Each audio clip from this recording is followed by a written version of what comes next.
The Mesmerist's Victim, or Andrea de Taverny. Chapter 1. The Desperate Rescue. On the 13th of May, 1770, Paris celebrated the wedding of the Dauphin or Prince Royal Louis Auguste, grandson of Louis Roman XV, still reigning, with Marie Antoinette, Archduchess of Austria. The entire population flocked towards Louis Roman XV, place where fireworks were to be let off. A pyrotechnical display was the finish to all grand public ceremonies, and the Parisians were fond of them, although they might make fun. The ground was happily chosen, as it would hold 6,000 spectators. Around the equestrian statue of the king, stands were built circularly to give a view of the fireworks, to be set off at 10 or 12 feet elevation. The townsfolk began to assemble long before 7 o'clock, when the city guard arrived to keep order. This duty rather belonged to the French guards, but the municipal government had refused the extra pay their commander, colonel, the Marshal Duc Bayern, demanded, and these warriors in a huff were scattered in the mob, vexed and quarrelsome. They sneered loudly at the tumult, which they boasted they would have quelled with the pike stock or the musket butt if they had the ruling of the gathering. The shrieks of the women, squeezed in the press, the wailing of the children, the swearing of the troopers, the grumbling of the fat citizens, the protests of the cake and candy merchants whose goods were stolen, all prepared a petty uproar preceding the deafening one which 600,000 souls were sure to create when collected. At 8 at evening, they produced a vast picture, like one after 10 years, but with French faces. About 8:30, nearly all eyes were fastened on the scaffold, where the famous Ruggieri and his assistants were putting the final touches to the matches and fuses of the old pieces. Many large compositions were on the frames. The grand bouquet, or shower of stars, girandoles and squibs, with which such shows always conclude, was to go off from a rampart near the Seine River on a raised bank. As the men carried their lanterns to the places where the pieces would be fired, a lively sensation was raised in the throng, and some of the timid drew back, which made the whole waver in line. Carriages with the better class still arrived, but they could not reach the stand to deposit their passengers. The mob hemmed them in, and some persons objected to having the horses lay their heads on their shoulder. Behind the horses and vehicles, the crowd continued to increase, so that the conveyances could not move one way or another. Then were seen, with the audacity of the city bred, the boys and the rougher men climb upon the wheels, and finally swarm upon the footman's board and the coachman's box. The illumination of the main streets threw a red glare on the sea of faces, and flashed from the bayonets of the city guardsmen, as conspicuous as a blade of wheat in a reaped field. About 9 o'clock one of these coaches came up, but 3 rows of carriages were before the stand, all wedged in and covered with the sightseers. Hanging onto the springs was a young man, who kicked away those who tried to share with him the use of this locomotive to cleave a path in the concourse. When it stopped, however, he dropped down, but without letting go of the friendly spring with one hand. Thus he was able to hear the excited talk of the passengers. Out of the window was thrust the head of a young and beautiful girl, wearing white and having lace on her sunny head. "Come, come, Andrea," said a testy voice of an elderly man within to her, "do not lean out so, or you will have some rough fellow snatch a kiss. Do you not see that our coach is stuck in this mass like a boat in a mud flat? We are in the water, and dirty water at that. Do not let us be fouled." "We can't see anything, father," said the girl, drawing in her head. "If the horse turned half round, we could have a look through the window, and would see as well as in the places reserved for us at the governor's." "Turn a bit, coachman," said the man. "Can't be did, my lord baron," said the driver. "It would crush a dozen people." "Go on and crush them, then." "Oh, sir," said Andrea. "No, no, father," said a young gentleman beside the old baron inside. "Hello, what baron is this who wants to crush the poor?" cried several threatening voices. "The Baron of Taverny Redcastle, I," replied the old noble, leaning out and showing that he wore a red sash crosswise. Such emblems of the royal and knightly orders were still respected, and though there was grumbling, it was on a lessening tone. "Wait, father," said the young gentleman. "I will step out and see if there is some way of getting on." "Look out, Philip," said the girl. "You will get hurt. Only hear the horses neighing as they lash out." Philip Taverny, Knight of Redcastle, was a charming cavalier, and though he did not resemble his sister, he was as handsome for a man as she for her sex. "Bid those fellows get out of our way," said the Baron, "so we can pass." Philip was a man of the time, and like many of the young nobility, had learnt ideas, which his father of the old school was incapable of appreciating. "Oh, you do not know the present Paris, father," he returned.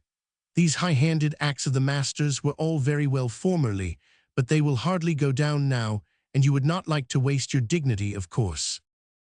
But since these rascals know who I am—" "Were you a royal prince," replied the young man, smiling, "they would not budge for you, I am afraid, at this moment too, when the fireworks are going off."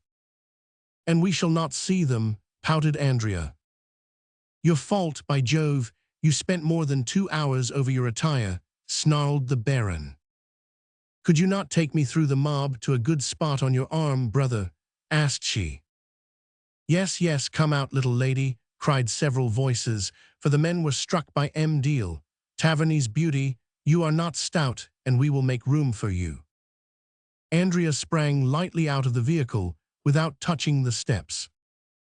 "I think little of the crackers and rockets, and I will stay here," growled the Baron. "We are not going far, father," responded Philip.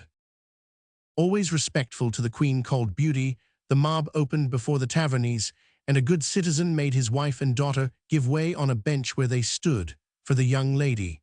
Philip stood by his sister, who rested a hand on his shoulder. The young man who had cut behind the carriage had followed them, and he looked with fond eyes on the girl. "Are you comfortable, Andrea?" said the Chevalier. "See what a help good looks are." "Good looks," sighed the strange young man. "Why, she is lovely, very lovely. She is lovelier here, in Parisian costume, than when I used to see her on their country place, where I was but Gilbert the humble retainer on my Lord Baron's lands." Andrea heard the compliment, but she thought it came not from an acquaintance so far as a dependent could be the acquaintance of a young lady of title, and she believed it was a common person who spoke. Infinitely proud, she heeded it no more than an East Indian idol troubles itself about the adorer who places his tribute at its feet. Hardly were the two young Tavernys established on and by the bench than the first rocket serpentined towards the clouds, and a loud "Oh!" was roared by the multitude henceforth absorbed in the sight.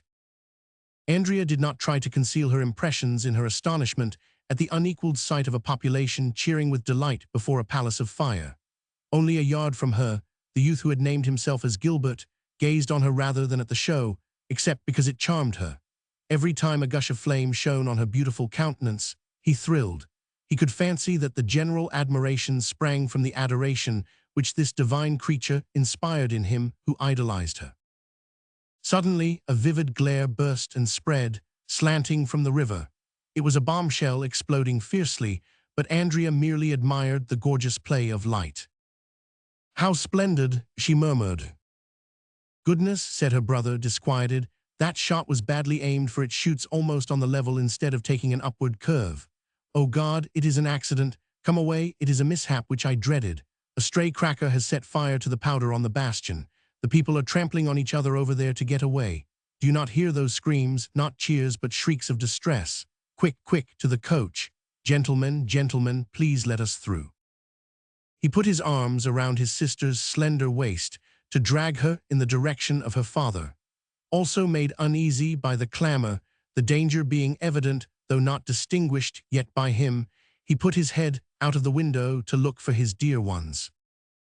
It was too late. The final display of 15,000 rockets burst, darting off in all directions, and chasing the spectators like those squibs exploded in the bullfighting ring to stir up the bull. At first surprised, but soon frightened, the people drew back without reflection. Before this invincible retreat of 100,000, another mass as numerous gave the same movement when squeezed to the rear. The wooden work at the bastion took fire, Children cried, women tossed their arms. The city guardsmen struck out to quiet the brawlers and re-establish order by violence. All these causes combined to drive the crowd like a waterspout to the corner where Philip of Taverny stood. Instead of reaching the Baron's carriage as he reckoned, he was swept on by the resistless tide, of which no description can give an idea.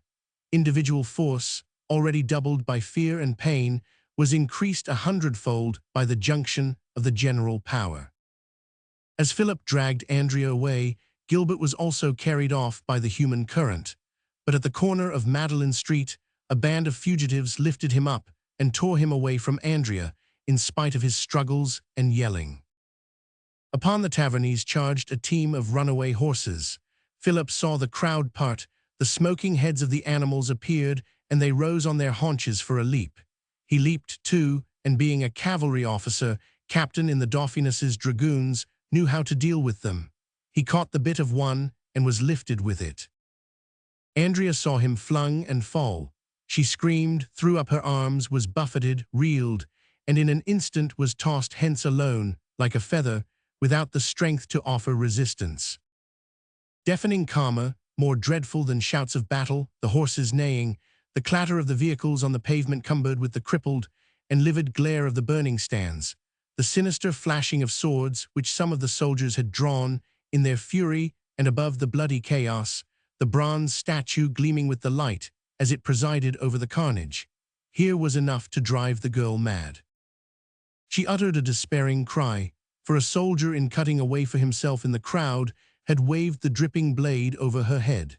She clasped her hands like a shipwrecked sailor as the last breaker swamps him, and gasping, "God have mercy," fell. Yet to fall here was to die. One had heard this final, supreme appeal. It was Gilbert who had been snaking his way up to her. Though the same rush bent him down, he rose, seized the soldier by the throat, and upset him. Where he felled him lay the white-robed form. He lifted it up with a giant's strength. When he felt this beautiful body on his heart, though it might be a corpse, a ray of pride illuminated his face. The sublime situation made him the sublimation of strength and courage extreme. He dashed with his burden into the torrent of men. This would have broken a hole through a wall. It sustained him and carried them both. He just touched the ground with his feet, but her weight began to tell on him. Her heart beat against his. "She is saved," he said, "and I have saved her," he added, as the mass brought up against the Royal Wardrobe building and he was sheltered in the angle of masonry. But looking towards the bridge over the Seine, he did not see the 20,000 wretches on his right, mutilated, welded together, having broken through the barrier of the carriages and mixed up with them as the drivers and horses were seized with the same vertigo. Instinctively, they tried to get to the wall against which the closest were mashed. This new deluge threatened to grind those who had taken refuge here by the Wardrobe building with the belief they had escaped. Maimed bodies and dead ones piled up by Gilbert. He had to back into the recess of the gateway where the weight made the walls crack. The stifled youth felt like yielding, but collecting all his powers by a mighty effort, he enclasped Andrea with his arms, applying his face to her dress as if he meant to strangle her whom he wished to protect. "Farewell," he gasped as he bit her robe in kissing it. His eyes, glancing about in an ultimate call to heaven, were offered a singular vision. A man was standing on a horseblock, clinging by his right hand to an iron ring sealed in the wall, while with his left he seemed to beckon an army in flight to rally. He was a tall, dark man of 30, with a figure muscular but elegant. His features had the mobility of Southerners, strangely blending power and subtlety. His eyes were piercing and commanding. As the mad ocean of human beings poured beneath him, he cast out a word or a cabalistic token. On these, some individual in the throng was seen to stop, fight clear, and make his way towards the beckoner to fall in at his rear. Others, called likewise, seemed to recognize brothers in each other, and all lent their hands to catch still more of the swimmers in this tide of life. Soon, this knot of men were formed into the head of a breakwater, which divided the fugitives and served to stay and stem the rush. At every instant, new recruits seemed to spring out of the earth at these odd words and weird gestures, to form the backers of this wondrous man. Gilbert nerved himself. He felt that here alone was safety, for here was calm and power.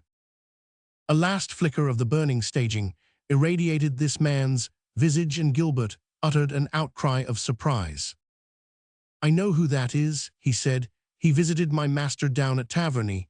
It is Baron Balsamo. Oh, I care not if I die provided she lives. This man has the power to save her." In perfect self-sacrifice, he raised the girl up in both hands and shouted, "Baron Balsamo, save Andrea de Taverny." Balsamo heard this voice from the depths. He saw the white figure lifted above the matted beings. He used the phalanx he had collected to cover his charge to the spot. Seizing the girl, still sustained by Gilbert though his arms were weakening, he snatched her away and let the crowd carry them both afar. He had not time to turn his head. Gilbert had not the breath to utter a word. Perhaps, after having Andrea aided, he would have supplicated assistance for himself, but all he could do was clutch with a hand which tore a scrap of the dress of the girl. After this grasp, a last farewell, the young man tried no longer to struggle, as though he were willing to die. He closed his eyes and fell on a heap of the dead. Chapter 2. The Field of the Dead. To great tempests succeeds calm, dreadful but reparative. At 2 o'clock in the morning, a wan moon was playing through the swift-driving white clouds upon the fatal scene where the merrymakers had trampled and buried one another in the ditches. The corpses stuck out arms lifted in prayers and legs broken and entangled, while the clothes were ripped and the faces livid.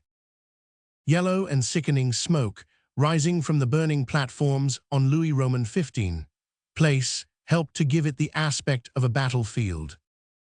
Over the bloody and desolate spot wandered shadows which were the robbers of the dead, attracted like ravens. Unable to find living prey, they stripped the corpses and swore with surprise when they found they had been forestalled by rivals. They fled, frightened and disappointed, as soldiers' bayonets at last appeared. But among the long rows of the dead, robbers and soldiers were not the solely moving objects. Supplied with lanterns, prowlers were busy. They were not only curious, but relatives and parents and lovers who had not had their dear ones come home from the sightseeing. They came from the remotest parts, for the horrible news had spread over Paris, mourning as if a hurricane had passed over it, and anxiety was acted out in these searches. It was muttered that the provost of Paris had many corpses thrown into the river from his fears at the immense number lost through his want of foresight. Hence those who had ferreted about uselessly went to the river and stood in it knee-deep to stare at the flow, or they stole with their lanterns into the by-streets where it was rumored some of the crippled wretches had crept to beg help and at least flee the scene of their misfortune. At the end of the square, near the royal gardens, popular charity had already set up a field hospital. A young man who might be identified as a surgeon by the instruments by his side was attending to the wounded brought to him. While bandaging them, he said words rather expressing hatred for the cause of their injuries than pity for the effect. He had 2 helpers, robust reporters, to whom he kept on shouting, "Let me have the poor first. You can easily pick them out, for they will be badly dressed and most injured." At these words, continually croaked, a young gentleman with pale brow, who was searching among the bodies with a lantern in his hand, raised his head. A deep gash on his forehead still dropped red blood. One of his hands was thrust between 2 buttons of his coat to support his injured arm. His perspiring face betrayed deep and ceaseless emotion. Looking sadly at the amputated limbs, which the operator appeared to regard with professional pleasure, he said, "Oh, doctor, why do you make a selection among the victims?" "Because," replied the surgeon, raising his head at this reproach, "no one would care for the poor if I did not, and the rich will always find plenty to look after them.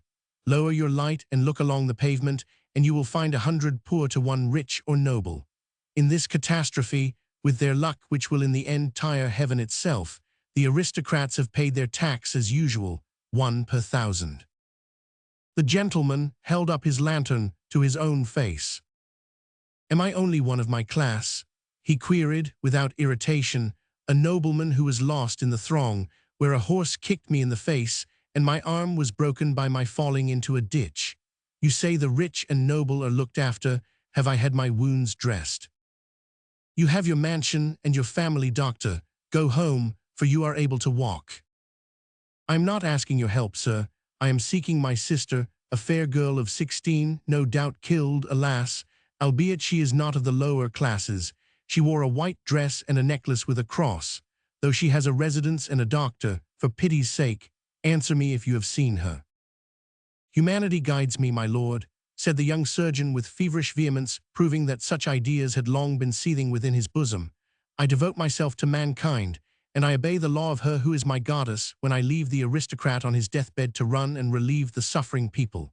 All the woes happened here are derived from the upper class. They come from your abuses and usurpation. Bear therefore the consequences." "No, lord, I have not seen your sister." With this blasting retort, the surgeon resumed his task. A poor woman was brought to him, over whose both legs a carriage had rolled. "Behold," he pursued Philip with a shout, "is it the poor who drive their coaches about on holidays so as to smash the limbs of the rich?" Philip, belonging to the new race who sided with Lafayette, had more than once professed the opinions which stung him from this youth.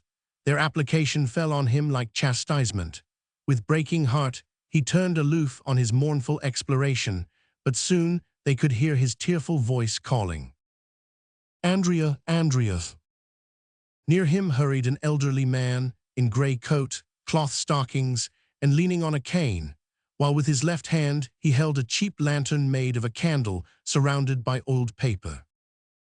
Poor young man, he sighed on hearing the gentleman's wail and comprehending his anguish.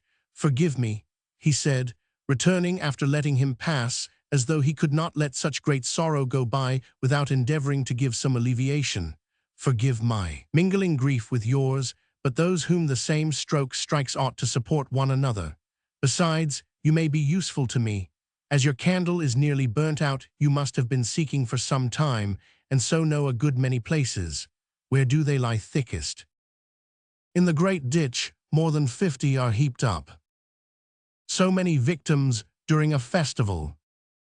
"So many, I have looked upon 1,000 dead, and have not yet come upon my sister." "Your sister?" "She was lost in that direction. I have found the bench where we were parted, but of her not a trace. I began to search at the bastion. The mob moved towards the new buildings in Madeleine Street. There I hunted, but there were great fluctuations. The stream rushed thither, but a poor girl would wander anywhere, with her crazed head, seeking flight in any direction. I can hardly think that she would have stemmed the current. We two may find her together at the corner of the streets." "But who are you after your son?" questioned Philip. "No, an adopted youth, only 18, who was master of his actions and would come to the festival. Besides, one was so far from imagining this horrid catastrophe. Your candle is going out. Come with me, and I will light you." "Thanks, you are very kind, but I shall obstruct you." "Fear nothing, for I must be seeking too. Usually the lad comes home punctually," continued the old man, "but I had a forerunner last evening. I was sitting up for him at 11, when my wife had the rumor from the neighbors of the miseries of this rejoicing.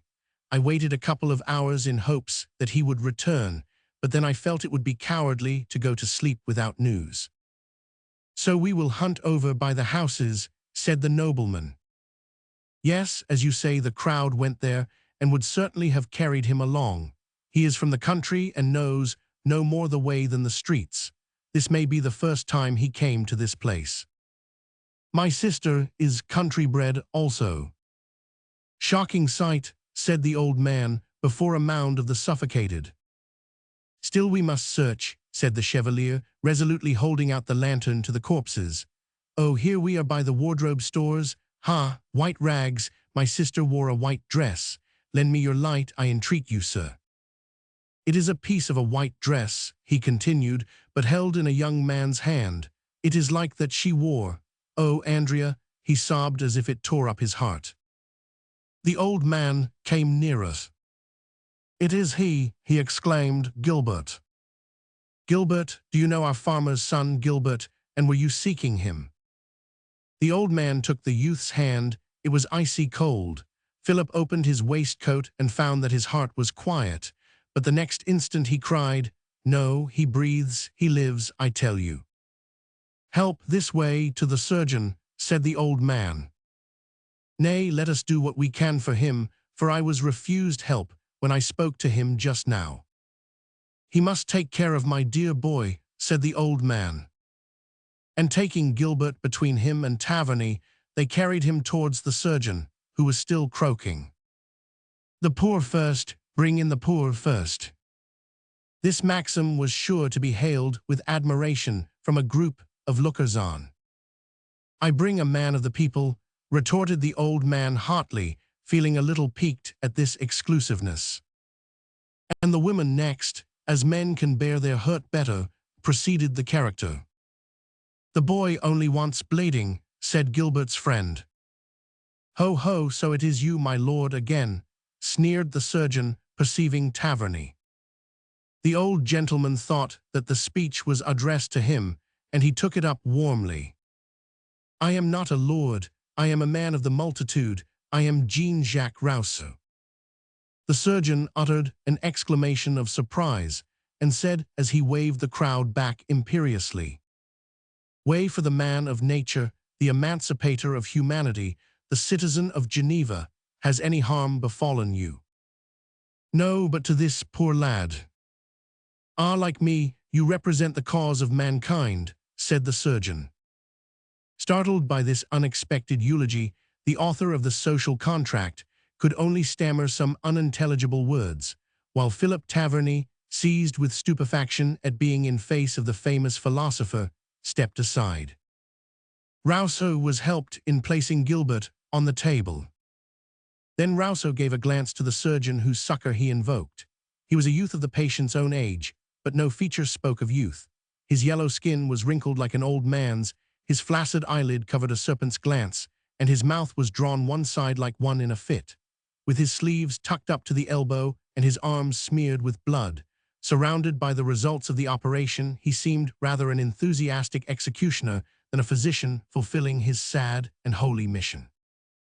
But the name of Rousseau seemed to influence him into laying aside his ordinary brutality. He softly opened Gilbert's sleeve, compressed the arm with a linen ligature, and pricked the vein. "We shall pull him through," he said, "but great care must be taken with him, for his chest was crushed in." "I have to thank you," said Rousseau, "and praise you, not for the exclusion you make on behalf of the poor, but for your devotion to the afflicted. All men are brothers." "Even the rich, the noble, the lofty?" queried the surgeon, with a kindling look in his sharp eye under the drooping lid. "Even they, when they are in suffering." "Excuse me, but I am like you, a Switzer, having been born at Neuchâtel, and so I am rather democratic." "My fellow countryman, I should like to know your name." "An obscure one, a modest man who devotes his life to study until, like yourself, he can employ it for the commonweal. I am Jean-Paul Marat." "I thank you, Marat," said Rousseau, "but in enlightening the masses on their rights, do not excite their revengeful feelings. If ever they move in that direction, you might be amazed at the reprisals." "Ah," said Marat with a ghastly smile, "if it should come in my time, should I see that day?" Frightened at the accent, as a traveler by the mutterings of a coming storm, Rousseau took Gilbert in his arms and tried to carry him away. "Two willing friends to help citizen Rousseau," shouted Marat, "two men of the lower order." Rousseau had plenty to choose among. He took two lusty fellows who carried the youth in their arms. "Take my lantern," said the author to Taverny as he passed him. "I need it no longer." Philip thanked him and went on with his search. "Poor young gentleman," sighed Rousseau as he saw him disappear in the thronged streets. He shuddered, for still rang over the bloody field his surgeon's shrill voice shouting, "Bring in the poor, none but the poor. Woe to the rich, the noble, and the highborn." Chapter 3. The Restoration. While the 1,000 casualties were precipitated upon each other, Baron Taverny escaped all the dangers by some miracle. An old rake and hardened in cynicism, he seemed the least likely to be so favored, but he maintained himself in the thick of a cluster by his skill and coolness, while incapable of exerting force against the devouring panic. His group, bruised against the royal storehouse and brushed along the square railings, left a long trail of dead and dying on both flanks, but though decimated, its center was kept out of peril. As soon as these lucky men and women scattered upon the boulevard, they yelled with glee. Like them, Taverny found himself out of harm's reach. During all the journey, the Baron had thought of nobody but his noble self. Though not emotional, he was a man of action, and in great crises such characters put Caesar's adage into practice, act for yourself. We will not say he was selfish, but that his attention was limited. But soon as he was free on the main street, escaped from death and re-entering life, the old Baron uttered a cry of delight, followed by another of pain. "My daughter," he said in sorrow, though it was not so loud as the other. "Poor dear old man," said some old women, flocking round ready to condole with him, but still more to question. He had no popular inclinations. Ill at ease among the gossips, he made an effort to break the ring, and to his credit got off a few steps towards the square. But they were but the impulse of parental love, never wholly dead in a man. Reason came to his aid and stopped him short. He cheered himself with the reasoning that if he, a feeble old man, had struggled through, Andrea, on the strong arm of her brave and powerful brother, must have likewise succeeded. He concluded that the two had gone home, and he proceeded to their Paris lodging in Cockheron Street. But he was scarcely within 20 paces of the house, on the street leading to a summer house in the gardens, where Philip had induced a friend to let them dwell, when he was hailed by a girl on the threshold. This was a pretty servant maid who was jabbering with some women. "Have you not brought Master Philip and Mistress Andrea?" was her greeting. "Good heavens, Nicole, have they not come home?" cried the Baron, a little startled, while the others were quivering with the thrill which permeated all the city from the exaggerated story of the first fugitives spreading. "Why no, my lord, no one has seen them." "They could not come home by the shortest road," faltered the Baron, trembling with spite at his pitiful line of reasoning falling to pieces.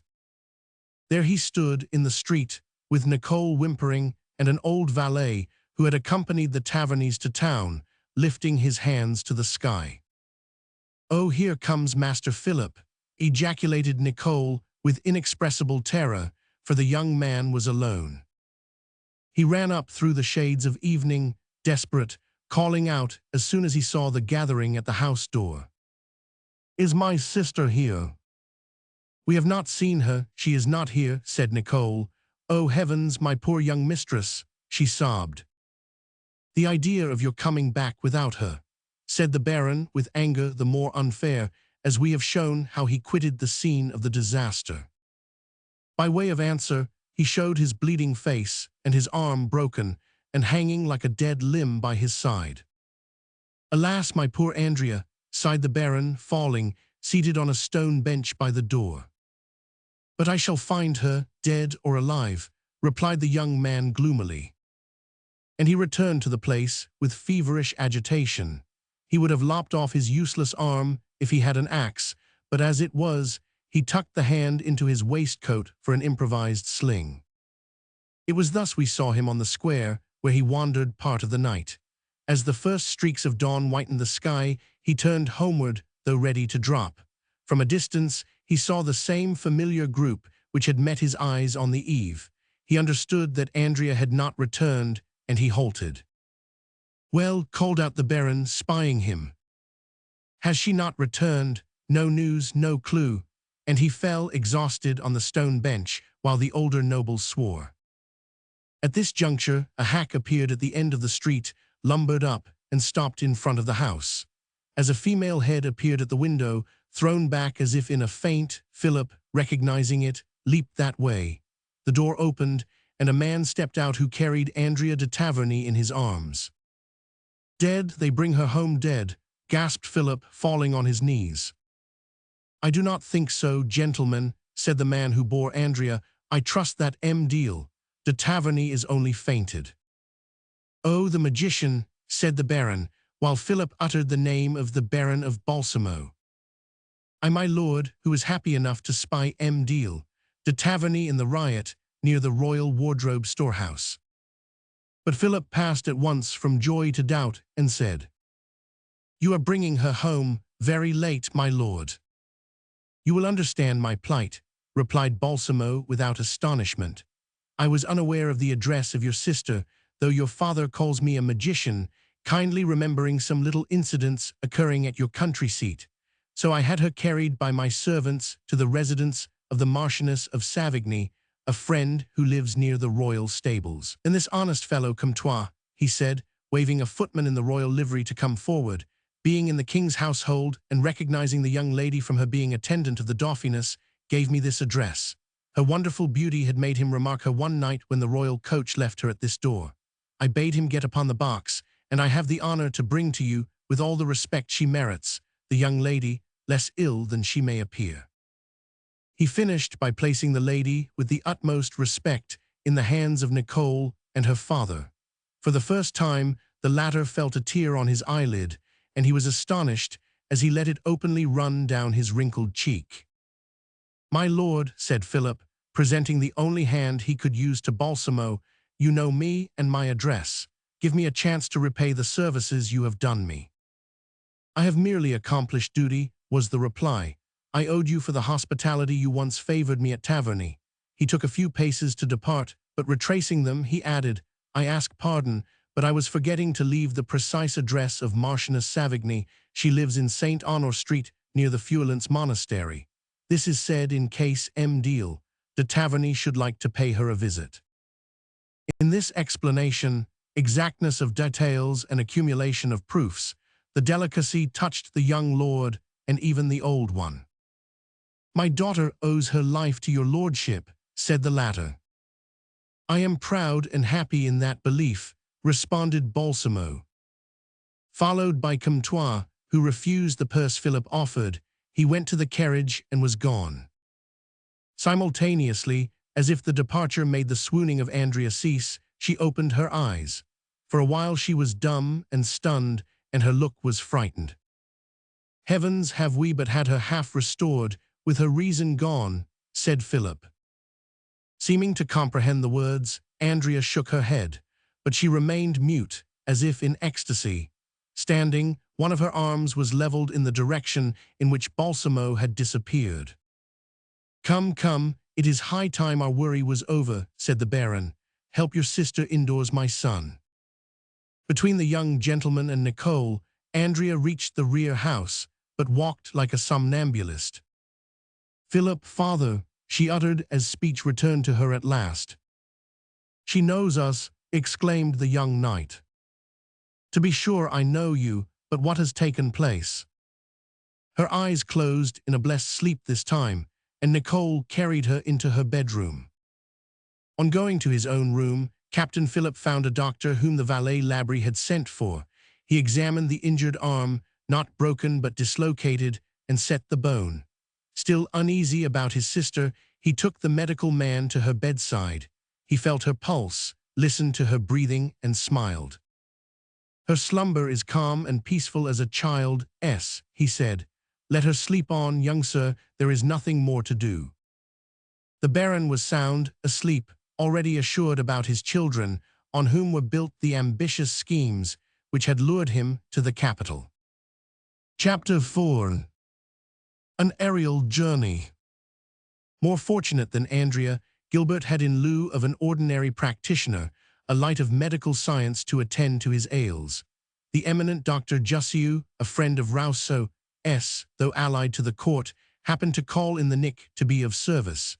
He promised that the young man would be on his legs in a week.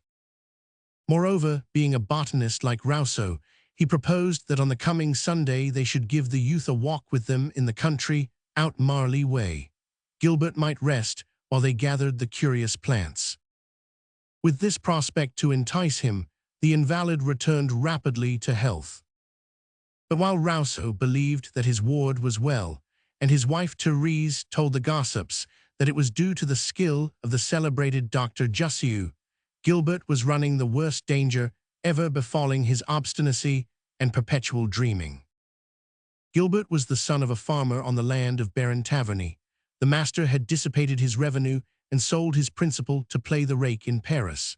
When he returned to bring up his son and daughter in poverty in the dilapidated manor house, Gilbert was a hanger-on who fell in love with Nicole as a stepping stone to becoming infatuated with her mistress. As at the fireworks, the youth never thought of anything but this mad love. From the attic of Rousseau's house, he could look down on the garden where the summer house stood in which Andrea was also in convalescence. He did not see her, only Nicole carrying broth. As for the invalid, the back of the little house came to the yard of Rousseau's in another street. In this little garden old Taverny trotted about, taking snuff greedily as if to rouse his wits. That was all Gilbert saw. But it was enough to judge that a patient was indoors, not a dead woman. Behind that screen in the room, he mused, is the woman whom I love to idolatry. She has but to appear to thrill my every limb, for she holds my existence in her hand, and I breathe but for us two. Merged in his contemplation, he did not perceive that in another window of an adjoining house in his street, Plastriere Street, a young woman in the widow's weeds was also watching the dwelling of the Tavernys. This second spy knew Gilbert too, but she took care not to show herself when he leaned out of the casement as to throw himself on the ground. He would have recognized her as Chon, the sister of Jean, Countess Dubarry, the favorite of the king. "Oh, how happy they are who can walk about in that garden," raved the mad lover with furious envy, for there they could hear Andrea and perhaps see her in her rooms. At night, one would not be seen while peeping. It is far from desire to execution, but fervid imaginations bring extremes together. They have the means. They find reality amid fancies, they bridge streams, and put a ladder up against a mountain. To go around by the street would be no use, even if Rousseau had not locked in his pet, for the Tavernys lived in the rear house. With these natural tools, hands and feet, reasoned Gilbert, I can scramble over the shingles, and by following the gutter, which is rather narrow, but straight, consequently the shortest path from one point to another, I will reach the skylight next my own. That lights the stairs so that I can get out. Should I fall, they will pick me up, smashed at her feet, and they will recognize me, so that my death will be fine, noble, romantic, superb. But if I get in on the stairs, I can go down to the window over the yard and jump down a dozen feet, where the trellis will help me to get into her garden. But if that worm-eaten wood should break and tumble me on the ground, that would not be poetic, but shameful to think of. The Baron will say I came to steal the fruit, and he will have his man Labry lug me out by the ear. No, I will twist these clotheslines into a rope to let me down straight, and I will make the attempt tonight. From his window, at dark, Gilbert was scanning the enemy's grounds, as he qualified Taverny's house lot, when he spied a stone coming over the garden wall and slapping up against the house wall.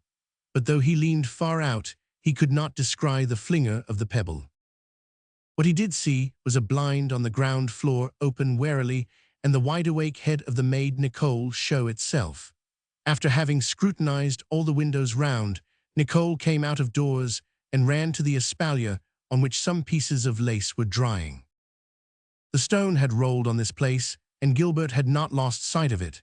Nicole kicked it when she came to it and kept on playing football with it till she drove it under the trellis, where she picked it up under cover of taking off the lace. Gilbert noticed that she shucked the stone of a piece of paper, and he concluded that the message was of importance. It was a letter, which the sly wench opened, eagerly perused, and put in her pocket without paying any more heed to the lace. Nicole went back into the house, with her hand in her pocket. She returned with a key which she slipped under the garden gate, which would be out in the street beside the carriage doorway. Good, I understand, thought the young man. It is a love letter. Nicole is not losing her time in town, she has a lover. He frowned with the vexation of a man who supposed that his loss had left an irreparable void in the heart of the girl he jilted, and discovered that she had filled it up.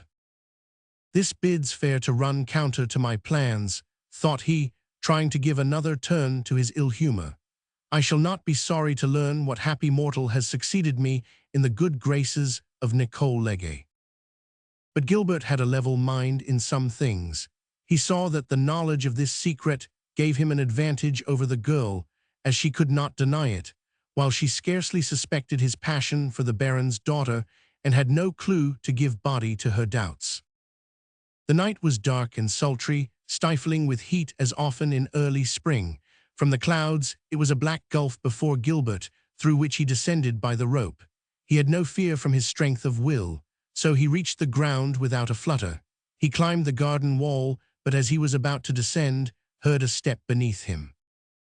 He clung fast and glanced at the intruder. It was a man in the uniform of a corporal of the French Guards. Almost at the same time, he saw Nicole open the house back door, spring across the garden, leaving it open and light and rapid as a shepherdess, dart to the greenhouse, which was also the soldier's destination. As neither showed any hesitation about proceeding to this point, it was likely that this was not the first appointment the pair had kept there. No, I can continue my road, reasoned Gilbert. Nicole would not be receiving her sweetheart unless she was sure of some time before her, and I may rely on finding Deal. Andrea alone, Andrea alone. No sound in the house was audible, and only a faint light was to be seen. Gilbert skirted the wall and reached the door left open by the maid. Screened by an immense creeper festooning the doorway, he could peer into an anteroom with two doors, the open one he believed to be Nicole's. He groped his way into it, for it had no light. At the end of a lobby, a glazed door with muslin curtains on the other side showed a glimmer. On going up this passage, he heard a feeble voice. It was Andrea's. All Gilbert's blood flowed back to the heart. Chapter 5. Suspicions. The voice which made answer to the girl S was her brother Philip S. He was anxiously asking after her health. Gilbert took a few steps guardedly and stood behind one of those half-columns carrying a bust which were the ornaments in pairs to doorways of the period. Thus in security, he looked and listened, so happy that his heart melted with delight, yet so frightened that it seemed to shrink up to a pin's head. He saw Andrea lounging on an invalid chair, with her face turned towards the glazed door, a little on the jar. A small lamp with a large reflecting shade placed on a table heaped with books showed the only recreation allowed the fair patient and illumined only the lower part of her countenance. Seated on the foot of the chair, Philip's back was turned to the watcher. His arm was still in a sling. This was the first time the lady sat up and that her brother was allowed out. They had not seen each other since the dreadful night, but both had been informed of the respective convalescence. They were chatting freely as they believed themselves alone and that Nicole would warn them if anyone came. "Then you are breathing freely," said Philip. "Yes, but with some pain." "Strength come back, my poor sister." "Far from it, but I have been able to get to the window 2 or 3 times. How nice the open air is, how sweet the flowers. With them it seems that one cannot die, but I am so weak from the shock, having been so horrid. I can only walk by hanging on to the furniture. I should fall without support." "Cheer up, dear. The air and flowers will restore you. In a week you will be able to pay a visit to the Dauphiness, who has kindly asked after you, I hear." "I hope so, for Her Highness has been good to me, to you in promoting you to be captain in her guards, and to Father, who was induced by her benevolence to leave our miserable country house." "Speaking of your miraculous escape," said Philip, "I should like to know more about the rescue." Andrea blushed and seemed ill at ease. Either he did not remark it or would not do so. "I thought you knew all about it," said she. "Father was perfectly satisfied." "Of course, dear Andrea, and it seemed to me that the gentleman behaved most delicately in the matter. But some points in the account seemed obscure. I do not mean suspicious." "Pray explain," said the girl with a virgin's candor. "One point is very out of the way, how you were saved. Kindly relate it." "Oh, Philip," she said with an effort, "I have almost forgotten, I was so frightened." "Never mind, tell me what you do remember." "You know, brother, that we were separated within 20 paces of the Royal Wardrobe storehouse. I saw you dragged away towards the Tuileries Gardens while I was hurled into Rial Street. Only for an instant did I see you, making desperate efforts to return to me. I held out my arms to you and was screaming, 'Philip,' when I was suddenly wrapped in a whirlwind and whisked up towards the railings. I feared that the current would dash me up against the wall and shatter me. I heard the yells of those crushed against the iron palings. I foresaw my turn coming to be ground to rags. I could reckon how few instants I had to live, when half dead, half crazed, as I lifted eyes and arms in a last prayer to heaven, I saw the eyes sparkle of a man who towered over the multitude, and it seemed to obey him." "You mean Baron Balsamo, I suppose?" "Yes, the same I had seen at Taverny. There he struck me with uncommon terror. The man seems supernatural. He fascinates my sight and my hearing. With but the touch of his finger, he would make me quiver all over." "Continue, Andrea," said the Chevalier, with darkening brow and moody voice. "This man soared over the catastrophe like one whom human ills could not attain. I read in his eyes that he wanted to save me, and something extraordinary went on within me.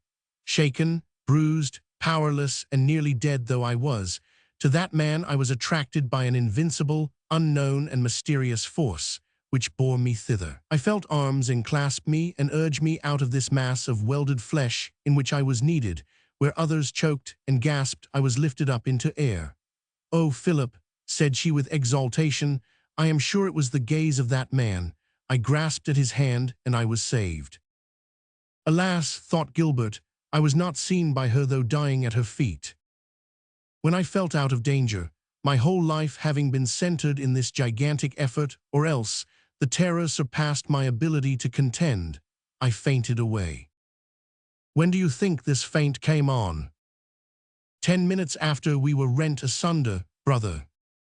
That would be close on midnight, remarked the Knight of Redcastle. How then was it you did not return home until 3? You must forgive me questions which may appear to you ridiculous, but they have a reason to me, dear Andrea.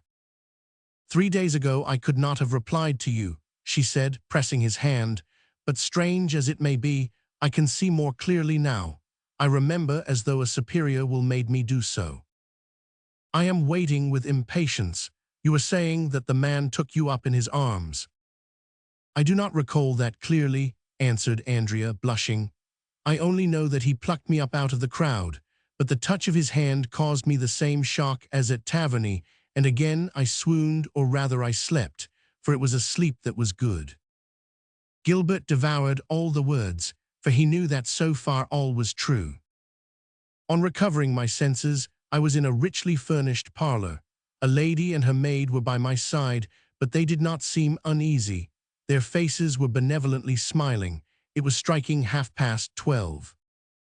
Good, said the knight, breathing freely. Continue, Andrea, continue.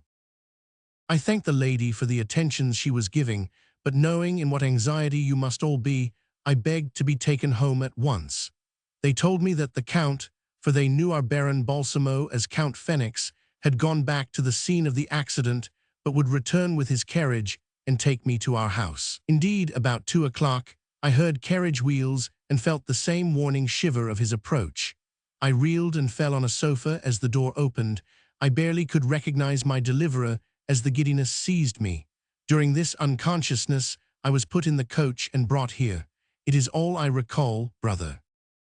Thank you, dear, said Philip in a joyful voice. Your calculations of the time agree with mine. I will call on Marchioness Savigny and personally thank her. A last word of secondary import. Did you notice any familiar face in the excitement, such as little Gilbert S., for instance? Yes, I fancy I did see him a few paces off, as you and I were driven apart, said Andrea, recollecting. She saw me, muttered Gilbert. Because, when I was seeking you, I came across the boy. Among the dead? Asked the lady, with the shade of assumed interest which the great take in their inferiors. No, only wounded, and I hope he will come round. His chest was crushed in. I against hers, thought Gilbert. But the odd part of it was that I found in his clenched hand a rag from your dress, Andrea, pursued Philip. Odd indeed, but I saw in this dance of death such a series of faces that I can hardly say whether his figured truly there or not, poor little fellow. But how do you account for the scrap in his grip? Pressed the captain. Good gracious, nothing more easy, rejoined the girl with tranquility greatly contrasting with the eavesdropper's frightful throbbing of the heart. If he were near me and he saw me lifted up, as I stated, by the spell of that man, he might have clutched at my skirts to be saved as the drowning snatch at a straw. Grumbled Gilbert, with gloomy contempt for this haughty explanation, what ignoble interpretation of my devotion, how wrongly these aristocrats judge us people. Rousseau is right in saying that we are worth more than they, our heart is purer, and our arms stronger.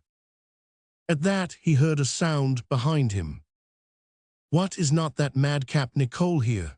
Asked Baron Taverny, for it was he who passed by Gilbert hiding and entered his daughter's room.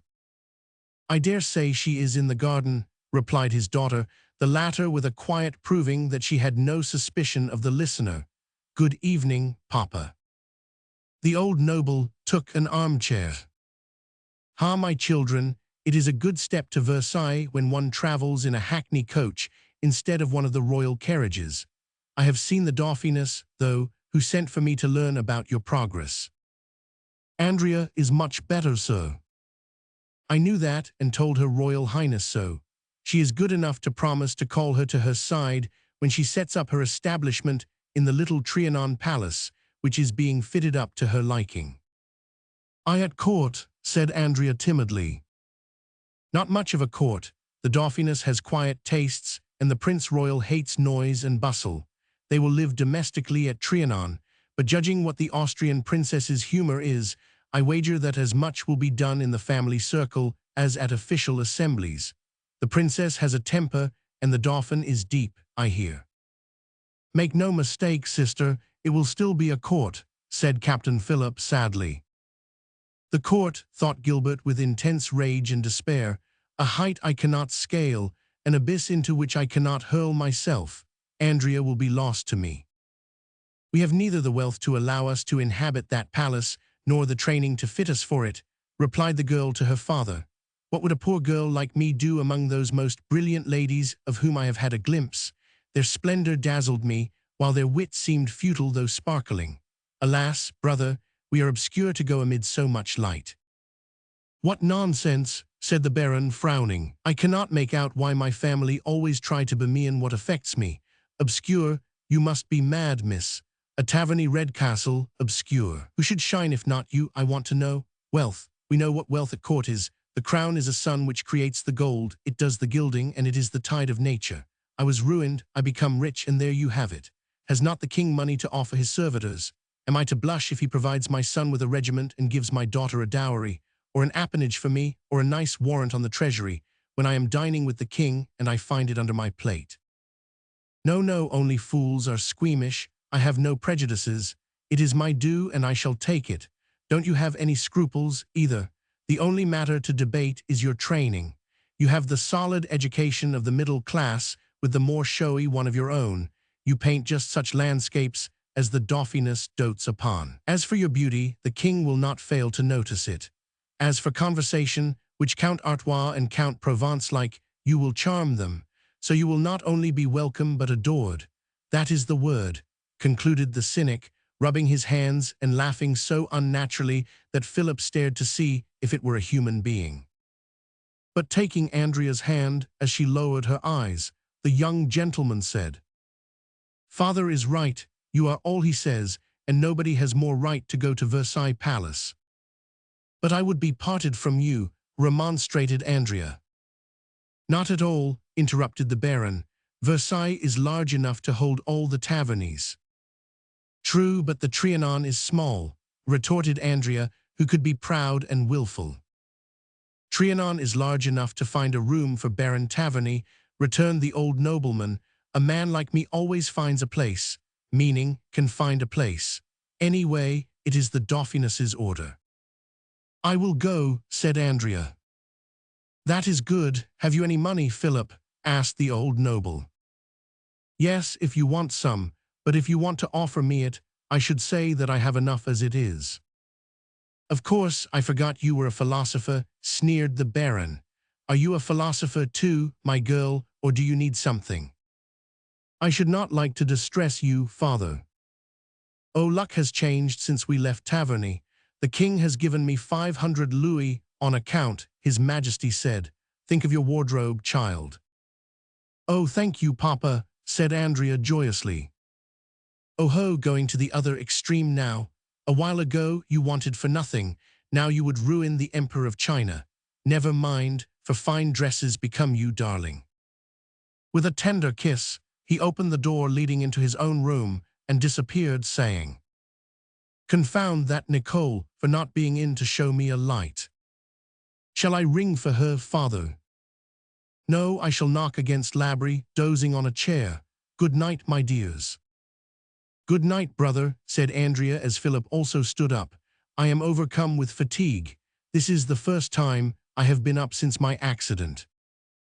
The gentleman kissed her hand, with respect mixed with his affection always entertained for his sister, and he went through the corridor, almost brushing against Gilbert. Never mind, Nicole, I shall retire alone. Goodbye, Philip. Chapter 6. What Gilbert expected. A shiver ran through the watcher as the girl rose from her chair. With her alabaster hands, she pulled out her hairpins one by one, while the wrapper, slipping down upon her shoulders, disclosed her pure and graceful neck, and her arms, carelessly arched over her head, threw out the lower curve of the body to the advantage of the exquisite throat, quivering under the linen. Gilbert felt a touch of madness and was on the verge of rushing forward, yelling, You are lovely, but you must not be too proud of your beauty since you owe it to me. It was I saved your life.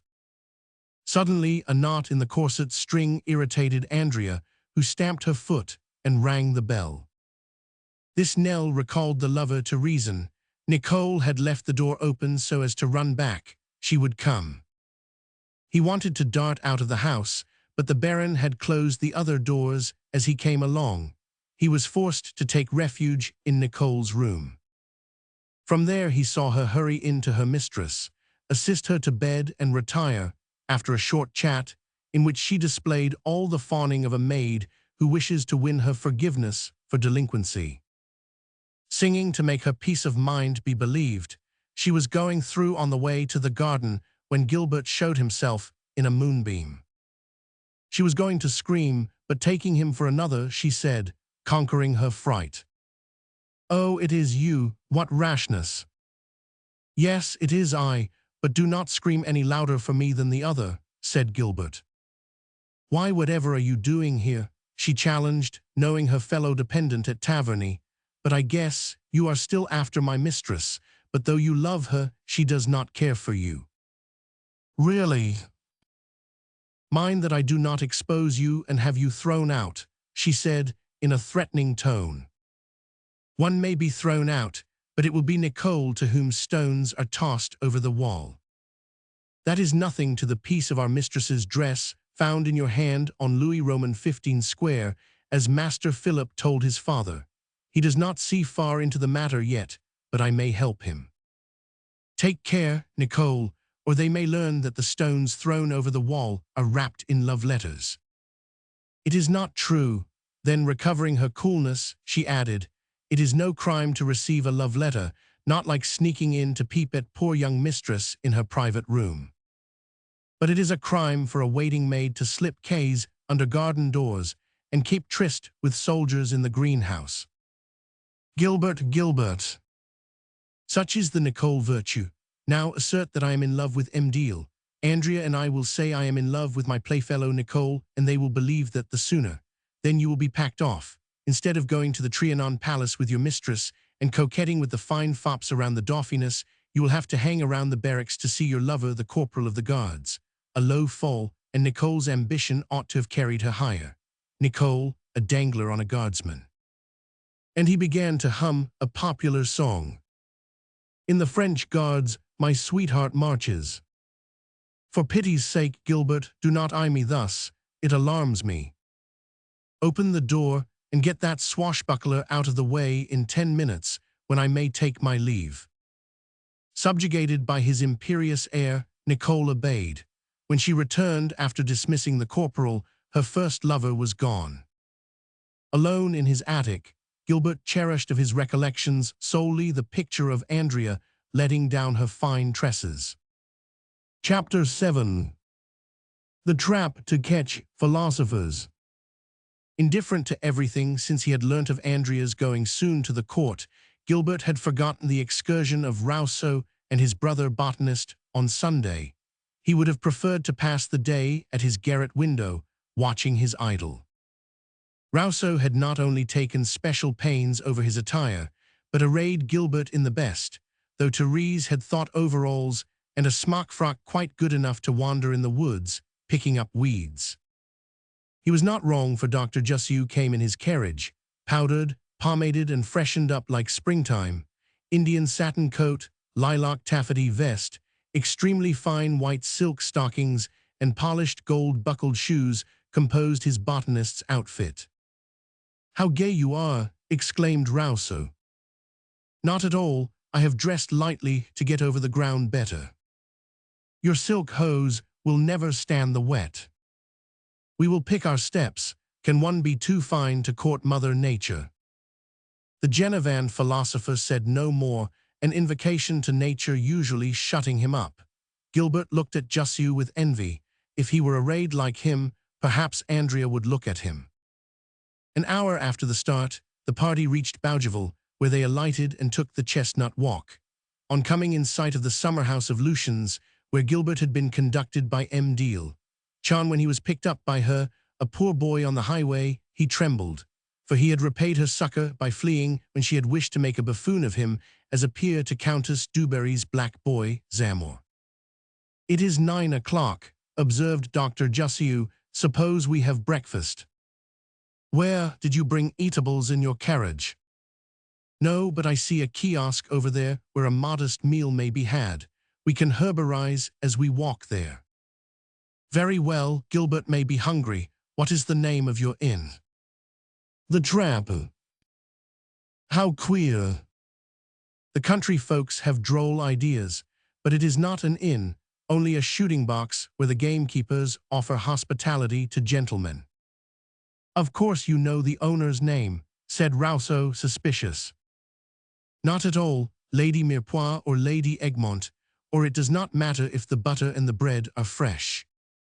The good-humored way in which he spoke disarmed the philosopher, who besides had his appetite whetted by the early stroll. Jussieu led the march, Rousseau followed, gleaning, and Gilbert guarded the rear, thinking of Andrea and how to see her at Trianon Palace.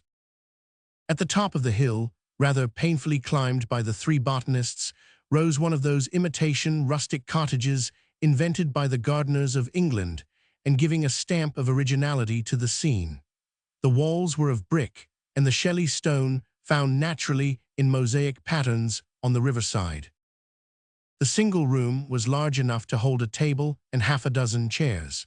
The windows were glazed in different colors so that you could by selection view the landscape in the red of sunset, the blue of a cloudy day, or the still colder slate hue of a December day. This diverted Gilbert, but a more attractive sight was the spread on the board. It drew an outcry of admiration from Rousseau, a simple lover of good cheer, though a philosopher, from his appetite being as hearty as his taste was modest. "My dear master," said Jussieu, "if you blame me for this feast you are wrong, for it is quite a mild set-out. Do not depreciate your table, you gourmand. Do not call it mine." "Not yours, then whose, the brownies, the fairies?" demanded Rousseau, with a smile testifying to his constraint and good nature at the same time. "You have hit it," answered the doctor, glancing wistfully to the door. Gilbert hesitated. "Bless the fays for their hospitality," said Rousseau. "Fall on. They will be offended at your holding back and think you rate their bounty incomplete." "Or unworthy, you gentlemen," interrupted a silvery voice at the summer-house door, where two pretty women presented themselves arm in arm. With smiles on their lips, they waved their plump hands for Jussieu to moderate his salutations. "Allow me to present the author Rousseau to your ladyship, Countess," said the latter. "Do you not know the lady?" Gilbert did, if his teacher did not, for he stared, and pale as death, looked for an exit. "It is the first time we meet," faltered the citizen of Geneva. "Countess Dubarry," explained the other botanist. His colleague started, as though on a red-hot plate of iron. Jean Dubarry, favorite of King Louis X, was a lovely woman, just of the right plumpness to be a material Venus. Fair, with light hair but dark eyes, she was witching and delightful to all men who prefer truth to fancy in feminine beauty. "I am very happy," she said, "to see and welcome under my roof one of the most illustrious thinkers of the era." "Lady Dubarry," stammered Rousseau, without seeing that his astonishment was an offense. "So it is she who gives the breakfast." "You guess right, my dear philosopher," replied Jussieu, "she and her sister, Madeleine, who at least is no stranger to friend Gilbert." "Her sister knows Gilbert?" "Intimately," rejoined the impudent girl with the audacity which respected neither royal ill-humor nor philosopher's quips. "We are old boon companions. Are you already forgetful of the candy and cakes of Lucien's and Versailles?" This shot went home. Rousseau dropped his arms. Habituated in his conceit to think the aristocratic party were always trying to seduce him from the popular side, he saw traitors and spies in everybody. "Is this so, unhappy boy?" he asked of Gilbert, confounded. "Begone, for I do not like those who blow hot and cold with the same breath." "But I ran away from Lucien's where I was locked up, and I must have preferred your house, my guide, my friend, my philosopher." "Hypocrisy!" "But Rousseau, if I wanted the society of these ladies, I should go with them now." "Go where you like. I may be deceived once but not twice. Go to this lady, good and amiable, and with this gentleman," he added, pointing to Jussieu, amazed at the philosopher's rebuke to the royal pet. "He is a lover of nature and your accomplice. He has promised you fortune and assistance, and he has power at court."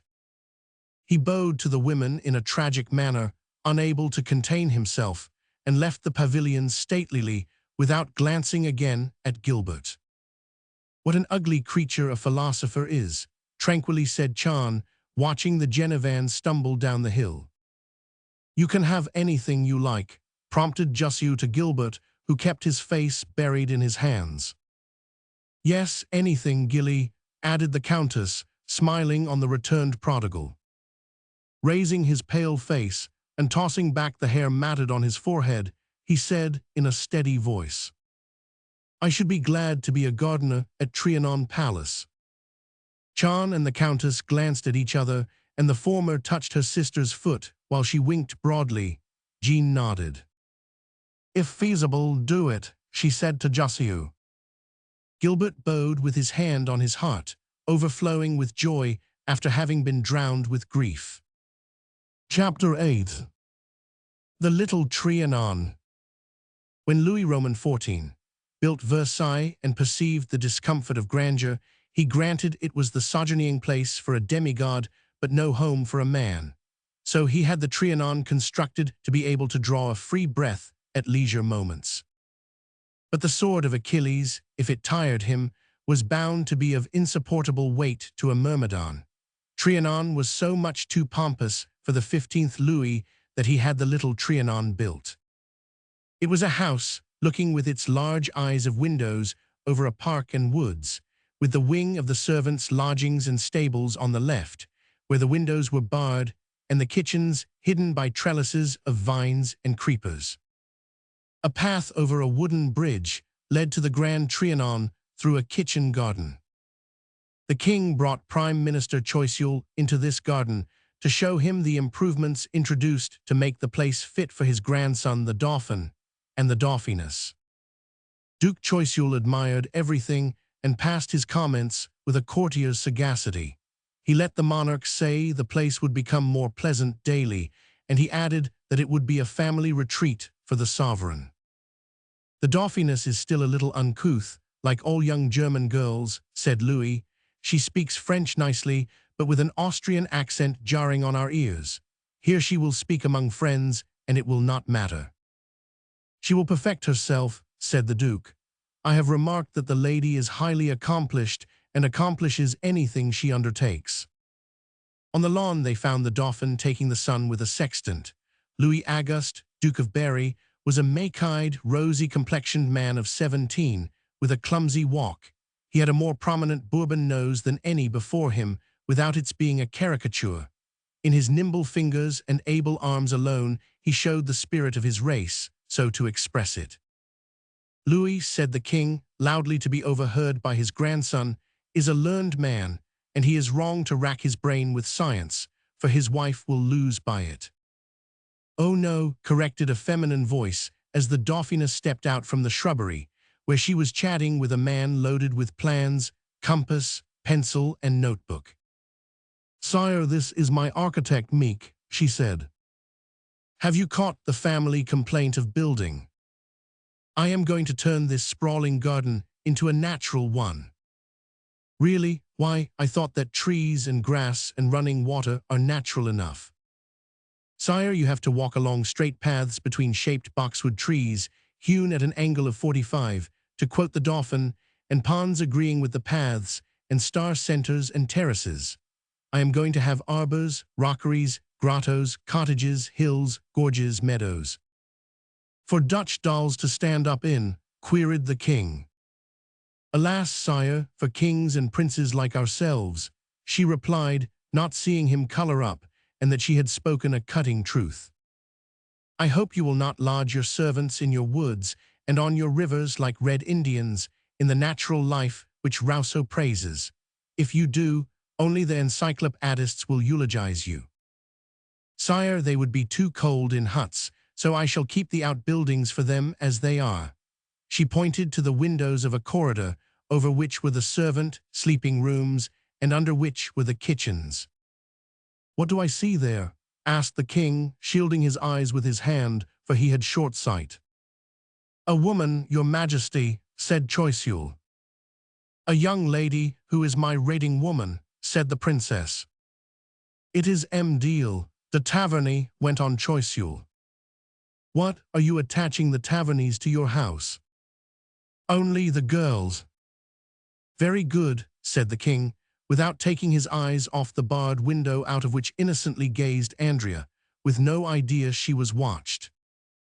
How pale she is, remarked the Prime Minister. She was nearly killed in the dreadful accident of the 30th of May, my lord. For which we would have punished somebody severely, said Louis, but Chancellor Seguier proved it was the work of fate. Only that fellow Bignon, provost of the merchants, was dismissed, and poor girl, he deserved it. Has she recovered? Asked Choiseul quickly. Yes, thank heaven. She goes away, said the king. She recognized your majesty and fled. She is timid. A cheerless dwelling for a girl. Oh no, not so bad. Let us have a look round inside, Choiseul. Your majesty, Council of Parliament at Versailles at 2:30. Well, go and give those lawyers a shaking. And the sovereign, delighted to look at buildings, followed the Dauphiness, who was delighted also to show her house. They passed Deal, the Taverny, under the eaves of the little kitchen yard. This is my reader's room, remarked the Dauphiness. I will show you it as a sample of how my ladies will fare. It was a suite of anteroom and 2 parlors. The furniture was placed, books, a harpsichord, and particularly a bunch of flowers in a Japanese vase attracted the king's attention. What nice flowers! How can you talk of changing your garden? Who the mischief supplies your ladies with such beauties? Do they save any for the mistress? It is very choice. Who is the gardener here so sweet upon Deal, de Taverny? I do not know, Dr. Jussieu found me somebody. The king looked round with a curious eye, and elsewhere, before departing, the Dauphin was still taking the sun. Chapter 9. The hunt. A long rank of carriages filled the forest at Marly, where the king was carrying on what was called an afternoon hunt. The master of the buckhounds had deer so selected that he could let the one out which would run before the hounds just as long as suited the sovereign. On this occasion, His Majesty had stated that he would hunt till 4 p.m. Countess Dubarry, who had her own game in view, promised herself that she would hunt the king as steadfastly as he would the deer. But huntsmen propose and chance disposes. Chance upset the favorite's project and was almost as fickle as she was herself. While talking politics with the Duke of Richelieu, who wanted by her help or otherwise to be First Minister instead of Choiseul, the Countess, while chasing the king, who was chasing the roebuck, perceived all of a sudden, 50 paces off the road, in a shady grove, a broken-down carriage.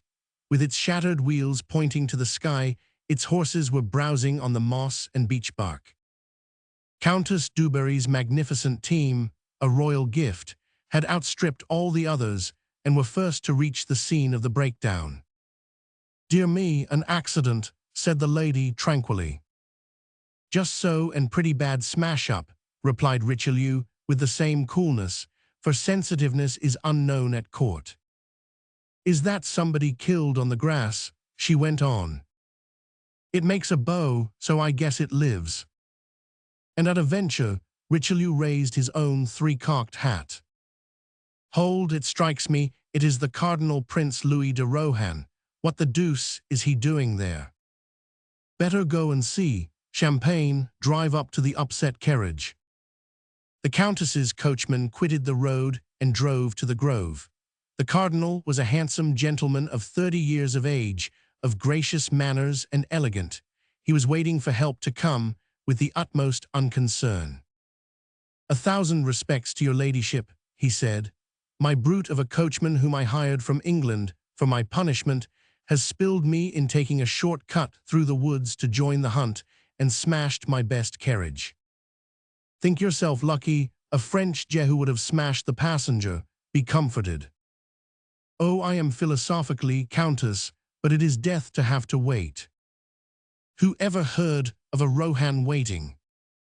The present representative of the family is compelled to do it, but Prince Soubise will happen along soon to give me a lift. Suppose he goes another way? You must step into my carriage. If you were to refuse, I should give it up to you, and with a footman to carry my train, walk in the woods like a tree nymph." The Cardinal smiled, and seeing that longer resistance might be badly interpreted by the lady, he took the place at the back which the old Duke gave up to him. The Prince wanted to dispute for the lesser place, but the Marshal was inflexible. The Countess's team soon regained the lost time.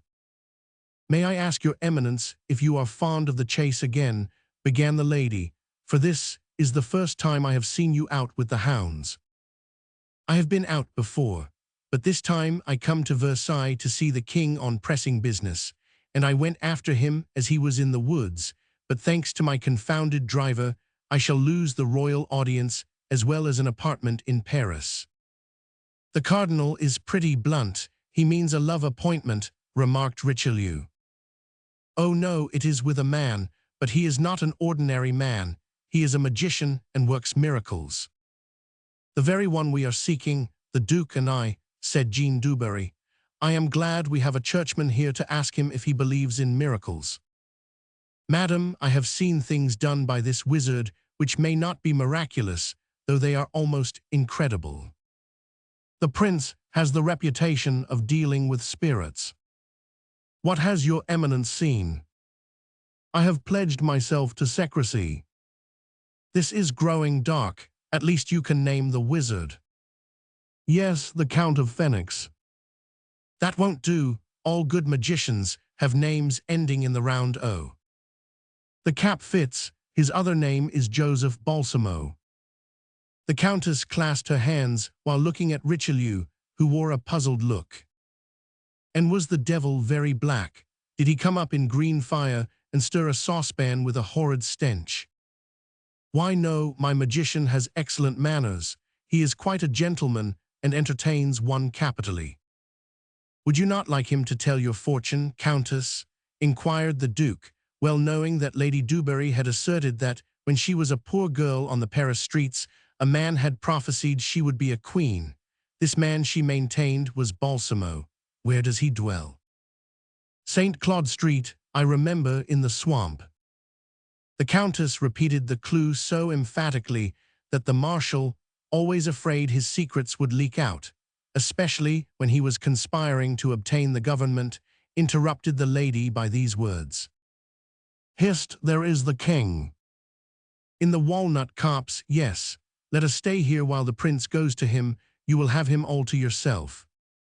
"Your kindness overwhelms me," said the prelate, who gallantly kissed the lady's hand. "But the king will be worried at not seeing you." "I want to tease him." The Duke alighted with the Countess, as light as a schoolgirl, and the carriage rolled swiftly away to set down the cardinal on the knoll, where the king was looking all about him to see his darling. But she, drawing the Duke into the covert, said, "Heaven sent the cardinal to put us on the track of that magician who told my fortunes so true. I met one at Vienna, where I was run through the body by a jealous husband. I was all but dead when my magician came up and cured my wound with 3 drops of an elixir and brought me to life with 3 more imbibed. Mine was a young man. Mine old as Methuselah, and adorned with a sounding Greek name, Althotas. The carriage was coming back.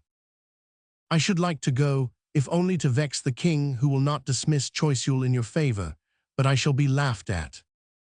In good company then, for I will go with you." At full speed, the horses drew the carriage to Paris, containing the young and the old plotter. Chapter 10. A Séance of Mesmerism. It was 6 p.m. St. Claude Street was in the outskirts on the main road to the Bastille prison. The house of the Count Felix, alias Baron Balsamo, was a strong building, like a castle, and besides a room used for a chemical laboratory, another study, where the sage Althotas, to whom the Duke alluded, concocted his elixir of long life, and the reception rooms, an inner house, to which secret passages led, was secluded from ordinary visitors. In a richly furnished parlor of this secret annex, the mysterious man who, with Masonic signs and words, had collected his followers on Louis Roman 15 place and saved Andrea upon Gilbert's appeal, he was seated by a lovely Italian woman who seemed rebellious to his entreaties. She had no voice but to reproach, and her hand was raised to repulse, though it was plain that he adored her, and perhaps for that reason. Lorenza Feliciani was his wife, but she railed at him for keeping her a prisoner and a slave, and envied the fate of wild birds. It was clear that this frail and irritable creature took a large place in his bosom, if not in his life. "Lorenza," he softly pleaded, "why do you, my darling, show this hostility and resistance? Why will you not live with one who loves you beyond expression as a sweet and devoted wife? Then would you have nothing farther to long for, free to bloom in the sunshine like the flowers, and spread your wings like the birds you envy. We might go about in company where the fictitious sun, artificial light, glows on the assemblies of society. You would be happy according to your tastes, and make me happy in my own way. Why will you not partake of this pleasure, Lorenza, when you have beauty to make all women jealous? Because you horrify me, you are not religious, and you work your will by the black art, replied the woman haughtily. Then live as you condemn yourself, he replied with a look of anger and pity, and do not complain at what your pride earns you. I should not complain if you would only leave me alone and not force me to speak to you.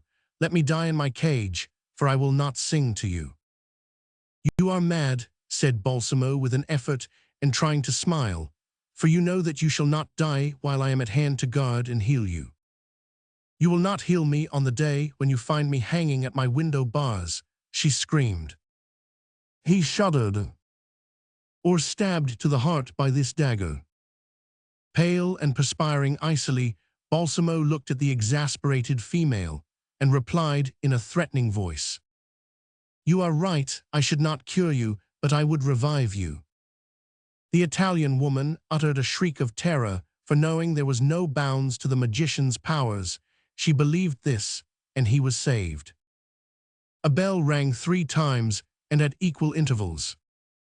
"My man Fritz," said Balsamo, "notifying me that a messenger is here in haste."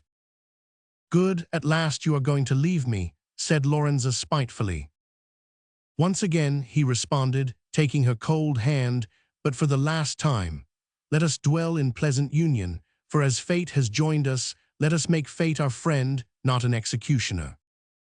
She answered not a word. Her dead and fixed eyes seemed to seek in vacancy some thought which constantly escaped her because she had too long sought it, as the sun blinds those who wish to see the very origin of the light. He kissed her hand without her giving any token of life. As then he walked over to the fireplace, she awoke from her torpor and let her gaze fall greedily upon him. "Ha ha," he said, "you want to know how I leave these issueless rooms so that you may escape some day and do me harm, and my brothers of the Masonic order by revelations. That is why you are so wide awake." But extending his hands, with painful constraint on himself, he made a pass while darting the magnetic fluid from palm and eye upon her eyes and breast, saying imperatively, "Sleep." Scarcely was the word pronounced before Lorenza bent like a lily on its stalk. Her swinging head inclined and leaned on the sofa cushions. Her dead white hands slid down by her sides, rustling her silky dress. Seeing how beautiful she was, Balsamo went up to her and placed a kiss on her brow.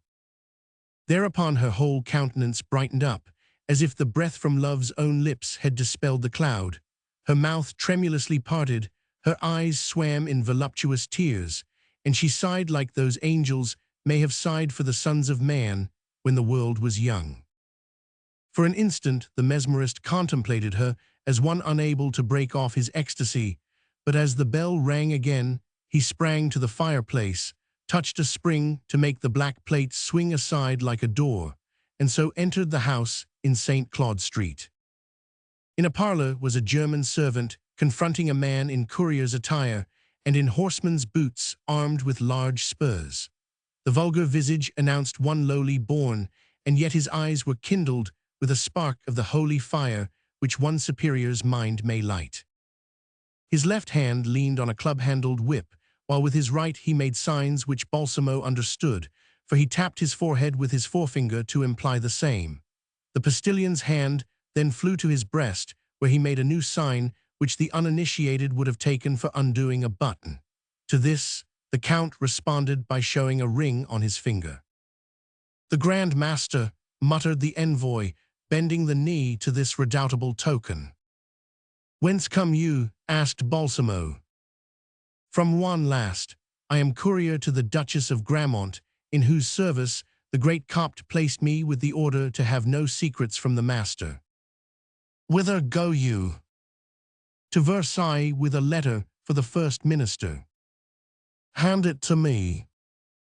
The messenger gave Balsamo a letter from a leather bag strapped to his back. "Wait, Fritz." The German who had withdrawn came to take Sebastian to the servant hall, and he went away, amazed that the chief knew his name. "He knows all," remarked the servant. Remaining alone, Balsamo looked at the clear impression of the seal on the wax, which the courier's glance had seemed to beg him to respect. Slowly and thoughtfully, he went upstairs to the room where he had left Lorenza in the mesmeric slumber. She had not stirred, but she was fatigued and unnerved by the inaction. She grasped his hand convulsively when offered. He took her by the hand, which squeezed his convulsively, and on her heart laid the letter. "Do you see? What do I hold in my hand? Can you read this letter?" With her eyes closed, her bosom heaving, Lorenza recited the following words, which the mesmerist wrote down by this wonderful dictation. "Dear brother, as I foresaw, my exile has brought me some good. I saw the President of the Parliament at Rouen, who is on our side but timid. I pressed him in your name, and deciding, he will send the remonstrances of his friends before the week is out, to Versailles. I am off at once to Rennes, to stir up Caradoc and Lachelotes who have gone to sleep. Our Caudebec agent was at Rouen, and I saw him. England will not pause on the road, but is preparing a smart advice for the Versailles cabinet. 10 asked me if it should go, and I authorized it. You will receive the very latest lampoons against Dubarry's squibs, but they will raise a town. An evil rumor has reached me that you were in disgrace, but I laugh at it since you have not written me to that effect. Still, do not leave me in doubt, but write me by return of courier. Your next will find me at Caen, where I have some of our adherents to warm up. Farewell, with kisses, your loving Duchess de Gramont. Balsamo's forehead had cleared as the clairvoyante proceeded. A curious document, he commented, which would be paid for dearly. How can they write such damning things? It is always women who ruin superior men.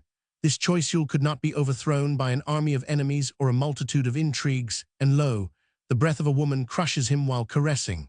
If we have a heart, and a sensitive chord in that heart, we are lost. So saying, he looked tenderly towards Lorenza, who palpitated under his regard. Is what I think true? He asked her. No, she answered ardently. You see that I love you too well to destroy you as a senseless and heartless woman would do. Alas, in her mesmeric trance she spoke, and felt just the contrary to what swayed her in her waking mood. He let the arms of his enchantress interlace him till the warning bell of Fritz sounded twice. 2 visits, he interpreted. A violent peal finished the telegraphed phrase. Disengaging himself from Lorenza's clasp, Balsamo left the room, the woman being still in the magnetic sleep. On the way he met the courier. Here is the letter, bear it to the address, that is all. The adept of the order looked at the envelope and the seal, and seeing that both were intact, he manifested his joy and disappeared in the shadows. What a pity I could not keep such an autograph, sighed the magician, and what a pity it cannot be placed by sure hands before the king. Who is there? He asked of Fritz, who appeared. A young and pretty lady with an old gentleman, whom I do not know, as they have never called before. Where are they? In the parlor. Balsamo walked into the room where the Countess had concealed her face completely in her cloak hood. She looked like a woman of the lower middle class. The Marshal, more shrinking than she, was garbed in grey like an upper servant in a good house. My Lord Count, began Dubarry, do you know me? Perfectly, my lady the Countess. Will you please take a seat, and also your companion? My steward, said the lady. You are in error, said the host, bowing. This is the Duke of Richelieu, whom I readily recognize, and who would be very ungrateful if he did not recall one who saved his life. I might say drew him back from among the dead. Oh, do you hear that, Duke? Exclaimed the lady, laughing. You saved my life, Count? Questioned Richelieu in consternation. Yes, in Vienna, in 1725, when your Grace was ambassador there. You were not born at that date. I must have been, my lord, replied Balsamo, smiling, for I met you dying, say dead, on a hand-bearer with a fine sword thrust right through your midriff. By the same token, I dropped a little of my elixir on the gash, there, at the very place where you wear lace, rather too rich for a steward. But you are scarce over 30, Count, expostulated the Duke. But you must see that you are facing a wizard, said the Countess, bursting into laughter. I am stupefied. In that case you would be. Oh, we wizards change our names for every generation, my lord. In 1725, the fashion for us was to end in us, as or as, and there is no ground for astonishment that I should have worn a name either in Greek or Latin. But Althotas or Balsamo or Phoenix, I am at your orders, Countess, and at yours, Duke. Count, the Marshal, and I have come to consult you. It is doing me much honor, but it is natural that you should apply to me. Most naturally, for your prediction that I should become a queen is always trotting in my brain. Still, I doubt it's coming true. Never doubt what science says, lady. But the kingdom is in a sore way. It would want more than 3 drops of the elixir, which sets a duelist on his legs. Aye, but 3 words may knock a minister off his, retorted the magician. There, have I hit it? Speak. Perfectly, replied the fair visitress, trembling. Truly, my Lord Duke, what do you say to all this? Oh, do not be wonder-stricken for so little, observed Balsamo, who could divine what troubled so the favourite and the court conspirator without any witchcraft. The fact is, I shall think highly of you if you suggest the remedy we want, went on the Marshal. You wish to be cured of the attacks of Choiseul. Yes, great soothsayer, yes. Do not leave us in the plight, my lord, your honour is at stake, added the lovely woman. I am ready to serve you to my utmost, but I should like to hear if the Duke had not some settled plan in calling. I grant it, my Lord Count, faith, it is nice to have a man of title for wizard, it does not take us out of our class. Come, be frank, said the host smiling, you want to consult me. But I can only whisper it in the strictest privacy to the Count, because you would beat me if you overheard, Countess. The Duke is not accustomed to being beaten, remarked Balsamo, which delighted the old warrior. The long and the short of it is that the king is dying of tedium. He is no longer amusable, as Lady Maintenon used to say. Nothing in that hurts my feelings, Duke, said Lady Dubarry. So much the better, which puts me at my ease. Well, we want an elixir to make the king merry. Pooh, any quack at the corner will provide such a philtre. But we want the virtue to be attributed to this lady, resumed the Duke. My lord, you are making the lady blush, said Balsamo, but as we were saying just now, no philtre will deliver you of Choiseul. Were the king to love this lady 10 times more than at present, which is impossible, the minister would still preserve over his mind the hold which the lady has over his heart. That is true, said the Duke, but it was our sole resource. I could easily find another. Easily, do you hear that, Countess? These magicians doubt nothing. Why should I doubt when the simple matter is to prove to the king that the Duke of Choiseul betrays him, from the king's point of view, for of course the Duke does not think he is betraying him in what he does. And what is he doing? You know as well as I, Countess, that he is upholding parliamentary opposition against the royal authority. Certainly, but by what means? By agents who foster the movement while he warrants their impunity. But we want to know these agents. The king sees in the journey of Lady Grammont merely an exile, but you cannot believe that she went for any other errand than to fan the ardent and fire the cool. Certainly, but how to prove the hidden aim? By accusing the lady. But the difficulty is in proving the accusation, said the Countess. Were it clearly proved, would the Duke remain Prime Minister? Surely not, exclaimed the Countess. This necromancer is delightful, said old Richelieu, laughing heartily as he leaned back in his chair. Catch Choiseul red-handed in treason, that is all, and quite enough too, ha ha ha. Would not a confidential letter do it, said Balsamo impassibly, say from Lady Grammont. My good wizard, if you could conjure up one, said the Countess. I have been trying to get one for 5 years and spent 100,000 francs a year and have never succeeded. Because, madam, you did not apply to me, I should have lifted you out of the quandary. Oh, I hope it is not too late. It is never too late, said Count Fenix, smiling. Then you have such a letter, said the lady, clasping her hands, which would compromise Choiseul. It would prove he sustains the Parliament in its bout with the king, eggs on England to war with France, so as to keep him indispensable, and is the enemy of your ladyship. I would give one of my eyes to have it. That would be too dear, particularly as I shall give you the letter for nothing, and he drew a piece of paper folded twice from his pocket. The letter you want, and in the deepest silence the letter was read by him, which he had transcribed from Lorenz's thought-reading. The Countess stared as he proceeded and lost countenance. This is a slanderous forgery, deuce take it, have a care, said Richelieu. It is the plain, literal copy of a letter from Lady Grammont on the way, by a courier from Rouen this morning to the Duc de Choiseul at Versailles. The Duchess wrote such an imprudent letter. It is incredible, but she has done it." The old courtier looked over to the Countess, who had no strength to say anything. "Excuse me, Count," she said, "but I am like the Duke, hard to accept this as written by the witty lady and damaging herself and her brother. Besides, to have knowledge of it, one must have read it." "And the Count would have kept the precious original as a treasure," suggested the Marshal. "Oh," returned Balsamo, shaking his head gently, "that is the way with those who break open seals to read letters, but not for those who can read through the envelopes. Fie, for shame!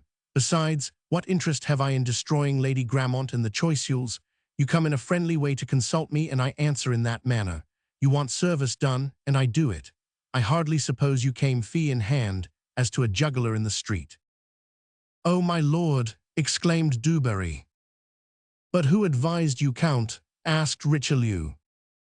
"You want to know in a minute as much as I, the sage, the adept, who has lived 3,700 years." "Ah, you are spoiling the good opinion we had of you," said the old nobleman. "I am not pressing you to believe me, and it was not I who asked you to come away from the royal hunt." "He is right, Duke," said the lady visitor. "Do not be impatient with us, my lord." "The man is never impatient who has time on his hands. Be so good, add this favor to the others you have done me, to tell me how you obtain such secrets." "I shall not hesitate, madam," said Balsamo slowly, as if he were matching words with her speech. "The revelation is made to me by a bodiless voice. It tells me all that I desire." "Miraculous! But you do not believe." "Honestly not, Count," said the Duke.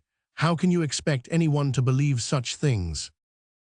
Would you believe if I told you what the courier is doing who bears this letter to the Duke of Choiseul?" "Of course," responded the Countess. "I shall when I hear the voice," subjoined the Duke. "But you magicians and necromancers have the privilege of seeing and hearing the supernatural." Balsamo shot at the speaker so singular a glance that the Countess thrilled in every vein, and the skeptical egotist felt a chill down his neck and back. "True," said he, after a long silence, "I alone see and hear things and beings beyond your ken, but when I meet those of your grace's rank and height of intellect, and of your beauty, fair lady, I open my treasures and share. You shall hear the mystic voice." The Countess trembled, and the Duke clenched his fist not to do the same. "What language shall it use?" "French," faltered the Countess. "I know no other, and a strange one would give me too much fright." "The French for me," said the Duke. "I long to repeat what the devil says, and mark if he can discourse as correctly as my friend Voltaire." With his head lowered, Balsamo walked over to the little parlor door which opened on the secret stairs. "Let me shut us in so that you will be less exposed to evil influences," he explained. Turning pale, the Countess took the Duke's arm. Almost touching the staircase door, Balsamo stepped into the corner where the inner dwelling was located, and where Lorenza was, and in a loud voice uttered in Arabic the words, which we translate. "My dear, do you hear? If so, ring the bell twice." He watched for the effect on his auditor faces, for they were the more touched from not understanding the speech. The bell rang twice. The Countess bounded up on the sofa, and the Duke wiped his forehead with his handkerchief. "Since you hear me," went on the magician in the same tongue, "push the marble knob which represents the lion's right eye in the mantelpiece of sculpture, and a panel will open. Walk through the opening, cross my room, come down the stairs, and enter the room next where I am speaking." Next instant, a light rustle, like a phantom's flight, warned Balsamo that his orders had been understood and carried out. "What gibberish is that? The cabalistic?" queried Richelieu to appear cool. "Yes, my lord, used in invocations of the demons. You will understand the voice, but not what I conjure it with." "Demons, is it the devil?" "A superior being may invoke a superior spirit. This spirit is now in direct communication with us, he said, as he pointed to the wall which seemed to end the house and had not a perceptible break in it. I am afraid, Duke, and are not you. To tell the truth, I would rather be back in the battles of Man or before Philipsburg. Lady and Lord, listen, for you would hear, said Balsamo sternly. In the midst of solemn silence, he proceeded in French. Are you there? I am here, replied a pure and silvery voice, which penetrated the wall and tapestry so muffled as to seem a sweet-toned bell sounded at an incalculable distance, rather than a human voice. Plague on it, this is growing exciting, said the Duke, and yet without red fire, the trombone and the gong. It is dreadful, stammered the Countess. Take heed of my questioning, said Balsamo. First tell me how many persons I have with me.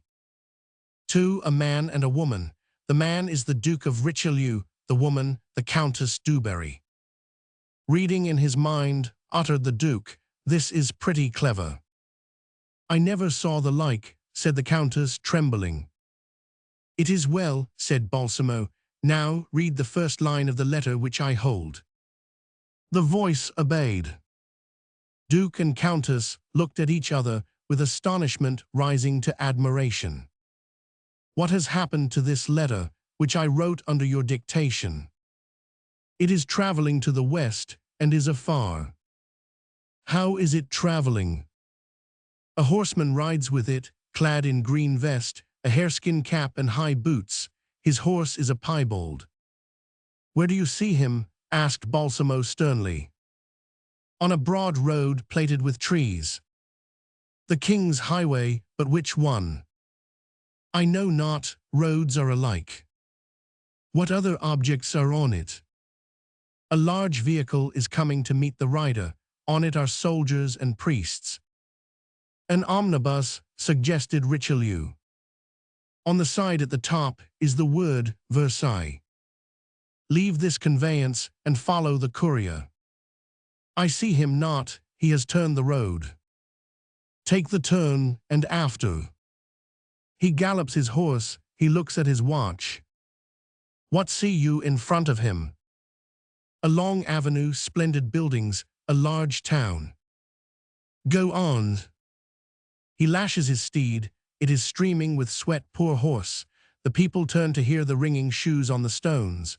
Ah, he goes down a long hilly street, he turns to the right, he slackens his pace, he stops at the door of a grand building. You must now follow with attention, but you are weary, be your weariness dispelled. Now do you still see the courier? Yes, he is going up a broad stone staircase, ushered by a servant in blue and gold livery. He goes through rooms decorated with gold. He reaches a lighted study. The footman opens the door for him and departs. Enter you, what see you? The courier bows to a man sitting at a desk, whose back is to the door. He turns, he is in full dress with a broad blue ribbon crossing his breast. His eye is sharp, his features irregular, his teeth good, his age 50 or more. Choiseul, whispered the Countess to the Duke, who nodded. The courier hands the man a letter. Say the Duke, it is a Duke. A letter, resumed the obedient voice, taken from a leather satchel worn on his back. Unsealing it, the Duke reads it with attention. He takes up a pen and writes on a sheet of paper. It would be fine if we could learn what he wrote, said Richelieu. Tell me what he writes, said Balsamo. It is fine, scrawling, bad writing. Read, I will it, said the magician's imperative voice. The auditors held their breath. And they heard the voice say, Dear sister, be of good heart. The crisis has passed.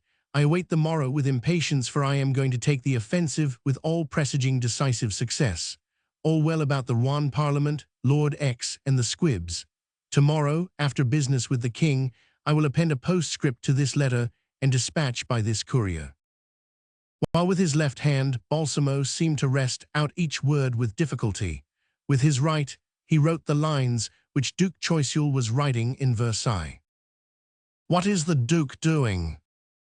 He folds up the paper and puts it in a small pocketbook taken from the left side of his coat. He dismisses the courier, saying, "Be at 1 o'clock at the Trianon gateway." The courier bows and comes forth. "That is so," said Richelieu. "He is making an appointment for the man to get the answer." Balsamo silenced him with a gesture. "What is the Duke doing?" He rises, holding the letter he received. He goes to his couch, passes between its edge and the wall, pushes a spring which opens an iron safe in the wall, throws in the letter, and shuts the safe. "Oh, pure magic!" ejaculated the Countess and the Marshal, both pallid. "Do you know all you wished?" Balsamo asked La Dubarry. "My lord," said she, going to him, but in terror, "you have done me a service for which I would pay with 5 years of my life, or indeed I can never repay. Ask me anything you like." "Oh, you know we are already in account. The time is not come to settle." "You shall have it, were it 1,000,000. "Pshaw, Countess," exclaimed the old nobleman, "you had better look to the Count for 1,000,000. One who knows, who can see what he sees, might discover gold and diamonds in the bowels of the earth as he does thoughts in the mind of man." "Nay, Countess, I will give you the chance some day of acquitting yourself as regards me." "Count," said the Duke, "I am subjugated, vanquished, crushed, I believe." "You know you saw, but that is not belief." "Call it what you please. I know what I shall say if magicians are spoken of before me." "My spirit is fatigued," said Balsamo, smiling. "Let me release it by a magical spell. Lorenza," he pursued, but in Arabic, "I thank you and I love you. Return to your room as you came and wait for me. Go, my darling." "I am most tired, make haste, a charat," replied the voice, in Italian, sweeter than during the invocation, and the faint sound as of a winged creature flying was heard diminishing. Convinced of his medium's departure in a few minutes, the mesmerist bowed profoundly, but with majestic dignity, to his 2 frightened visitors, absorbed in the flood of thoughts, tumultuously overwhelming them. They got back to their carriage more like intoxicated persons than reasonable ones. Chapter 11. The Downfall and the Elevation. The great clock of Versailles Palace was striking 11 when King Louis Roman XV, coming out of his private apartments, crossed the gallery nearest and called out for the master of ceremonies, Duke Vrilliers. He was pale and seemed agitated, though he tried to conceal his emotion. An icy silence spread among the courtiers, among whom were included Duke Richelieu and Chevalier Jean Dubarry, a burly, coarse bully, but tolerated as brother of the favorite. They were calm, affecting indifference and ignorance of what was going on. The Duke approaching was given a sealed letter for Duke Choiseul, which would find him in the palace. The courtiers hung their heads while muttering, like ears of wheat when the squall whistles over them. They surrounded Richelieu while Vrilliers went on his errand, but the old marshal pretended to know no more than they, while smiling to show he was not a dupe. When the royal messenger returned, he was besieged by the inquisitive. "Well, it was an order of exile," said he, "for I have read it." Thus it ran, and he repeated what he had retained by the implacable memory of old courtiers. "Cousin, my discontent with your services obliges me to exile your grace to Chanteloup, where you should be in 24 hours. I should send you farther, but for consideration of the Duchess's state of health. Have a care that your conduct does not drive me to a severe measure." The group murmured for some time.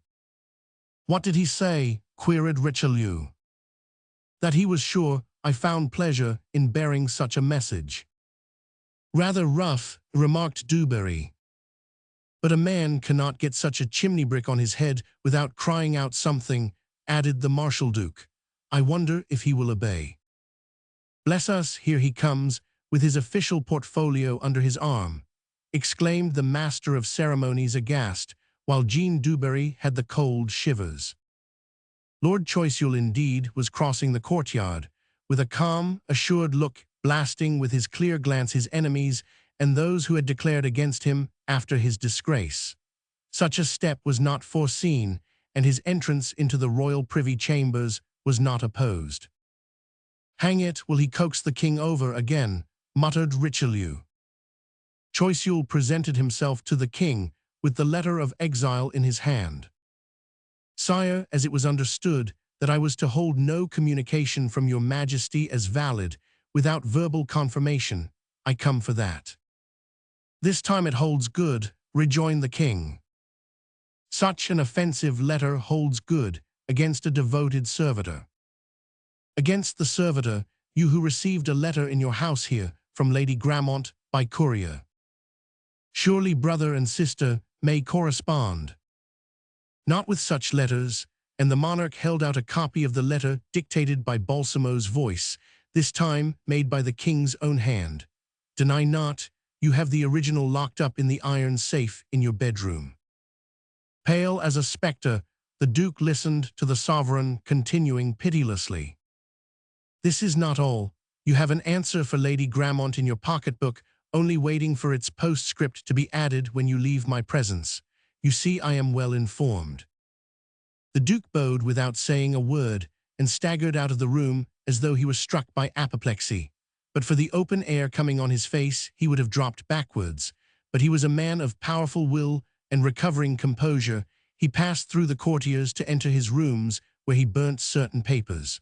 A quarter of an hour following, he left the palace in his coach. The disgrace of Choiseul was a thunderbolt which set fire to France. The parliament which his tolerance had upheld proclaimed that the state had lost its strongest prop. The nobility sustained him as one of their order. The clergy felt fostered by a man whose severe style made his post almost sacerdotal. The philosophical party, very numerous by this time and potent, because the most active, intelligent, and learned formed it, shouted aloud when their government escaped from the hands of the protector of Voltaire, the pensioner of the encyclopedist writers, and the preserver of the traditions of Lady Pompadour, playing the Maxinas in petticoats for the newspaper writers and pamphleteers. The masses also complained, and with more reason than the others. Without deep insight, they knew where the shoe pinched. From the general point of view, Choiseul was a bad minister and a bad citizen, but he was a paragon of patriotism and morality compared with the sycophants, mistresses, and their parasites, particularly Lady Dubarry, whom a lampoonist qualified as less to be respected than a charcoal man's wife. To see the reins pass into the hands of the pet of a favorite made the future blacker than before. Hence, nearly everybody flocked on the road to cheer the minister as he went away in exile. There was a block to the traffic at the Enfer toll bar on the Touraine road. 100 carriages escorted the Duke after he had got through here. Cheers and sighs followed him, but he was too sharp not to know that there was less regret over his going than fear about those who would replace him. On the crowded highway, a post-chaise came tearing and would have run down the minister, but for a violent swerving of the postboy. A head was stuck out of the chaise window at the same time as the Duke of Choiseul looked out of his. It was the Duke of Aiguillon, nephew of Richelieu, who would probably have a place in the cabinet which the Marshal Duke, as the new minister, would form. No doubt he had received the cue and was hurrying to take the berth. He saluted the fallen one very lowly. The latter drew back in the coach, for in this second the sight had withered all the laurels. At the same time, as compensation up came a carriage with the royal colours, drawn by 8 horses on the Sevres branch road, and crossing with Choiseul's equipage by chance or the block. On the back seat was the Dauphiness with her mistress of the household, Lady Noailles. On the front one was Andrea de Taverny. Red with glory and delight, Choiseul leaned out and bowed lowly. "Farewell, princess," he said in a choking voice. "Farewell, my lord, till soon we meet again," was the reply. The Archduchess gave an imperial smile and showed majestic disdain for court etiquette by replying. "Choiseul forever," shouted an enthusiastic voice close upon these words. Andrea turned rapidly towards the speaker, for she knew the voice. "Room, make room there," roared the royal squires, forcing Gilbert, pale and hot, with getting to the front to see into the line along the roadside ditch. It was indeed our hero, who had in a fit of philosophical fervor shouted for choiseul. Chapter 12. Andrea in favor. At 3 in the afternoon, Madeleine de Taverny came out of her rooms dressed to perform her duty as reader to the princess. On reaching the Trianon summer house, she was told that her mistress was in the grounds with her architect and head gardener. In the upper story could be heard the whiz of the turning lathe, with which the Dauphin was busy making a safety lock for a chest which he thought a great deal of. To join the Dauphiness, Andrea crossed the garden where, although the season had come on, the pale flowers were lifting their heads to catch the fleeting rays of a still paler sun. Dark came at 6, and the gardeners were covering the plants from the frost with glass bells. On the lawn at the end of a walk hedged with trimmed trees and Bengal roses, Andrea suddenly perceived one of these men who, on seeing her, rose from stooping over his spade and saluted her with more grace and politeness than a common man could do. Looking, she recognized Gilbert, whom she had seen from a child on her father's estate. She blushed in spite of herself, for the presence of this ex-retainer seemed a very curious kindness of destiny. He repeated the salute, and she had to return it as she passed on. But she was too courageous and straightforward a creature to resist a movement of the spirit and leave a question unanswered of her disturbed soul. She retraced her steps, and Gilbert, who had lost color and was eyeing her ominously, returned to life and made a spring to arrive before her. "How do you happen to be here, Gilbert?" she began. "A man must live, and honestly." "Well, you ought to be happy in such a position." "I am very happy indeed to be here." "Who helped you to the place?" "Dr. Jussieu, a patron of mine. He is a friend of another patron, the great Rousseau." "Good luck, Gilbert," said Andrea, preparing to go. "I hope you are better after your accident," ventured the young man in so quivering a voice that one could see that it came from a vibrating heart. "Yes, thanks," she coldly answered. "It did not amount to anything." "Why, you came near dying. The danger was dreadful," said Gilbert, at the height of emotion. Andrea perceived by this that it was high time that she cut short this chat in the open with a royal gardener. "Will you not have a rose?" questioned he, shivering. "Why, how can you offer what is not yours?" she demanded. He looked at her surprised and overcome, but as she smiled with superciliousness, he broke off a branch of the finest rose tree and began to pluck the flowers and cast them down with a noble coolness which impressed even this haughty patrician girl. She was too good and fair-dealing not to see that she had wantonly wounded the feelings of an inferior who had only been polite to her. Like all proud ones feeling guilty of a fault, she resumed her stroll without a word, although the excuse was on her lips. Gilbert did not speak either. He tossed aside the rose twig and took up the spade again, bending to work, but also to see Andrea go away. At the turning of the walk, she could not help looking back, for she was a woman. "Hurrah," he said to himself, "she is not so strong as me, and I shall master her yet." Overbearing with her beauty, title and fortune now rising, insolent to me because she divines that I love her, she only becomes the more desirable to the poor working man who still trembles as he looks upon her. Confound this trembling, unworthy of a man, but she shall pay some day for the cowardice she makes me feel. I have done enough this day in making her give in," he added. "I should have been the weaker as I love her, but I was 10 times the stronger." He repeated these words with savage delight, struck his spade deep into the ground, and started to cut across the lawn to intercept the young lady at another path, when he caught sight of a gentleman in the alley up, which Andrea was proceeding in hopes to meet her royal mistress. This gentleman wore a velvet suit under a cloak trimmed deeply with sable. He carried his head high, his hat was under his arm, and his left hand was on his sword. He stuck out his leg, which was well made, and threw up his ankle, which was high, like a man of the finest training. On seeing him, Gilbert uttered involuntarily a low exclamation and fled through the sumac bushes like a frightened blackbird. The nobleman spied Andrea, and without quickening his measured gait, he maneuvered so as to meet her at the end of a cross path. Hearing the steps, she turned a little aside to let the promenader pass her, and she glanced at him when he had done so. He looked at her, and with all his eyes, he stopped to get a better view and turning round, said, "May I ask why you are running so fast, young lady?" At this, Andrea saw, 30 paces behind, 2 Royal Lifeguards officers. She spied the blue ribbon under the speaker's mantle, and she faltered, pale and alarmed by this encounter and accosting. "The king. I have such poor sight that I am obliged to inquire your name," returned the monarch, approaching as she courtesied lowly. "I am Deal, de Taverny," she murmured, so confused and trembling that she hardly made herself understood. "Oh yes, are you making a voyage of discovery in the place?"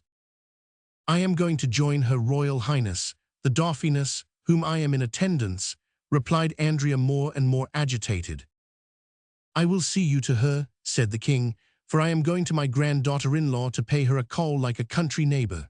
So, kindly accept my arm." Andrea felt her sight dimmed and her blood boiling up in her heart. Like a dream appeared this honor to the impoverished nobleman's daughter, to be on the arm of the Lord over all, a glory despaired of, an incredible favor which the whole court would covet. She made a profound courtesy, so religiously shrinking that the king was obliged to return it with a bow. When Louis Roman XV remembered his sire, he did so in ceremonious matters. It is true that French royal attentions to the fair sex dated back to King Harry IV of gallant memory. Though the king was not fond of walking, he took the longest way round to the Trianon. The 2 guards officers in attendance saw this, as they were not any too warmly clad. They arrived late, as the Dauphiness had started, not to keep her lord and master waiting. They too were at the table, with Lady Knowles, nicknamed Lady Stickler, so rigid about etiquette was she, and the Duke of Richelieu in attendance, when the servant voices echoed through the house. "The king." At this magic word, Lady Knowles jumped up as if worked by a spring. Richelieu rose leisurely as usual. The Dauphin wiped his mouth with his napkin and stood up in his place, with his face turned to the door. The Dauphiness moved towards the door to meet the visitor the sooner, and do him the honors of the house. Louis was still holding Andrea by the hand, and only at the landing did he release her, saluting her with so long and courteous a bow that Richelieu had time to notice the grace of it, and wonder to what happy mortal it was addressed. The Dauphiness had seen and recognized Andrea. "Daughter," said Louis, taking the Austrian's arm, "I come without ceremony to ask supper. I crossed the park, and meeting Deal, de Taverny on the road, I entreated her to keep me company." "The Taverny girl," muttered Richelieu, almost stunned. "By my faith, this is very lucky, for she is daughter of an old friend of mine. The consequence is that, instead of scolding the young lady for being late, I shall thank her for having brought your majesty," said the Dauphiness pleasantly. Red as the cherries garnishing a dish on the table, Andrea bowed without replying. "Deuce take me, but she is very lovely," thought Richelieu, "and that old rogue Taverny never sang her up highly enough." After receiving the bow of the Dauphin, Louis sat at table, where a place was always reserved for him. Endowed with a good appetite like his ancestors, he did honor to the spread which the steward had ready as if by magic. But while eating, the king, whose back was to the door, fidgeted as though he was looking for somebody or something. The fact was Deal, de Taverny, having no fixed position in the household, had not entered the dining room, but after bowing to the Dauphin and his lady, went into the sitting room where she was wont to read to her mistress.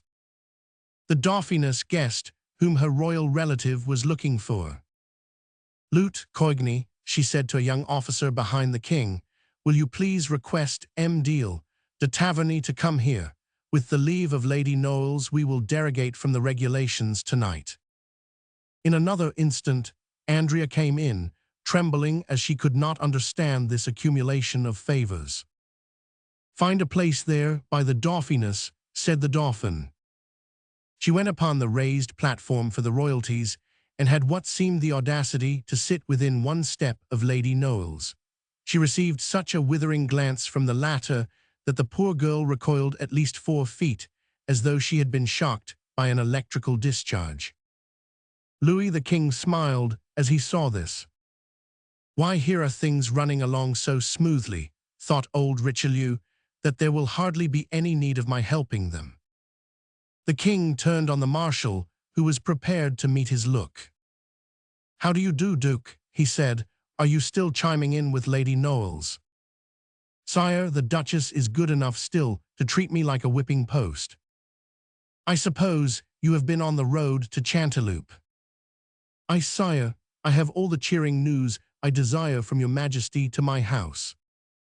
"What have I done for you?" asked the king, who had not expected this retort and did not like to be jested with when he had wanted to have his fun. "Sire, your Majesty has given my nephew Aiguillon the command of the Royal Light Horse. To do that for a nobleman who has many foes, all your Majesty's energy and statecraft were required. It is almost a movement of royalty itself against all comers." This was at the end of the repast. The king just waited an instant before he rose. Conversation might have embarrassed him, but Richelieu did not want to release his prey. While the king was chatting with the others, he worked round so dexterously as to have an opening to say, "Sire, it is well known that success emboldens a man." "Are you bold, then, Duke?" "I make so bold as to ask for another boon after the many I am thanking your Majesty for. It is for an old comrade of mine, a good old friend, and one of your Majesty's best servitors. He has a son in the army. He is a young man of merit, but wants the purse. An august princess has gratified him with the brevet rank of captain, but he has no company to command." "Is the princess my daughter?" asked the king. "Yes, sire, and the young gentleman is the son and heir of Baron Taverny." "My father," Andrea could not help exclaiming. "Philip, do you beg a company for my brother Philip?" Ashamed of her breach of etiquette in speaking without the royals putting a question, she fell back a step, blushing and wringing her hands. The king turned to admire her blushes and emotion. Then he gave the wily courtier a glance teaching him how agreeable the request was by reason of its timeliness. "Really, the young chevalier is charming, and I promise to make his fortune," struck in the Dauphiness. "How unhappy we princes are, when we have the willingness to oblige. Heaven bereaves us of memory or reason. Ought I not have thought that the young gentleman might lack lucre, and that the rank was a snare without the soldiers to back it?" "Why, lady, how could your highness have known?" "But I did know," interrupted the Austrian, recalling the glimpse she had at the poverty-stricken abode of the Tavernys on her passing through Touraine, "and I ought to have thought of that when I gave the rank." The king looked at the speaker's noble and open countenances. Then his eyes fell on Richelieu's, also illumined by a ray of their generosity reflected. "Dukes," he whispered, "I shall be embroiled with La Dubarry. But," he proceeded aloud, turning to Andrea, "do you tell me that this will afford you pleasure?" "I entreat it," she said, clasping her hands. "It is granted then," said Louis. "Duke, select a good company for the young hero. I will provide the expenses if it is not fully raised and all paid for." This good action rejoiced all the attendants. It earned the donor a heavenly smile from Andrea and a grateful one from the same to Richelieu. Some visitors dropped in, among them the Cardinal Prince Rohan, who paid assiduous court to the Dauphiness, but the king had attention and sugary words solely for Richelieu that evening. He took the joyous old marshal with him when he left to go home. Andrea was relieved by the Dauphiness, who said, "You will want to send this good piece of news to your parent in town. You can retire." Preceded by a lackey carrying a lantern, the young lady crossed the grounds to her part of the palace. Before her, from bush to bush, bounded what seemed a shadow in the foliage. It was Gilbert whose sparkling eyes watched her every movement. When Andrea was left at the doorway, the footman returned. Thereupon Gilbert went up to his room in the stable lofts, where his window overlooked the girl S at the corner. He saw her call a strange waiting woman, who let the curtains fall like an impenetrable veil betwixt the beloved object and the young lover's burning gaze. Chapter 13. Nicole is valued properly. The only guest left in the palace was Cardinal Rohan, redoubting his gallantry towards the princess, who received him but coolly. As the Dauphin retired, he feared it would look bad to remain, so he took leave with all the tokens of the most profound but affectionate respect. As he was stepping into his coach, a waiting woman slipped up, and all but entering the vehicle, she whispered, "I have got it." She put a small packet in the prince's hand, wrapped in tissue paper, and it made him start. "Here's for you an honorable salary," he replied, giving her a heavy purse. Without losing time, the cardinal ordered his coachman to go on to Paris where, at the toll bar, he gave him fresh orders to drive to St. Claude Street. On the way, he had in the darkness felt the paper and kissed it as a lover would a keepsake. Soon after, he was treading the parlor carpet of the mysterious house where La Dubarry and Duke Richelieu had been appalled by Balsamo's power. It was he who appeared to welcome the cardinal, but after some delay, for which he excused himself, as he had not expected visitors so late. It was nearly 11. "It is so, and I ask pardon, Baron," said the other, "but you may remember that you told me that you could reveal certain secrets if you had a tress of the hair of the person." "Of whom we spoke," interrupted the magician guardedly, as he had already caught sight of the little parcel in the simple prelate's hand. "It is very good if you have brought it." "Shall I be able to have it again after the experiment?" "Unless we have to test it with fire." "Never mind then, for I can get some more. Can I have the answer tonight? I am so impatient." "I will try, my lord. At all events, midnight is the spirit hour." He took the packet, which was a lock of hair, and ran up to Lorenza's room. "I am going to learn the secret about this dynasty," he said on the way, "the hidden design of the supreme architect." Before he opened the secret door, he put the medium into the magnetic sleep. Hence she who hated him when in her senses greeted him with a tender embrace. With difficulty, he tore himself from her arms, but it was imperative. Only a child or a virgin can be used to the utmost extent for clairvoyance. It was hard to tell which was more painful to the poor mesmerizer, the abuse of the Italian wife when awake or her caresses when asleep. Putting the paper in her hand, he asked, "Can you tell me whose hair this is?" She laid it on her breast and on her forehead, for it was there she saw though her eyes were open. "It comes from an illustrious head." "Is she going to be happy?" "So far, no cloud hovers over her." "Though she is married?" "Yes, she is married, but like me, she is still a virgin, purer than I, for I love my husband."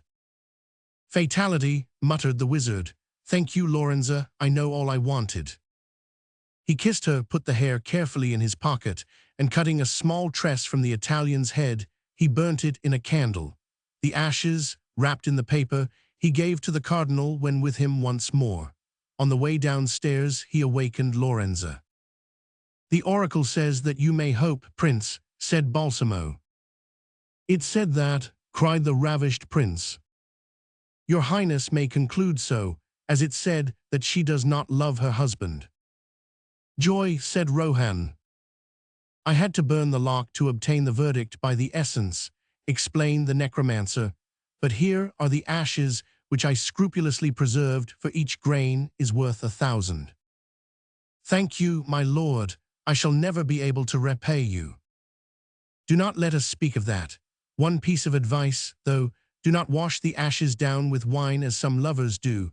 It is a mistaken course, for it might make your love incurable and turn the object cold." "I shall take care not to do that," said the prelate. "Farewell, Count." 20 minutes after, his carriage crossed that of Duke Richelieu, which it almost upset into one of the pits where they were excavating for a house, much building going on. "Why, Prince?" cried the older peer with a smile. "Hush, Duke," replied Rohan, laying a finger on his lips. And away they were carried in opposite directions. Richelieu was going to Baron Tavernier's residence in Cock Heron Street. The Baron was seated before a dying fire, lecturing Nicole, or rather, chucking her under her pretty chin. "But I am dying of weariness here, master," she protested with wanton swinging of her hips in protest. "It was promised me that I should go to the palace with my mistress."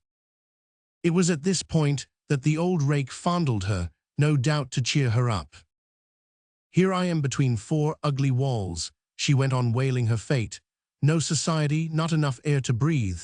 But at Trianon I should have people around me and see luxury, stare and be stared at."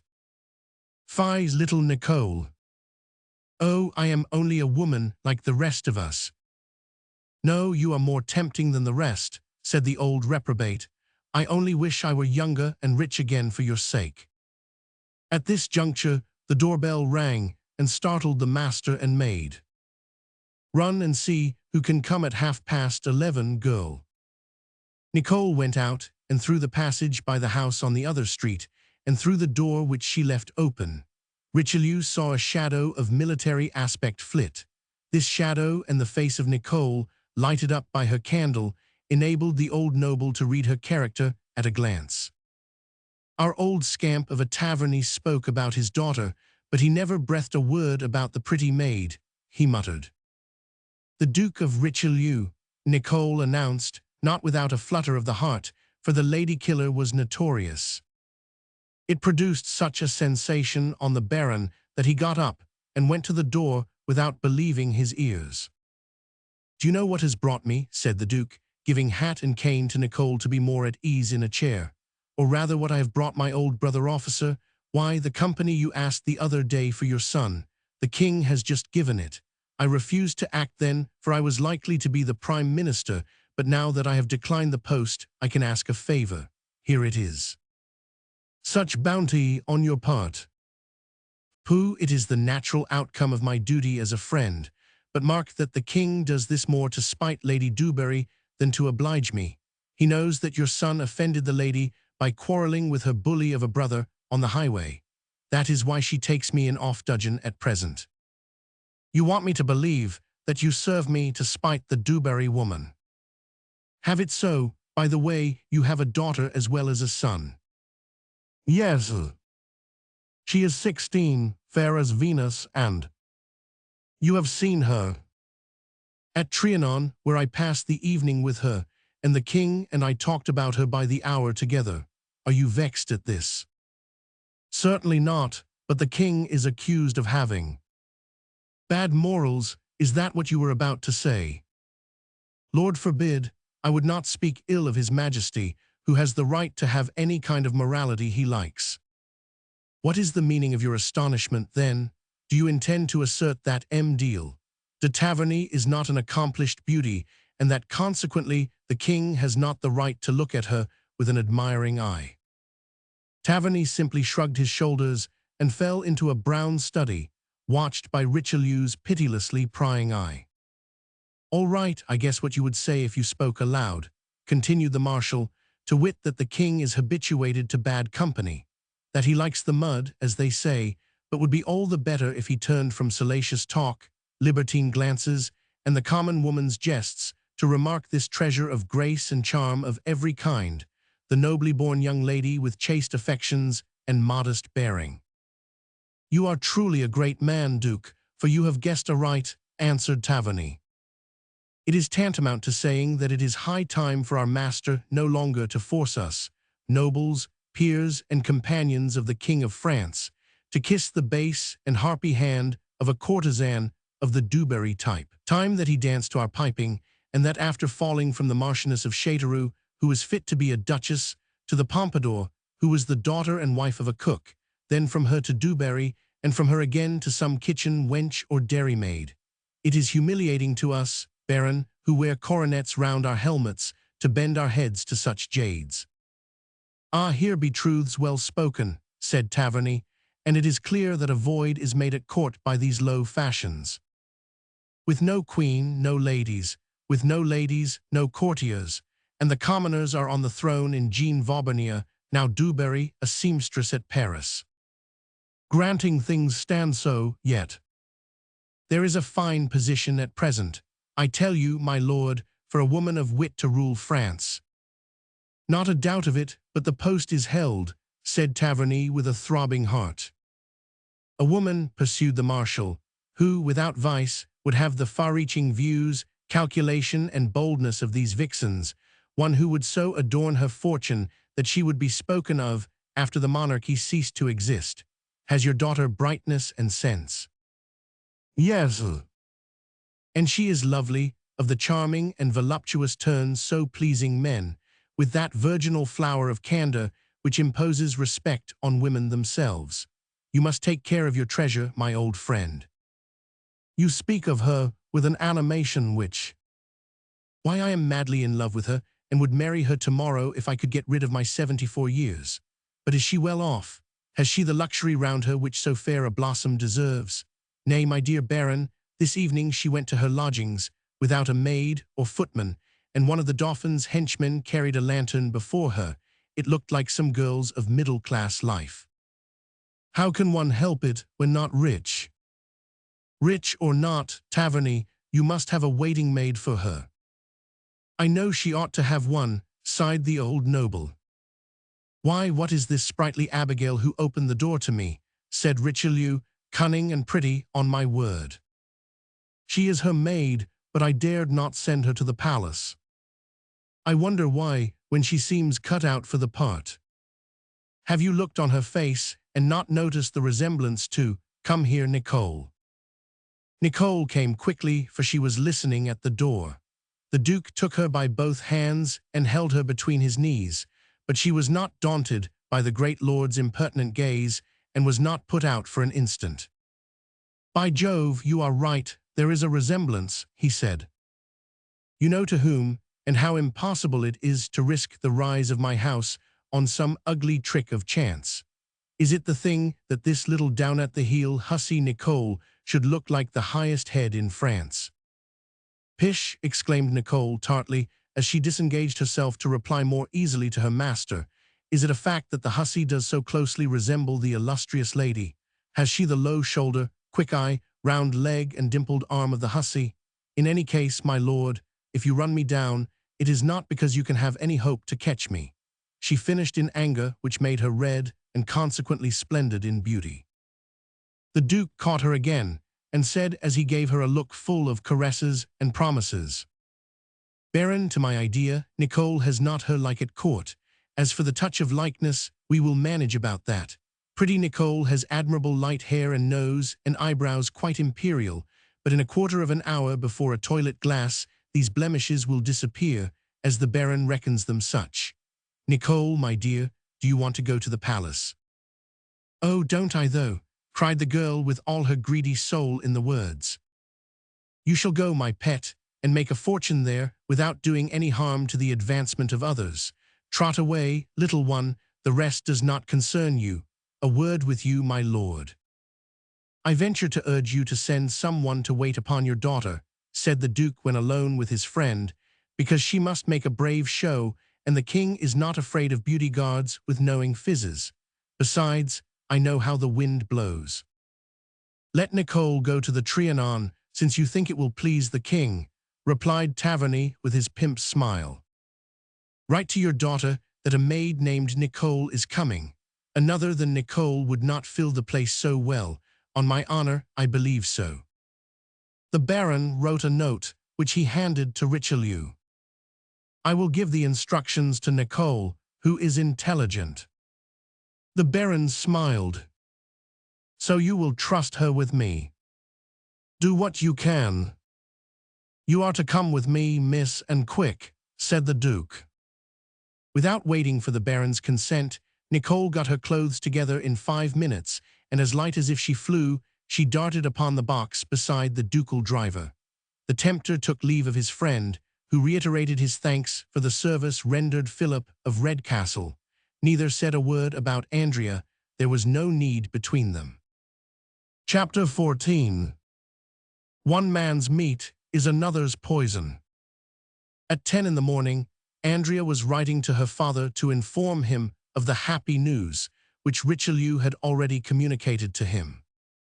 Her room in the corridor of the chapel was not grand for a rival princess's lady of attendance, but it was a delightful abode for one who liked repose and solitude. Andrea had obtained permission to breakfast in her rooms whenever she liked. This was a precious boon, as it gave her the mornings to herself. She could read or go out for a saunter in the park and come home without being annoyed by lord or lackey. Suddenly a tapping at the door, discreetly given, aroused her attention. She raised her head as the door opened and uttered a slight cry of astonishment as the radiant face of Nicole appeared from the little antechamber. "Good morning, mistress." "Yes, it is I," said the girl, with a merry courtesy which was not free from apprehension, knowing her lady's character. "You, what wind brings you?" replied Andrea, laying down her pen to talk. "I was forgotten, but I have come. The Baron said I was to do so," said Nicole, bending the black eyebrows which Richelieu's hair dye had made. "You would not turn me back when I only wanted to please my mistress. This is what one gets for loving her betters," sighed the girl, with an attempt to squeeze a tear out of her fine eyes. The reproach had enough feeling in it to touch Andrea. "My child, I am waited on here, and I cannot think of charging the Dauphiness with an additional mouth." "Not when it is not so large a one," questioned the maid, pouting the rosebud mouth in argument with a winsome smile. "No matter, your presence here is impossible on account of your likeness. Why have you not looked on my face? It has been altered by a fine old nobleman who came to see Master and tell him of Master Philip's getting a company of soldiers from the king. As he saw Master was sorrowing about you being alone, he heard the reason and said that nothing was easier than to change light to dark. He took me to his house, where his valet turned me out as you behold me." "You must love me," said Andrea smiling, "to come and be a prisoner shut up with me in this palace." "The rooms are not lively," said M'Deal Legge after a swift glance round them, "but you will not be always mewed up here." "I may not, but you will not go out for the promenade with the princess, the parties, card play, and social gatherings. Your place would be here to die of weariness." "Oh, there must be a peep at something through the windows. If one can see out, others can see me. That is good enough for Nicole. Do not fret about me." "Nicole, I cannot do it without express order." The maid drew a letter from the Baron from her tucker, which settled the dispute. It was thus conceived. "My dear Andrea, I know, and it has been remarked, that you do not hold the station at the Trianon which your birth entitles you to do. You lack a maid and a pair of lackeys, as I do 20,000 a year. But in the same way as I content myself with 1,000, you must shift with one maid. So take Nicole, who will do you all the service requisite. She is active, intelligent, and devoted. She will quickly pick up the tone and manners of the palace. Take care not to stimulate but enchain her goodwill to yourself. Keep her and do not fear that you are depriving me. A good friend gives me the advice that His Majesty, who has the kindness to think of us and to remark you on sight, will not let you want for the proper outfit for your appearance at court. Bear this in mind as of the highest importance. Your affectionate father." This threw the reader into painful perplexity. Poverty was pursuing her into her new prosperity and making that a blemish which she considered merely an annoyance. She was on the point of angrily breaking her pen and tearing the commenced letter in order to reproach her father with such an outburst of disinterested philosophical denial as Philip would have freely signed. But she seemed to see her father's ironical smile when he should read this masterpiece, and away fled her intention. So she answered with the following record of what was passing. "Father, Nicole has just arrived, and I receive her as you desire it, but what you write on the subject drives me to despair. Am I less ridiculous with this little rustic girl as waiting woman than alone among these rich ladies waited on hand and foot? Nicole will be miserable at my humiliation, for servants smile or frown as their masters are looked upon. She will dislike me. As for the notice of His Majesty, allow me to tell you, father, that the king has too much intelligence to try to make a great lady of one so unfitted, and too much good nature to notice or comment on my poverty. Far from it to want to change it into ease which your title and services would legitimatize in everybody's eyes. It must be confessed that this candid innocence and noble pride mated the astuteness and corruption of her tempters. Andrea spoke no more against Nicole, but kept her.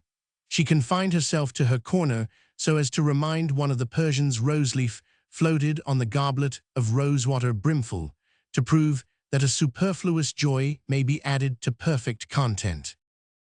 When Nicole was left to herself, she made a survey of the neighborhood. This did not promise much fun, but at an upper window over the stables, she caught a glimpse of a man's face, which made her have recourse to a scheme to draw it out. She hid behind the curtains of the window, left wide open. She had to wait some time, but at length appeared a young man's head. Timid hands rested on the windowsill, and a face rose with caution. Nicole nearly fell back flat on her two shoulders, for it was Gilbert, her former companion on the manor of Taverny. Unfortunately, he had seen her, and he disappeared. He would rather have seen old Nick himself. What use now is my foolish discovery of which I was so proud? In Paris, my knowledge that Nicole had a sweetheart whom she let into her master's house gave me a hold on her. But out here, she has hold on me. Serving as lash to his hate, all his self-conceit boiled his blood with extreme vehemence. He felt sure that war was declared between him and the maid, but as he was a prudent youth who could be politic, he wanted to open hostilities in his own way and at his own time. Watching night and day for a week, without showing himself again, Gilbert at last caught sight of the plume of the guard's corporal, which was familiar to him. It was indeed that of Corporal Beausier, the trooper who had followed the court from Paris to the Trianon. Nicole played the coldly cruel for a while, but in the end accorded Corporal Beausier an appointment. Gilbert followed the loving pair on the shady avenue leading to Versailles. He felt the ferocious delight of a tiger on a trail. He counted their steps and sighs. He learnt by heart what they whispered to each other, and the result must have made him happy, for he went up to his garret singing. Not only had he ceased to be afraid of Nicole, but he impudently showed himself at the window. She was taking up a ladder in a lace mitten of her mistress at her window, but she looked up on hearing him singing a song of their old times in the country when he was courting her. She made a sour face which proclaimed her enmity, but Gilbert met it with so meaning a smile, and his song and mien were so taunting that she lowered her head and colored up.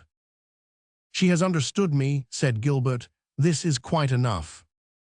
Indeed, she had the audacity to creep to his room door, but he had the prudence to deny her entrance, dangerous as was the temptation. It was only after many a mine and countermine that at last chance made them meet at the chapel door. "Good evening, Gilbert. Are you here?" "Oh, Nicole, good evening. So you've come to Trianon." "As you see, our young lady's maid still. And I are master's gardener's man."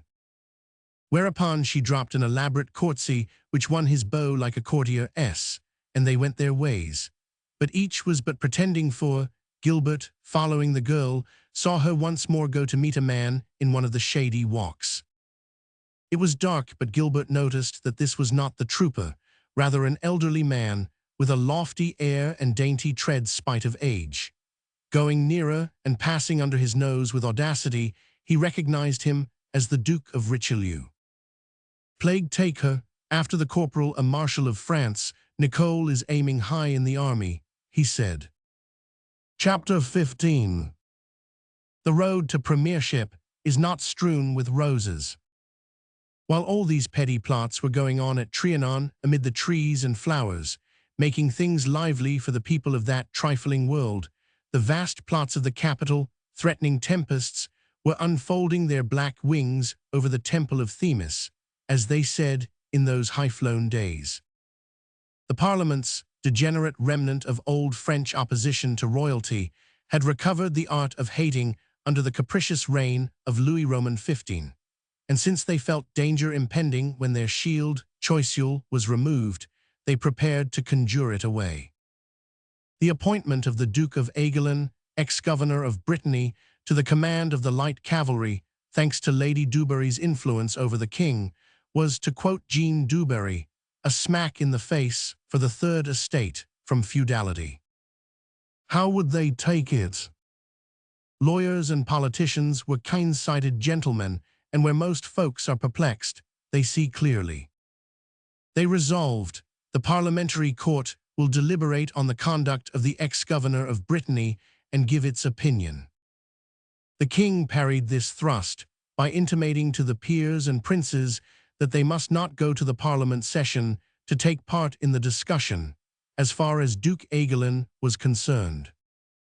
Already unpopular, the Duke of Aiguillon was discouraged and sat in a state of torpor at the impending overthrow when his uncle, the Duke of Richelieu, was announced. He ran to welcome him with all the more eagerness as he had been trying to meet him lately without the old fox being discoverable.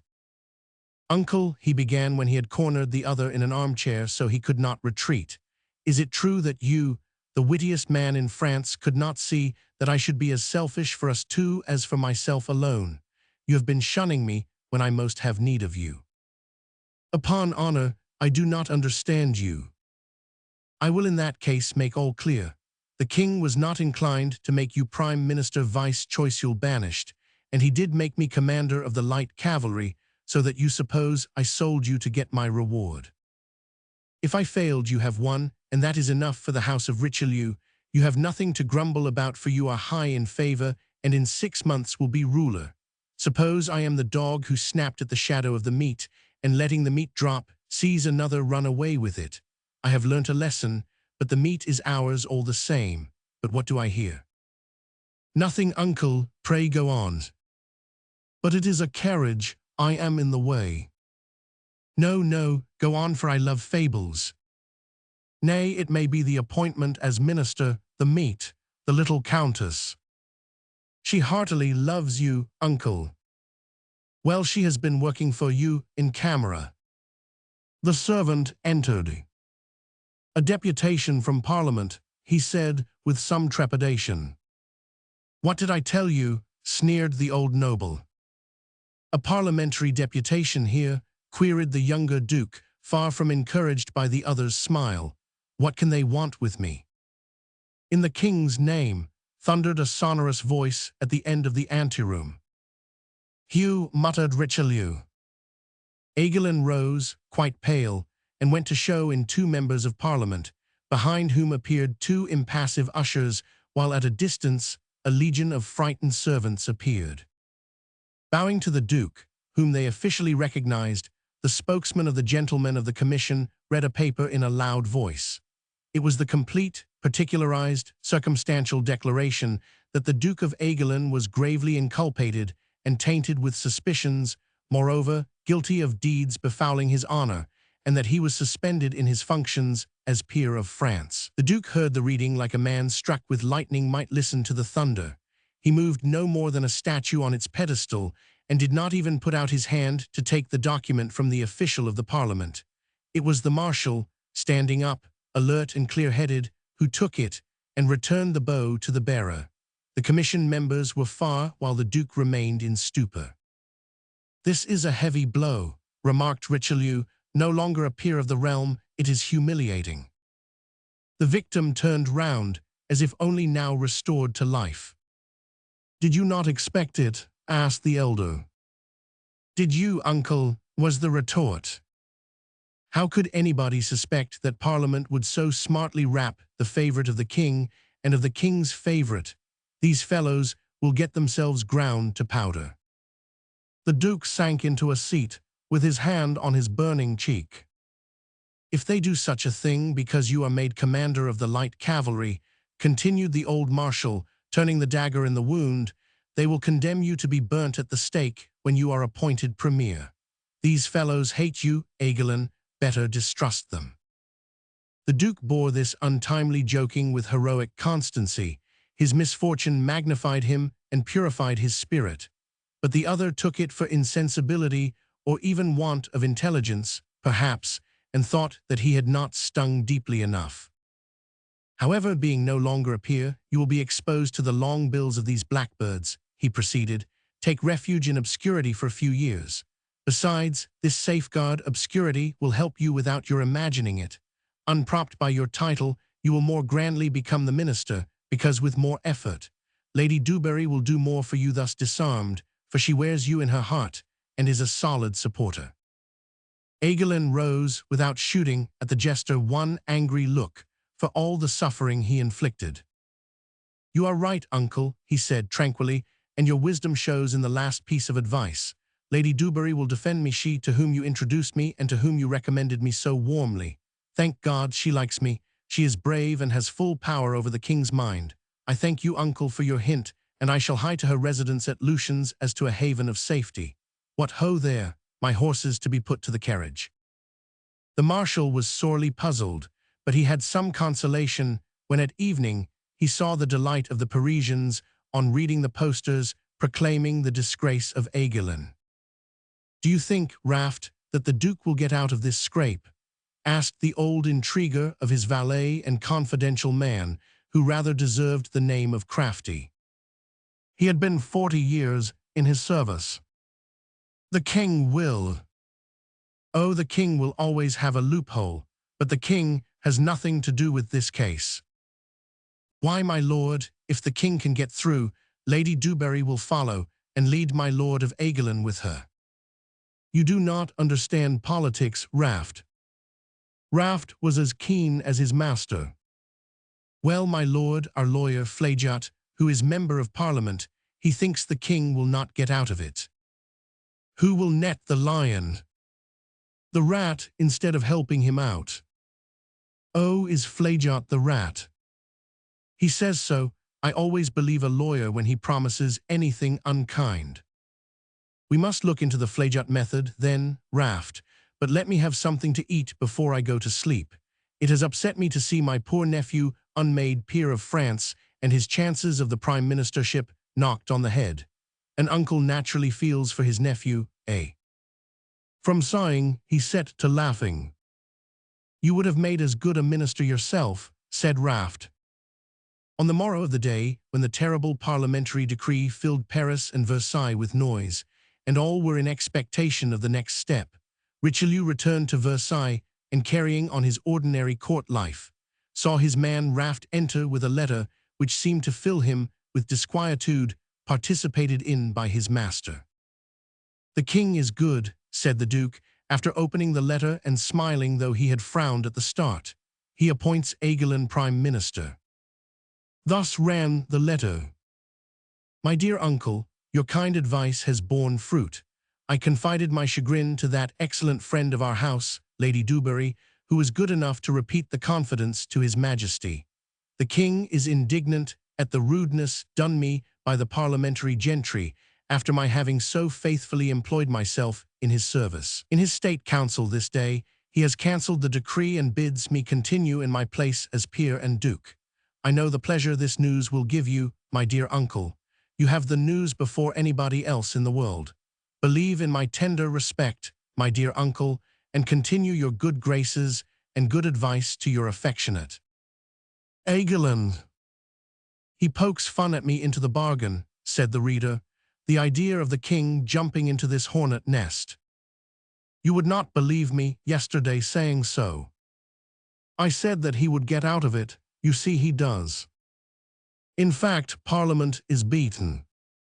So am I, and forever. I must pay the forfeit. You do not understand how grating on me will be the laughs at Lucian's. The Duke is there now, laughing at me in chorus with La Dubarry, Jean, and Chan, while the black boy snaps his fingers at me over the candy I gave him. Oddsbodikins, I have a soft heart, but this makes me furious." "Then you should not have acted as you did, my lord. You goaded me on." What do I care whether the Duke of Aegelin is or is not a peer of France? Man of brains though you are, your grace makes blunders that I would not forgive in a low-bred fellow like me. Explain, my old Raft, and I will own if I am wrong. You wanted to be revenged yesterday, did you not? You aimed to humble your nephew because he was likely to be the premier instead of your grace. Well, such revenge costs dear, but you are rich and can afford to pay. What would you have done in my place, you knowing dog? Nothing. You could not but show your spite, because the Dubarry woman thought your nephew was younger than yourself. A growl from the old marshal was all the comment. Parliament was egged on by you to do what it has done. Knowing the decree would be issued, you offered your services to your unsuspecting nephew. I admit I was wrong. You ought to have given me a warning. I prevent you doing ill. You are always saying that I am of your making, and I should be little after your model if I was not joyful at your making a mistake or bringing about evil. Oh, you think evil will come of it. Certainly you are obstinate and will keep open the breach. Aigulin will be the bridge between Dewberry and Parliament on which all the fighting will take place. After he shall have been very well trampled upon, he will suffer the fate of used-up wood. They will cast him away into the lumber room, that is, into the Bastille. He will be minister first, but you will be exiled all the same.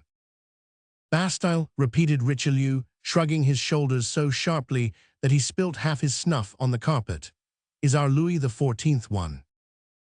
No, but Lady Dewberry, with Aigulin to back her, is up to the mark of Lady Maintenon. Beware. At present, I do not know any princesses who will take you green goslings and sweetmeats when you lie in prison. Pretty prognostics these, said the Duke after a long silence. You read the future, do you? What about the present? Your Grace is too wise for me to offer advice. You knave, are you still poking fun at me? Mind, my lord, a man is not a knave after 40, and I am 67. If not a knave, you are your own counsel, be mine. If the King's Act is not known yet, why not let the President of Parliament have the Duke's letter and the royal decree in council? Wait till the Parliament has debated on them, and then go and see your lawyer, Flageot. As he is your Grace's lawyer, he must have some case of ours in hand. Ask him about it, and learn how things stand. But seeing the family lawyer is your province, Master Raft. Nay, that was all very well when Flageot was a simple paper stainer, but henceforth Flageot is an Attila, a scourge of kings, and only a duke and peer of France can talk to the likes of him. Are you serious or having a jest? Tomorrow it will be serious, my lord. Chapter 16. The Endless Lawsuit. It is not hard to guess what the dainty Duke suffered in passing through the dirty and nauseating Paris of his era to reach the foul hole among ill-kept houses, which was called a street. Before Flageot's door, the way for the ducal coach was stopped by another vehicle. He perceived a female's headdress coming out of it, and as his 75 years had not rebuffed him in his reputation as a lover of the ladies, he hastened to wade through the mud to offer his arm to the lady who was stepping out unassisted. He was not in luck, for the foot was the bony one of an old dame. Wrinkled face, the tan showing under a thick layer of rouge, proved that she was not merely old but decrepit. But the marshal could not draw back. Besides, he was no chicken himself. The client, she must have been a client to be at this door, did not hesitate like he did. She put her paw with a horrible grin in the Duke's hand. I have seen this Gorgon's head somewhere before, he thought. Going to call on Flageot, he inquired. Yes, your Grace. Oh, have I the honor of being known to you? He exclaimed, disagreeably surprised as he stopped at the opening of the park passage. There is no woman who does not know the Duke of Richelieu, was the reply. This baboon flatters herself that she is a woman, muttered the victorate man, but he saluted with the utmost grace, saying aloud, May I venture to ask to whom I have the honor of speaking? I am your servant, the Countess of Béarn, replied the old lady, making a court reverence on the miry planks of the alley, 3 paces from a sort of open trapdoor in which the marshal expected to see her tumble when she got to the 3rd courtesy. Enchanted to hear it, my lady, he responded. So your ladyship has some law business on hand. Law business, indeed. It is only one suit, but you must have heard about it as it is so long in the courts, my defense against the claim of the Salus brothers. Of course, there is a popular song about it. It is sung to the tune of the Bourbon Lass, and runs some way thus. My lady Countess, how I want your help, which I should ever vaunt. For I am in a stew. You understand that is Lady Dewberry who sings. It is saucy to her, but these ballad mongers respect nobody. Lord, how greasy this rope for a handrail is. Then you reply as follows. A lady old and obstinate. Unsettled lawsuits are my fate. To win, I must rely on you. How shocking, my lord, said the Countess, who was a descendant of the house of Béarn and Navarre, which gave Henry Roman IV as king to France. How dare they thus insult a woman of quality? Excuse my singing out of tune, but this staircase puts me in a heat. Ah, we have reached his door. Let me pull the bell. The old dame let the Duke pass her, but grumbled. He rang, and Madame Flejaut, the lawyer's daughter as well as lawyer's wife, did not think it beneath her to open the door. Introduced into the office, a furious man was seen with a pen in his hand, which he flourished, dictating to his principal clerk. Good heavens, what are you doing, Master Flejaut? Asked the old Countess, whose voice made the proctor turn round. Oh, your ladyship's most faithful, a chair for the Countess of Béarn, and the Duke of Richelieu, if my eyes do not deceive me. Another seat, Bernardit, for my Lord of Richelieu. How is my suit going on? Inquired the lady. Fine, my lady, I was just busy on your behalf, and it will make a noise now, I can tell you. If you have my action in motion, then you can attend to my Lord Duke. If you please. Well, you must know what brought me. The papers Raft brought from your lordship. It is put off indefinitely, at least it may be a year before the case comes up in the courts. I should like to know the reasons. Circumstances, my lord. The king having cancelled the parliamentary decree about Duke Aiguillon, we reply by burning our ships. I did not know you Parliament gentlemen had any ships. Both houses have refused to proceed with any cases before the courts until the king withdraws Lord Aiguillon. You don't say so, exclaimed Richelieu. What, they won't try my case, said Lady Béarn with a terror she did not try to dissimulate. This is iniquitous, rebellion to our lord the king. My lady, the king forgets himself, and we forget our duty too, rejoined the lawyer loftily. You will be lugged into the Bastille. I shall go singing, and my colleagues will escort me, bearing palms. The man is mad, said the lady to the nobleman. We are all of a feather, continued the proctor. This is curious, observed the marshal.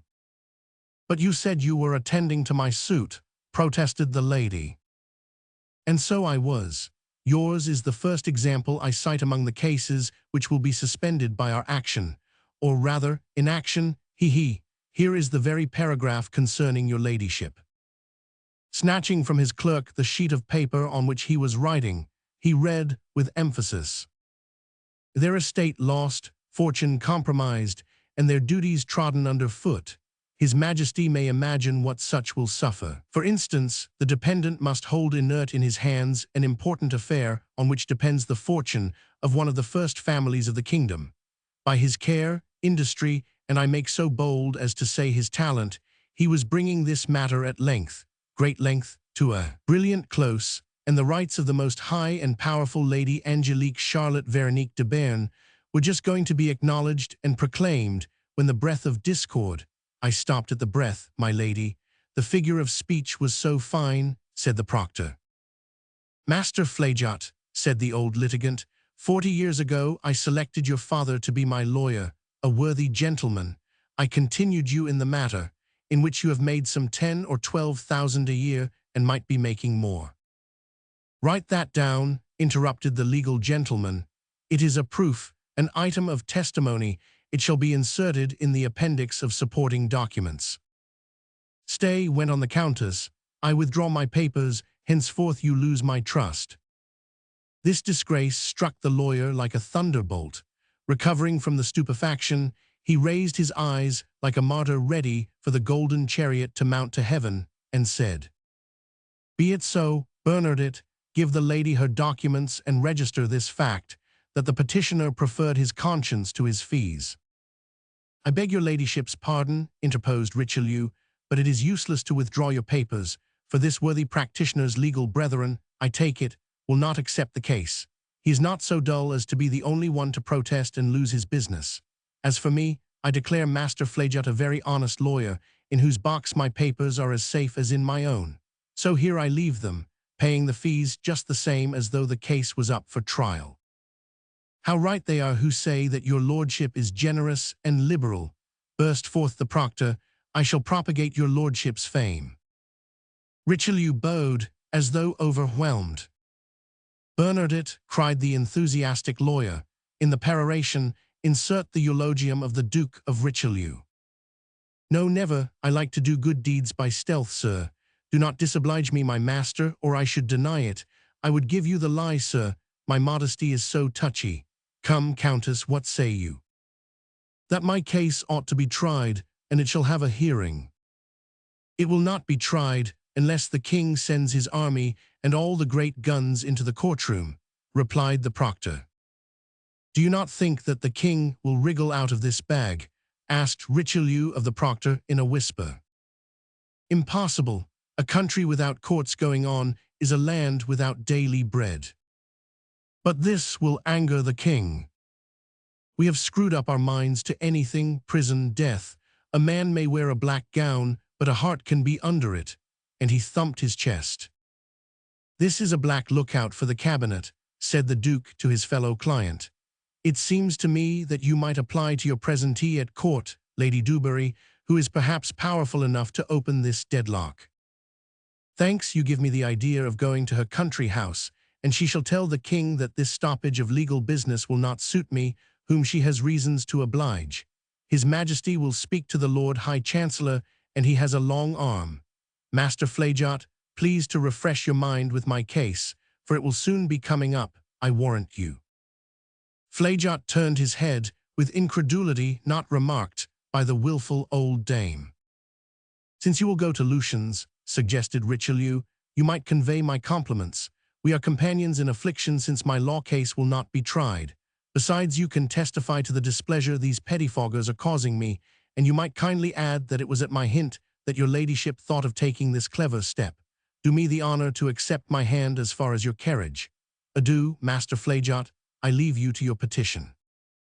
Raft was right, mused the Duke when by himself.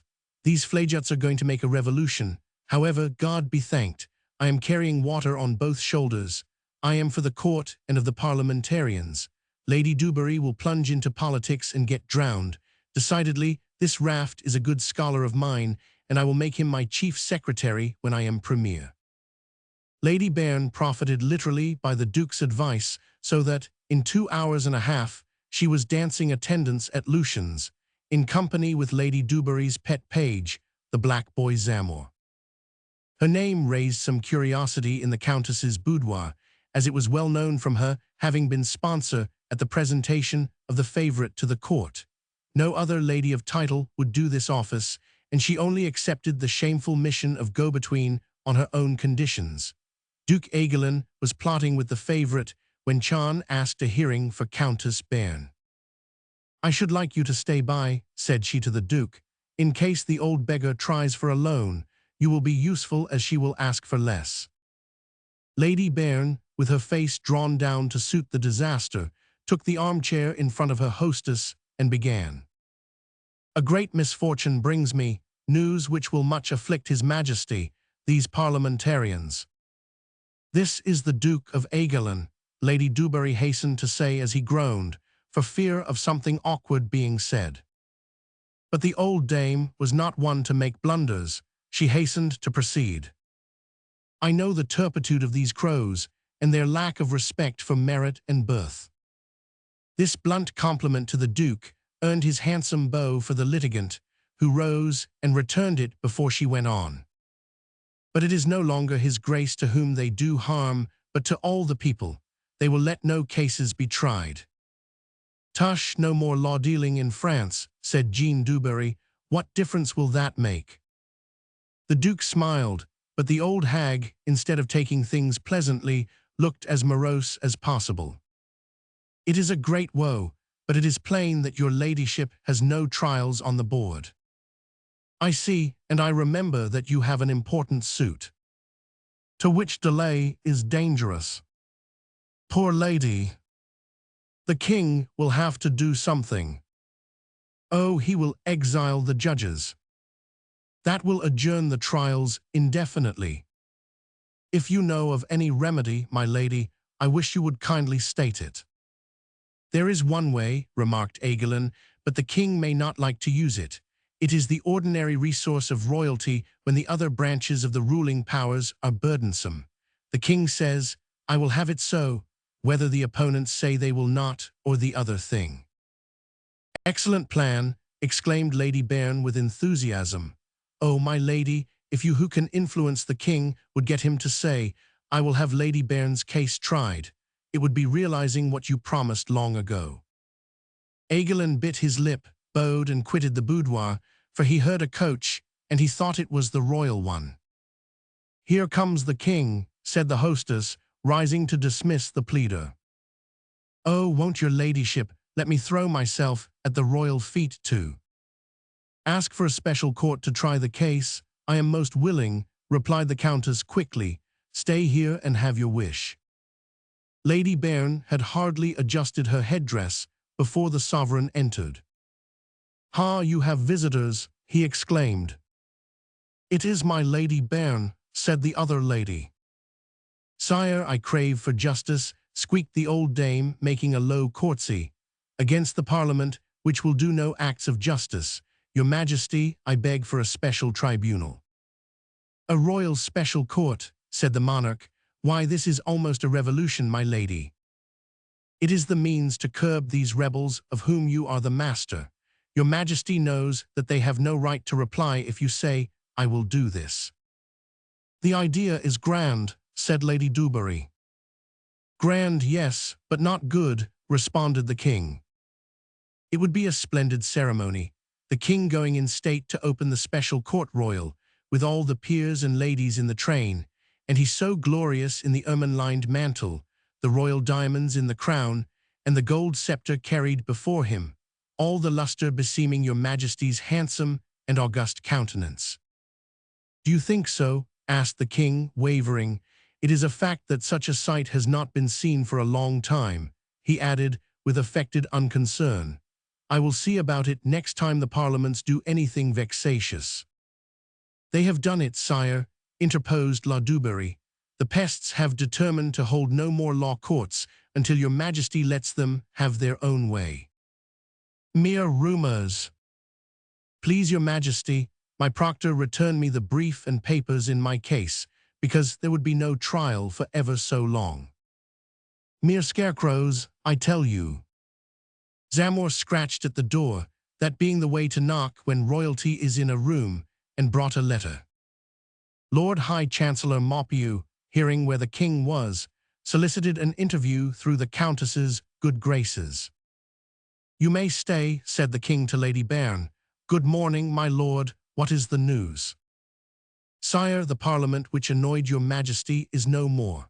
The members wish to resign and have handed in their applications to be relieved altogether. I told you this was a serious dilemma, whispered the young countess to her royal lover.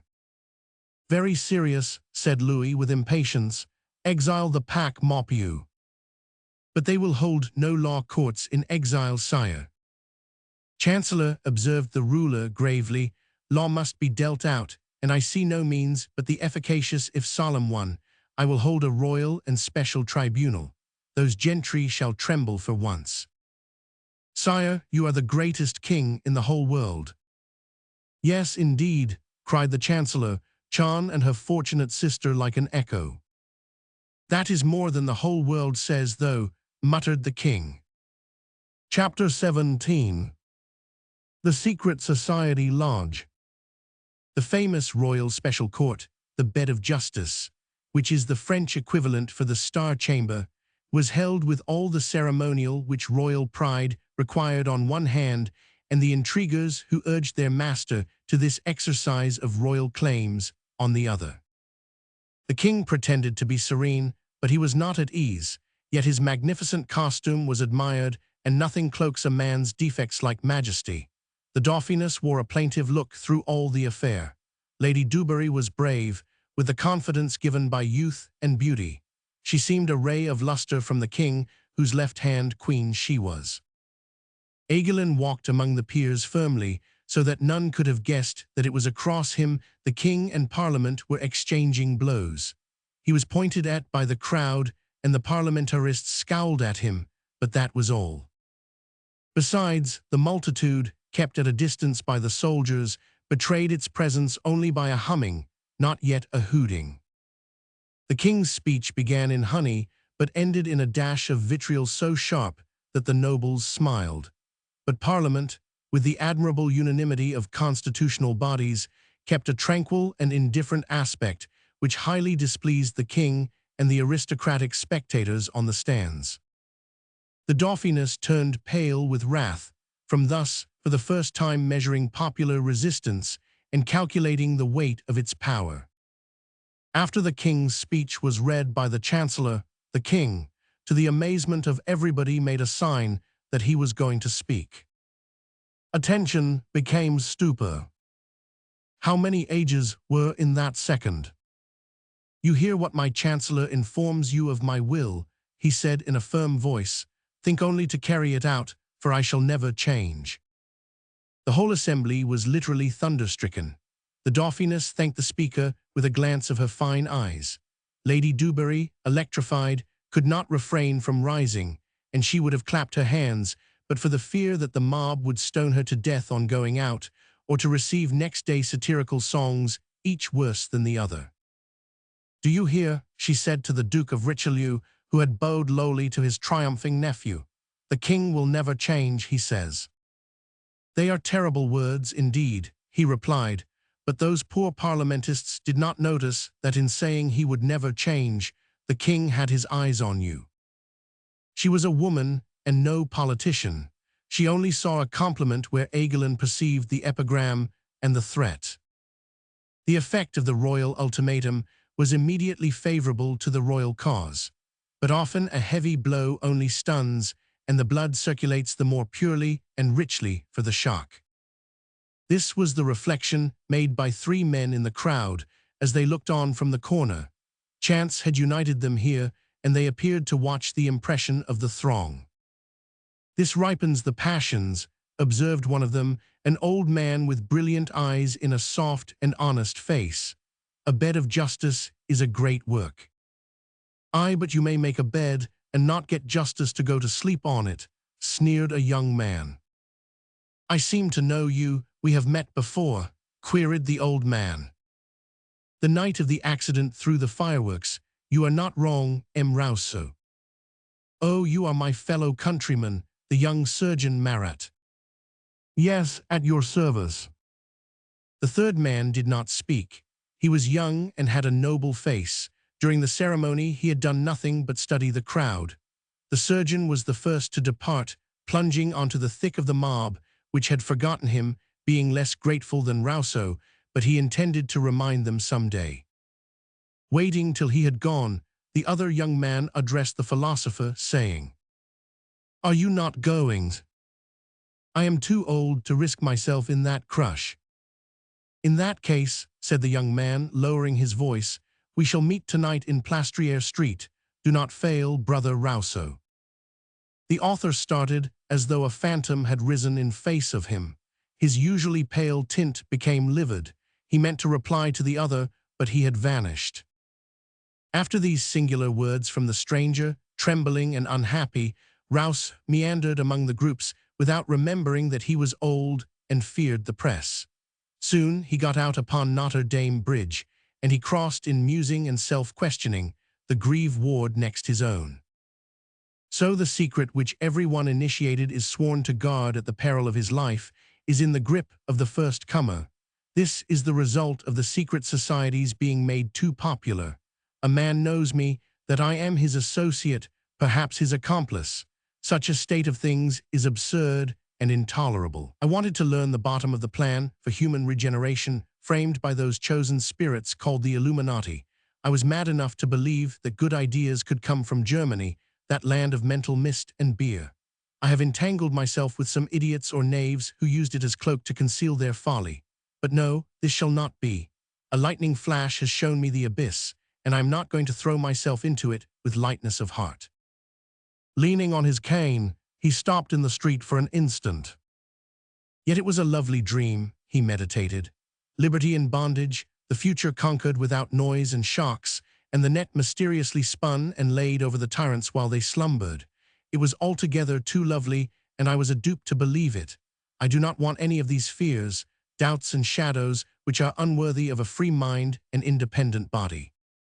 At this, he caught sight of some police officers, and they so frightened the free mind and impelled the independent body that he hastened to seek the darkest shade under the pillars where he was strolling. It was not far to his house, where he took refuge from his thoughts and his wife, the spitfire of this modern Socrates. He now began to think that there might be danger in not keeping the appointment at the secret lodge of which the stranger in the mob had spoken.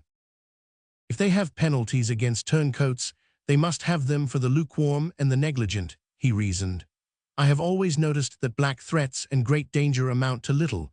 One must be on guard against petty stings, paltry revenge, hoaxes and annoyances of small caliber. The application of wild justice by capital sentences is extremely rare. Some day my brother Freemasons will even up matters with me by stretching a rope across my staircase, so that I shall break a limb or knock out the half-dozen teeth still my own. Or a brick may stave in my skull as I go under a scaffolding. Better than that, they may have some pamphleteer living near me in the league who will watch what I do. That can be done as the meetings are held in my own street. This quill driver will publish details of how my wife scolds, which will make me the laughingstock of all the town. Have I not enemies all around me? Then his thoughts changed. "Ah, where is courage and where honor?" he said. "Am I afraid of myself? Shall I see a rogue or a poltroon when I look in the glass? No, this shall not be. I will keep the tryst, though the entire universe coalesces to work my misery, though the cellars in the street broke down to swallow me up.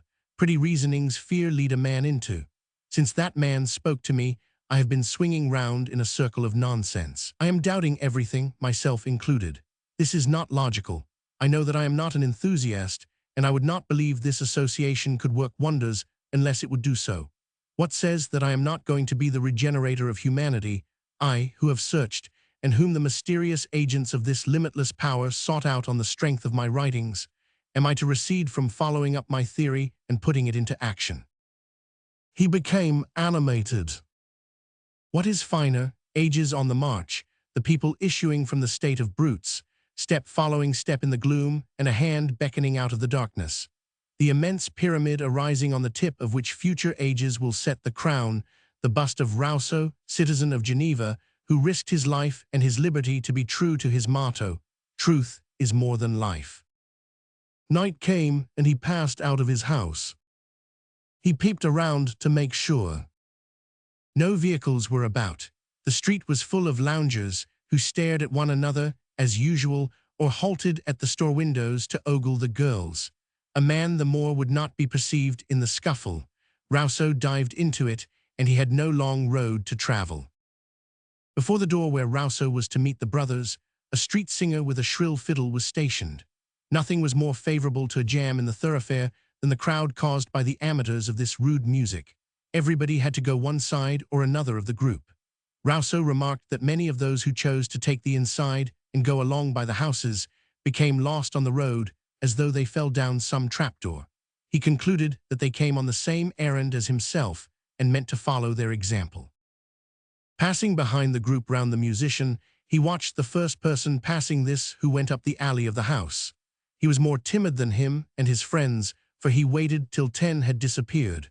Then, too, when a cab came along and called all eyes toward the street, he dived into the passage.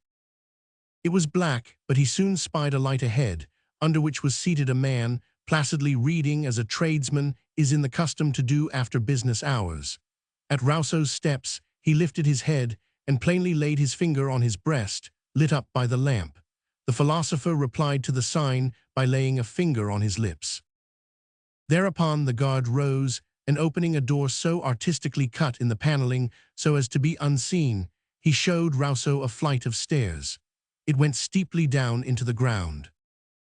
On the visitor entering, the door closed noiselessly but rapidly.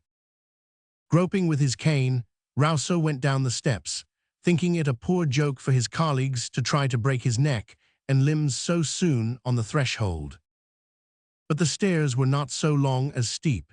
He had counted 17 steps when a puff of the warm air from a collection of men smote his face. It was a cellar, hung with canvas painted with workmen's tools, more symbolical than accurate. A solitary lamp swung from the ceiling and cast a sinister glimmer on faces honest enough in themselves. The men were whispering to each other on benches. Instead of carpet or even planks, reeds had been strewn to deaden sound. Nobody appeared to pay any heed to Rousseau. 5 minutes before, he had wished for nothing so much as this entrance. Now he was sorry that he had slipped in so smoothly. He saw one place empty on one of the rear benches, and he went and sat there modestly. He counted 33 heads in the gathering. A desk on a raised stage waited for the chairman of the club. He remarked that the conversation was very brief and guarded. Many did not move their lips. Only 3 or 4 couples really chatted. Those who were silent strove to hide their faces, an easy matter from the lamp-throwing masses of shadow. The refuge of these timid folk seemed to be behind the chairman's stage. But 2 or 3, to make up for this shrinking, bustled about to identify their colleagues. They went to and fro, spoke together, and often disappeared through a doorway masked by a curtain painted with red flames on a black ground. Presently, a bell rang. Plainly and simply, a man left the bench where he had been mixed up with the others and took his place at the desk. After having made some signs with fingers and hands, which the assemblage repeated, and sealed all with a more explicit gesture, he declared the lodge open. He was a complete stranger to Rousseau. Under the appearance of a superior craftsman, he hid much presence of mind, and he spoke with eloquence as fluent as a trained orator. His speech was clear and short, signifying that the lodge was held for the reception of a new member. You must not be surprised at the meeting taking place where the usual initiation ceremonies cannot be performed. Such tests are considered useless by the chiefs. The brother to be received is one of the torches of contemporaneous philosophy, a deep spirit devoted to us by conviction, not fear. He who has plumbed all the mysteries of nature and the human heart would not feel the same impression as the ordinary mortal who seeks our assistance in will, strength, and means. To win his cooperation, it will be ample to be content with the pledge and acquiescence of this distinguished mind and honest and energetic character. The orator looked round to see the effect of his plea. It was magical on Rousseau. He knew what were the preliminary proceedings of secret societies. He viewed them with the repugnance natural in superior minds.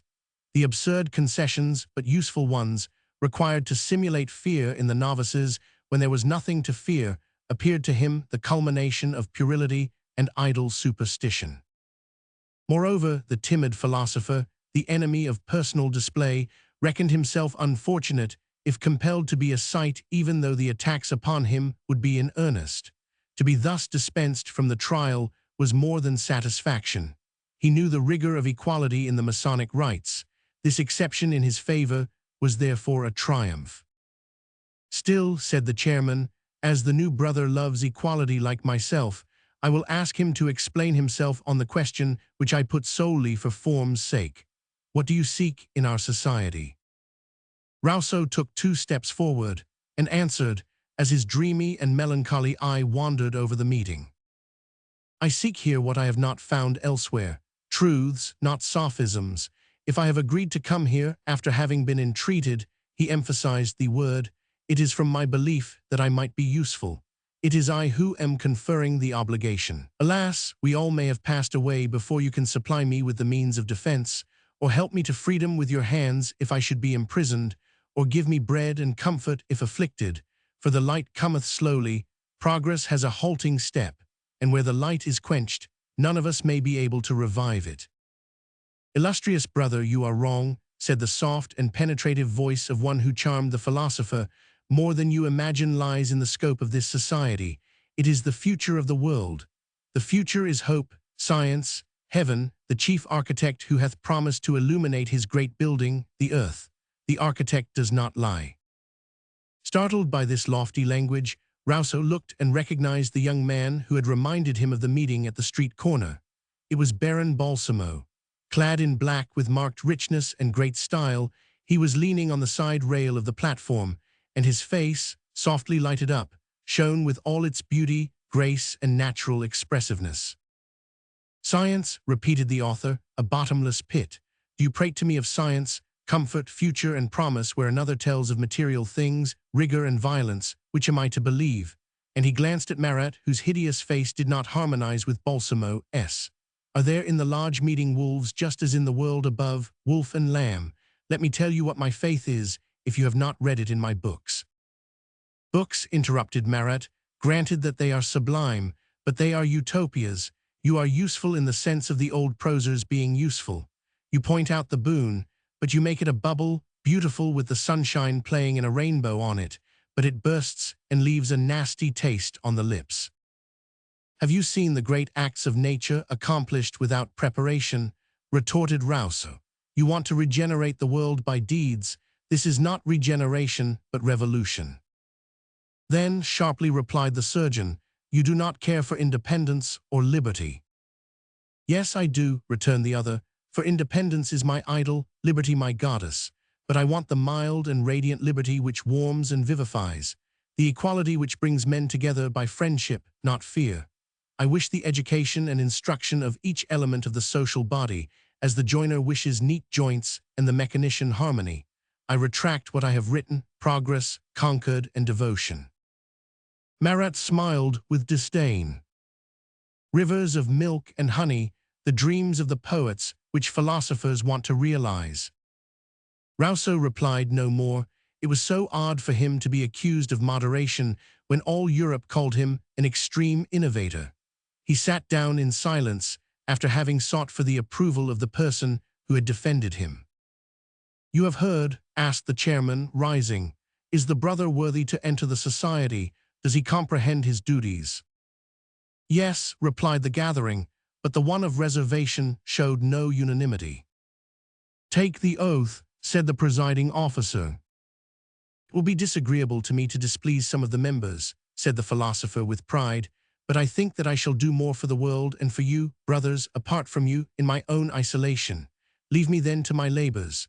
I am not shaped to march with others whom I shun, yet I serve them, because I am one of you, and I try to believe you are better than you are. Now you have my entire mind." "He won't take the oath," exclaimed Marat. "I refuse positively. I do not wish to belong to the society. Too many proofs come up that I shall be useless to it." "Brother," said the member with the conciliating speech, "allow me thus to call you, for we are all brothers apart from all combinations of human minds. Do not yield to a movement of spite. Sacrifice a little of your proper pride. Do for us what may be repugnant to you. Your counsel, ideas, and presence are the light. Do not plunge us into the double darkness of your refusal and your absence." "Nay, I take away nothing," said the author.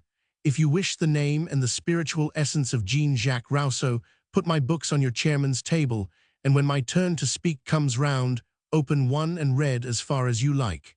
That will be my advice, my opinion." "Stop a moment," said Surgeon Marat, as the last speaker took a step to go out. "Free will is all very well, and the illustrious philosophers should be respected like the rest.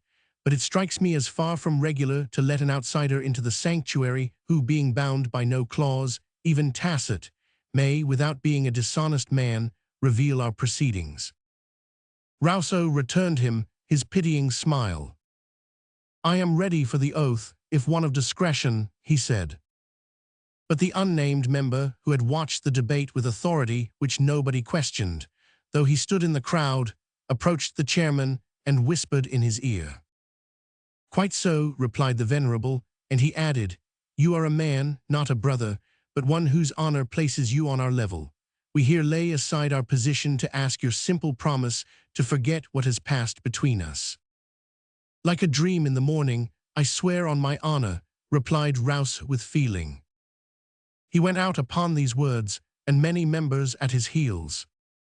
Chapter 18. The Innermost Circle. Those who went out were brothers of the second and third circles, and left 7 who were masters in their lodge. They recognized each other by signs proving they were admitted to the high degrees. Their first care was to close the doors. The presiding officer, who was now Balsamo, showed his ring. On it were graved the letters LPD. They stood for Latin words meaning, destroy the lilies. The lily is the emblem of the House of Bourbon. This chief was charged with the universal correspondence of the order. The 6 other highest leaders dwelt in America, Russia, Sweden, Spain, and Italy. He had brought some of the more important messages, received to impart them to his associates placed under him, but above the files. The most important was from Swedenborg the spiritualist, who wrote from Sweden. Look out in the south, brothers, where the burning sun hatched a traitor. He will be your ruin, brothers. Watch at Paris, for there the false one dwells. The secrets of the order are in his hands, and a hateful sentiment moves him. I hear the denunciation made in a low voice. I see a terrible doom, but it may fall too late. In the interim, brothers, keep watchful. One treacherous tongue, however ill-instructed, would be enough to upset all our skillfully contrived plans. The conspirators looked at one another in mute surprise. The language of the ferocious Rosicrucian and his foresight, to which many examples gave imposing authority, all contributed no little to cloud the committee presided over by the Mesmerist. Brothers, he said, this inspired prophet is seldom wrong. Watch therefore as he bids us. Like me now you know that the war has begun. Do not let us be baffled by these ridiculous foes whose position we undermine. Do not forget, though, that they have an army of fierce hirelings at their disposal, a powerful argument in the eyes of those who do not see far beyond earthly limits. Brothers, be on your guard against the traitors who are bribed.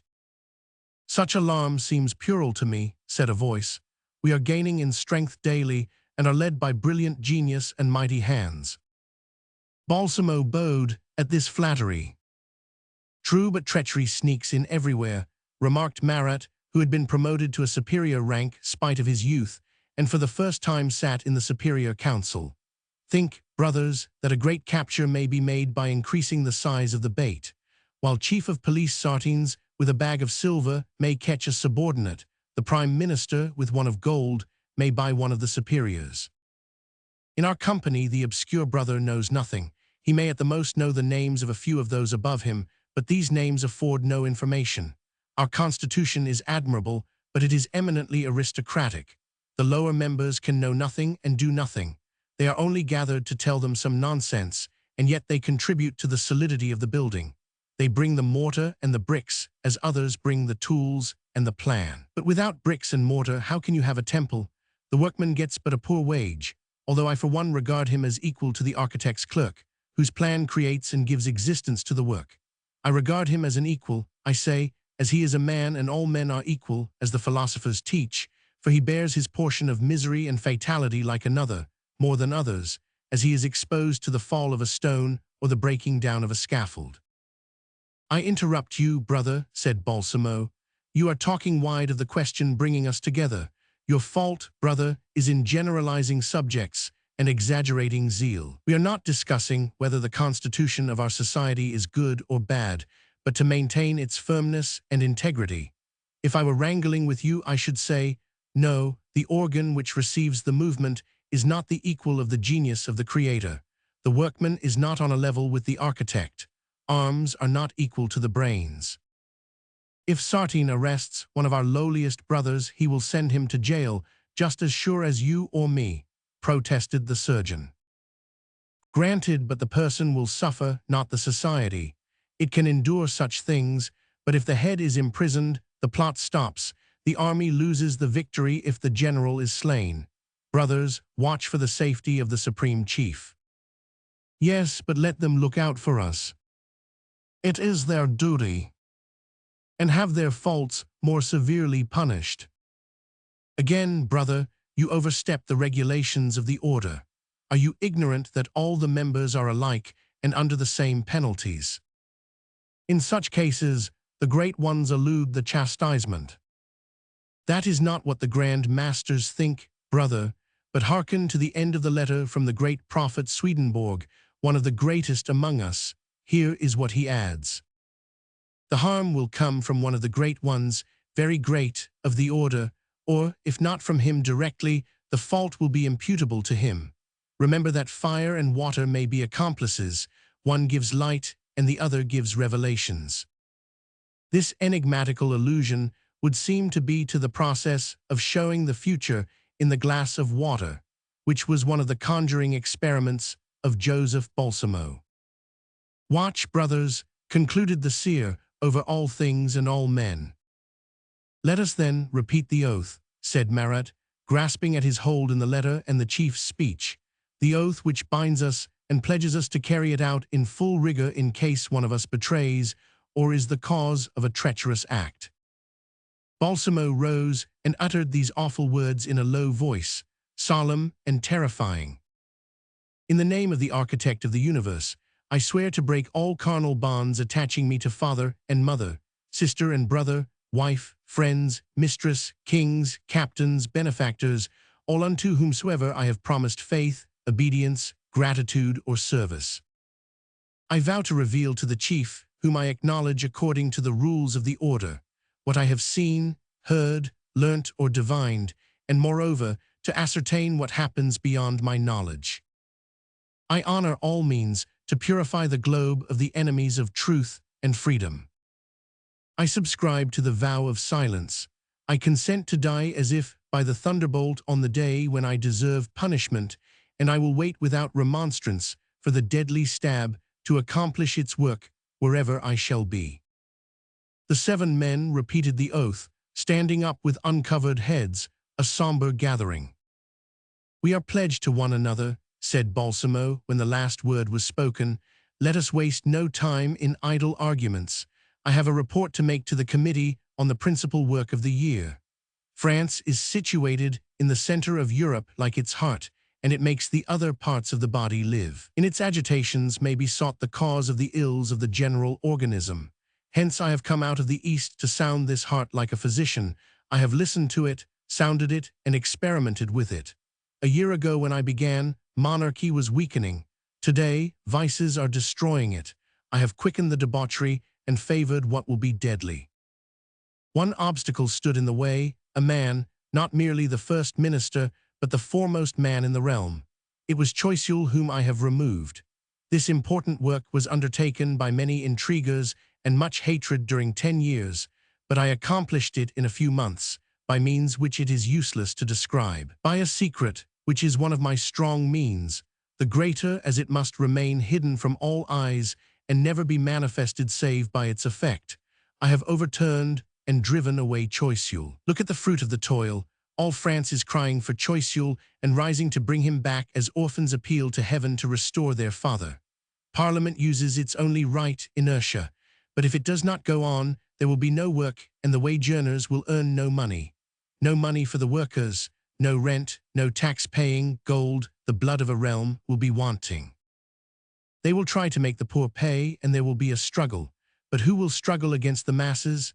Not the army, which is recruited from the people, eating the black bread of the farm hand and drinking the sour wine of the vineyard laborer. The king has his household troops, the foreign regiments, 5,000 or 6,000 men at the most. What will this squad of pygmies do against an army of giants? Bid them rise, exclaimed the chiefs. Yes, yes, let us set to work, said Marat.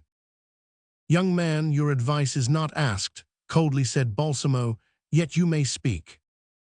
I will be brief, said Marat. Mild attempts rock the people to sleep when they do not discourage them. Mere chipping at the stone is the theory of the Rousseaus, who are always bidding us to wait. We have been waiting 7 centuries. This poor and feeble opposition has not advanced humanity by a single step. Have we seen one abuse redressed in 300 years? Enough of these poets and theorists. Let us have work and deeds. For 300 years we have been physicking France, and it is high time that the surgeons were called in, with scalpel and lancet. Society is gangrened, and we must cut away and apply the red-hot iron. A revolt, though it be put down, enlightens slaves more on their power than 1,000 years of precepts and examples. It may not be enough, but it is much." A flattering murmur rose from several hearers.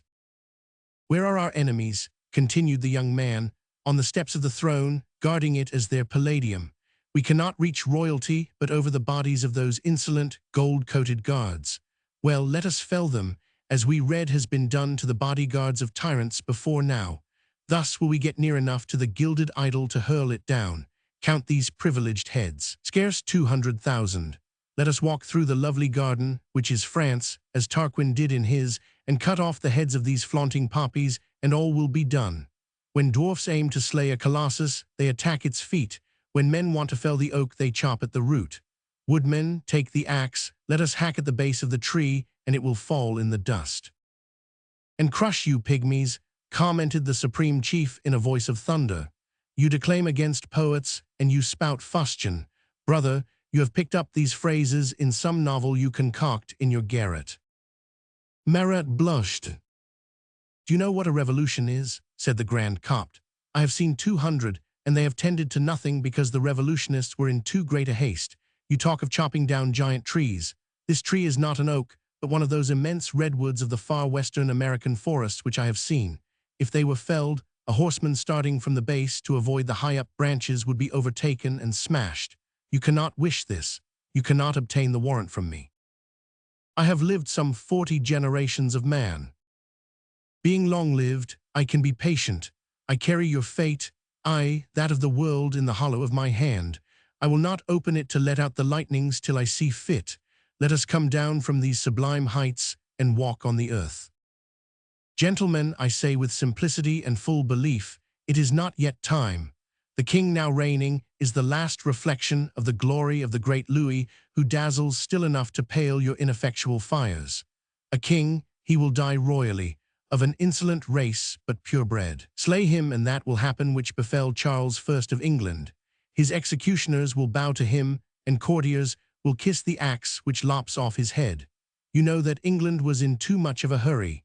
It is true that Charles Stuart died on the scaffold, but the block was a stepping stone for his son to reach the throne, and he died on it. Wait, wait, brothers, for the times are becoming propitious. We are sworn to destroy the lilies, but we must root them up. Not a stalk must be left. But the breath of fate is going to shrivel royalty up to nothing. Draw nearer and hear this, the Dauphiness, though a year wedded. Well, asked the chiefs with anxiety. She is still as when she came from her mother's land. An ominous murmur, so full of hatred and revengeful triumph as to make all kings flee, escaped like a blast of hell from the lips of this narrow circle of 6 heads, almost touching, but towered over by Balsamos bending down from the stage. In this state of things, he pursued, 2 suppositions are presented. The race will die out, and our friends will have no difficulties, combats, or troubles. As happens every time 3 kings succeed, the Dauphin, Provence, and Artois will reign but die without posterity. It is the law of destiny. The other hypothesis is that the Dauphiness will yet bear children. That is the trap into which our enemies will rush in the belief that we will fall into it. We will rejoice when she is a mother, just like them, for we possess a dread secret, comprising crimes which no power, prestige, or efforts can counteract. We can easily make out that the heir which she gives the throne is illegitimate, and the more fecund she may be, the worse will appear her conduct. This is why, my brothers, that I wait, judging it useless as yet to unchain popular passions to be employed efficaciously when the right time comes. Now, brothers, you know how I have employed this year. You see the extent of my mines. Be persuaded that we shall succeed, but with the genius and courage of some, who are the eyes and the brain, with the labor and perseverance of others, who represent the arms, and with the faith and devotedness of others still, who are the heart. Be penetrated with the necessity of blind obedience, which makes the Grand Copt himself stand ready to be immolated to the will of the order's statutes when the day comes. There is a good act yet to do, and an evil to point out. The great author who came to us this evening and would have joined us, but for the stormy behavior of one of our brothers who alarmed the sensitive spirit. He was right as against us, and I am sorry one of the profane was in the right before a majority of our society, who know the ritual badly and our aims not at all. Triumphing with the sophisms of his works over our order's truths, he represents a vice which I shall extirpate with fire and sword, unless it can be done with persuasion, as I hope. The self-conceit of one of our brothers showed itself vilely. He placed us secondary in the argument. I trust that no such fault will again be committed, or else I shall have recourse to discipline. Now, brothers, propagate the faith with mildness and persuasion. Insinuate rather than impose, and do not try to make truths enter with hammer and axe blows, like the torturers who use wedge and sledge. Remember that we shall be acknowledged great only after having proved that we have done good, and that will only happen when we shall appear better than those round us. Remember, too, that the good are nothing without science, art, and faith, nothing beside those whom the divine architect has stamped with a peculiar seal to command men and rule an empire. Brothers, the meeting adjourns. He put on his hat and wrapped himself in his mantle. Each Freemason went out in his turn, alone and silent so as not to awaken suspicion. The last with the Supreme Master was the surgeon Marat. Very pale, he humbly approached him, for he knew the terrible speaker's power was unlimited. "Master, did I commit a fault?" he inquired. "A great one, and all the worse as you are not conscious that you did so," replied the man of mystery. "I confess it, not only ignorant, but I thought I spoke becomingly. Pride, destructive demon, men hunt for fever in the veins and search for the cancer in the vitals, but they let pride shoot up such roots deeply in their heart as never to be able to wrench them out." "You have a very poor opinion of me, master," returned Marat. "Am I so paltry a fellow that I am not to be counted among my equals? Have I culled the fruit of the tree of knowledge so clumsily that I am incapable of saying a word without being taxed with ignorance? Am I so lukewarm a member that my conviction is suspected? Were this all so, still I exist by reason of my devotion to the masses. Brother, it is because the spirit of evil contends in you with that of good, and seems to me to promise to overpower it one day, that I undertake to correct you. If I succeed, it will be in 1 hour, unless pride has the upper hand of all your other passions.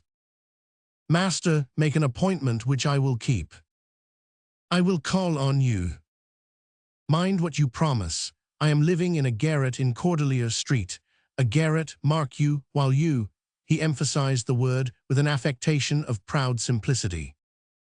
While so they say, you live in a palace. The master shrugged his shoulders, as a giant might do when jeered at by a dwarf. I will call upon you in your garret in the morning. I go to the dissection hall at daybreak, and then to the hospital. That will suit me very well. I should have suggested it if you had not said it. You understand, early, I do not sleep much. And I never sleep at peep of day, said Balsamo. Upon this they separated, as they had reached the street door, dark and lonely on their going forth, as it had been noisy and lively when they went in. Chapter 19. Body and Soul. Balsamo was punctual and found, at 6 o'clock, Marat and his servant, a woman of all work, decking up the room with flowers in a vase in honor of the visitor. At sight of the master, the surgeon blushed more plainly than was becoming in a stoic. Where are we first going? Asked Balsamo when they got down to the street door. To Surgeon Hall, was the reply. I have selected a corpse there, a subject which died of acute meningitis. I have to make some observations on the brain and do not wish my colleagues to cut it up before I do. Let us to the hall then. It is only a couple of steps. Besides, you need not go in, you might wait for me at the door. On the contrary, I want to go in with you and have your opinion on the subject, since it is a dead body. Take care, said Marat, for I am an expert anatomist and have the advantage of you there. Pride, more pride, muttered the Italian. What is that? I say that we shall see about that. Let us enter. Balsamo followed him without shrinking into the amphitheater on Hautefeuille Street. On a marble slab in the long, narrow hall were two corpses, a man's and a woman's. She had died young, he was old and bald. A worn-out sheet veiled their bodies, but half exposed their faces. Side by side on the chilly bed, they might never have met in life, and if their souls could see them now, they would have been mutually surprised at the neighborhood. Marat pulled off the shroud of coarse linen from the two unfortunates equalized by death under the surgeon's knife. They were nude. "Is not the sight repugnant to you?" asked Marat with his usual braggadocio. "It makes me sad," replied the other. "From not being habituated to it," said the dissector. "I see the thing daily, and I feel neither sadness nor dislike. We surgical practitioners have to live with the lifeless, and we do not on their account interrupt any of the functions of our life. It is a sad privilege of your profession. And why should I feel in the matter? Against sadness, I have reflection, against the other thing habit. What is to frighten me in a corpse, a statue of flesh instead of stone? As you say, in a corpse there is nothing, while in the living body there is motion," replied Marat loftily. "You have not spoken of the soul. I have never come across it when I searched with my scalpel." "Because you searched the dead only." "Oh, I have probed living bodies, but have met nothing more than in dead ones." "Yes, Paine, you don't call that the soul, do you? Do you not believe in the soul?" "I believe in it, but I may call it the moving power if I like." "Very well, all I ask is if you believe in the soul. It makes me happy to think so." "Stop an instant, master," interrupted Marat with his viper-like smile. "Let us come to an understanding and not exaggerate. We surgical operators are rather materialists." "These bodies are quite cold," mused Balsamo aloud, "and this woman was good-looking. A fine soul must have dwelt in that fine temple. There was the mistake. It was a vile blade of metal in that showy scabbard. This body, master, is that of a drab who was taken from the Magdalene prison of Saint Lazare, where she died of brain fever, to the main hospital. Her story is very scandalous and long. If you call her moving impulse a soul, you do ours wrong. The soul might have been healed, and it was lost, because no physician for the soul came along." "Alas, master, this is another of your theories. Only for bodies are there medicines," sneered Marat with a bitter laugh. "You use words which are a reflection of a part of Macbeth, and it makes you smile. Who can minister to a mind diseased? Shakespeare calls your Sue the mind." "No, you are wrong, and you do not know why I smile. For the moment, we are to conclude that these earthly vessels are empty." "And senseless," went on Marat, raising the head of the woman and letting it fall down on the slab with a bang, without the remains shuddering or moving. "Very well, let us go to the hospital now," said Balsamo. "Not until I have cut off the head and put it by, as this coveted head is the seat of a curious malady." He opened his instrument case, took out a bistoury, and picked up in a corner a mallet spotted with blood. With a skilled hand, he traced a circular incision separating all the flesh and neck muscles. Cleaving to the spine, he thrust his steel between two joints and gave with the maul a sharp, forcible rap. The head rolled on the table and bounced to the ground. Marat was obliged to pick it up with his moistened hands. Balsamo turned his head not to fill the operator with too much delight. "One of these days," said the latter, thinking he had caught his superior in a weak moment, "some philanthropist who ponders over death as I do over life will invent a machine to chop off the head, to bring about instantaneous extinction of the vital spark, which is not done by any means of execution now in practice. The rack, the garrote, the rope, these are all methods of torture appertaining to barbarous peoples and not to the civilized. An enlightened nation like France ought to punish and not revenge. For the society which racks, strangles, and decapitates by the sword inflicts punishment by the pain besides that of death alone, the culprit's portion. This is overdoing the penalty by half, I think." "It is my opinion, too. What idea do you have of such an instrument?" "A machine, cold and emotionless as the law itself. The man charged with the infliction is affected by the sight of the criminal in his own likeness. and he misses his stroke, as at the beheading of Chalais and of the Duke of Monmouth. A machine would not do that, say, a wooden arm which brought down an axe on the neck. I have seen something of the kind in operation, the maiden, it is called in Scotland, and the manager in Italy. But I have also seen the decapitated criminals rise without their heads from the seat on which they were placed and stagger off a dozen paces. I have picked up such heads by the hair, as you just did that one which tumbled off the table, and when I uttered in the ear the name with which it was baptized, I saw the eyes open to see who called and showed that still on the earth it had quitted one could cry after what was passing from time to eternity. Merely a nervous movement. Are not the nerves the organs of sense? I conclude that it would be better for man, instead of seeking a machine to kill without pain for punishment, he had better seek the way to punish without killing. The society that discovers that will be the best and most enlightened. Another utopia, exclaimed Marat. Perhaps you are right this once, responded Balsamo. It is time that will enlighten us. Marat wrapped up the female head in his handkerchief, which he tied by the four corners in a knot. In this way, I am sure that my colleagues will not rob me of my head, he said. Walking side by side, the dreamer and the practitioner went to the great hospital. You cut that head off coldly and skillfully, said the former. Have you less emotion when dealing with the quick? Does suffering affect you less than insensibility? Are you more pitiless with living bodies than the dead? No, for it would be a fault, as in an executioner, to let himself feel anything. A man would die from being miscut in the limb as surely as though his head was struck off. A good surgeon ought to operate with his hand and not his heart, though he knows in his heart that he is going to give years of life and happiness for the second's suffering. That is the golden lining to our profession.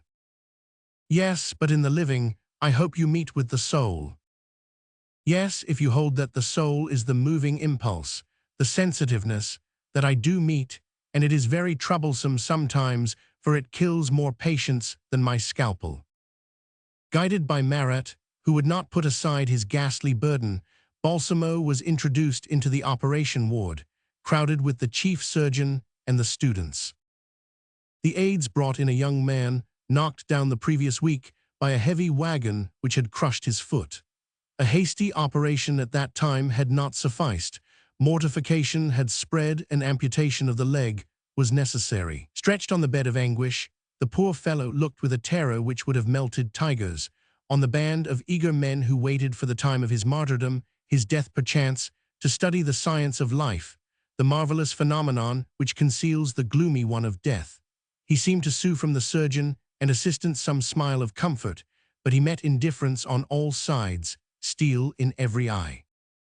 A remnant of courage and manly pride kept him mute, reserving all to try to check the screams which agony would tear from him. Still, when he felt the kindly heavy hand of the porter on his shoulder, and the aide's arms interlace him like serpents, and heard the operator's voice saying, "Keep up your pluck, my brave man," he ventured to break the stillness by asking in a plaintive tone, "You are not going to hurt me much?"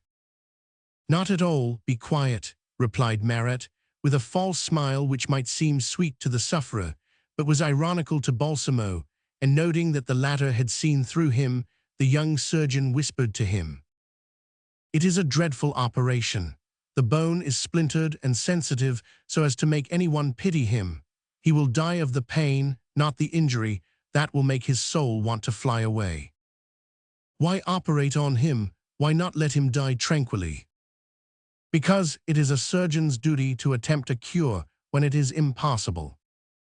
But you say that he will suffer dreadfully on account of his having a soul too tender for his frame. Then, why not operate on the soul so that the tranquility of the one will be the salvation of the other?" "Just what I have done," replied Marat, while the patient was tied down. "By my words I spoke to the soul, to his sensitiveness, what made the Greek philosopher say, 'Pain thou art no ill.' I told him he would not feel much pain, and it is the business of his soul not to feel any. That is the only remedy known up to the present. As for the questions of the soul lies, why is this deuce of a soul clamped to the body? When I knocked this head off a spell ago, the body said nothing. Yet that was a grave operation enough. But the movement had ceased, sensitiveness was no more, and the soul had fled, as you spiritualists say. That is why the head and the body which I severed made no remonstrance to me. But the body of this unhappy fellow with the soul still in will be yelling awfully in a little while. Stop up your ears closely, master, for you are sensitive, and your theory will be killed by the shock, until the day when your theory can separate the soul from the body. You believe such separation will never come, said Balsamo. Try, for this is a capital opening. I will, this young man interests me, and I do not want him to feel the pain.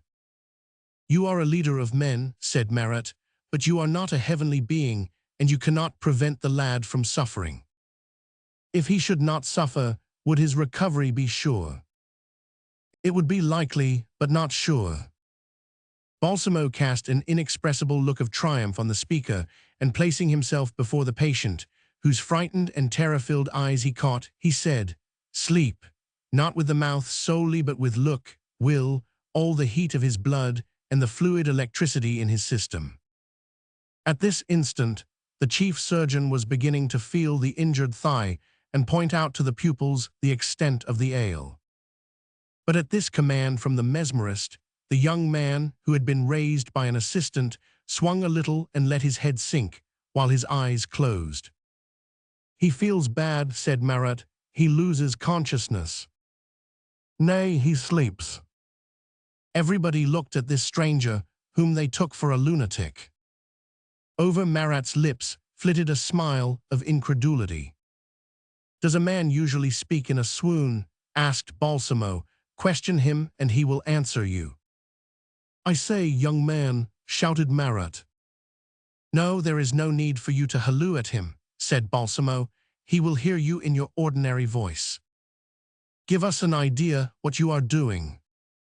I was told to sleep, and I am sleeping, replied the patient, in a perfectly unruffled voice, strongly contrasting with that heard from him shortly before. All the bystanders stared at one another.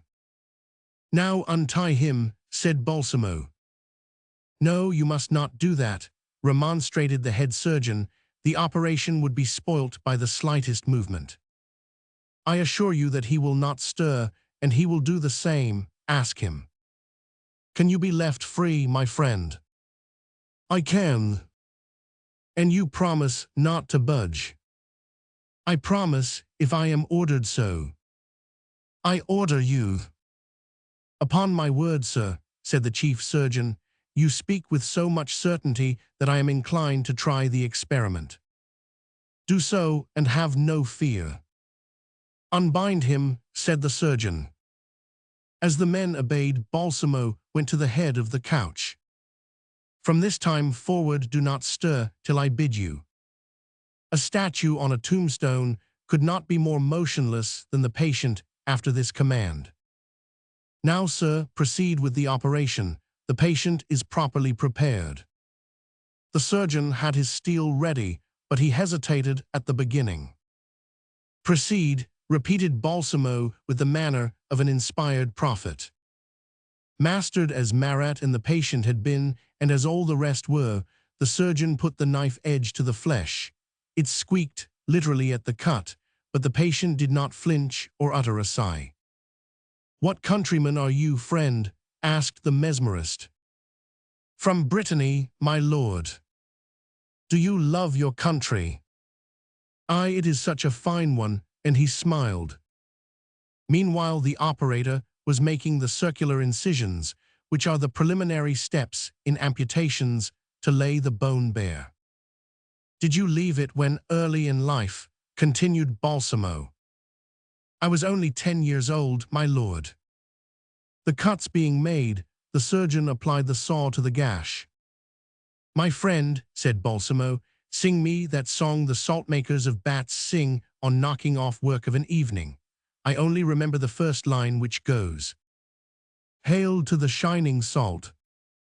The saw bit into the bone, but at the request of the magnetizer, the patient smilingly commenced to sing, slowly and melodiously like a lover or a poet. Hail to the shining salt. drawn from the sky-blue lake. Hail to the smoking kiln, and my rye and honey cake. Here comes wife and dad, and all my chicks I love, all but the one who sleeps yon in the heather grove. Hail, for there ends the day, and to my rest I come. After the toil, the pay. After the pay, I'm home. The severed limb fell on the board, but the man was still singing. He was regarded with astonishment and the mesmerizer with admiration. They thought both were insane. Marat repeated this impression in Balsamo's ear. Terror drove the poor lad out of his wits, so that he felt no pain, he said. I am not of your opinion, replied the Italian sage. Far from having lost his wits, I warrant that he will tell us if I question him the day of his death if he is to die, or how long his recovery will take if he is to get through. Marat was now inclined to share the general opinion that his friend was mad, like the patient. In the meantime, the surgeon was taking up the arteries, from which spurted jets of blood. Balsamo took a phial from his pocket, let a few drops fall on a wad of lint, and asked the chief surgeon to apply this to the cut. He obeyed with marked curiosity. He was one of the most celebrated operators of the period, truly in love with his science, repudiating none of its mysteries, and taking hazard as the outlet to doubt. He clapped the plug to the wound, and the arteries seared up, hissing, and the blood came through only drop by drop. He could then tie the grand artery with the utmost facility. Here Balsamo obtained a true triumph, and everybody wanted to know where he had studied and of what school he was. I'm a physician of the University of Göttingen, he replied, and I made the discovery which you have witnessed. But gentlemen and brothers of the lancet and ligature, I should like it kept secret, as I have great fear of being burnt at the stake, and the Parliament of Paris might once again like the spectacle of a wizard being so treated. The head surgeon was brooding, Marat was dreaming and reflecting, but he was the first to speak.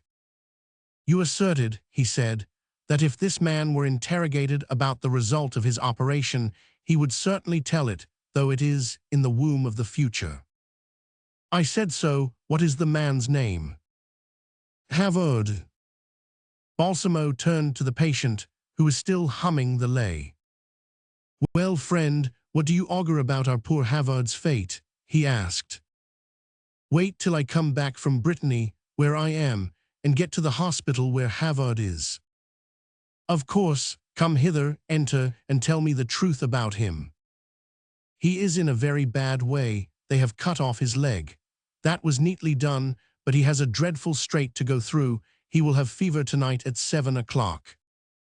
The bystanders looked at each other. This fever will pull him down, but I am sure he will get through the first fit, and will be saved. No, for the fever returns, and poor Havard, he has a wife and little ones. His eyes filled with tears. His wife will be left a widow, and the little ones orphans. Wait, no, he cried, clasping his hands. They prayed so hard for him that their prayers have been granted. He will get well. Yes, he will go forth from here, where he came 5 days ago, a hale man, 2 months and 15 days after. But, said Marat, incapable of working and consequently to feed his family. God is good, and he will provide. How, continued Marat, while I am gathering information, I may as well learn this. God hath sent to his bedside a charitable Lord who took pity on him, and he is saying to himself, I am not going to let poor Havard want for anything. All looked at Balsamo, who smiled. Verily we witness a singular incident, remarked the head surgeon, as he took the patient's hand and felt his pulse and his forehead. This man is dreaming aloud. Do you think so? Retorted the mesmerist. Havard awake, he added with a look full of authority and energy. The young man opened his eyes with an effort and gazed with profound surprise on the bystanders, become for him as inoffensive as they were menacing at the first. Ah, Wells, he said, Have you not begun your work? Are you going to give me pain? Balsamo hastened to speak, as he feared a shock to the sufferer. There was no need for him to hasten as far as the others were concerned, as none of them could get out a word. Their surprise was so great. "Keep quiet, friend," he said. "The chief surgeon has performed on your leg an operation which suits the requirement of your case. My poor lad, you must be rather weak of mind, for you swooned away at the outset." "I am glad I did, for I felt nothing of it," replied the Breton merrily. "My sleep was a sweet one and did me good. What a good thing that I am not to lose my leg." At this very moment he looked over himself and saw the couch flooded with blood and the severed limb. He uttered a scream and swooned away, this time really. "Question him now and see whether he will reply," said Balsamo sternly to Marat. Taking the chief surgeon aside while the aides carried the patient to his bed, he said, "You heard what the poor fellow said about his getting well, about heaven having pity on him and inspiring a nobleman to help his family. He spoke the truth on that head as on the other. Will you please be the intermediary between heaven and your patient? Here is a diamond worth about 20,000 livres. When the man is nearly able to go out, sell it and give him the money. Meanwhile, since the soul has great influence on the body, as your pupil Marat says justly, tell Havard that his future is assured." "But if he should not recover," said the doctor, hesitating. "He will. Still, I must give you a receipt. I could not think of taking an object of this value otherwise." "Just as you please. My name is Count Phoenix." 5 minutes afterwards, Balsamo put the receipt in his pocket and went out accompanied by Marat. "Do not forget your head," said Balsamo, to whom the absence of mind in this cool student was a compliment. Marat parted from the chief of the order with doubt in his heart but meditation in his eyes, and he said to himself, "Does the soul really exist?" Chapter 20. The Diamond Collar. Rousseau had been cheated into going to take breakfast with the royal favorite. He was formally invited by the Dauphiness to come to Trianon to conduct in person one of his operas, in which she and her ladies, entitled amateurs generally, were to take the parts even to the supernumeraries. He had not attired himself specially, and he had stuffed his head with a lot of disagreeable plain truths to speak to the king, if he had a chance. To the courtiers, however, it was the same to see him as any other author or composer, curiosities all, whom the grandees hire to perform in their parlors or on their lawns. The king received him coldly on account of his costume, dusty with the journey in the omnibus, but he addressed him with the limpid clearness of the monarch, which drove from Rousseau's head all the platitudes he had rehearsed. But as soon as the rehearsal was begun, the attention was drawn to the piece, and the composer was forgotten.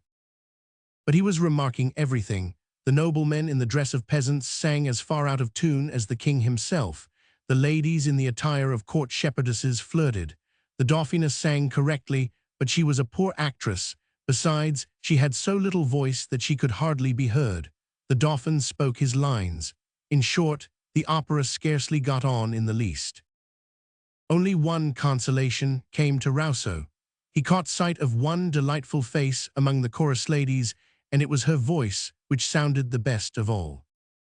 Said the Dauphiness, following his look, has M'Deal de Taverny made a fault? Andrea blushed as she saw all eyes turn upon her. No, no, the author hastened to say, that young lady sings like an angel. Lady Dubarry darted a glance on him sharper than a javelin. On the other hand, Baron Taverny felt his heart melt with joy, and he smiled his warmest on the composer. Do you think that child sings well? Questioned Lady Dubarry of the king, whom Rousseau's words had visibly struck. I could not tell, he said. While they are all singing together, one would have to be a regular musician to discover that.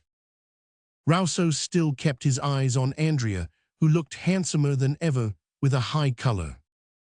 The rehearsal went on, and Lady Dubarry became atrociously out of temper. Twice she caught Louis Roman XV, absent-minded when she was saying cutting things about the play. Though the incident had also made the Dauphiness jealous, she complimented everybody and showed charming gaiety. The Duke of Richelieu hovered round her with the agility of a youth and gathered a band of merrymakers at the back of the stage with the Dauphiness as the center. This furiously disquieted the Dubarry clique. It appears that M. de Taverny is blessed with a pretty voice, he said in a loud voice. Delightful, said the princess. If I were not so selfish, I would have her play Colette, but I took the part to have some amusement, and I am not going to let another play it. Nay, M. de Taverny would not sing it better than your Royal Highness, protested Richelieu, and she is an excellent musician, said Rousseau, who was penetrated with Andrea's value in his line. Excellent, said the Dauphiness. I am going to tell the truth, that she taught me my part, and then she dances ravishingly, and I do not dance a bit. You may judge of the effect of all this on the king, his favorite, and all this gathering of the envious, curious, intriguers and newsmongers. Each received a gain or a sting, with pain or shame. There were none indifferent except Andrea herself. Spurred on by Richelieu, the Dauphiness induced Andrea to sing the ballad. I have lost my only joy. Carlin leaves me all alone. The king was seen to mark time with a nodding of the head, in such keen pleasure that the rouge scaled off Lady Dubarry's face in flakes, like a painting in the damp. More spiteful than any woman, Richelieu enjoyed the revenge he was having on Dubarry. Sidling round to old Taverny, the pair resembled a group of hypocrisy and corruption signing a treaty of union.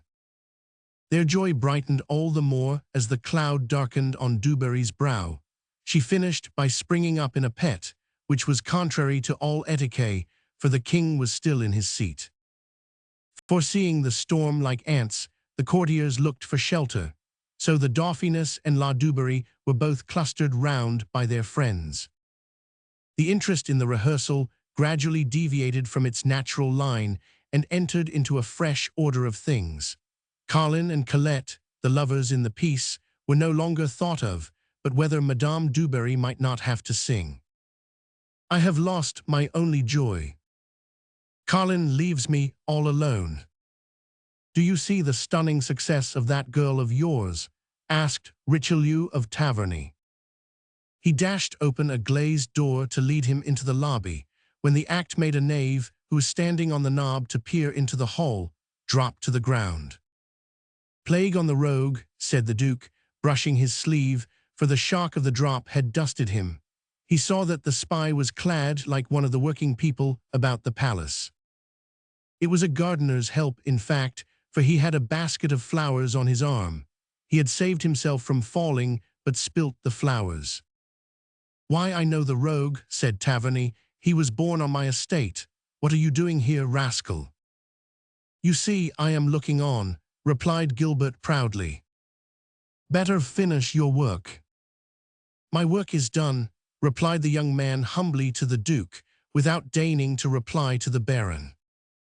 I run up against this idle vagabond everywhere, grumbled the latter. Hear, hear, my lord, gently interrupted a voice. My little Gilbert is a good workman and a most earnest botanist. Taverny turned and saw Dr. Jussieu stroking the cheek of his ex-dependent. He turned red with rage and went off. The lackeys poking their noses in here, he growled. And the maids, too, look at your Nicole at the corner of the door there. The sly puss, she does not let a wink escape her. Among 20 other servants, Nicole was holding her pretty head over theirs from behind, and her eyes, dilated by surprise and admiration, seemed to see double.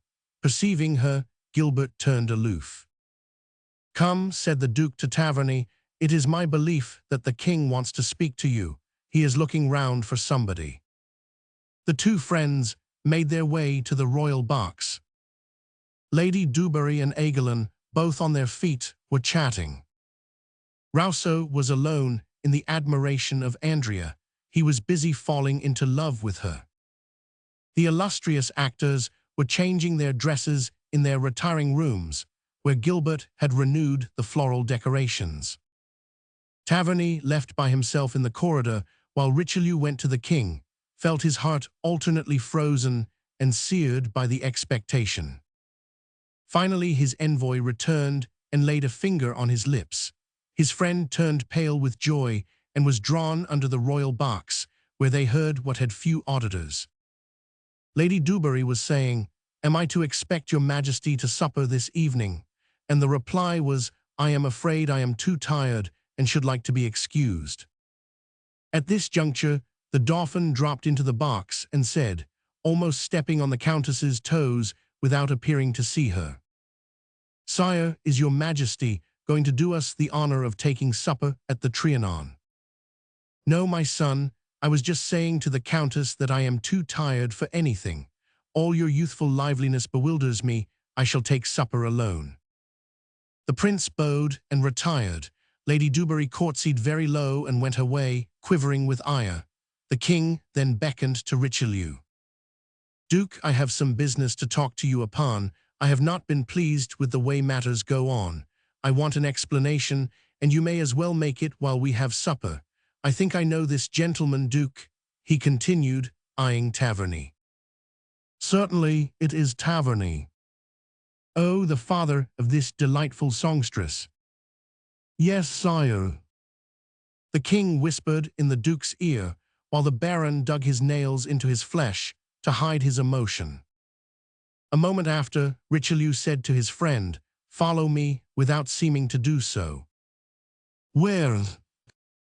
"Never mind, come all the same."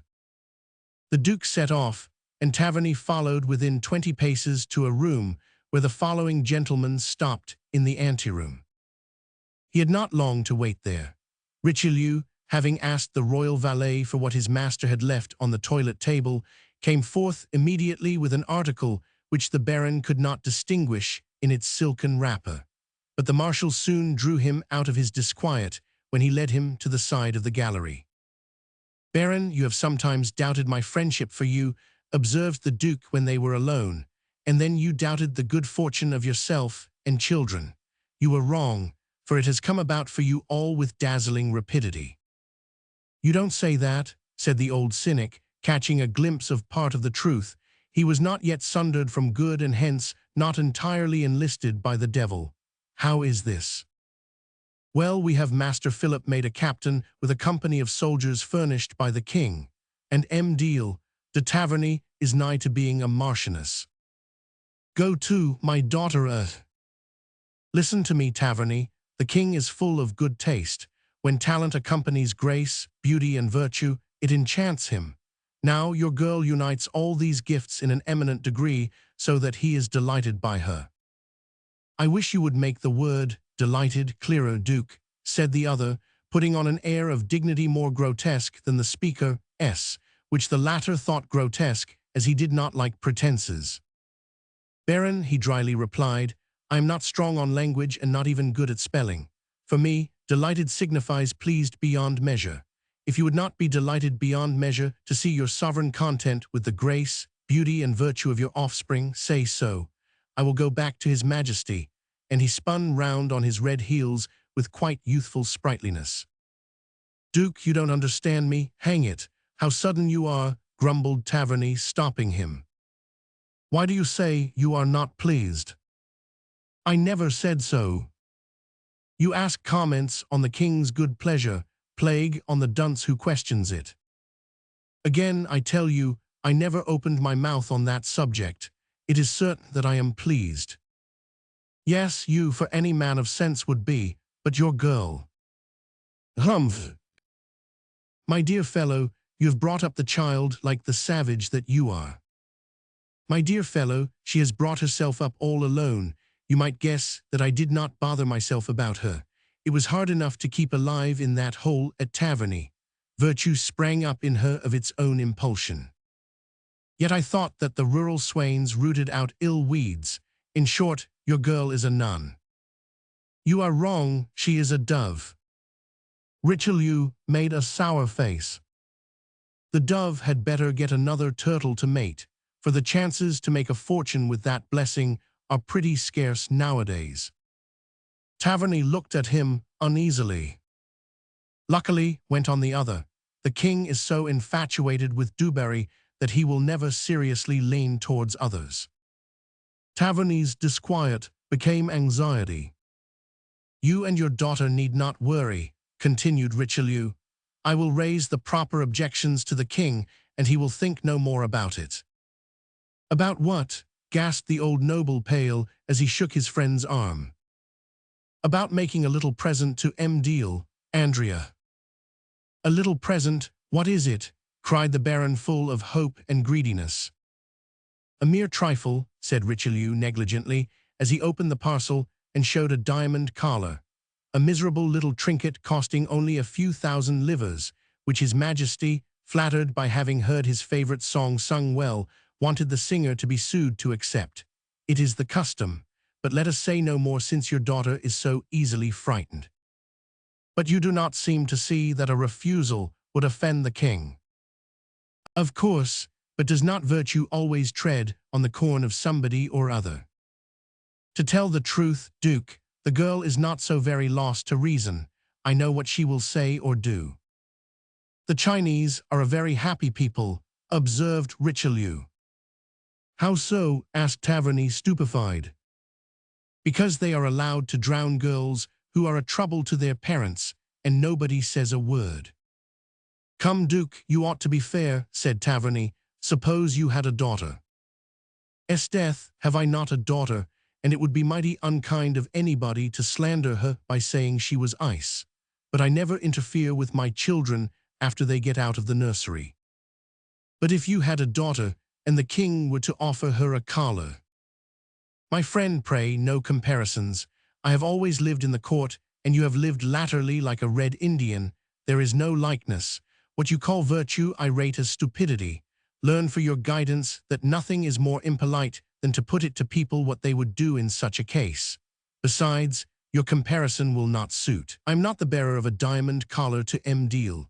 De Taverny, as Lebel the valet of the king is a carrier, when I have such a mission, which is honorable as the present is rich, I am moral as the next man. I do not go near the young lady, who is admirable for her virtue. I go to her father. I speak to you, Taverny, and I hand you the collar, saying, take it or leave it.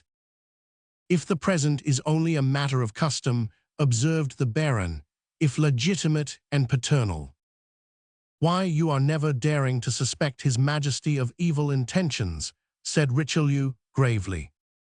God forbid, but what will the world say? I mean my daughter. Yes or no, do you take it? Demanded the intermediary, shrugging his shoulders. Out darted Taverny's fingers, as he said, with a smile twin-like to the envoy, S. Thus you are moral. Is it not pure morality, returned the Marshal, to place the Father, who purifies all, between the enchanted state of the monarch and the charm of your daughter?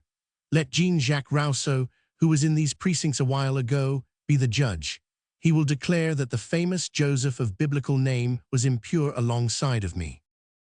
He uttered these words with a phlegm, dry nobility, and perkiness, imposing silence on Taverny's observations, and helping him to believe that he ought to dwell convinced.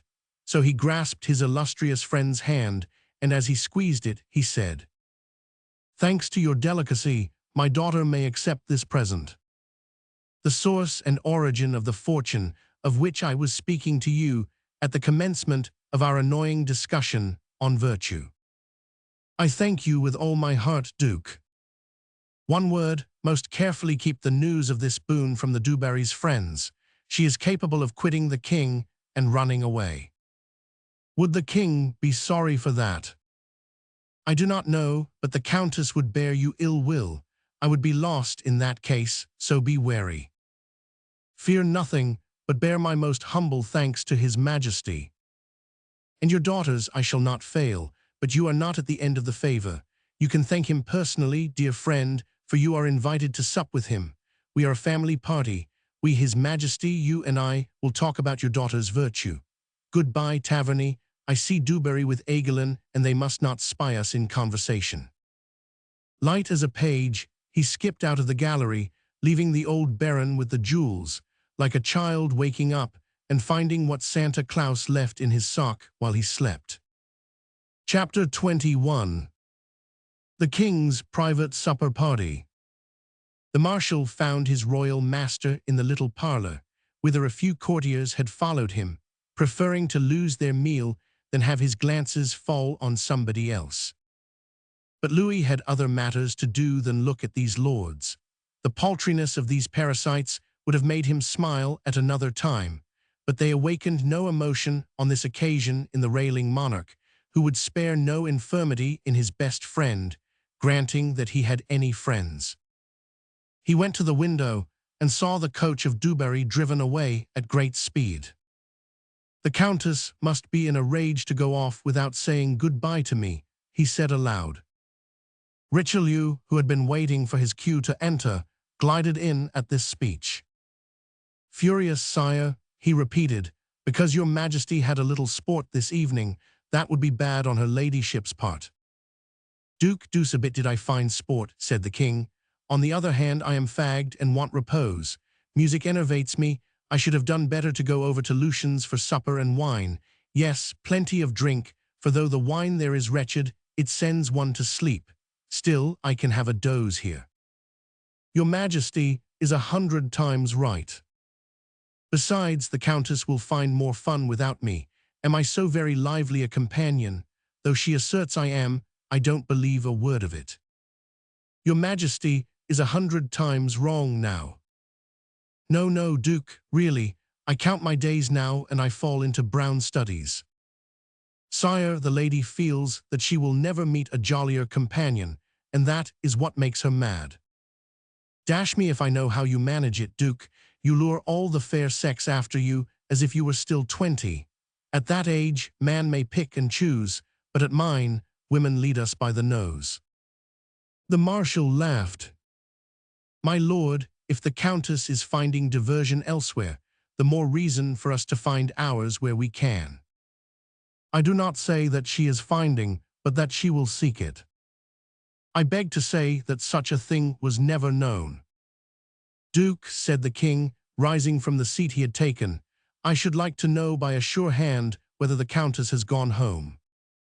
I have my man Raft, but it seems to me that the Countess has gone sure enough. Where but straight home do you imagine she would go?" "Who can tell? Jealousy has driven her mad." "Sire, would it not rather be your Majesty who has given her cause for it? Any other assumption would be humiliating to all of us." "I make her jealous," said the king with a forced laugh. "In fact, Duke, are you speaking in earnest?"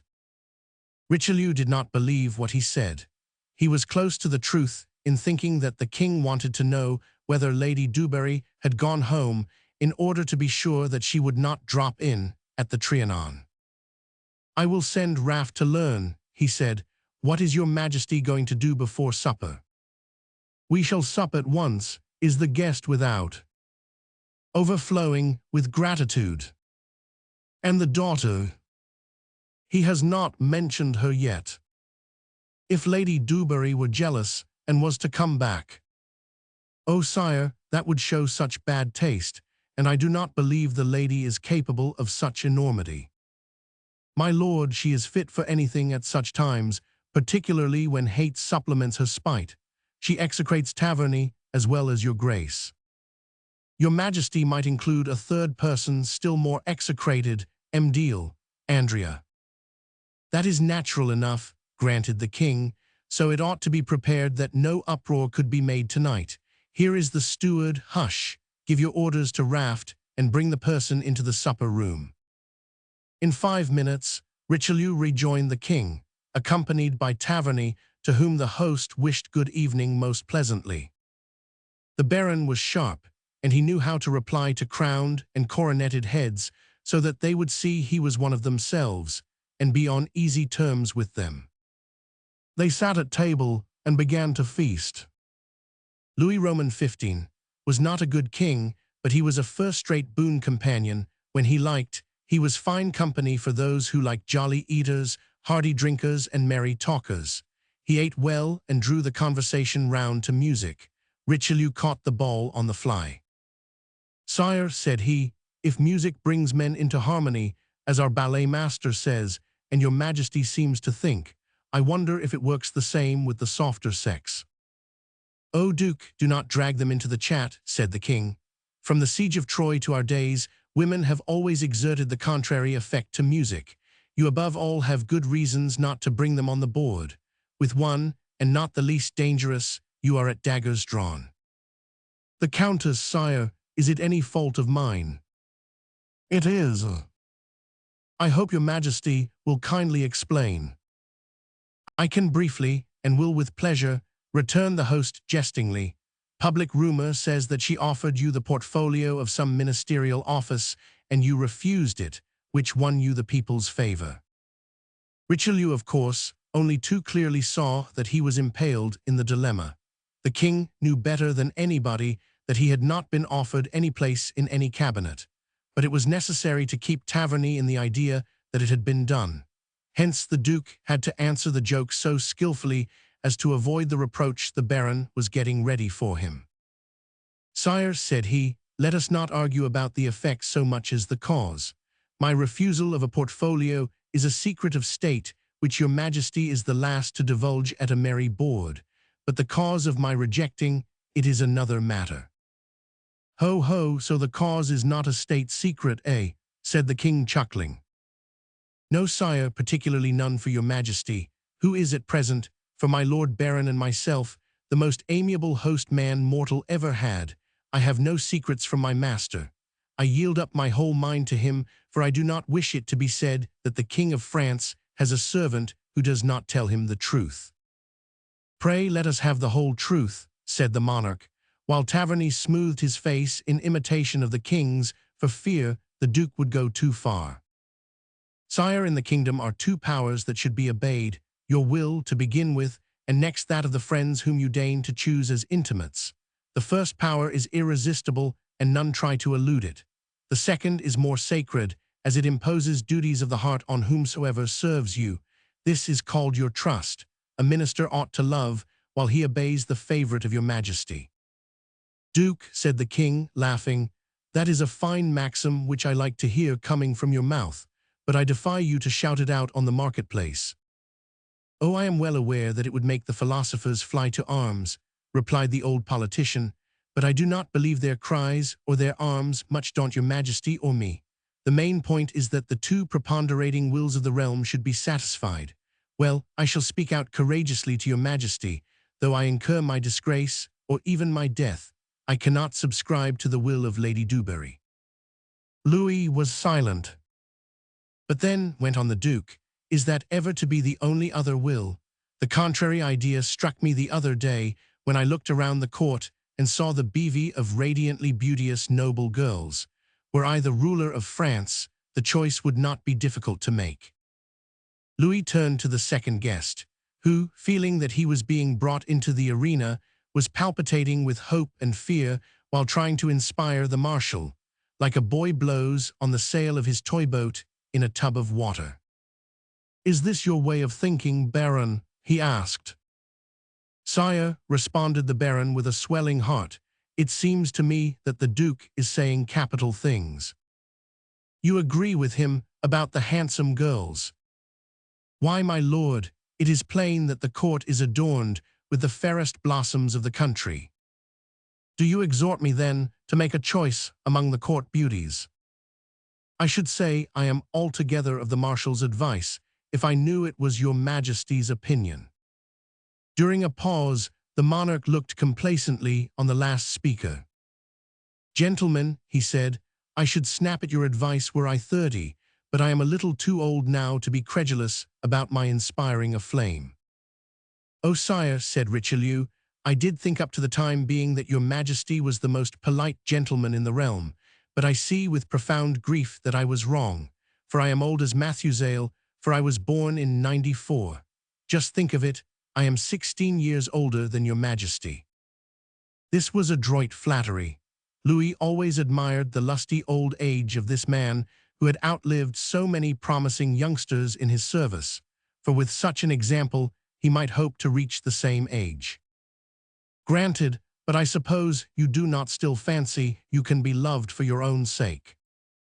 If I thought that aloud, I should be in disgrace with two ladies who told me the contrary this very morning. Ha ha, but we shall see, my lords, nothing like youthful society to rejuvenate a man. Yea, my lord, and noble blood is a salutary infusion, to say nothing of the gain to the mind. Still, I can remember that my grandfather, when he was getting on in years, never courted with the same dash as earlier. Pish, sire, said Richelieu, you know my respect for the king who twice put me in the Bastille, but that ought not to stay me from saying that there is no room for a comparison between the old age of Louis Roman XIV and Louis Roman XV at his prime. The king was in the meet state this evening to receive this praise, which fell on him like the spray from the fountain of youth or Althota's magic elixir. Thinking the opening had come, Richelieu gave Taverny the hint by knocking his knee against his. Sire, said the Baron, will your Majesty allow me to present my thanks for the magnificent present made my daughter? Nothing to thank me for, my lord, Deal. De Taverny pleased me with her decent and honorable bearing. I only wish my daughters had come from the convent as creditably. Certainly, Deal, Andrea, I think I have the name. Yes, sire, cried the noble, delighted at the king having his daughter's name so pat. A pretty name, certainly she would have been the first on my list, and not solely from the alphabetical order, but it is not to be thought of, all my time is monopolized. But Baron, take this as settled, the young lady shall have all my protection. I fear she is not richly dowered. Alas, no, sire. Then I shall arrange about her marriage. Taverny saluted very lowly. Rest on that score, but nothing presses, for she is quite young. Yes, and shrinks from marriage. Look at that now, exclaimed Louis, rubbing his hands and glancing at Richelieu. In any case, apply to me if you are bothered in any way. Marshal, called the king, rising. Did the little creature like the jewel? He asked him.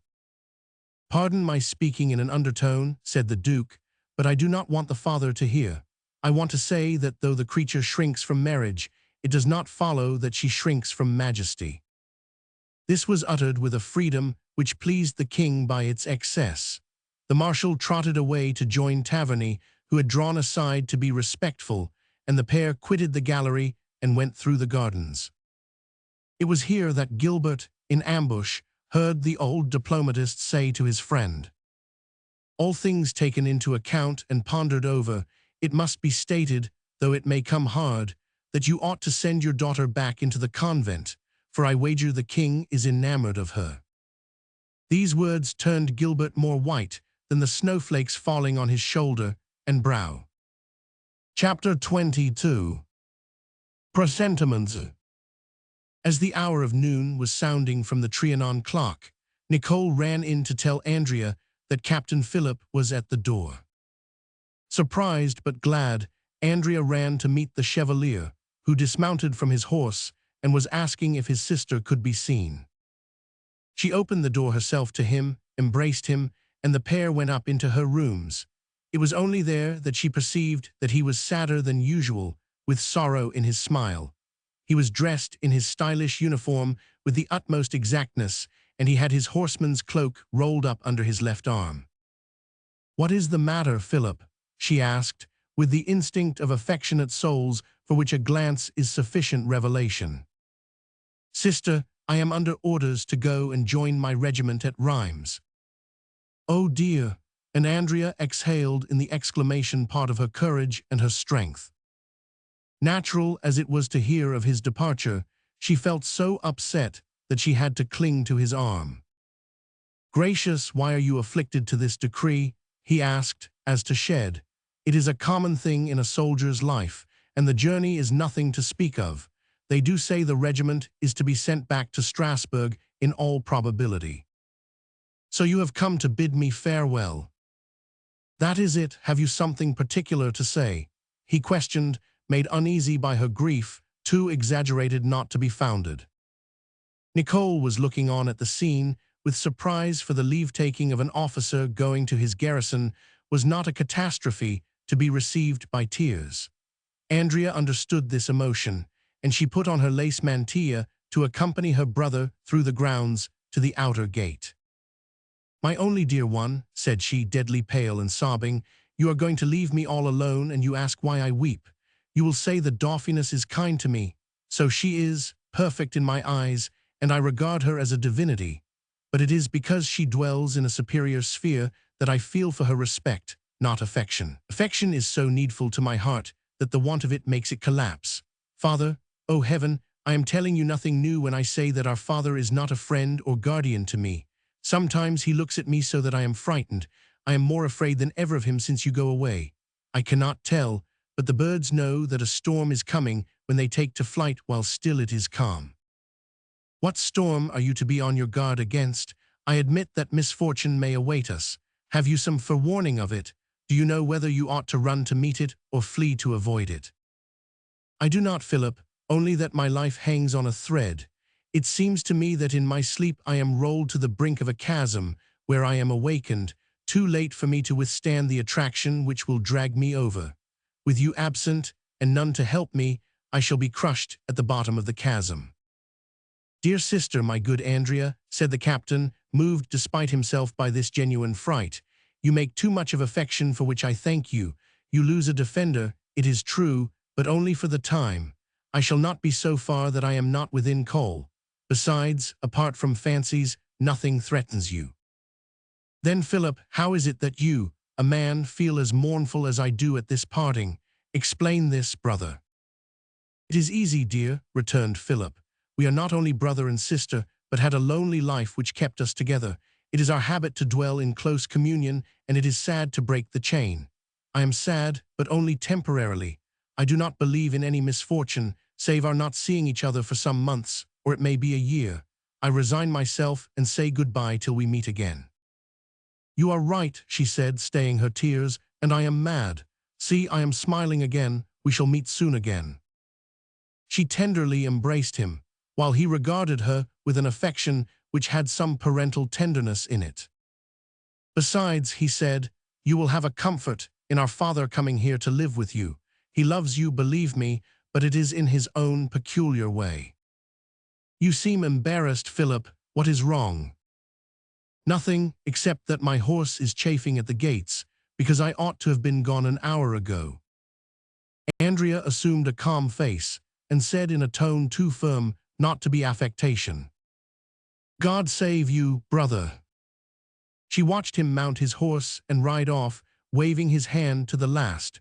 She remained motionless as long as he was in sight.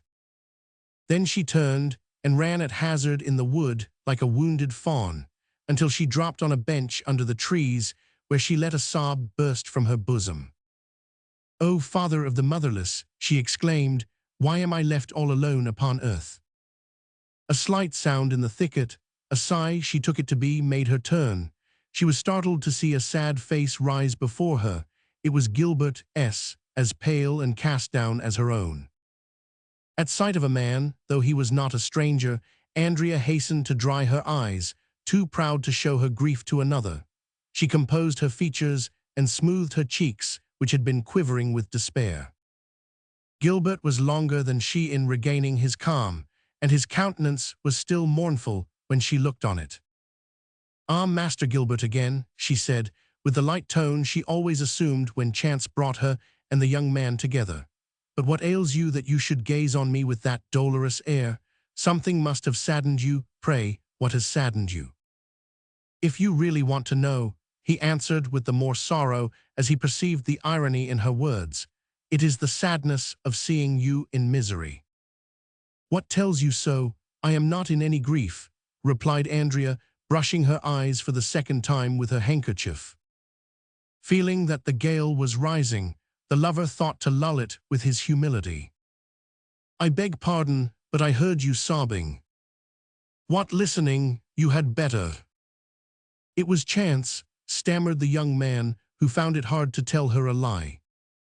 "Chance, I am sorry that chance should help you to overhear my sobs, but I prithee tell me, how does my distress concern you?"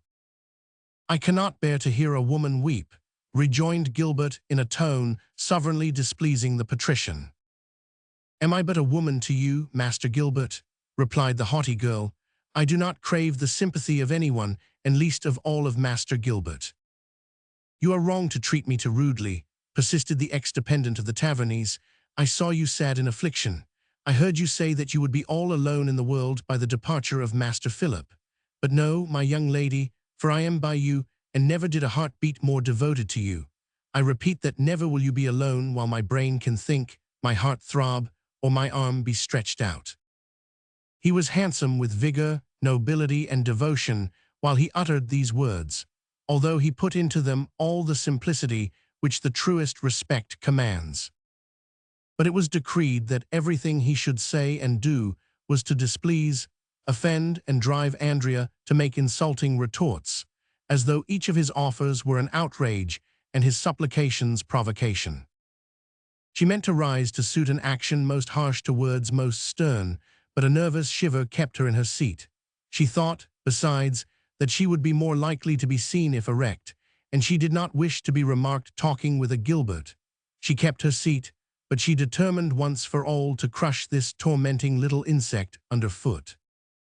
"I thought I had already told you that you dreadfully displease me, your voice irritates me, and your philosophical nonsense is repugnant to me. Why then, as I told you this much, are you obstinate in speaking to me?" "Lady, no woman should be irritated by sympathy being expressed for her." He was pale but constrained.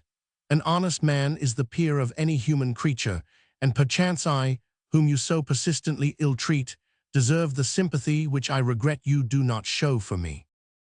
"Sympathy," repeated Andrea at this reiteration of the word, fastening her eyes widely open with impertinence on him.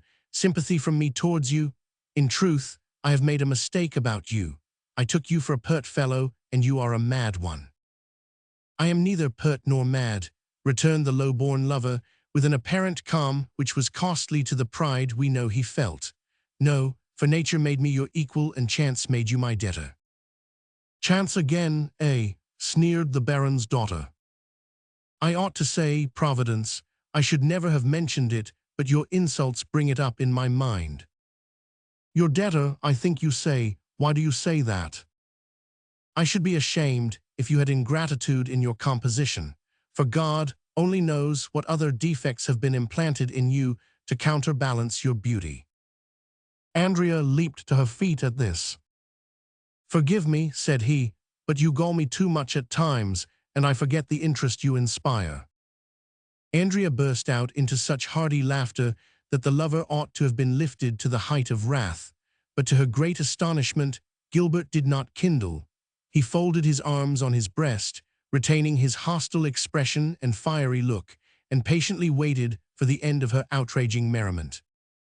"Deign, young lady," said he coldly, "to reply to one question.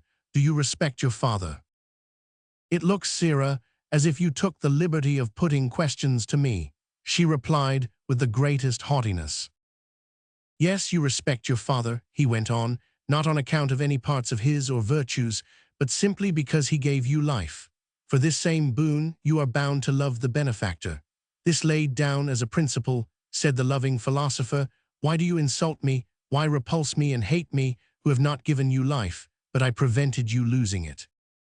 You saved my life," cried Andrea. "You have not thought of it, rather you have forgotten it. It is quite natural, for it was a year ago. Therefore I must remind or inform you. Yes, I saved your life at the risk of losing my own." "I should like to learn where and when," said Andrea. "On that day when 100,000 people, crushing one another as they fled from masterless horses and flashing swords, strewed Louis Roman 15, place with dying and the dead. The last day of May." Andrea lost and regained her ironical smile. "Oh, you are Baron Balsamo, are you? I cry you pardon, for I did not know this either before." "No, I am not the Baron," replied Gilbert, with flaming eyes and tremulous lip. "I am the poor boy, offspring of the dregs of the kingdom, whose folly, stupidity, and misfortune it is to be in love with you. It was because of this I followed you into that multitude. I am Gilbert, who, separated from you by the crush, recognized you by the dreadful scream you raised. Gilbert, who fell near you but encompassed you with his arms so that 20,000 hands tearing at them could not have relaxed the clasp. Gilbert, who placed himself between the stone post on which you would be smashed to make a buffer of his breast. Gilbert, who seeing in the throng the strange man who seemed to command the other men, called out your name to the Baron Balsamo, so that he and his allied friends should come to your rescue. He yielded you up to a happier savor, did Gilbert, retaining of his prize only the flag, the scrap of your dress torn in the struggle with the thousands. I pressed that to my lips, in time to stop the blood which flew up from my shattered bosom. The rolling sea of the terrified and brutal overwhelmed me, but you ascended, like the angel of the resurrection, to the abode of the blessed. Gilbert exhibited himself wholly in this outburst, wild, simple, and sublime, the same in his determination as in his love. In spite of her contempt, Andrea could not view him without astonishment. He believed for an instant that his story had the irresistibility of love and truth, but the poor lad reckoned without unbelief, the want of faith which hate has. Hating Gilbert, Andrea let none of the arguments capture in this disdained lover. I see, she said, that the author Rousseau has taught you how to weave romances. My love a romance, he exclaimed, indignant. And one which you forced me to listen to. Is this all your answer? Faltered he, with dulled eyes and his heart aching as in a vice. I do not honor with any answer at all, responded Andrea, pushing him aside as she went by to meet Nicole, who was seeking her. On recognizing her former sweetheart, Nicole regretted that she had not gone round so as to approach unseen and listen. She came also to announce that the Baron and the Duke of Richelieu were wishful to see her young lady. Andrea departed, with Nicole following, who glanced behind ironically at Gilbert, who, rather livid than merely pale, mad than agitated, and frenzied than angered, shook his fists after the enemies, muttering between his grinding teeth. O thou creature without a heart and body with no soul, I saved thy life, and concentrated my love upon thee, and silenced all sentiment which might offend what I deemed thy candor. For in my delirium I believed thee a virgin holy as the Madonna. Now that I closely see you, I behold but a woman, and I am a man who will be revenged some day on you, Andrea Taverny. Twice have you been under my hand, and I spared you. Beware of the third time, Andrea, and we shall meet again. He bounded into the underwood like a wounded wolf cub, turning round as it flies to show its tusks and bloodshot eyes. Chapter 23. Father and Daughter. At the end of the walk, Andrea perceived her father and the Marshal strolling before the vestibule as they awaited her. They seemed the happiest brace of friends in the world. They were arm in arm like a new Orestes and Pylades. They seemed to brighten up still more at the sight of the girl, and made one another notice her beauty, enhanced by her vexation and the swiftness of her steps. The Marshal saluted the girl as he might have done were she the officially proclaimed royal mistress.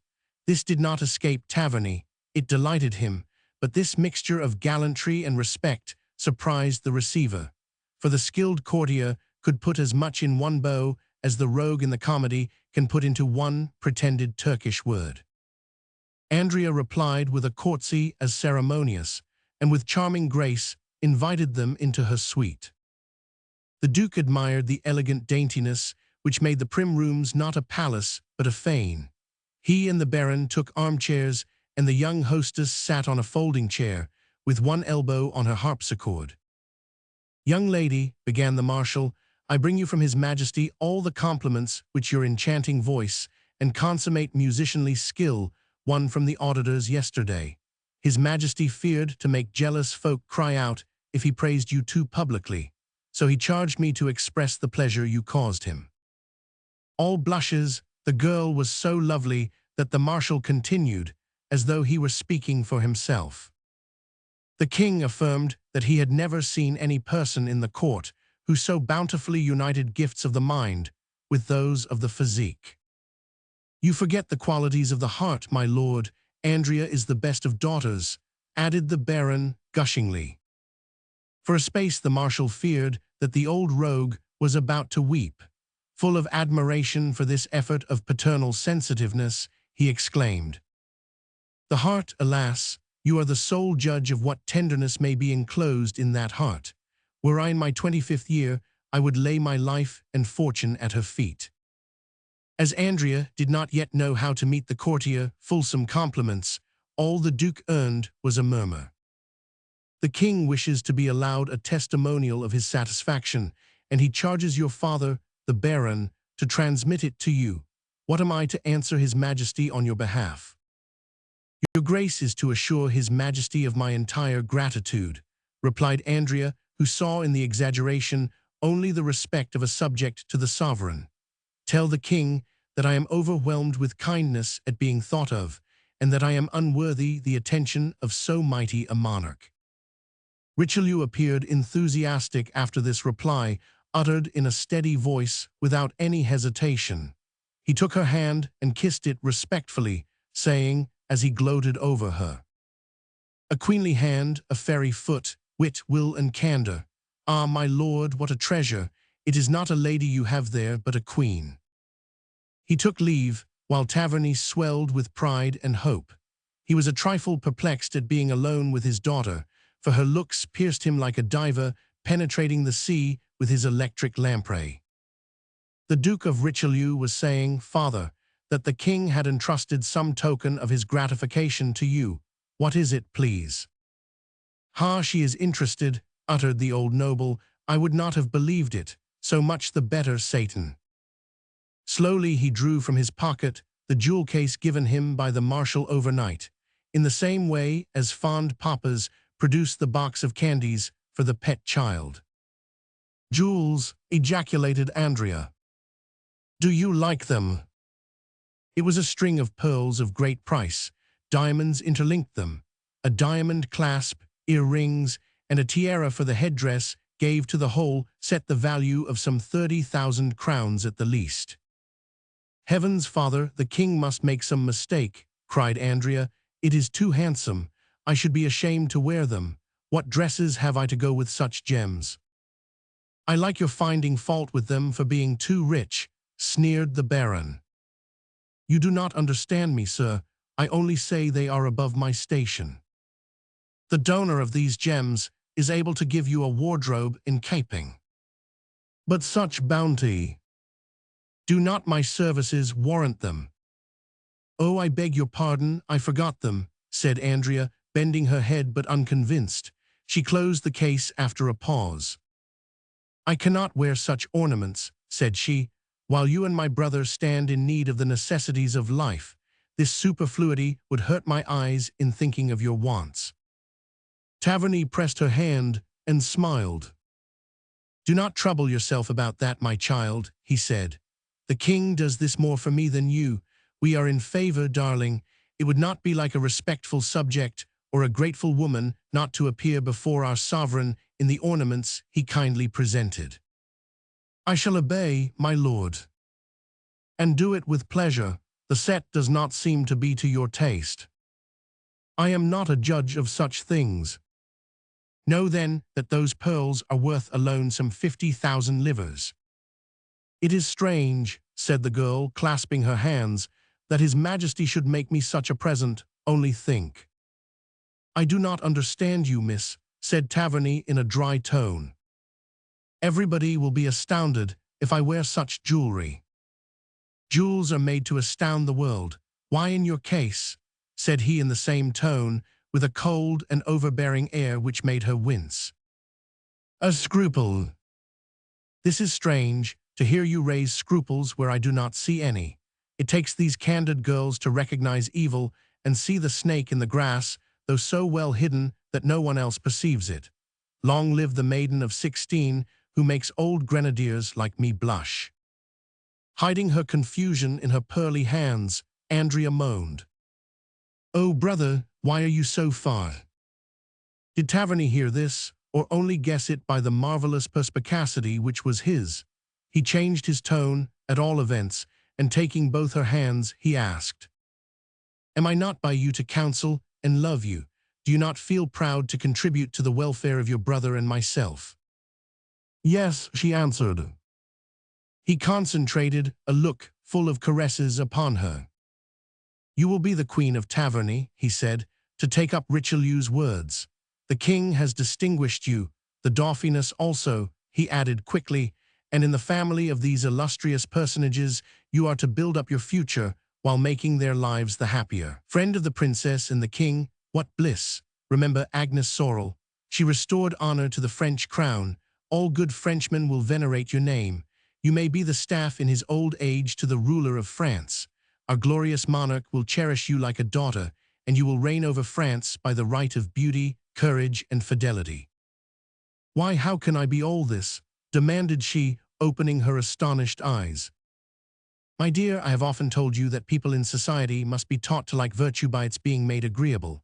Virtue, prudish, lugubrious, whining psalms, makes those flee who are ardently going up to it. Give yours all the lures of coquetry and even of vice. Be so lovely that the court will speak of none but you, so lovable that the king cannot do without you. Be so secret and reserved, save for our master, that they will attribute the power to you before you grasp it. I do not follow you in this last point, observed Andrea. Let me guide you, execute without understanding, which is the best course in a wise and generous creature like you. By the way, to begin with the first point, here is 100 louis to line your purse. Provide a wardrobe worthy of the rank to which you are summoned, since the king has kindly distinguished us. He gave the gold to his daughter, kissed her hand, and went out. He walked so briskly up the alley by which he came that he did not notice Nicole there, chatting with a nobleman who whispered in her ear. Chapter 24. The Richelieu Elixir. Always bearer of good news, the Duke of Richelieu called on the tavernies to announce that the king found a regiment for Captain Philip, not a company. The conversation was the same as usual among the three at dinner. The Duke spoke of his king, the Baron of his daughter, and Andrea of her brother. Richelieu preached on the same text as the Baron, and enunciated his doctrine, so pagan, Parisian, and courtier-like, that the girl had to confess that her kind of virtue could not be the true one if the nobles were to be the left-handed queens of the French monarchs, whom the two tempters did not hesitate to cite. At 7, the Duke rose from the table as he had an appointment at Versailles, he said. In going into the anteroom for his hat, he met Nicole, who always had something to do there when the Duke called. I wish you would come along with me, little lass, he said. I should like you to take a bouquet the Duchess of Noailles is getting ready for my daughter, the Countess of Egmont. Nicole courtesied, as the shepherdesses did in Rousseau's comic operas. Leaning on Nicole's shoulder, he went downstairs, and when out on the lawn with her, said, Little maid, can you tell me the name of the sweetheart Nicole Legge has found, a well-turned gallant whom she used to welcome in Cock-Heron Street, and receives here in Versailles? He is a French Guards corporal called, what do you say the name is? The girl was in hopes that the marshal did not know the name if he knew everything else. Faith, tell me, my lord, since you know so much, she said saucily. Beausier, said the marshal, and he is a beau already. Whether he will ever be a sire, I cannot say. Nicole clasped her hands in prudery, which did not baffle the marshal. Pest take us, he said, making love appointments under the eaves of Trianon. If Lady Noailles catches a whiff of this, she will have Nicole Legge sent to the Salpêtrière House of Correction, and Corporal Beausier will have a row in the royal galleys. Not if I have your grace's protection. Oh, that is granted. You will not be imprisoned and driven from the place, but left free and enriched. Oh, what must I do, my lord? Tell me quick. Mere child's play. Whom am I to do it for, my own good or your grace? S. Zounds, said the Duke, eyeing her sharply, what a sly puss you are. Pray have done. It is for your good, he said plumply, when Corporal Beausier comes to keep his tryst. At 7 o'clock. Exactly, say to him, we are discovered, but I have a patron who will save us both, you from the galleys, me from the jail, let us be off. Be off.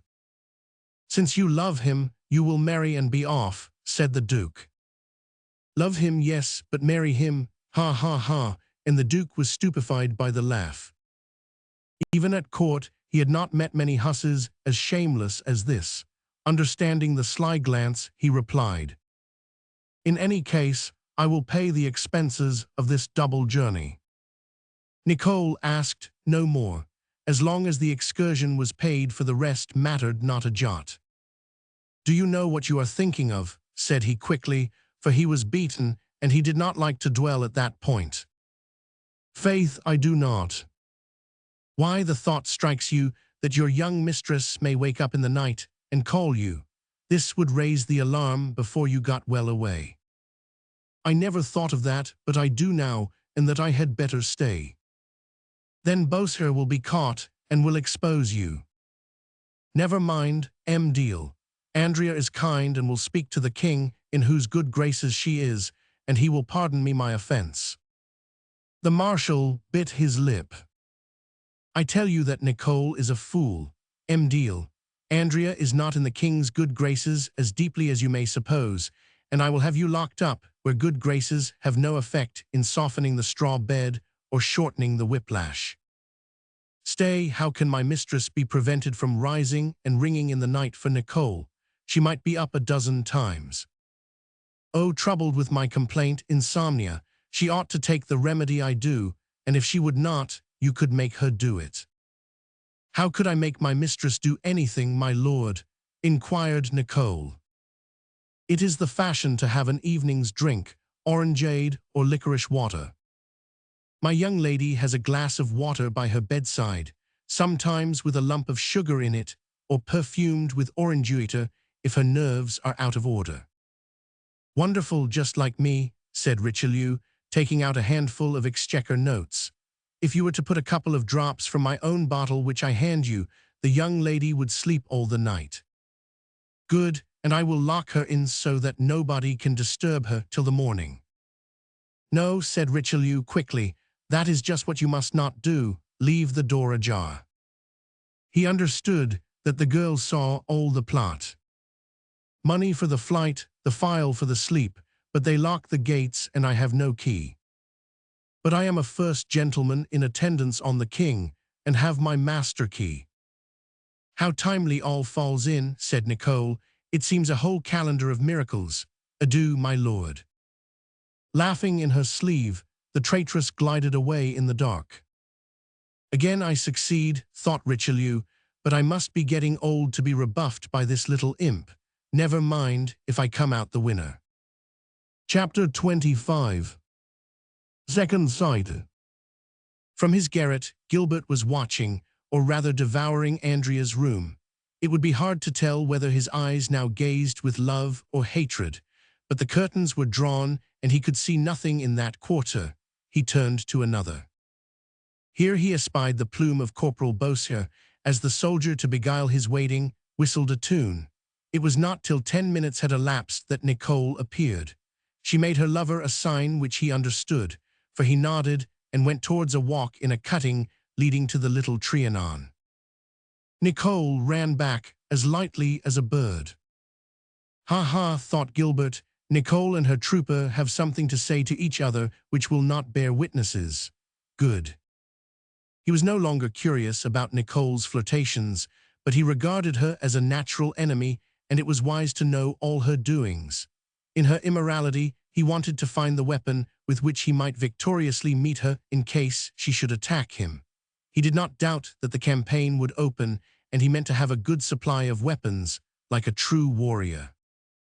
So he nimbly came down from his loft and reached the gardens by the chapel side door. He had nothing to fear now, as he knew all the coverts of the place like a fox at home. Thus he was able to reach the clump where he heard a strange sound for the woods, the chink of coin on a stone. Gliding like a serpent up to the terrace wall, hedged with lilacs, he saw Nicole at the grating, emptying a purse on a stone out of Beausire's reach by being on her side of the railing. It was the purse given by Richelieu, or strictly speaking the cash for the treasury notes which she had converted. The fat gold pieces clinked down, glittering, while the corporal, with kindled eye and trembling hand, attentively looked at Nicole and them without comprehending how they came into company. "My dear Beausire, more than once you have wanted me to elope," began Nicole.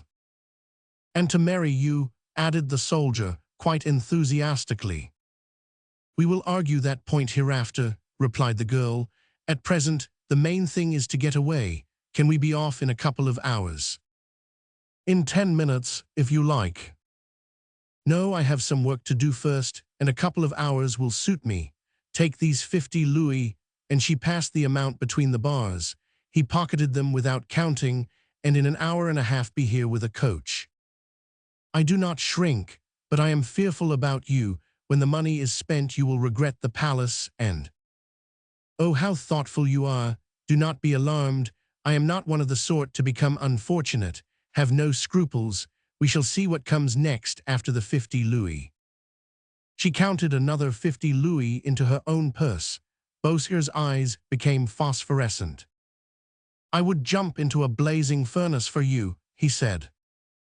You are not asked to do so much, she returned. Get the coach, and in 2 hours we are off. Agreed, and he drew her to the rails to kiss her. Oh, how are you going to get through the railings? Stupid, I have the passkey. Beausir uttered an ah, full of admiration, and fled. With brisk feet and thoughtful head, Nicole returned to her mistress, leaving Gilbert alone to cogitate the questions which this interview excited. All he could guess of the puzzles was how the girl had obtained the money. This negation of his perspicacity was so goading to his natural curiosity or his acquired mistrust, have it either way, that he decided to pass the night in the open air, cold though it was, under the damp trees, to await the sequel to this scene. A huge black cloud, coming out of the south, covered all the sky, so that beyond Versailles the sombre pole gradually lapped up all the stars which had been gleaming a while before in their azure canopy. Nicole feared that some whim of her mistress would contravene her plan, and with that air of interest which the artful cat knew so well how to take, she said, I am afraid that you are not very well tonight. Your eyes are red and swollen. I should think repose would do you good. Do you think so? Perhaps it would, answered Andrea, without paying much heed, but extending her feet on a rug as she sat. The girl accepted this reclining pose as a signal for her to take down her mistress's headdress for the night, the unbuilding of a structure of ribbons, flowers, and wire, which the most skillful housebreaker could not have demolished in an hour. Nicole was not a quarter of that time doing it. The toilet for the night being completed, Andrea gave her orders for the coming day. The tuner was to come for her harpsichord, and some books which Philip had sent to Versailles were to be fetched. Nicole tranquilly answered that if she were not roused in the night, she would be up early and would do everything before her mistress rose. As Andrea, in her long night wrapper, was dreaming in her chair, Nicole put 2 drops of the draught Richelieu had given her into the glass of drink on the night table. Turbid for a moment, the water took an opal tint which faded away gradually. Your night drink is set out, said the maid, your dresses folded up and the night light lit. As I must be up early, can I go to bed now? Yes, replied Andrea absently. Nicole went out and glided into the garden. Gilbert was looking out for her, as he promised himself he would do, and saw her go up to the gates, where she passed the master key to Beausir, who was ready. The gate was opened, and the girl slipped through. The gate was locked again, and the key thrown over, where Gilbert noticed its place of falling on the sward. He drew a long breath in relief, for he was quit of Nicole, an enemy. Andrea was left alone, and he might penetrate to her room. This idea set his blood boiling with all the fury of fear and disquiet, curiosity and desire. But as he placed his foot on the lowest stairs of the flight leading to Andrea's corridor, he beheld her, garbed in white, at the top step, coming down. So white and solemn was she that he recoiled, and buried himself in a copse. Once before, at Taverny, he had seen her thus walking in her sleep, when she was, without his suspecting it, under the mesmeric influence of Balsamo, the magician. Andrea passed Gilbert, almost touched him, but did not see him. Bewildered and overwhelmed, he felt his knees crook beneath him. He was frightened. Not knowing to what errand to ascribe this night roaming, he watched her, but his reason was confounded, and his blood beat with impetuosity in his temples, being nearer folly than the coolness which a good observer ought to possess.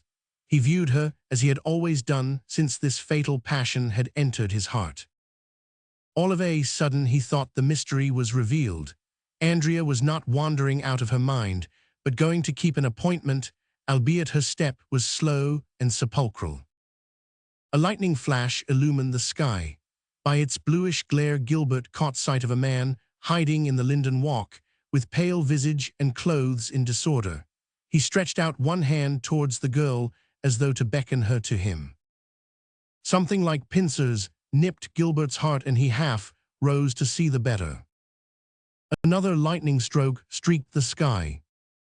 He recognized Baron Balsamo, covered with dust, who had by the aid of mysterious intelligence entered the locked-up Trianon and was as invincibly and fatally drawing Andrea to him as a snake may a bird. Not till within 2 steps of him did she stop, when he took her hand, and she quivered all over her body. "Do you see?" he asked. "Yes," was her reply, "but you have nearly been the death of me in bringing me out like this." "It cannot be helped," returned Balsamo. "I am in a whirl and am ready to die with the craze upon me." "You do indeed suffer," said she, informed of his state by the contact of his hand alone. "Yes, and I come to you for consolation. You alone can save me. Can you follow me?" "Yes, if you conduct me with your mind." "Come." "Ah," said Andrea, "we are in Paris, a street lit by a single lamp. We enter a house. We go up to the wall which opens to let us pass through. We are in so strange a chamber, with no doors and the windows are barred.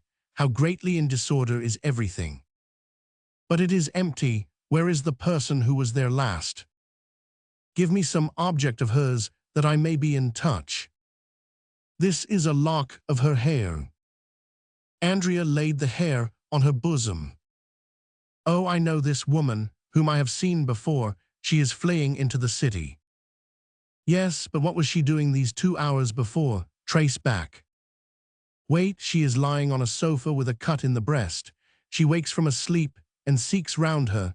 Taking a handkerchief, she ties it to the window bars. Come down, poor woman. She weeps. She is in distress. She wrings her arms. Ah, she is looking for a corner of the wall on which to dash out her brains. She springs towards the chimney place where 2 lion heads in marble are embossed. On one of them she would beat out her brains when she sees a spot of blood on the lion's eye. Blood, and yet she had not struck it." "It is mine," said the mesmerist. "Yes, yours. You cut your fingers with a dagger, the dagger with which she stabbed herself, and you tried to get it away from her. Your bleeding fingers pressed the lion's head." "It is true. How did she get out?" "I see her examine the blood, reflect, and then lay her finger where yours was pressed. Oh, the lion's head gives way. It is a spring which works. The chimney plate opens." "Cursed imprudence of mine," groaned the conspirator. "Unhappy madman, I have betrayed myself through love, but she has gone out and flees. The poor thing must be pardoned, she is so distressed." "Whither goes she, Andrea? Follow, follow, I will it." "She stops in a room where are armor and furs. A safe is open, but a casket usually kept in it is now on a table. She knows it again, she takes it." "What is in it?" "Your papers. It is covered with blue velvet and studded with silver. The lock and bands are of the same metal." "How was it she took the casket?" cried Balsamo, stamping his foot. "Yes, she, going down the stairs to the anteroom, she opens the door, draws the chain undoing the street door, and is out in the street." "It is late." "It is night time. Once out, she runs like a mad thing up on the main street towards the Bastille. She knocks up against passengers and questions. Lose not a word. What does she say?" "She asks a man clad in black where she can find the chief of police." "So it was not a vain threat of hers. What does she do?" Having the address, she retraces her steps to cross a large square. "Real Place, it is the right road. Read her intention. Run, run quick. She is going to denounce you. If she arrives at criminal Lieutenant Sartine before you, you are lost." Balsamo uttered a terrible yell, sprang into the hedges, burst a small door, and got upon the open ground. There an Arab horse was waiting, on which he leaped at a bound. It started off like an arrow towards Paris. Andrea stood mute, pale, and cold, but as though the magnetizer carried life away with him, she collapsed and fell. In his eagerness to overtake Lorenza, Balsamo had forgotten to arouse Andrea from the mesmeric sleep. She had barely touched the ground before Gilbert leaped out with the vigor and agility of the tiger. He seized her in his arms, and without feeling what a burden he had undertaken, he carried her back to the room which she had left on the call of Balsamo. All the doors had been left open by the girl, and the candle was still burning. As he stumbled against the sofa when he blundered in, he naturally placed her upon it. All became enfevered in him, though the lifeless body was cold. His nerves shivered and his blood burned. Yet his first idea was pure and chaste. It was to restore consciousness to this beautiful statue. He sprinkled her face with water from the decanter. But at this period, as his trembling hand was encircling the narrow neck of the crystal bottle, he heard a firm but light step make the stairs of wood and brick squeak on the way to the chamber. It could not be Nicole, who was on the way with Beausier, or Balsamo, who was galloping to Paris. Whoever it was, Gilbert would be caught and expelled from the palace. He fully comprehended that he was out of his place here. He blew out the candle and dashed into Nicole's room, timing his movement as the thunder boomed in the heavens. Through its glazed door, he could see into the room he quitted and the anteroom. In this latter burnt a nightlight on a small table. Gilbert would have put that out also if he had time, but the steps creaked now on the landing. A man appeared on the sill, timidly glided through the antechamber, and shut the door which he bolted. Gilbert held his breath, glued his face to the glass, and listened with all his might. The storm growled solemnly in the skies, large raindrops spattered on the windows, and in the corridor, an unfastened shutter banged sinisterly against the wall from time to time. But the tumult of nature, these exterior sounds, however alarming, were nothing to Gilbert. All his thought, mind, and being were concentrated in his gaze, fastened on this man. Passing within 2 paces, this intruder walked into the other room. Gilbert saw him grope his way up to the bed and make a gesture of surprise at finding it untenanted. He almost knocked the candle off the table with his elbow, but it fell on the table where the glass save-all jingled on the marble top. "Nicole," the stranger called twice in a guarded voice. "Why, Nicole?" muttered Gilbert. "Why does this man call on Nicole when he ought to address her mistress?" No voice replying, the man picked up the candle and went on tiptoe to light it at the night lamp. Then it was that Gilbert's attention was so concentrated on this strange night visitor that his eyes would have pierced a wall. Suddenly he started and drew back a step, although he was in concealment. By the light of the 2 flames, he had recognized in the man holding the candle the king. All was clear to him: the flight of Nicole, the money counted down between her and Beausier, and all the dark plot of Richelieu and Taverny of which Andrea was the object. He understood why the king should call upon Nicole, the complacent female Judas who had sold her mistress. At the thought of what the royal villain had come to commit in this room, the blood rushing to the young man's head blinded him. He meant to call out, but the reflection that this was the Lord's anointed, the being still full of awe as the King of France, that froze the tongue of Gilbert to his mouth roof. Meanwhile, Louis Roman XV entered the room once more, bearing the light. He perceived Andrea in the white muslin wrapper, with her head thrown back on the sofa pillow, with one foot on another cushion and the other, cold and stiff, out of the slipper on the carpet. At this sight the king smiled. The candle lit up this evil smile, but almost instantly a smile as sinister lighted up Andrea's face. Louis uttered some words, probably of love, and placing the light on the table, he cast a glance out at the inflamed sky before kneeling to the girl whose hand he kissed.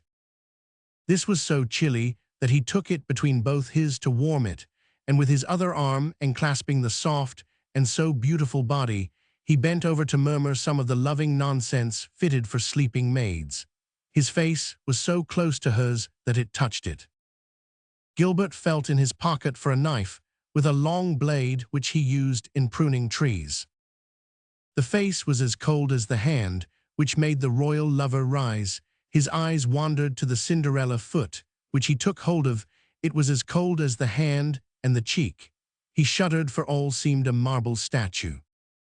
Gilbert gritted his teeth and opened the knife, as he beheld so much beauty and regarded the royal threat as a robbery intended on him.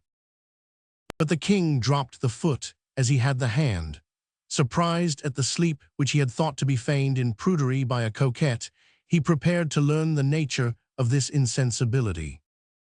Gilbert crept halfway out of the doorway, with set teeth, glittering eye, and the knife bared in his grip to stab the king. Suddenly a frightful flash of lightning lit up Andrea's face with a vivid glare of violet and sulphur light, while the thunder made every article of furniture dance in the room. Frightened by her pallor, immobility, and silence, Louis Roman XV recoiled, muttering, "Truly the girl is dead." The idea of having wooed a corpse sent a shudder through his veins. He took up the candle and looked at Andrea by its flickering flame. Seeing the brown-circled eyes, the violet lips, the disheveled tresses, the throat which no breath raised, he uttered a shriek, let the candlestick fall, and staggered out through the antechamber like a drunken man, knocking against the wainscoting in his alarm. Knife still in hand, Gilbert came out of his covert. He advanced to the room door and for a space contemplated the lovely young maid still in the profound sleep. The candle smouldering on the floor lit up the delicate foot and the pure lines above it of the adorable creature.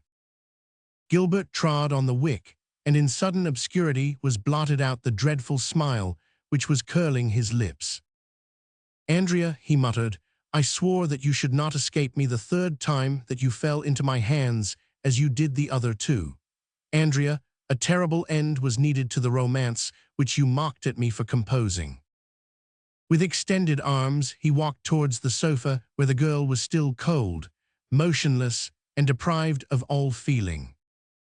Chapter 26. Sartines believes Balsamo is a magician.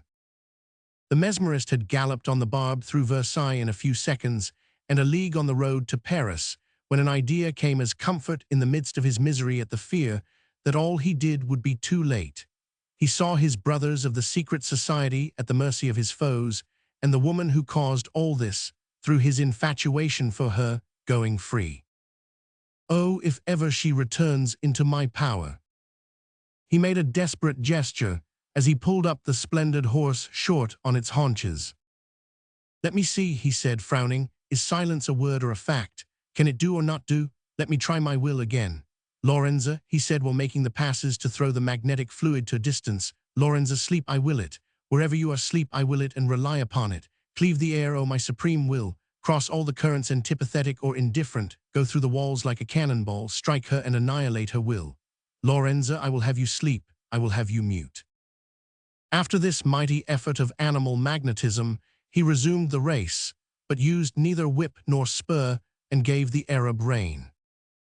It appeared as if he wanted to make himself believe in the potency of the spell he exercised. While he was apparently peacefully proceeding, he was framing a plan of action. It was finished as he reached the paving stones of Sevres. He stopped at the park gates as if he expected somebody. Almost instantly, a man emerged from a coach doorway and came to him. It was his German attendant Fritz. "Have you gathered information?" asked the master. "Yes, Lady Dubarry is in Paris." Balsamo raised a triumphant glance to heaven. "How did you come?" "On Sultan, now ready saddled in the inn stables here. He went for the horse and came back on its back." Balsamo was writing under the lantern of the town tax-gatherer's office door with a pen which was self-fed with ink. "Ride back to town with this note," said he, "to be given to Lady Dubarry herself. Do it in half an hour. Then get home to St. Claude Street, where you will await Signora Lorenza, who will soon be coming home. Let her pass without staying her or saying anything." At the same time he said he would.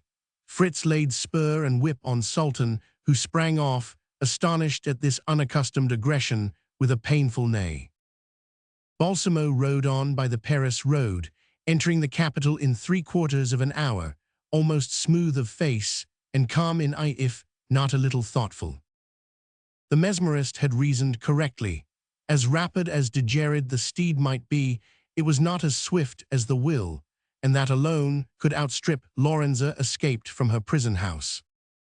As Andrea, the other medium, had clearly seen, the vengeful Italian had found her way to the residence of Lieutenant Sartines.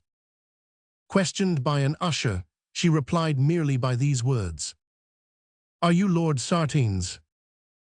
The servant was surprised that this young and lovely woman, richly clothed and carrying a velvet-covered casket under her arm, should confuse his black coat and steel chain of office with the embroidered coat and periwig of the lieutenant of police, though a foreigner.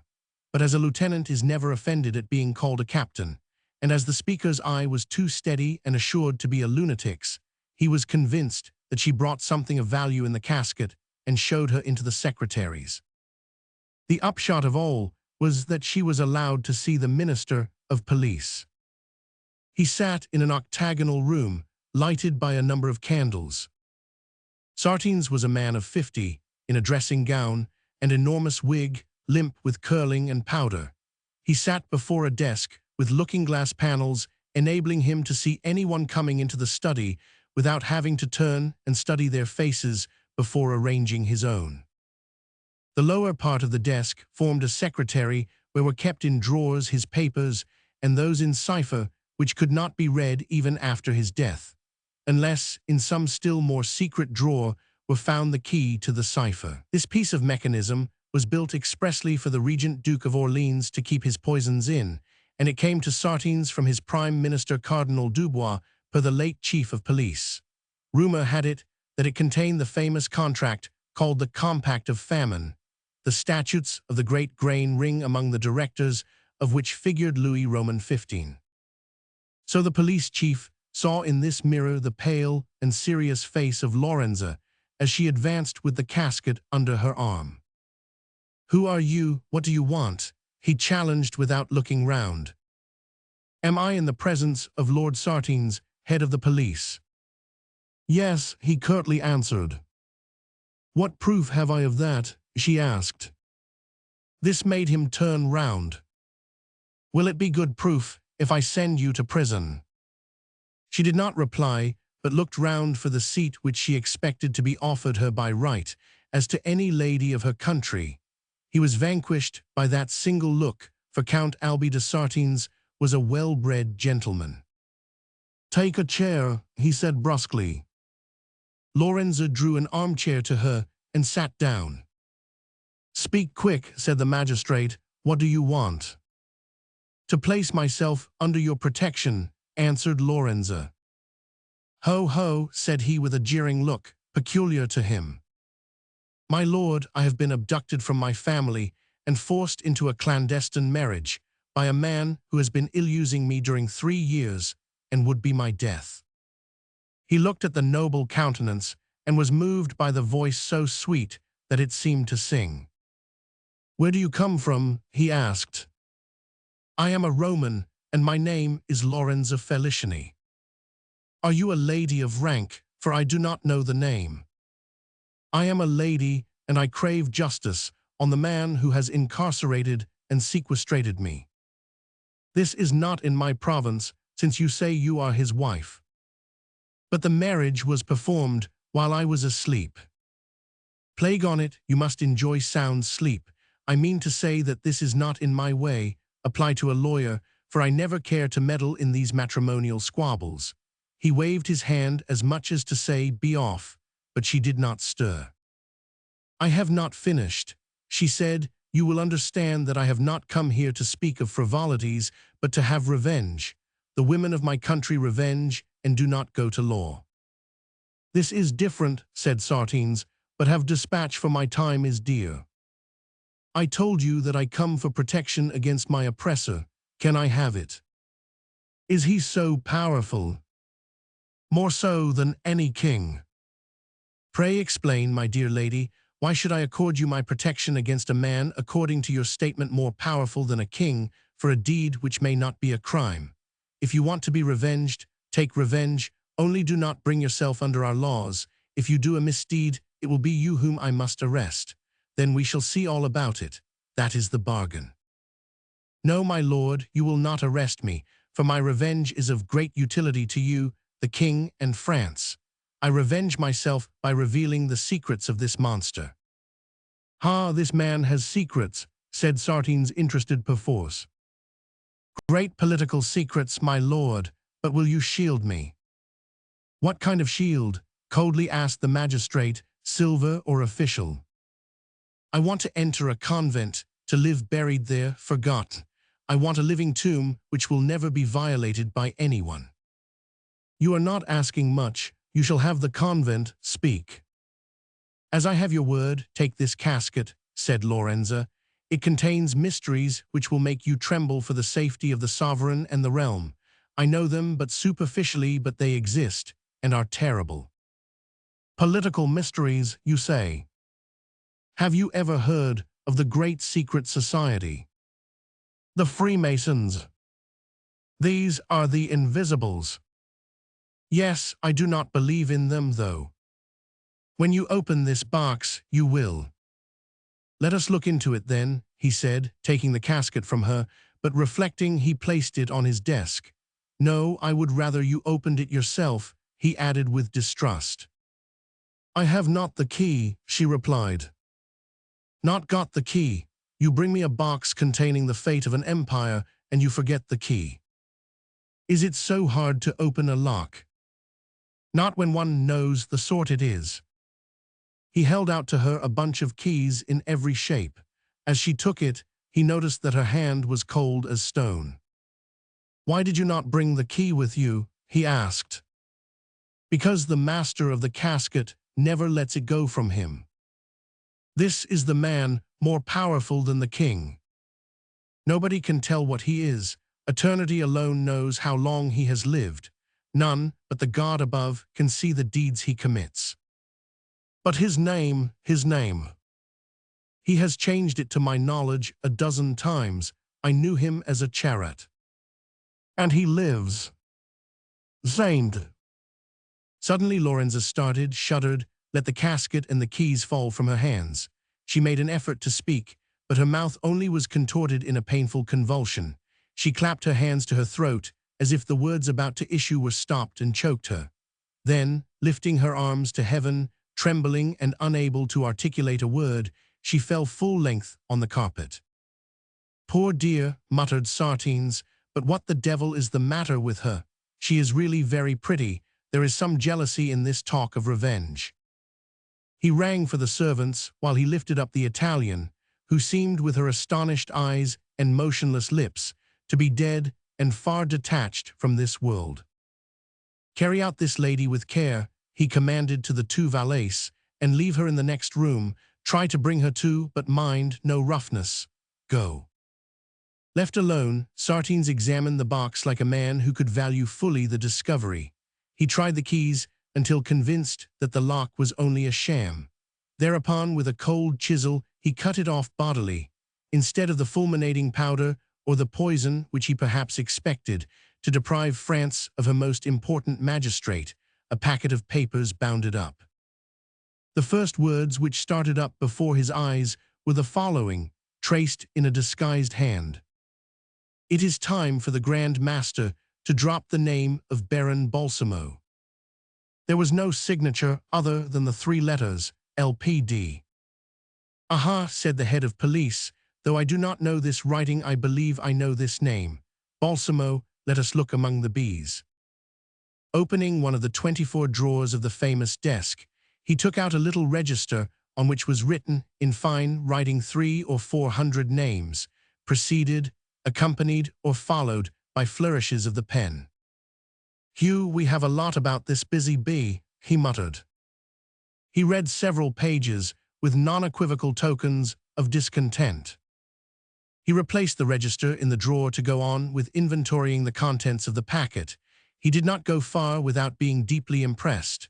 Soon, he came to a note full of names with the text in cipher. This appeared important to him.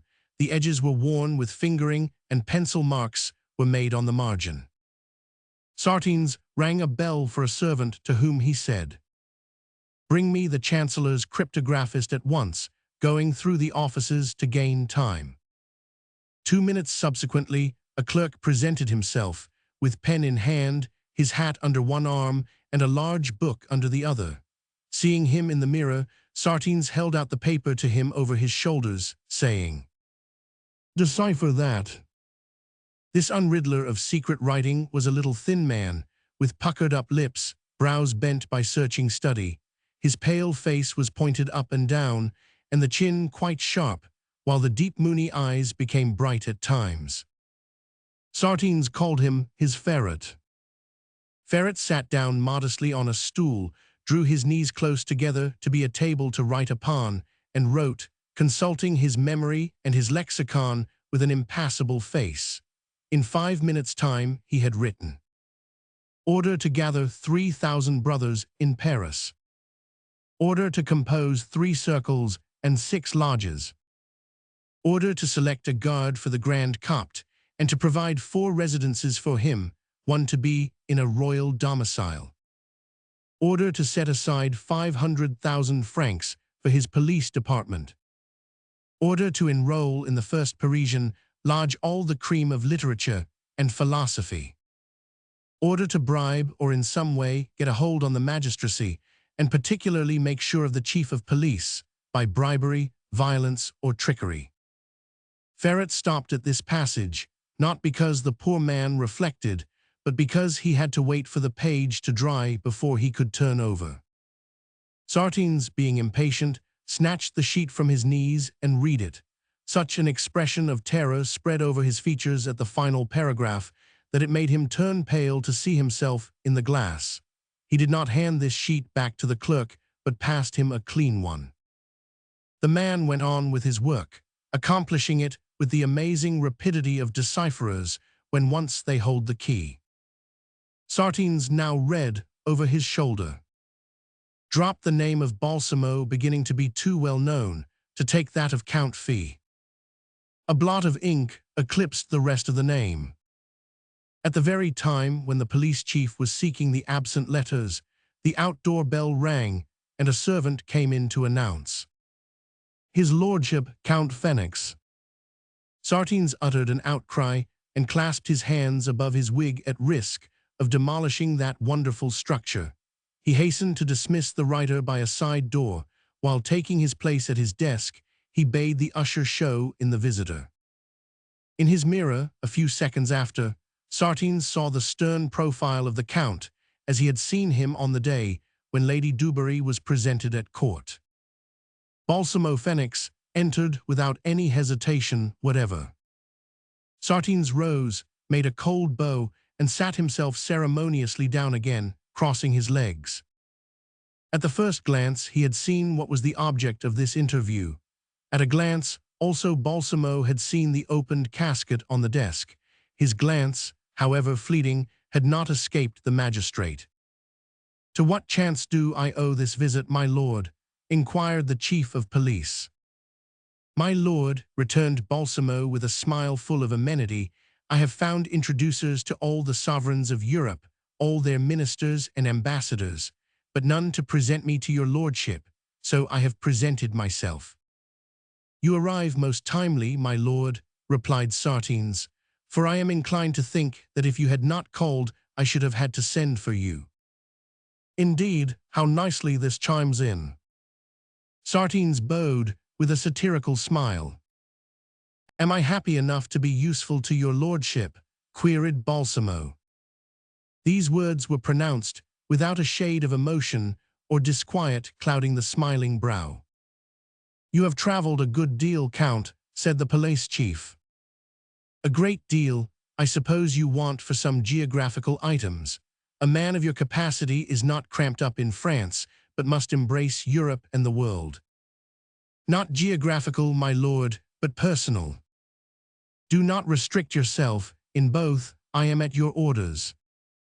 Well, Count, just imagine that I am looking after a very dangerous man in faith, who seems to be an atheist, conspirator, forger, adulterer, coiner, charlatan, and chief of a secret league, whose history I have on my records and in this casket, which your lordship sees. I understand, said Balsamo. You have the story but not the man. Hang it, that seems to me the more important matter. No doubt, but you will see presently how near he is to our hand. Certainly Proct Protean Proteus had not more shapes, Jupiter more names, a Charet in Egypt, Balsamo in Italy, Cimini in Sardinia, the Marquis of Honor in Malta, Marquis Pellegrini in Corsica, and lastly Count Fee. This last name I have not been able to make out, but I am almost sure that you will help me to it, for you must have met this man in the course of your travels in the countries I have mentioned.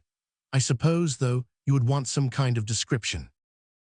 If your lordship pleases. Well, continued Sartines, fixing on the other an eye which he endeavored to make like an inquisitor. He is a man of your age and stature and bearing, sometimes a mighty nobleman distributing gold, or a charlatan seeking natural secrets, or a dark conspirator allied to the mysterious brotherhood which has vowed in darkness the death of kings and the downfall of thrones. This is vague, replied Balsamo, and you cannot guess how many men I have met who would answer to this description. You will have to be more precise if you want my help. In the first place, which is his country by preference? He lives everywhere at home. But at present, in France, where he directs a vast conspiracy. This is a good piece of intelligence. If you know what conspiracy he directs, you have one end of a clue in your hands which will lead you up to the man. I am of your opinion. If you believe so, why do you ask my advice? It is useless. It is because I am debating whether or not to arrest him. I do not understand the not, my lord, for if he conspires. But he is, in a measure, protected by his title. Ah, now I follow you, but by what title? Needless to say that I shall be glad to aid you in your searches, my lord. Why, sir, I told you that I knew the names he hides under, but I do not know that under which he shows himself, or else. You would arrest him? Well, Lord Sartines, it is a blessed thing that I happened in as I did, for I can do you the very service you want. I will tell you the title he figures under. Pray say it, said Sartines, who expected to hear a falsehood. The Count of Phoenix. What the name under which you were announced? My own. Then you would be this a Charet, Balsamo and Company. It is I, answered the other simply. It took Sartines a minute to recover from the amazement which this impudence had caused him. You see, I guessed, he said. I knew that Phoenix and Balsamo were one and the same. I confess it, you are a great minister. And you are a great fool, said the magistrate, stretching out his hand towards his bell. How so? Because I am going to have you arrested. Nonsense, a man like me is never arrested, said Balsamo, stepping between the magistrate and the bell. Death of my life, who will prevent it, I want to know. As you want to know, my dear Lieutenant of Police, I will tell you, I shall blow out your brains, and with the more facility and the less injury to myself, as this weapon is charged with a noiseless explosive which, for its quality of silence, is not the less deadly. Whipping out of his pocket a pistol with a barrel of steel as exquisitely carved as though Cellini had chiseled it, he tranquilly leveled it at the eye of Sartines, who lost color and his footing, falling back into his armchair. There, said the other, drawing another chair up to the first and sitting down in it. Now that we are comfortably seated, let us have a chat. It was an instant before Lord Sartines was master of himself after so sharp an alarm. He almost looked into the muzzle of the firearm and felt the ring of its cold iron on his forehead. My lord, he said at last, I have the advantage over you of knowing the kind of man I coped with, and I did not take the cautionary measures I should with an ordinary malefactor.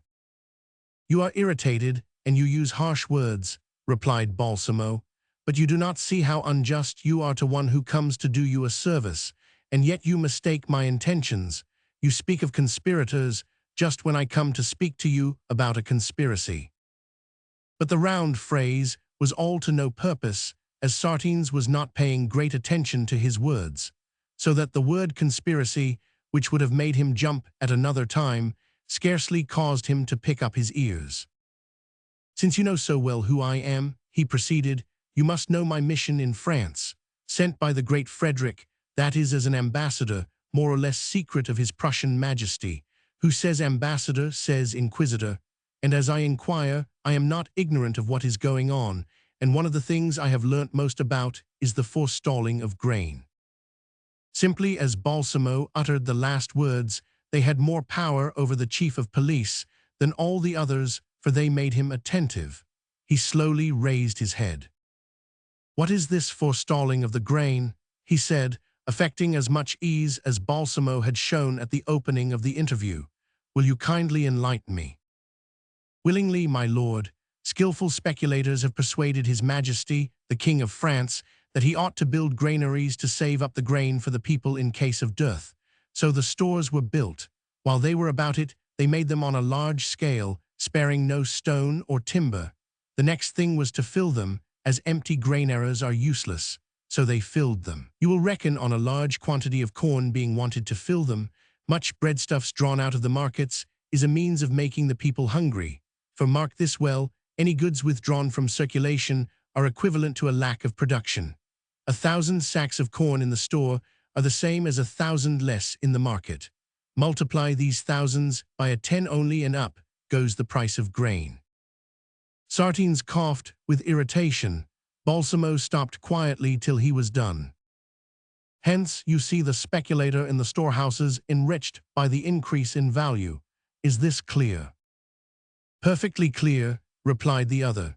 "But it seems to me that you are bold enough to promise to denounce a crime or a plot of which His Majesty is the author." "You understand it plainly," said Balsamo.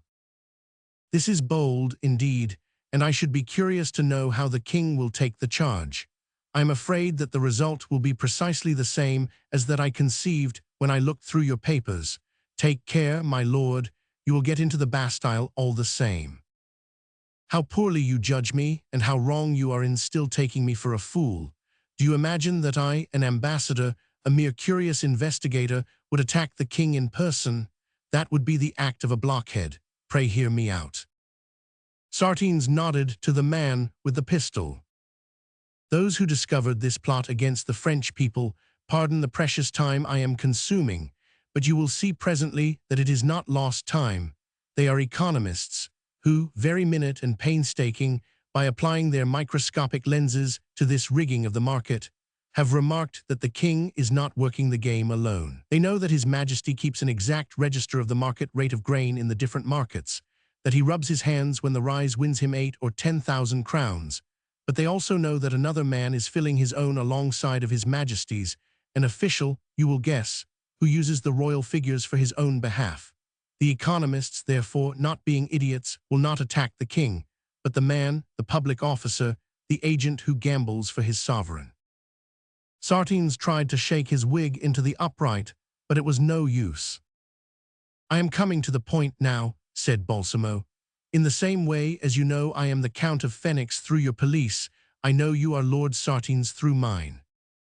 "What follows," said the embarrassed magistrate, "a fine discovery that I am Lord Sartines, and that he is the man of the market notebooks, the gambling, the ring, who, with or without the knowledge of the king, traffics on the appetites of the 30 millions of French, whom his functions prescribe him to feed on the lowest possible terms. Now just imagine the effect in a slight degree of this discovery.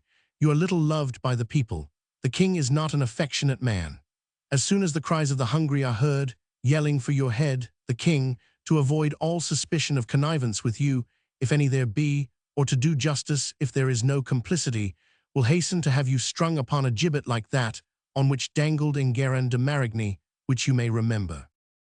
"Imperfectly," stammered Sartines, very pale, and you show very poor taste to talk of the gibbet to a nobleman of my degree."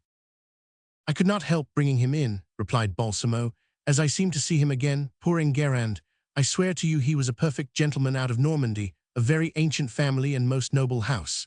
He was Lord High Chamberlain and Captain of the Louvre Palace, and eke Count of Longueville, a much more important county than yours of Albi. But still, I saw him hooked up on the very gibbet at Montfaucon, which was built under his orders, although it was not for the lack of my telling him. Enguerrand, my dear friend, have a care. You take a bigger slice out of the cake of finance than Charles of Valois will like. Alas, if you only knew how many chiefs of police, from Pontius Pilate down to your predecessor, who have come to grief." Sartines rose, trying in vain to dissimulate the agitation to which he was a prey. "Well, accuse me if you like," he said. "What does the testimony of a man like you amount to?" "Take care, my lord," Balsamo said. "Men of no account were very often the very ones who bring others to account. When I write the particulars of the great grain speculation to my correspondent, or Frederick, who is a philosopher, as you are aware, he will be eager to transcribe it with comments for his friend, Voltaire, who knows how to swing his pen, to a Lembert, that admirable geometrician, who will calculate how far these stolen grains, laid in a line side by side, will extend.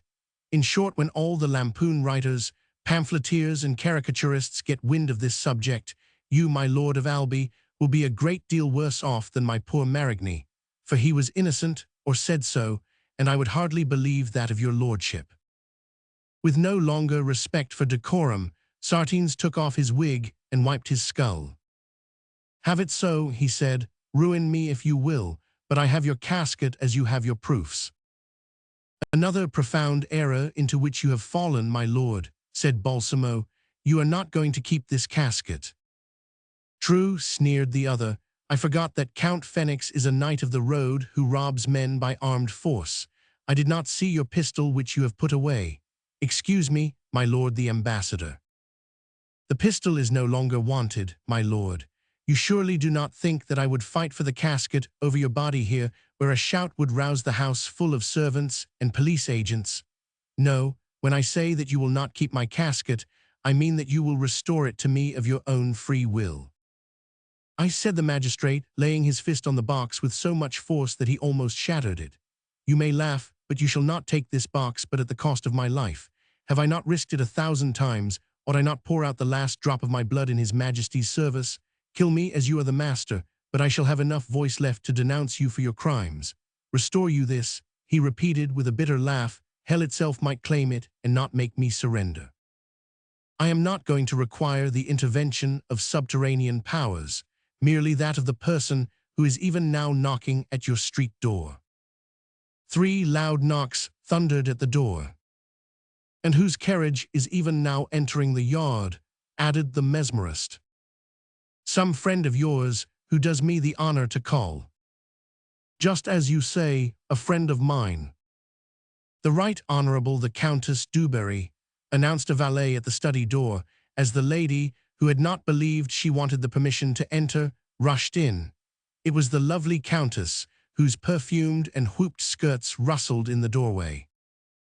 "Your ladyship," exclaimed Sartines, hugging the casket to his bosom in his terror. "How do you do, Sartines?" she said, with her gay smile.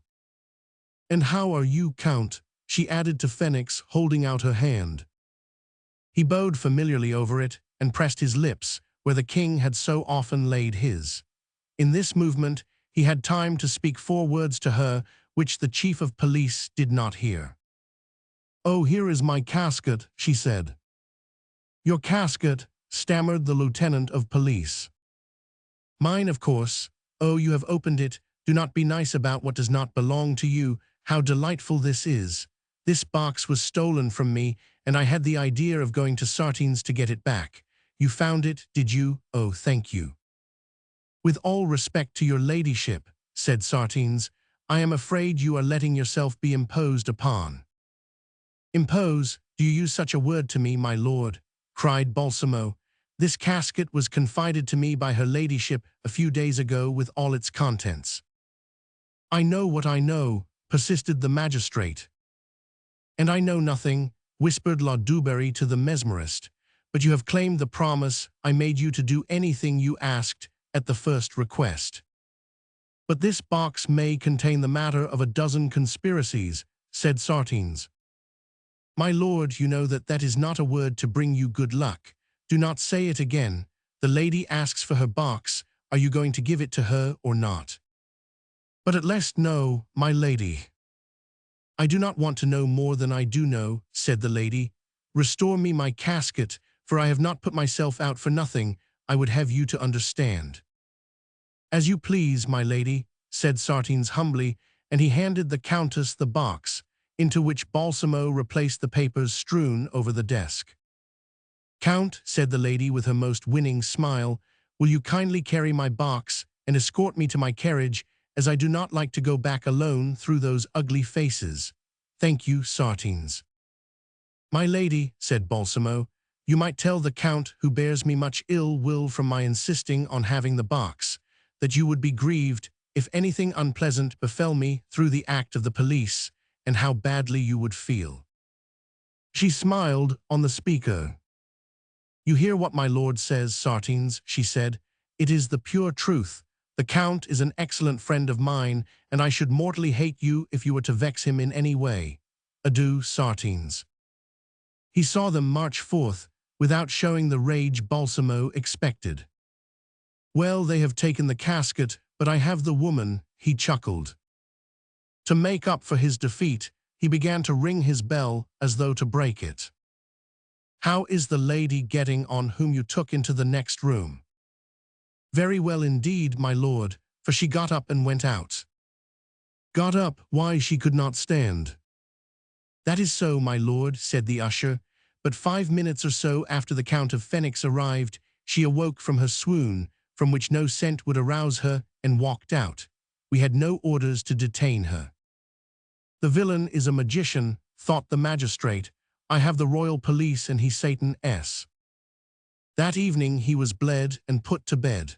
The shock was too great for him to bear, and the doctor said that if he had not been called in, he would have died of apoplexy. In the meantime, the Count had conducted the lady to her coach. She asked him to step in, and a groom led the Arab horse. Lady, he said, you have amply paid the slight service I did you. Do not believe what Sartines said about plots and conspiracies. This casket contains my chemical recipes written in the language of alchemy, which his ignorant clerks interpreted according to their lights. Our craft is not yet enfranchised from prejudices, and only the young and bright, like your ladyship, are favorable to it. What would have happened if I had not come to your help? I should have been sent into some prison, but I can melt stone with my breath, so that your Bastel would not long have retained me. I should have regretted the loss of the formula for the chemical secrets by which I hope to preserve your marvelous beauty and splendid youthfulness. You set me at ease, and you delight me, Count. Do you promise me a philtre to keep me young? Yes, but ask me for it in another 20 years. You cannot now want to be a child forever. Really, you are a capital fellow, but I would rather have that draft in 10, nay 5 years. One never knows what may happen. When you like. Oh, a last question. They say that the king is smitten with the Taverny girl.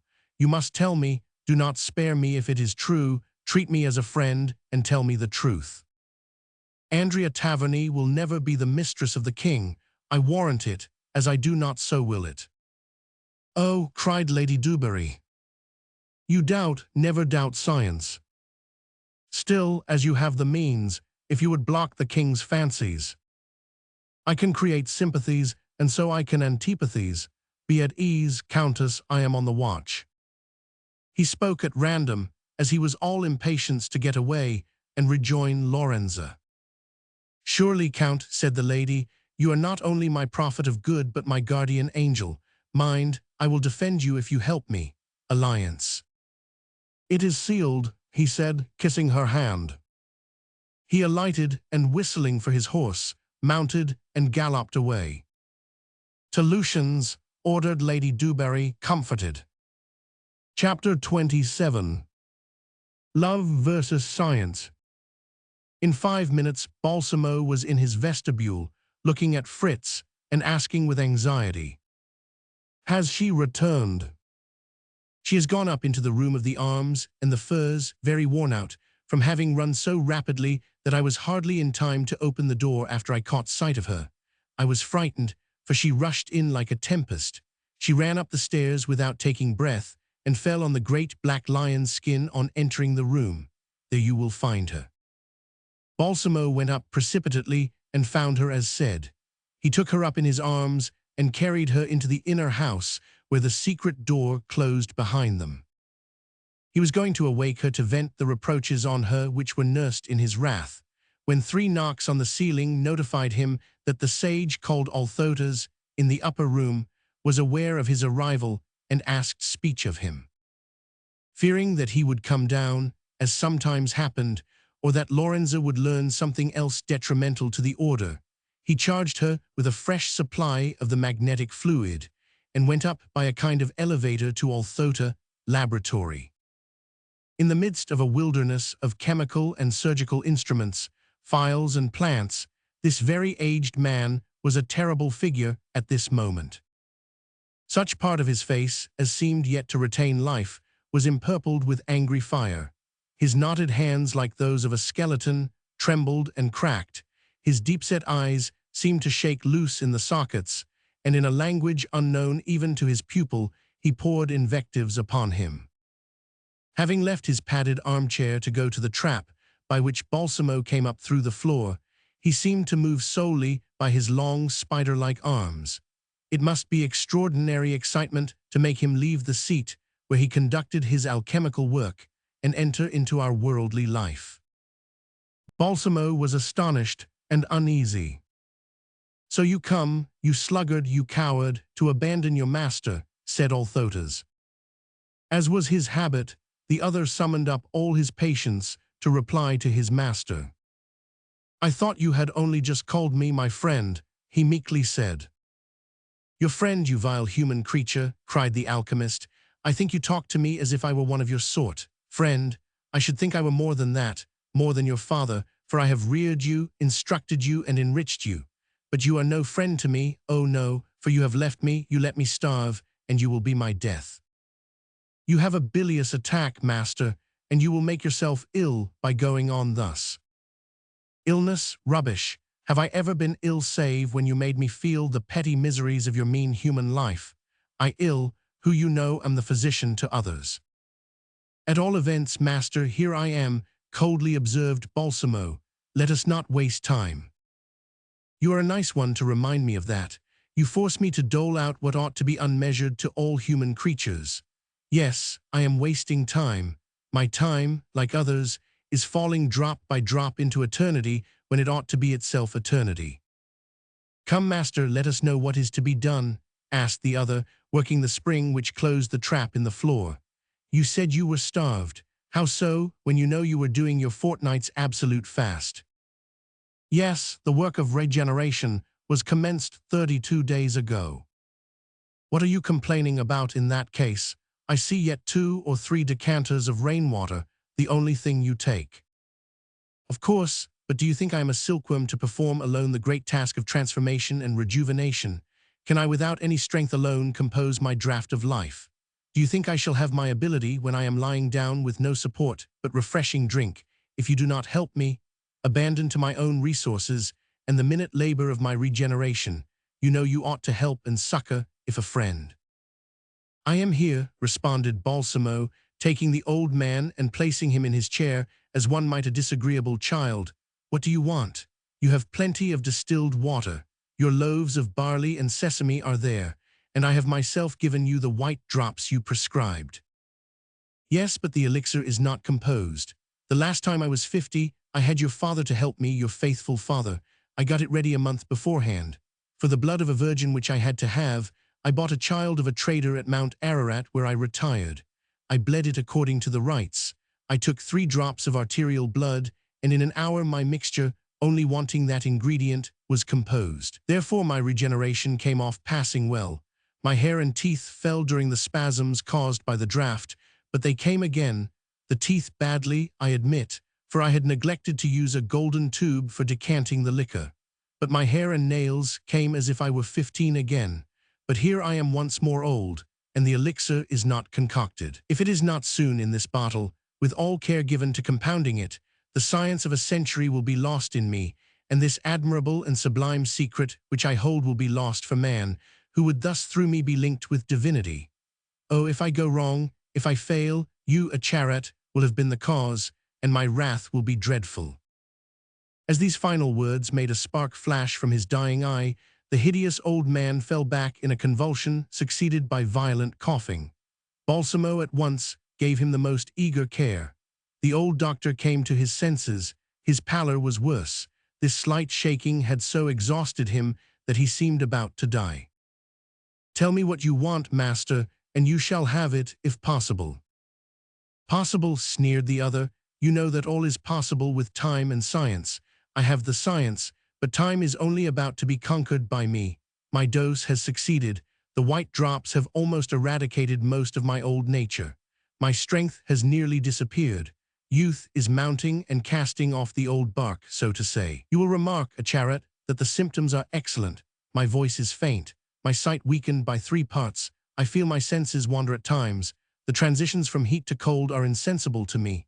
So it is urgent that I get my draft made so that on the proper day of my 15th year, I shall pass from 100 years to 20 without hesitation. The ingredients are gathered. The gold tube for the decanting is ready. I only lack the 3 drops of pure blood which I told you of." Balsamo made a start in repugnance. "Oh well, let us give up the idea of a child," sneered Althotas, "since you dream of nothing but your wife, with whom you shut yourself up instead of coming to aid me." "My wife," repeated Balsamo sadly, "a wife but in name. I have had to sacrifice all to her, love, desire, all I repeat, in order to preserve her pure that I may use her spirit as a seer, to pierce the almost impenetrable. Instead of making me happy, she makes the world so." "Poor fool," said Althotas, "I believe you gabble still of your amelioration of society when I talk to you of eternal youth and life for man. To be acquired at the price of a horrid crime, and even then." "You doubt, he doubts. But you said you renounced that want. What can you substitute?" "Oh, the blood of the first virgin creature which I find, or you supply within a week." "I will attend to it, master," said Balsamo. Another spark of ire kindled the old man's eye. "You will see about it," he said. "That is your reply, is it? However, I expected it, and I am not astonished. Since when, you insignificant worm, does the creature speak thus to its creator? Ah, you see me feeble, soliciting you, and you fancy I am at your mercy. Do you think I am fool enough to rely on your mercy? Yes or no, a charat, and I can read in your heart whether you deceive me or not. I read in your heart, for I will judge you and pursue you." "Master, have a care. Your anger will injure you. I speak nothing but the truth to my master. I will see if I can procure you what you want without its bringing harm, nay, ruin upon us both. I will seek the wretch who will sell you what you wish, but I shall not take the crime upon me. That is all I can say." "You are very dainty. Then you would expose me to death, scoundrel. You would save the 3 drops of the blood of some paltry thing in order to let the wondrous being that I am fall into the eternal abysm. A charat, mark me," continued the weird old man with a frightful smile. "I no longer ask you for anything. I want absolutely nothing of you. I shall wait. But if you do not obey me, I shall take for myself. If you abandon me, I shall help myself. You hear? Away." Without answering the threat in any way, Balsamo prepared all things for the old man's wants, like a good servant or a pious son attending to his father. Absorbed in quite another thought than that torturing Althotas, he went down through the trap-hole without noticing the old sage's ironical glance following him. He smiled like an evil genius when he saw the Mesmerist beside Lorenza, still asleep. Chapter 28. The Ultimate Test. Before the Italian beauty, Balsamo stopped, with his heart full of painful but no longer violent thoughts. "Here I stand," he mused, sad but resolute, and plainly seeing my situation. "Lorenza hates me and betrayed me as she vowed she would do. My secret is no longer mine, but in the hands of this woman who casts it to the winds. I resemble the fox caught in the trap, who gnaws off his leg to get away, but the hunter coming on the morrow and seeing this token can say, 'He has escaped, but I shall know him when I catch him again. Althotas could not understand this misfortune, which is why I have not told him.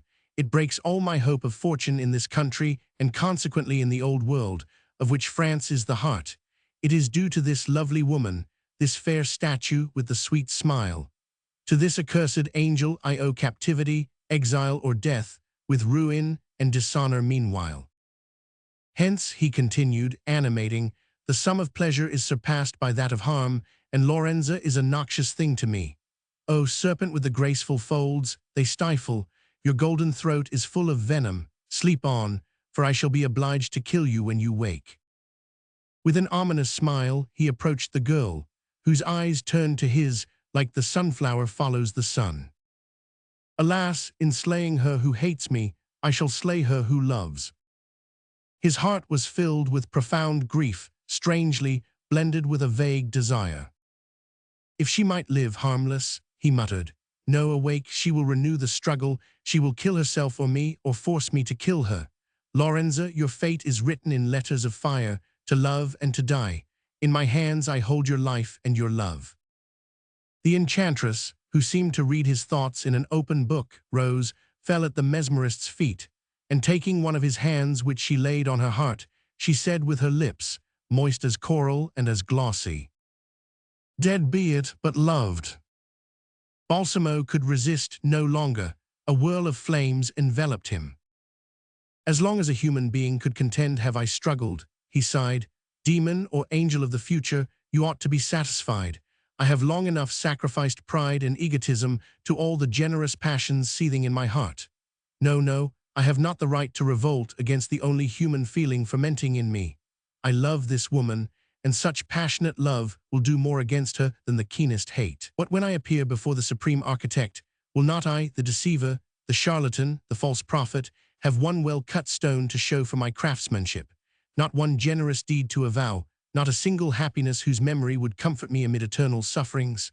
Oh no, no, Lorenza, I know that I lose the future by loving you. I know that my revealing angel mounts to heaven while this woman comes down to my arms. But I wish Lorenza. My beloved, she gasped. Will you accept this life instead of the real one? I beg for it is love and bliss. Never will you accuse me before man or heaven of having deceived your heart. Never, never, before heaven and men, I shall thank you for having given me love, the only boon, the only jewel of price in this world. Balsamo ran his hand over his forehead. Be it so, he said. Besides, have I absolutely need of her? Is she the only medium? No, while this one makes me happy, the other shall make me rich and mighty. Andrea is predestined and is as clairvoyante as she. Andrea is young and pure, and I do not love Andrea. Nevertheless, in her mesmeric sleep, she is submissive as you are. In Andrea I have a victim ready to replace you, one to be the corpus villi of the physician to be employed for experiments. She can fly as far, perhaps farther, in the shades of the unknown as you. Andrea, I take you for my kingdom. Lorenza, come to my arms for my darling and my wife. With Andrea I am powerful, with Lorenza I am happy. Henceforth my life is complete, and I realize the dream of Althotas without the immortality and become the peer of the gods. And lifting up the Italian beauty, he opened his arms from off his heaving breast on which Lorenza enclasped herself as the ivy girdles the oak. Another life commenced for the magician, unknown to him previously in his active, multiple, perplexed existence. For 3 days he felt no more anger, apprehension, or jealousy. He heard nothing of plots, politics, or conspiracies. Beside Lorenza he forgot the whole world. This strange love threw him into felicity composed of stupor and delirium, soaring over humanity, as it were, full of misery and intoxication, a phantom love, for he knew he could, at a sign or a word, change the sweet mistress into an implacable enemy. Singularly, she remained of astonishing lucidity as far as regarded himself, but he wanted to learn if this were not sheer sympathy, if she became dark outside of the circle traced by his love, if the eyes of this new Eve clearly seeing in Eden would not be this blind when expelled from paradise. He dared not make a decisive test, but he hoped, and hope was the starry crown to his happiness.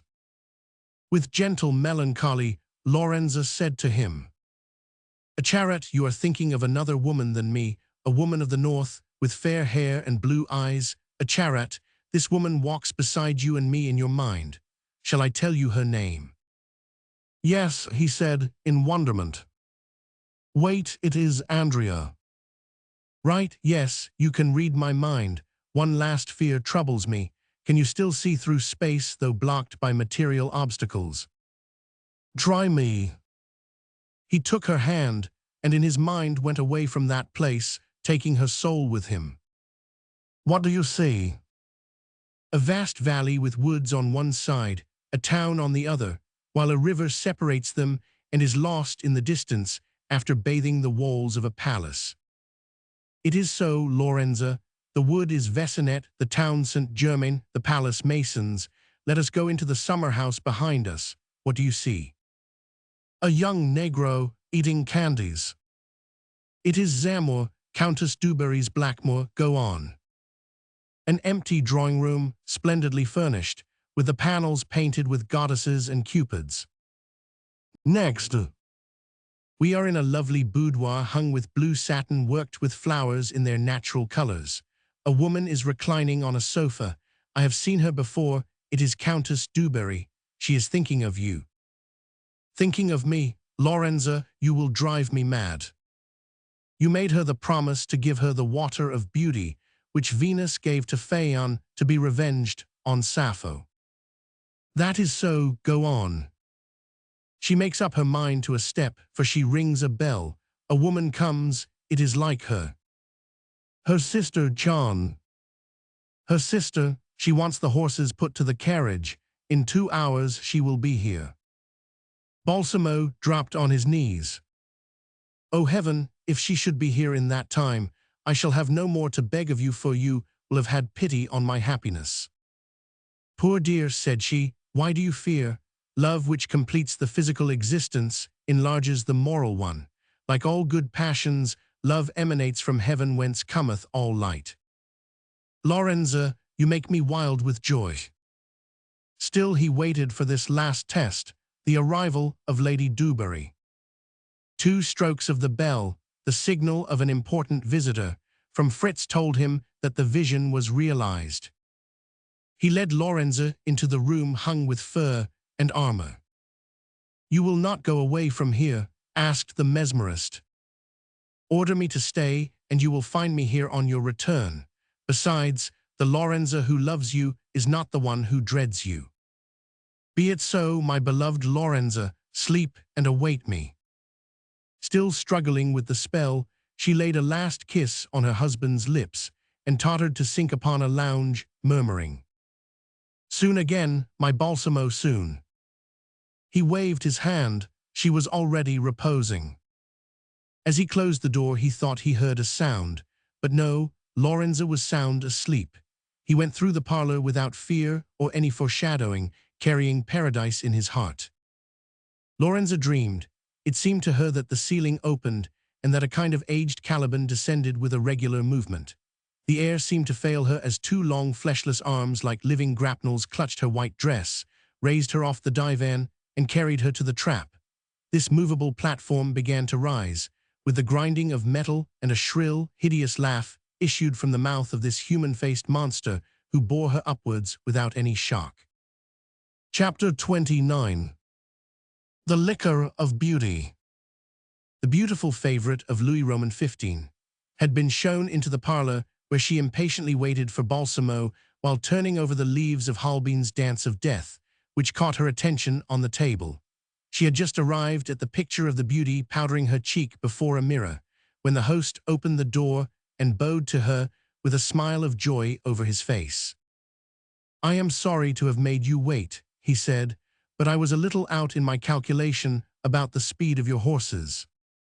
Gracious, did you know that I was coming? Certainly, at least you gave the orders for your sister to transmit them for your departure, while lounging in your blue boudoir. Wizard that you are, if you can see all that goes on there, you must apprise me. I only look in where doors are open. But you saw my intention as regards you. I saw that it was good. So are all mine to you, Count.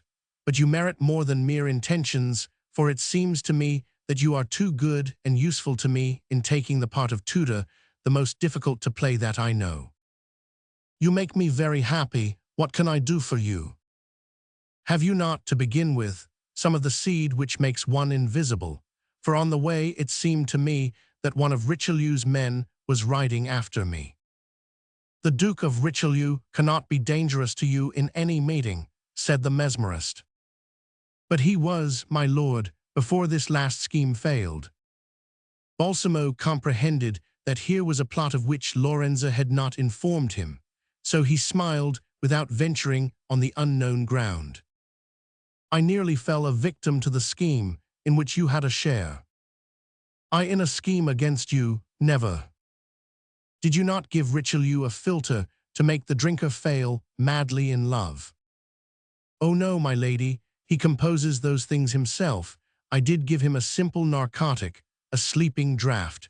He called for it on the eve of the day when I sent you the note by my man Fritz to meet me at Sartines. That is it, the very time when the king went to little Tavernier's rooms. It is all clear now, for the narcotic saved us. I am happy to have served your ladyship, though unawares, he said, without knowing the matter. Yes, the king must have seen the girl under the influence of this soporific, for he was seen to stagger out of the chapel corridor during the storm, crying, "She is dead." Nothing frightens the king more than the dead, or next to it those in a death-like sleep. Finding M'Deal, de Taverny in a sleep, he took it for death. Yes, like death, with all the appearances, said the other, remembering that he had fled without reviving Andrea. Go on, my lady. The king woke with a touch of fever and was only better at noon. He came over to see me in the evening, where I discovered that Richelieu is almost as great a conjurer as your lordship.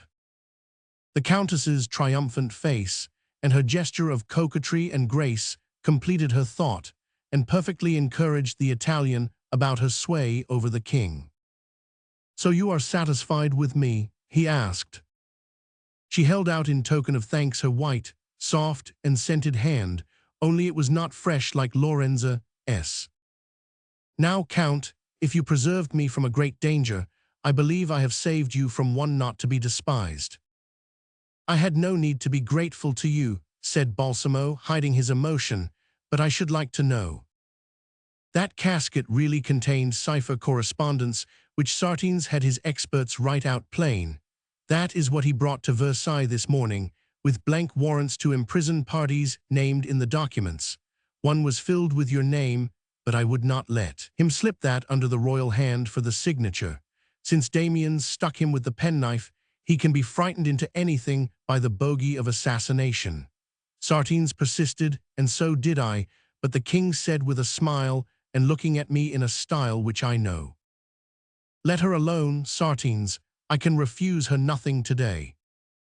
As I was by, Sartines did not like to vex me by accusing you direct, but he talked of the King of Prussia bolstering up the philosophers of a numerous and powerful sect formed of courageous, resolute, and skillful adepts, working away underhandedly against his royal majesty. He said they spread evil reports, as for instance that the king was in the scheme to starve the people, to which Louis replied, "Let anybody come forward, saying so, and I will give him the lie by furnishing him with board and lodging for nothing. I will feed him in the Bastille." Balsamo felt a shiver run through him, but he stood firm. And the end. It was the day after the sleeping potion, you understand. He preferred my company to Sartines and turned to me. "Drive away this ugly man," I said. "He smells of the prison." "You had better go, Sartines," said the king. Seeing he was in a scrape, he came to me and kissing my hand humbly, he said, "Lady, let us say no more on this head, your head, Count, but you will ruin the realm. Since you so strongly wish it, my men shall protect your protégé." The conspirator was buried in thought. "So you see you must thank me for not having been clapped into the Bastille," concluded the Countess, "not unjust, perhaps, but disagreeable." Without replying, Balsamo took from his pocket a phial containing a fluid of blood color. "For the liberty you give me," he said, "I give you 20 years more youthfulness." She slipped the bottle into her corsage and went off, joyous and triumphant. "They might have been saved, but for the coquetry of this woman," he murmured. "It is the little foot of this courtesan which spurns them into the abyss. Beyond doubt, God is on our side." Chapter 30. The Blood. Lady Dubarry had not seen the street door close after her before Balsamo hurried up into the room where he had left Lorenza, but she was gone. Her fine flowered cashmere shawl remained on the cushions as a token of her stay in the room. A painful thought struck him that she had feigned to sleep. Thus she would have dispelled all uneasiness, doubts, and mistrust in her husband's mind, only to flee at the first chance for liberty. This time she would be surer of what to do, instructed by her former experience. This idea made him bound. He searched without avail after ringing for Fritz to come to him, but nobody was about, as nobody had gone out behind the Countess. To run about, moving the furniture, calling Lorenza, looking without seeing, listening without hearing, thrilling without living, and pondering without thinking. Such was the state of the infuriate for 3 minutes, which were as many ages. He came out of his hallucination, and dipping his hand in a vase of iced water, he held it on his forehead.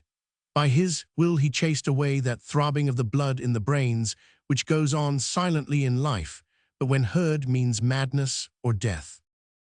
"Come, come, let us reason," he said. "Lorenza is no more here, and consequently must have gone forth. How, through Andrea de Taverny, I can ascertain all, whether my incorruptible Fritz was bribed, and then, if love is a sham, if science is an error and fidelity a snare, Balsamo will punish without pity or reservation, like the powerful man smites when he has put aside mercy and preserves but pride. I must let Fritz perceive nothing while I haste to Trianon." In taking up his hat to go, he stopped. "Goodness, I am forgetting the old man," he said. "I must attend to Althotas before all. In my monstrous love, I left my unfortunate friend to himself. I have been inhuman and ungrateful." With the fever animating his movements, he sprang to the trap which he lowered, and on which he stepped. Scarcely had he reached the level of the laboratory than he was struck by the old man's voice crooning a song. To Balsamo's high astonishment, his first words were not a reproach as he expected. He was received by a natural and simple outburst of gaiety. The old man was lolling back in his easy chair, snuffing the air as though he were drinking in new life at each sniff. His eyes were filled with dull fire, but the smile on his lips made them lighter as they were fastened on the visitor. In this close, warm atmosphere, Balsamo felt giddy as if respiration and his strength failed him simultaneously. "Master," said he, looking for something to lean against, "you must not stay here. One cannot breathe. Let me open a window overhead, for there seems to reek from the floor the odor of blood." "Blood, ha ha ha," roared Althotas. "I noticed it but did not mind. It is you who have tender heart and brain who is easily affected. But you have blood on your hands, and it is on the table. This smell is of blood, and human blood," added the younger man, passing his hand over his brow streaming with perspiration. "Ha, he has a subtle scent," said the old sage. "Not only does he recognize blood, but can tell it is human, too." Looking round, Balsamo perceived a brass basin half full, with a purple liquid reflected on the sides. "Whence comes this blood?" he gasped. He uttered a terrible roar. Part of the table, usually cumbered by alembics, crucibles, flasks, galvanic batteries, and the like, was now clothed with a white damask sheet, worked with flowers. Among the flowers here and there, spots of a red hue oozed up. Balsamo took one corner of the sheet and plucked the whole towards him. His hair bristled up, and his opened mouth could not let the horrible yell come forth. It died in the gullet. It was the corpse of Lorenza, which stiffened on the board. The livid head seemed still to smile and hung back as though drawn down by the weight of her hair. A large cut yawned above the clavicle, but not a drop of blood was issuing now. The hands were rigid, and the eyes closed under the violet lids. Yes, thanks for your having placed her under my hand, where I could so readily take her, said the horrible old man. In her have I found the blood I wanted. Villain of the vilest, screamed Balsamo, with the cry of despair bursting from all pores. You have nothing to do but die, for this was my wife since 4 days ago. You have murdered her to no gain. She was not a virgin. Althotas quivered to the eyes at this revelation, as if an electric shock made them oscillate in their orbits. His pupils frightfully dilated, his gums gnashed for want of teeth, his hand let fall the phial of the elixir of long life, and it fell and shivered into 1,000 splinters. Stupefied, annihilated, struck at the same time in heart and brain, he dropped back heavily in his armchair. Balsamo, bending with a sob over the body of his wife, swooned as he was kissing the tresses. Time passed silently and mournfully in the death chamber, where the blood congealed.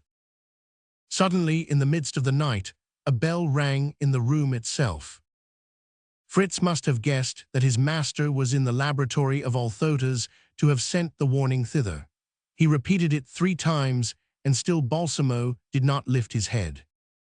In a few minutes, the ringing came, still louder, without rousing the mourner from his stupor.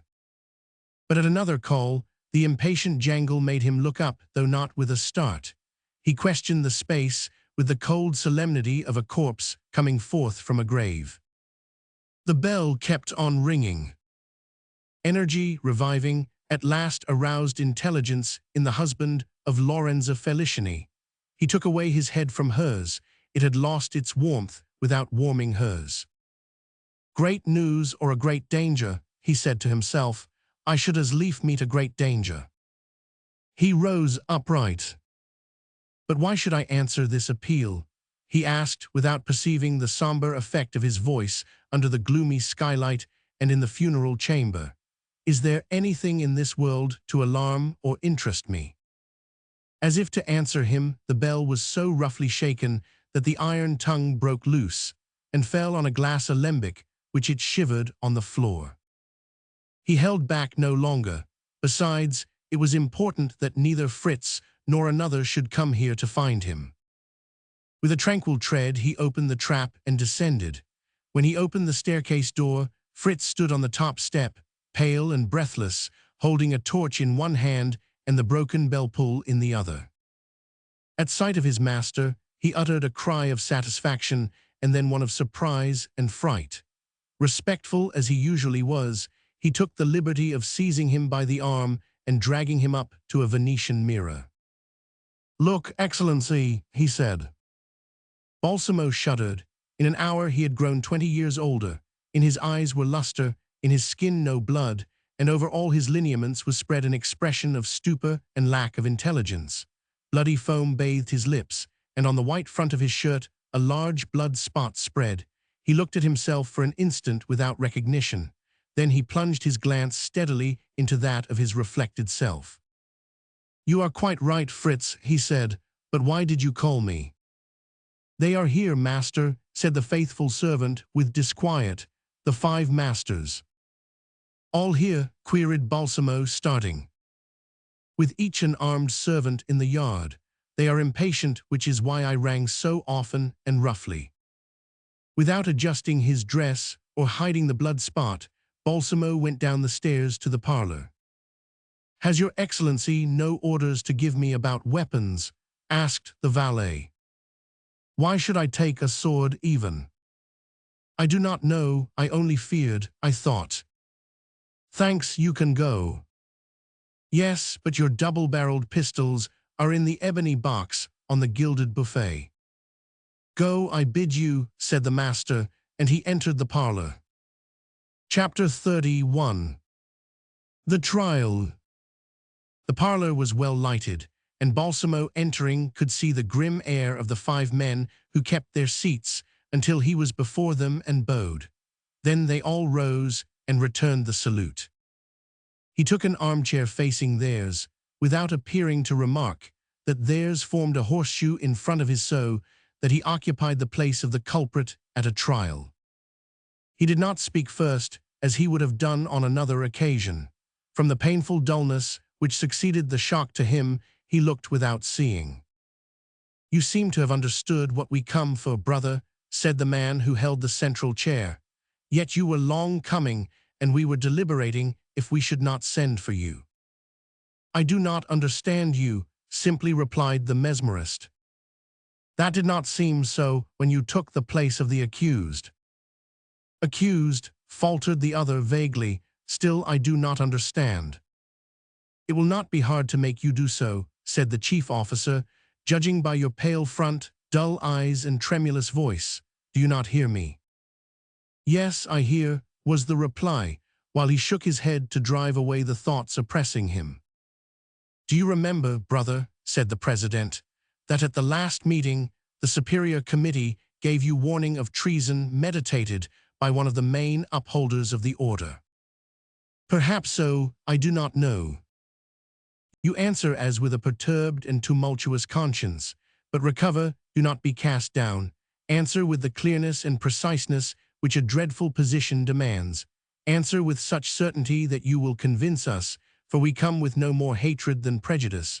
We are the law, it speaks not till after the judges pronounce."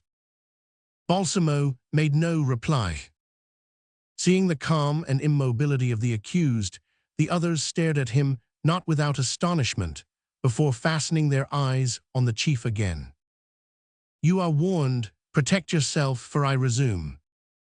After this warning, the order delegated 5 of the members to watch at Paris about him who was designated as a traitor.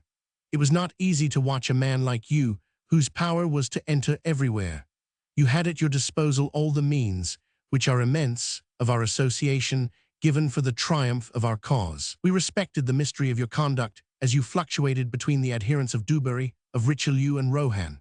But 3 days ago, 5 warrants of arrest, signed by the king and put in motion by Sartines, were presented on the same day to 5 of our principal agents, very faithful and devoted brothers who have been taken away. 2 are put in solitary confinement in the Bastille, 2 at Vincennes Castle, in the dungeons, and 1 is in Bicêtre in the deepest cell. Did you know of this? "No," replied the accused. "Strange with the close connections you have with royalty, but this is stranger still. To arrest those friends, Sartines must have had the note naming them, the only one, under Arabian characters, which was addressed to the Supreme Circle in 1769, when you received them and gave them the grade assigned to them. But the 6th name was the Count of Phoenix, S. "I grant that," said Balsamo. "Then how comes it that they 5 should be arrested as by that list while you were spared? You deserved prison as well as they. What have you to answer?" "Nothing." "Your pride survives your honor. The police discovered those names in reading our papers which you kept in a casket. One day a woman came out of your house with this casket and went to the chief of police. Thus all was discovered. Is this true?" "Perfectly true." The president stood up. "Who was this woman?" he said. "A fair and passionate one, devoted to you body and soul and affectionately loved. Lorenza Felicini is your wife, Balsamo." He groaned in despair. "A quarter of an hour after she called on the head of the police, you called in your turn. She had sown the seed, and you were to gather the harvest. An obedient servant, she committed the treachery, and you had but to give the finishing touches to the infernal work. Lorenza came out alone. No doubt you arranged this, and did not want to be compromised by her company. You came out triumphantly with Lady Dubarry, called there to receive from your mouth the information which she was to pay. You got into the carriage of this courtesan, leaving the papers which ruined us in the hands of Lord Sartines, but carrying away the empty casket. Happily we saw you. The light of the all-seeing eye did not fail us on all occasions." Balsamo bowed, still without remark. "I conclude," said the chief judge, 2 guilty ones are pointed out, the woman who was your accomplice and may have unwittingly injured us by conveying the revelations of our secrets. The second, yourself, the Grand Copt, the luminous ray who had the cowardice to let your wife shield you in this deed of treason." Balsamo slowly raised his pale face and fixed on the speaker a glance with the fire in it which had accumulated while the speech was made. "Why do you accuse this woman?" he demanded. "We know that you will try to defend her, that you love her to idolatry and prefer her above all. She is your treasure of science, happiness, and fortune, the most precious of your instruments. You know this, that in striking her we hurt you more than in striking you. This is the sentence, then. Joseph Balsamo is a traitor. He has broken his oath, but his science is immense and useful to the order. He ought to live for the cause he has betrayed. He belongs still to his brothers, though he has renounced them. A perpetual prison will protect the society against future perfidy, and at the same time let the brothers gather the gain due to them, if only as a forfeit. As for Lorenzo Felicini, a dreadful doom. Stay, said Balsamo, with the greatest calm in his voice. You are forgetting that I have not defended myself. The accused ought to have a hearing in his justification. One word will suffice, one piece of evidence. Wait for me one moment while I bring the proof I speak of. The judges consulted an instant. Do you fear that I will commit suicide? Said the accused with a bitter smile. I wear a ring that would kill this roomful of people were I to open it. Do you fear that I will flee? Let me be escorted, if that be your fear. Go, said the president. For only a while did the prisoner disappear. Then they heard his step descending the stairs heavily. He entered. On his shoulder was the cold, discolored, rigid corpse of Lorenza, with her white hand sweeping the floor. As you said, this woman, whom I adored and was my treasure, my only joy, my very life, she betrayed us. He said, here she is, take her. The High Justicer of Heaven did not wait for you to come and slay her. With a movement as swift as lightning, he slid the corpse out of his arms and rolled it to the feet of the judges.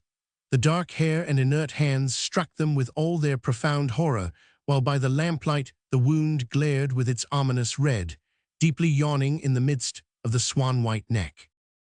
Utter your sentence now, said Balsamo. Aghast, the judges uttered a terror-stricken cry and fled dizzily in confusion inexpressible. The horses of their carriage and escort were heard neighing in the yard and trampling.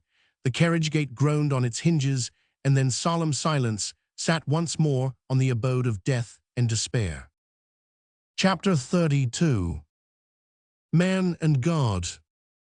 Nothing had meanwhile changed in the other part of the house, but the old wizard had seen Balsamo enter his study and carry away the remains of Lorenza, which had recalled him to life. Shrieks of fire from the old man reached Balsamo when, rid of his dread visitors, he had carried Lorenza back to the sofa, where only 2 hours previously she had been reposing before the old sage broke in. Suddenly he appeared to Althota, eyes. At last, said the latter, drunk with joy, I knew you would have fear. See how I can revenge myself. It was well you came, for I was going to set fire to the place. His pupil looked at him contemptuously, without deigning a word. I am thirsty. Give me some water out of that bottle, he said wildly.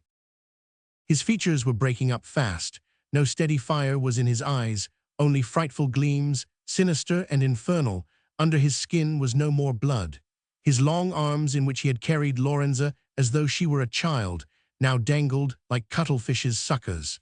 In anger had been consumed, the strength momentarily restored him by desperation. You won't give me to drink. You want to kill me with thirst. You covet my books and manuscripts and lore, my treasures. Ah, you think you will enjoy them. Wait a bit. Wait. Making a supreme effort, he drew from under the cushion on which he was huddled up a bottle which he uncorked. At the contact of air, a flame spouted up from the glass, and Althota's, like a magic creature, shook this flame around him. Instantly, the writings piled up around the old man, the scattered books, the rolls of papyrus extracted with so many hardships from the pyramids of Egypt and the libraries of Herculaneum, caught fire with the quickness of gunpowder. The marble flower was turned into a sheet of fire, and seemed to Balsamo one of those fiery rings described by Dante. No doubt the old man thought that his disciple would rush among the flames to save him, but he was wrong. He merely drew himself away calmly out of the scope of the fire. It enveloped the incendiary himself, but instead of frightening him, it seemed as if he were in his element. The flame caressed him as if he were a salamander instead of scorching him. Though as he sat, It devoured the lower part of his frame. He did not seem to feel it. On the contrary, the contact appeared salutary, for the dying one's muscles relaxed, and a new serenity covered his features like a mask. Isolated at this ultimate hour, the spirit forgot the matter, and the old prophet, on his fiery car, seemed about to ascend to heaven. Calm and resigned, analyzing his sensations, listening to his own pangs as the last voices of earth, the old magus let his farewell sullenly escape to life, hope, and power. "I die with no regret," he said. "I have enjoyed all earthly boons. I have known everything. I have held all given to the creature to possess, and I am going into immortality." Balsamo sent forth a gloomy laugh, which attracted the old man's attention. Althotas darted on him a look through the veiling flames, which was impressed with ferocious majesty. "Yea, you are right. I had not foreseen one thing, God." As if this mighty word had snatched the soul out of him, he dwindled up in the chair. His last breath had gone up to the giver whom he had thought to deprive of it. Balsamo heaved a sigh, and without trying to save a thing from the pyre of this modern Zoroaster dying, he went down to Lorenza, having set the trap so that it closed in all the fire as in an immense kiln. All through the night the volcano blazed over Balsamo with the roaring of a whirlwind, but he neither sought to extinguish it or to flee. After having burnt up all that was combustible and left the study bare to the sky, the fire went out, and Balsamo heard its last roar die away like Althota in a sigh. Chapter 33. The Fainting Fits. Andrea was in her room, giving a final touch to her rebellious curls, when she heard the step of her father, who appeared as she crossed the sill of the antechamber with a book under her arm. "Good morning, Andrea," said the Baron. "Going out, I see." "I am going to the Dauphiness, who expects me." "Alone?" "Since Nicole ran away, I have no attendant." "But you cannot dress yourself alone. No lady ever does it. I advised you quite another course." "Excuse me, but the Dauphiness awaits." "My child, you will get yourself ridiculed if you go on like this, and ridicule is fatal at court." "I will attend to it, father, but at present the Dauphiness will overlook the want of an elaborate attire for the haste I show to join her. Be back soon, for I have something serious to say, but you are never going out without a touch of red on the cheeks. They look quite hollow, and your eyes are circled with large rings. You will frighten people thus." "I have no time to do anything more, father." "This is odious, upon my word," said Taverny, shrugging his shoulders. "There is only one woman in the world who does not think anything of herself, and I am cursed with her for my daughter. What atrociously bad luck, Andrea." But she was already at the foot of the stairs. She turned. "At least say you are not well," he suggested. "That will make you interesting at all events." "There will be no telling lies there, father, for I feel really very ill at present." "That is the last straw," grumbled the Baron. "A sick girl on my hands, with the favor of the king lost, and Richelieu cutting me dead. Plague take the nun," he mumbled. He entered his daughter's room to ferret about for some confirmation of his suspicions. During this time, Andrea had been fighting with an unknown indisposition as she made her way through the shrubbery to the little Trianon. Standing on the threshold, Lady Knowles made her understand that she was late and that she was looking out for her. The titular reader to the Dauphiness, an abbe, was reciting the news, above all dissonating on the rumor that a riot had been caused by the scarcity of corn, and that 5 of the ringleaders had been arrested and sent to jail. Andrea entered. The Dauphiness was in one of her wayward periods, and this time preferred the gossip to the book. She regarded Andrea as a spoilsport, so she remarked that she ought not to have missed her time, and that things good in themselves were not always good out of season. Abashed by the reproach, and particularly its injustice, the vice-reader replied nothing, though she might have said her father detained her, and that her not feeling well had retarded her walk.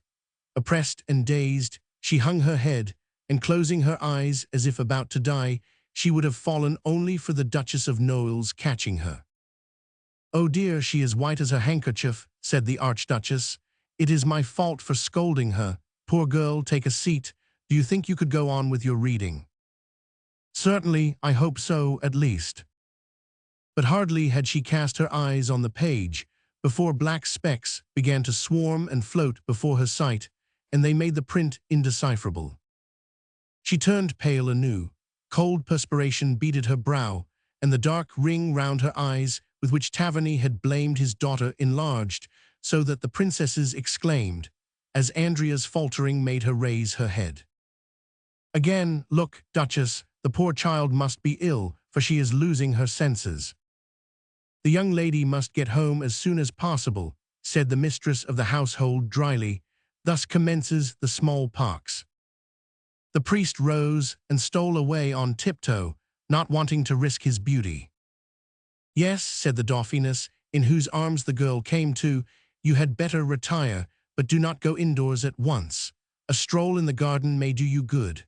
Oh, send me back my Ab, who is yonder among the tulips." Andrea was glad to be outdoors, but she felt little improved. To reach the priest, she had to make a circuit. She walked with lowered head, heavy with the weight of the strange dullness with which she had suffered since rising. She paid no attention to the birds hunting each other among the blooming hedges or to the bees humming amid the thyme and lilacs. She did not remark, only a few paces off, Dr. Jussieu giving a lesson in gardening to Gilbert. Since the pupil perceived the promenader, he made but a poor auditor. "Oh, heavens!" interrupted he, suddenly extending his arms. "What is the matter?" asked the lecturer. "She has fainted." "Who, are you mad?" "A lady," answered Gilbert quickly. His pallor and his alarm would have betrayed him as badly as his cry of "she," but Jussieu had looked off in the other direction. He saw Andrea fallen on a garden seat, ready to give up the last sensible breath. It was the time when the king had the habit of paying the Dauphin a visit and came through this way. He suddenly appeared, holding a hothouse peach, with a true selfish king's wonder, thinking whether it would not be better for the welfare of France that he should enjoy it rather than the princess. "What is the matter?" he cried as he saw the two men racing towards the swooning girl whom he vaguely distinguished but did not recognize, thanks to his weak sight. "The king!" exclaimed Jussieu, holding Andrea in his arms. "The king!" murmured she, swooning away in earnest this time. Approaching, the king knew her at last, and exclaimed with a shudder, "Again, this is an unheard-of thing. When people have such maladies, they ought to shut themselves up. It is not proper to go dying all over the house and grounds at all hours of the day and night." And on he went, grumbling all sorts of disagreeable things against poor Andrea. Jussieu did not understand the allusion, but seeing Gilbert in fear and anxiety, he said, "Come along, Gilbert, you are stronger, carry M'Deal, de Taverny to her lodgings." "I," protested Gilbert, quivering, "she would never forgive me for touching her. No, never." And off he ran, calling for help. When the gardeners and some servants came up, they transported the girl to her rooms, where they left her in the hands of her father. But from another point arrived the Dauphiness, who had heard of the disaster from the king, and who not only came but brought her physician. Dr. Louis was a young man, but he was intelligent. "Your Highness," he reported to his patroness, "the young lady's malady is quite natural and not usually dangerous." "And do you not prescribe anything?" "There is absolutely nothing to be done." "Very well, she is luckier than I, for I shall die unless you send me the sleeping pills you promised. I will prepare them myself when I get home." When he was gone, the princess remained by her reader. "Cheer up, my dear Andrea," she said with a kindly smile. "There is nothing serious in your case, for the doctor will not prescribe anything whatever." "I am glad to hear it, but he is a little wrong, for I do not feel at all well, I declare to you." "Still the ail cannot be severe at which a doctor laughs. Have a good sleep, my child. I will send somebody to attend you, for I notice that you are quite alone. Will you accompany me, my lord of Taverny? Chapter 34. The Avenger. For a month, Gilbert wandered round the sick girls' lodgings, inventing work in the gardens in their neighborhood, so that he could keep his eye constantly on the windows. In this time he had grown paler. On his face youth was no more to be viewed than in the strange fire in his eyes and the dead white and even complexion. His mouth curled by dissimulation, his sidelong glance, and the sensitive quivering of his muscles belonged already to later years. Looking up, billhook in hand, as a horseman struck sparks from the ride by the walk, he recognized Philip Taverny. He moved towards the hedgerow, but the cavalier urged his horse towards him, calling out, "Hey, Gilbert!" The young man's first impulse was for flight, for panic seized him, and he felt like racing over the garden and the ponds themselves. "Do you not know me, Gilbert?" shouted the captain in a gentle tone, which was understood by the incorrigible youth. Comprehending his folly, Gilbert stopped. He retraced his steps, but slowly and with distrust. "Not at first, my lord," he said, trembling. "I took you for one of the guards, and as I was idling, I feared to be brought to task and booked for punishment." Content with this explanation, Philip dismounted, put the bridle round his arm, and leaning the other hand on Gilbert's shoulder, which visibly made him shudder, he went on. "What is the matter, boy? Oh, I can guess. My father has been treating you with harshness and injustice, but I have always liked you." "So you have. Then forget the evil others do you. My sister has also been always good to you." "Hardly," replied Gilbert, with an expression no one could have understood, for it embodied an accusation to Andrea and an excuse for himself, bursting like pride while groaning like remorse. "I understood," said Philip. "She is a little high-handed at times, but she is good-hearted. Do you know where our good Andrea is at the present?" "In her rooms, I suppose, sir," gasped Gilbert, struck to the heart. "How am I to know?" "Alone, as usual, and pining." "In all probability, alone, since Nicole has run away." "Nicole run away?" "With her sweetheart, at least it is presumed so," said Gilbert, seeing that he had gone too far. "I do not understand you, Gilbert. One has to wrench every word out of you. Try to be a little more amiable. You have sense and learning, so do not mar your acquirements with an affected roughness unbecoming to your station in life, and not likely to lift you to a higher." "But I do not know anything about what you ask of me. I am a gardener and am ignorant of what goes on in the palace." "But Gilbert, I believed you had eyes and owed some return in watchfulness to the house of Taverny, however slight may have been its hospitality." "Master Philip," returned the other in a high, hoarse voice, for Philip's kindness and another unspoken feeling had mollified him, "I do like you, and that is why I tell you that your sister is very ill." "Very ill?" ejaculated the gentleman. "Why did you not tell me so at the start?" "What is it?" he asked, walking so quickly. "Nobody knows. She fainted 3 times in the grounds yesterday, and the Dauphiness's doctor has been to see her, as well as my lord the Baron." Philip was not listening any farther, for his presentiments were realized, and his fortitude came to him in face of danger. He left his horse in Gilbert's charge and ran to the chapel. Gilbert put the horse up in the stable and ran into the woods like one of those wild or obscene birds which cannot bear the eye of man. On entering the antechamber, Philip missed the flowers of which his sister used to be fond, but which irritated her since her indisposition.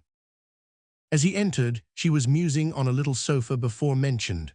Her lovely brow surcharged with clouds drooped lowly, and her fine eyes vacillated in their orbits.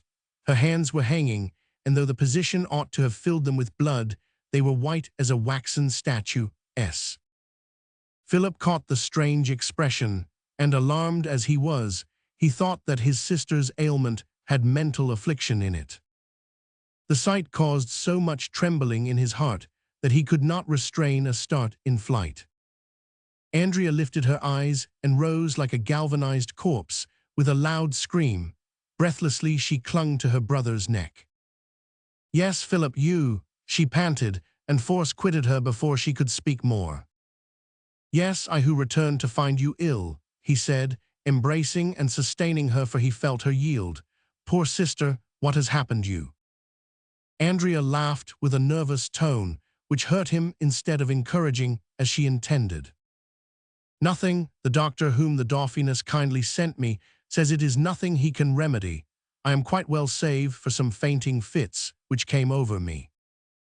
"But you are so pale." "Did I ever have much color?" "No, but you were alive at that time, while now." "It is nothing, the pleasant shock of seeing you again." "Dear Andrea." But as he pressed her to his heart, her strength fled once more, and she fell on the sofa, whiter than the muslin curtains on which her face was outlined. She gradually recovered and looked handsomer than ever. "Your emotion at my return is very sweet and flattering, but I should like to know about your illness, to what you attribute it." "I do not know, dear. The spring, the coming of the flowers. You know I have always been nervous. Yesterday the perfume of the Persian lilacs nearly suffocated me. I believe it was then I was taken bad. Strange to say, I who used to be so fond of the flowers hold them in execration now. For over 2 weeks not so much as a daffodil has entered my rooms. But let us leave them. It is the headache I have, which caused a swoon and made de Taverny a happy girl, because it has drawn the notice of the Dauphiness upon her. She has come here to see me. Oh, Philip, what a delicate friend and charming patroness she is, but since her doctor says there is nothing to be alarmed at, tell me why you have been alarmed." "It was that little numbskull Gilbert, of course." "Gilbert," repeated the lady testily. "Did you believe that little idiot who is only able in doing or saying ill? But how is it I see you without any notice? Answer me why you ceased to write." "Only for a few days." "For a full fortnight, you negligent girl." "Ah, I was utterly forgotten there even by my sister. They were in a dreadful hurry to pack me off, yet when I got there I never heard a word about the fabulous regiment of which I was to take command as promised by the king per the Duke of Richelieu to our father himself." "Oh, do not be astonished at that," said the girl. "The Duke and father are quite upset about it. They are like two bodies with one soul, but father sometimes cries out against him, saying he is betrayed. Who betrays him, I do not know, and between us, I little want to know. Father lives like a soul in purgatory, fretting about something which never comes. But the king, he is not well disposed to us." "Speak low, the king," replied Andrea, looking timidly round. "I am afraid the king is very fickle. The interest which he professed for our house, for each of us, cooled off, without my being able to understand it. He does not look at me, and yesterday he turned back on me, which was when I fainted in the garden." "Then little Gilbert was right." "To tell everybody that I fainted, what does it matter to the miserable little rogue? I know, my dear Philip," added Andrea laughing, "that it is not the proper thing to faint in a royal residence, but it is not one of those things that one does for the fun of it." "Poor dear, I can well believe that it is not your fault, but go on." "That is all, and Master Gilbert might have withheld his remarks about it." "There you are abusing the poor boy again." "And you taking his defense." "For mercy's sake, do not be so rude to him, so hard, for I have heard how you treat him. But goodness, what is the matter now?" This time she fainted so that it took a long time for her senses to return. "Undoubtedly you suffer," said Philip, "so as to alarm persons more bold than I am when you are concerned. Say what you like, this is a case that wants attending to. I will see your doctor myself," he concluded tranquilly. Chapter 35. The Misunderstanding. The day was closing, and Dr. Louis, who was trying to read a medical tract as he came along in the twilight to the chapel, was vexed at the interposition of an opaque body to intercept the scanty light. Raising his head and seeing a man before him, he asked, "What do you want?" "Excuse me, but is not this Dr. Louis?" asked Philip de Taverny. Yes, sir, replied the doctor, shutting his book. I should like a word with you. Pardon me, but I am in attendance on Her Royal Highness the Dauphiness, but the lady I wish to ask you about is in her household. Do you mean Madeleine de Taverny? Precisely. Aha, said the doctor quickly, examining the young captain. I am afraid she is very bad, for she went off into a swoon more than once while I was speaking to her this afternoon. Oh, you seem to take this to heart. I love Madeleine de Taverny more than my life. He spoke the words with such exalted brotherly affection that the doctor was deceived. Oh, so it is you who is the lover, he exclaimed. Philip fell 2 steps back, carrying his hand to his brow and becoming pale as death. Mind, sir, you insult my sister. Oh, your sister, excuse me, Captain, but your air of mystery, the hour of your addressing me and the place, all led me into error which I deplore. Stay, sir, you think that Madeleine de Taverny has a lover. Captain Taverny, I have not said a word of the sort to the Dauphiness, to your father, or to you. Press me no more. On the contrary, we must speak of this, and yet it is impossible. I should have to give up all the religion of my life. It is accusing an angel, it is defying heaven. Doctor, let me require you to approve this. Science may err. Seldom. But doctor, promise me that you will come and see her when you return from the Dauphiness. It is the boon the victim would not be refused by the executioner. You will see her again. It is useless, but I should like to be mistaken. Captain, I will come and see your sister tonight. Dr. Louis was one of those grave and honorable men for whom science is a holy thing and who study religiously. In a materialistic age, he studied mental maladies. Under the husk of the practitioner, he had a heart, and that was why he told Philip that he hoped he had erred. That was why, too, he came to make a more full examination and was true to his appointment. Whether by accident or from emotion due to the doctor's call, Andrea was seized with one of those fainting fits which had so alarmed her brother, and she was staggering, with her handkerchief carried to her mouth in pain. The doctor assisted her to the sofa and sat down on it beside her. She was astonished at the second visit of one who had declared the case insignificant that same morning, and still more that he should take her hand, not like a doctor to feel her pulse, but like a friend. She was almost going to snatch it away. Do you desire to see me, or is it merely the desire of your brother? He asked. My brother did announce his intention of seeing you, but after your having said the matter was of no moment, I should not have disturbed you myself. Your brother seems to be excitable, jealous of his honor, and intractable on some points. I suppose this is why you have not unbosomed yourself to him. Andrea looked at him with supreme haughtiness. Allow me to finish. It is natural that seeing the pain of the young gentleman and foreseeing his anger, you should obstinately keep secret before him.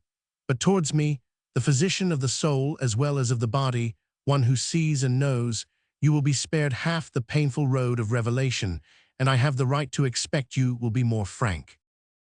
Doctor, replied Andrea, if I did not see my brother darkened with true grief and yourself, with a reputation of gravity, I might believe you were in a plot to play some comedy with me, and to frighten me into taking some disagreeable medicine. I entreat you, young lady, said the doctor, frowning, to stop in this course of dissimulation. Dissimulation? Would you rather I said hypocrisy? Sir, you offend me. You mean that I read you clearly. Will you spare me the pain of making you blush?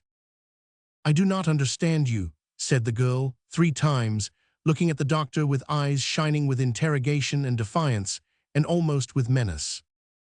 But I understand you. You doubt science, and you hope to hide your condition from the world. But undeceive yourself. With one word I pull down your pride. You are enceinte. Andrea uttered a frightful shriek and fell back on the sofa. This cry was followed by the crash of the door flying open, and Philip bounded into the room, drawing his sword and crying, "You lie!" Without letting go the pulse of the fainted woman, the doctor turned round to the captain. "I have said what it was my duty to say," he replied, "and it is not your sword, in or out of the sheath, which will belie me. I deeply sorrow for you, young gentleman, for you have inspired as much sympathy as this girl has aversion by her perseverance in falsehood." Andrea made not a movement, but Philip started. "I am father of a family," went on the doctor, "and I understand what you must suffer. I promise you my services as I do my discretion. My word is sacred, and everybody will tell you that I hold it dearer than my life." "This is impossible." "It is true. Adieu, Captain." When he was gone, Philip shut all the doors and windows, and coming back to his sister who watched with stupor these ominous preparations, he said, folding his arms, "You have cowardly and stupidly deceived me. Cowardly, because I loved you above all else and esteemed you, and my trust ought to have induced your own though you had no affection. Stupidly, because a third person holds the infamous secret which defames us, because spite of your cunning, it must have appeared to all eyes. Lastly, because if you had confessed the state to me, I might have saved you from my affection for you. Your honor, so long as you were not wedded, belongs to all of us. That is, you have shamed us all. Now I am no longer your brother since you have blotted out the title. Only a man interested in extorting from you by all possible means the whole secret in order that I may obtain some reparation. I come to you full of anger and resolution, and I say that you shall be punished as cowards deserve for having been such a coward as to shelter yourself behind a lie. Confess your crime, or—" "Threats to me," cried the proud Andrea to a woman, and she rose pale and menacing likewise. "Not to a woman, but to a faithless, dishonored creature." "Threats," continued Andrea, more and more exasperated, "to one who knows nothing, can understand nothing of this, except that you are looked upon by me as sanguinary madmen leagued to kill me with grief, if not with shame." "Aye, you shall be killed if you do not confess," said Philip. "Die on the instant, for heaven hath doomed you, and I strike at its bidding."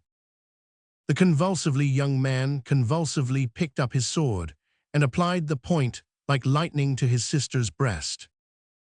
"Yes, kill me," she screamed, without shrinking at the smart of the wound.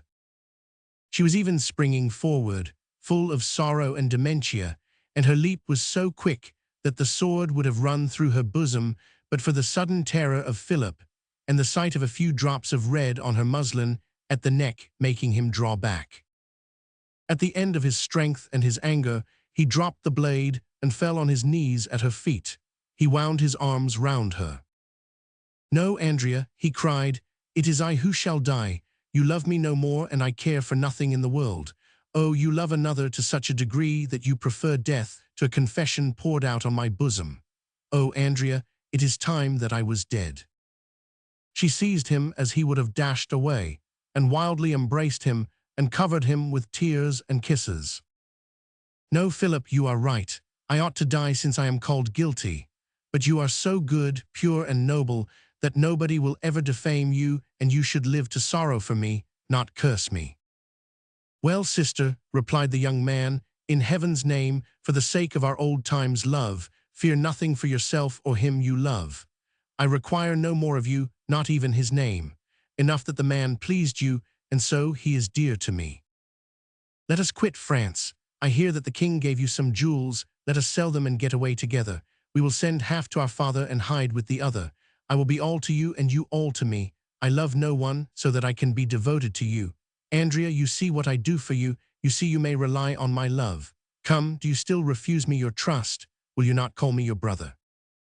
In silence, Andrea had listened to all the desperate young man had said. Only the throbbing of her heart indicated life. Only her looks showed reason. "Philip," she said after a long pause, "you have thought that I loved you no longer, poor brother, and loved another man. Now I forgive you all but the belief that I am impious enough to take a false oath. Well, I swear by high heaven which hears me, by our mother's soul, it seems that she has not long enough defended me, alas, that a thought of love has never distracted my reason. Now God hath my soul in his holy keeping, and my body is at your disposal." Then there is witchcraft here, cried Philip. I have heard of philters and potions. Someone has laid a hellish snare for you. Awake, none could have won this prize. Sleeping, they have despoiled you. But we are together now, and you are strong with me. You confide your honor in me, and I shall revenge you. Yes, revenge, for it would be for a crime, said the girl with a somber glow in her eyes.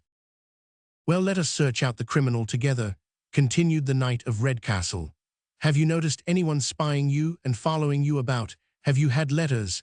Has a man said he loved you or led you to suppose so?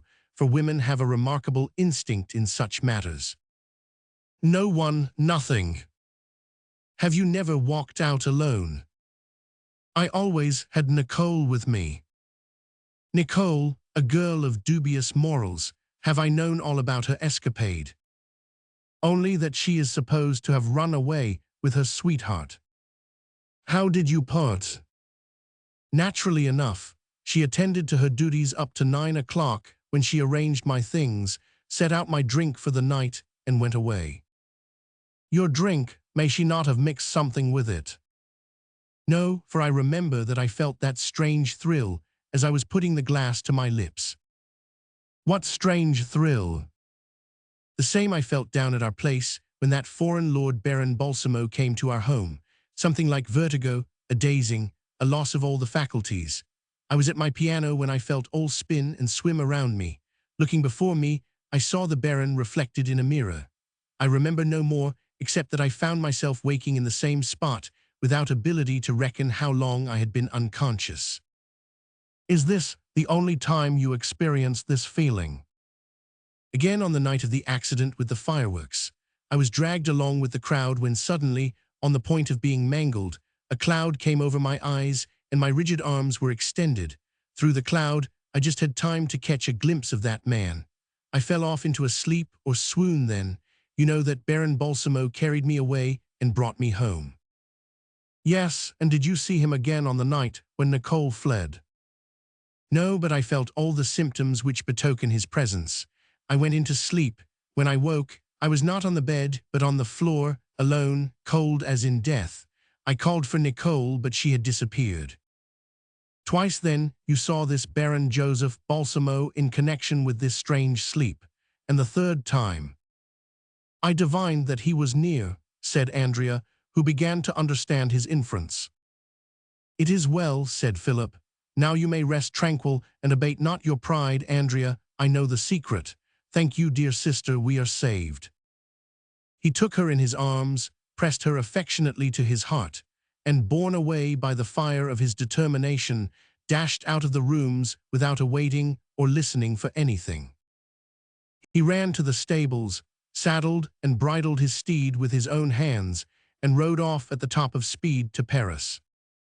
Chapter 36. Two Sorrows. Philip was ignorant of Balsamo's address, but he remembered that of the lady who he said had harbored Andrea. The Marchioness of Savigny's maid supplied him with the directions, and it was not without profound emotion that he stood before the house in St. Claude Street, where he conjectured Andrea's repose and honor were entombed. He knocked at the door with a sure enough hand, and, as was the habit, the door was opened. Leading his horse, he entered the yard, but he had not taken 4 steps before he was faced by Fritz. I wish to speak to the master of the house, Count Phoenix, said Philip, vexed at this simple obstacle and frowning as though the German were not fulfilling his duty. He fastened his horse to a hitching ring in the wall and proceeded up to the house. My lord is not at home, answered Fritz. I am a soldier and so understand the value of orders, said the captain. Your master cannot have foreseen my call, which is exceptional. The prohibition is for everybody, replied Fritz, blunderingly. Oh, then, your master is in. Well, suppose he is, challenged Fritz, who was beginning to lose patience. Then I shall wait till I see him. My lord is not at home, repeated the valet. We have had a fire here, and the place is not fit to live in. But you are living here. I am the caretaker, and anyway, he continued, getting warm, whether the count is or is not in, People do not force their way in. If you try to break the rule, why, I will put you out," he added tranquilly. "You," sneered the dragoon of the Dauphiness's regiment, with kindling eye. "I am the man," rejoined Fritz, with his national peculiarity of being the more cool while the more roused up. The gentleman had his sword out in a minute, but Fritz, without any emotion at the sight of the steel, or calling, perhaps he was alone in the house, plucked a short pike off a trophy of arms, and attacking Philip like a single-stick player rather than a fencer, shivered the court sword. The captain yelled with rage and sprang to the panoply to get a weapon for himself, but at this, a secret door opened, and the count appeared framed in the dark doorway. "What is this noise, Fritz?" he asked. "Nothing, my lord," replied the German, but placing himself with the pike on guard so as to defend his master, who, standing on the stairs, was half above him. "Count Phoenix," said Philip, "is it the habit in your country for visitors to be received by the pike points of your varlets, or only a peculiar custom of your noble house?" At a sign, Fritz lowered his weapon and stood it up in a corner. "Who are you?" queried the count, seeing badly by the corridor lamplight. "I am Philip of Taverny," replied the officer, thinking the name would be ample for the count's conscience. "Taverny, my lord, I was handsomely entertained by your father. Be welcome here," said the count. "This is better," uttered Philip. "Be good enough to follow me." Balsamo closed the secret door and walked before his guest to the parlor, where he had outfaced the 5 masters of the Invisibles. It was lighted up, as though visitors were expected, but that was only one of the habits of this luxurious establishment. "Good evening, Captain Taverny," said Phoenix in a voice so mild and low that it made him look at him. He started back. He was but the shadow of himself. A smile of mortal sorrow flitted on the pallid lips. "I must offer excuses for my servant," he said. "He was only obeying orders, and you must own that you were wrong to overbear them." "My lord, you must know that there are cases when circumstances overrule," returned Philip, "and this is one of them. To speak to you, I was bound to brave death." "Speak quickly," said Balsamo, "for I warn you that I listen out of kindness, and that I am soon tired." "I shall speak as I ought to do, and at what length I see fit, and whether you please or not, I shall commence with a question." At this, a flash of lightning was disengaged from Balsamo's terrible frowning brows. "Sir," said he, with a tone which he forced to be calm while haughty, "since I have had the honor to see you, I have met misfortune. My house has been partly burnt, and many valuable objects destroyed, very valuable, understand. The result is that I am grieved and a little estranged by this grief. I beg you to be clear, therefore, or I must immediately take leave of you." "Oh no," replied Philip, "you are not going to leave as easily as you say. You may have had misfortunes, but one has befallen me, far greater than any of yours, I am sure." Balsamo smiled hopelessly as before.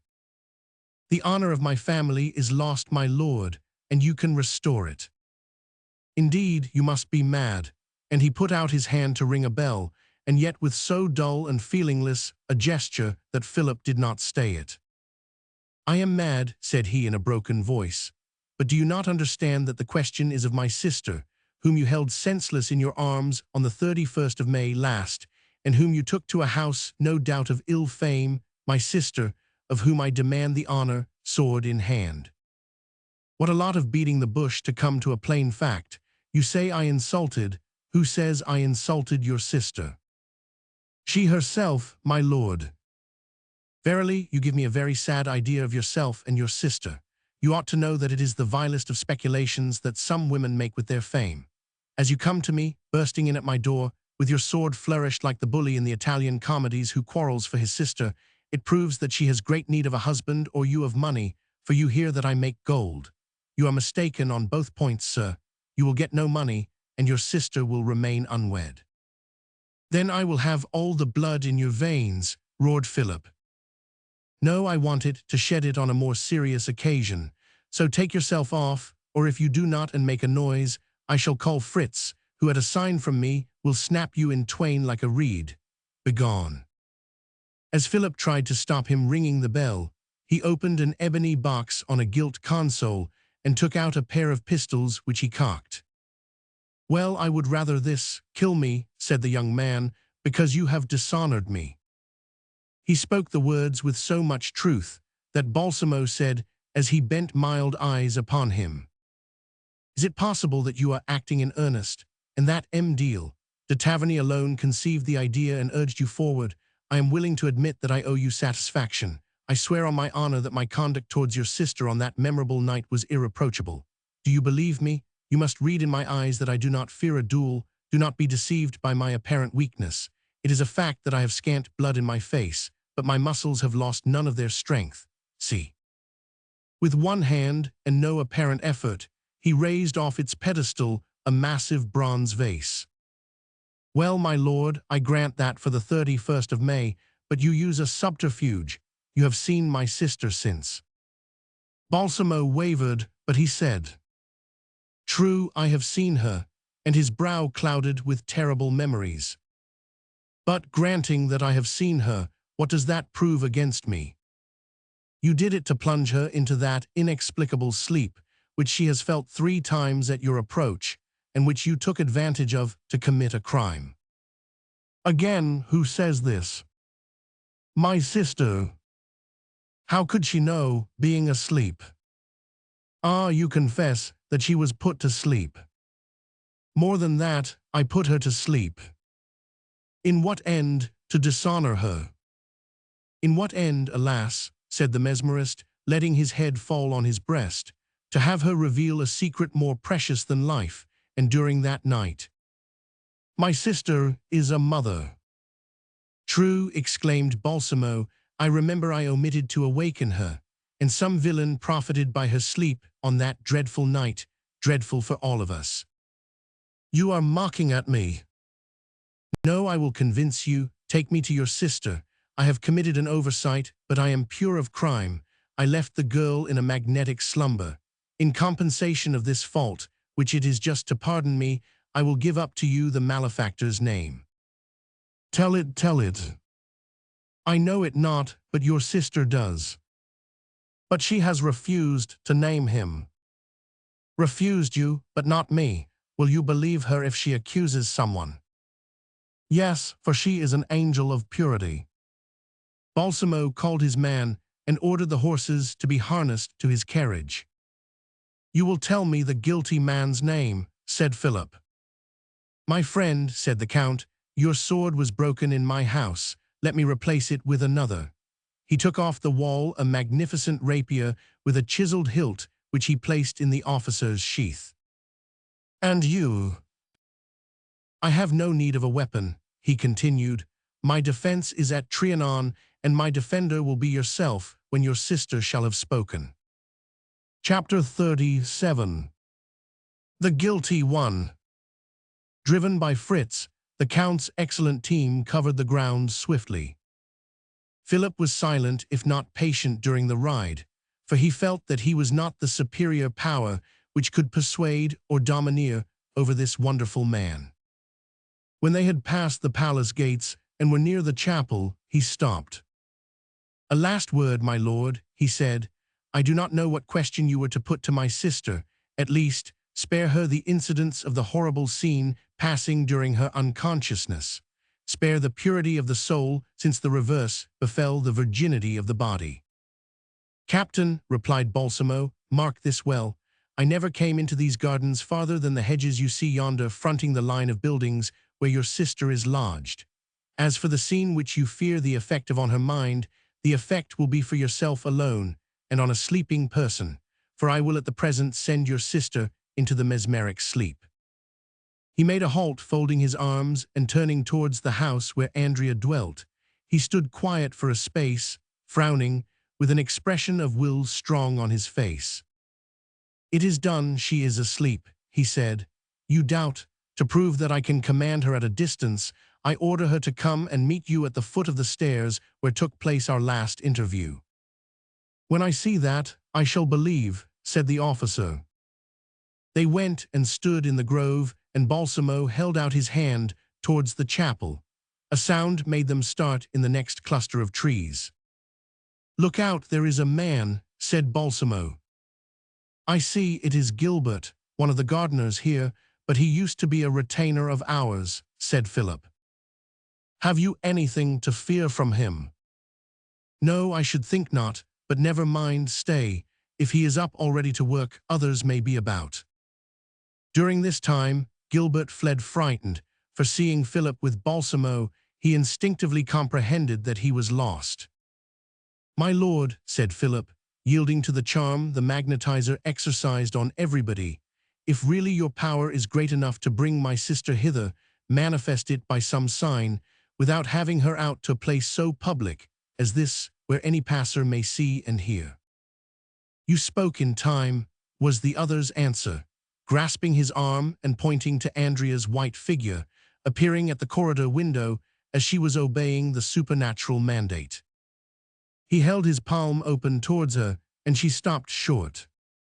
Then, like a statue revolved on the pedestal, she wheeled round and returned into her room. Some instants afterwards, the two gentlemen were in the same place. But rapid as had been their movement, time was given for a third person to glide into the house and hide in Nicole's room, for he understood that his life depended on this interview.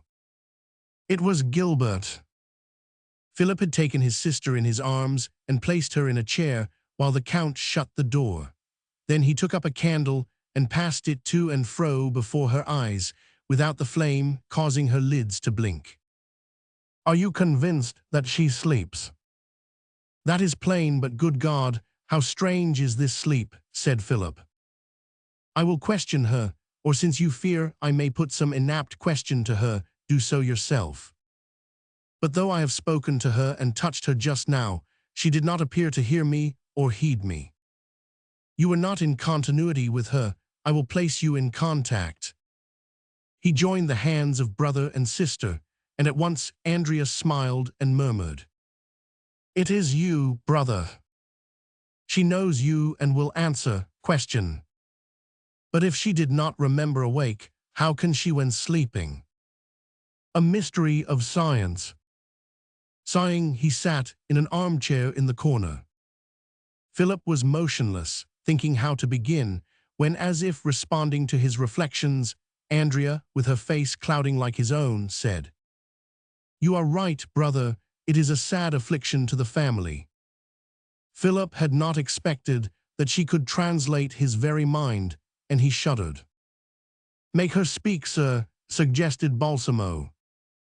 "How?" "By willing that she shall do so." Philip looked at his sister while mentally formulating an inquiry, and she blushed. "Oh, Philip, how unkind of you to believe that Andrea would deceive you. Then you love nobody?" "Not one. But there was an accomplice, the guilty person who must be punished." "I do not understand you, brother." "You must press her," said Balsamo. "Question her bluntly, without heed of her modesty, for when awakened she will recall nothing of this." "But can she answer such questions?" "Mark," said Balsamo, "do you see?" She started at the sound of his voice and turned towards him. "Not so clearly as if you were speaking," she replied, "but still I do see." "Then tell me what you see on the night of your fainting." "Why do you not commence by the night of the 31st of May, sir? Your suspicions start at that point, methinks. This is the time for all to be made clear." "No, my lord," rejoined Philip, "it is useless. I now believe in your word of honor. He who disposes of so wondrous a power would not act in an ignoble way. Sister," repeated he, "relate to me what happened on the night when you swooned." "I do not remember." "I suppose, as she was asleep." "Her spirit was awake," said Balsamo, and holding out his hand to the obstinate medium, with a frown indicating a doubling of will and action, he said, "Remember, I will it." "I see myself," said Andrea. "I hold in hand the glass prepared by Nicole. Oh, goodness, the wretch! She has put some drug in the water, and if I drink, I am lost. I am going to drink it at the moment the Count calls." "What Count?" "There," and Andrea pointed to Balsamo. "I set down the glass, and I fall into the sleep. I go forth to meet him under my window in the linden grove." "The Count never was in the same room with you, sister." "Never." "You see, sir," said Balsamo. "You say you went to meet the Count." "Oh, I obey him when he calls." "What did he want?" Andrea turned towards the third person, questioningly. "Tell it, for I am not listening," said Balsamo, burying his face in his hands to prevent the voice coming to him. "He wanted news," said Andrea in a diminishing voice, "not to torture the Count's heart, of a person who fled from his house and who is now dead." Faintly as she breathed the last word, Balsamo heard it, or guessed it was spoken, for he uttered a gloomy sob. "Proceed," said he as a long silence fell. "Your brother wants to know all, and he must know it." After the man obtained the information he sought, what did he do? "He went away, leaving me in the garden, where I fell as he departed, as though the sustaining force had vanished with him. I was still in the sleep, a leaden one. A man came out of the bushes, took me in his arms, and carried me up into my rooms, where he placed me on the sofa. 'Oh,' she said with scorn and disgust, 'it is that little Gilbert again.'" "Gilbert!" "He stands to listen. He goes into the other room, but returns frightened. He enters Nicole's closet horror." "What?" "Another man comes in, and I cannot defend myself, not even scream, for I am locked in sleep."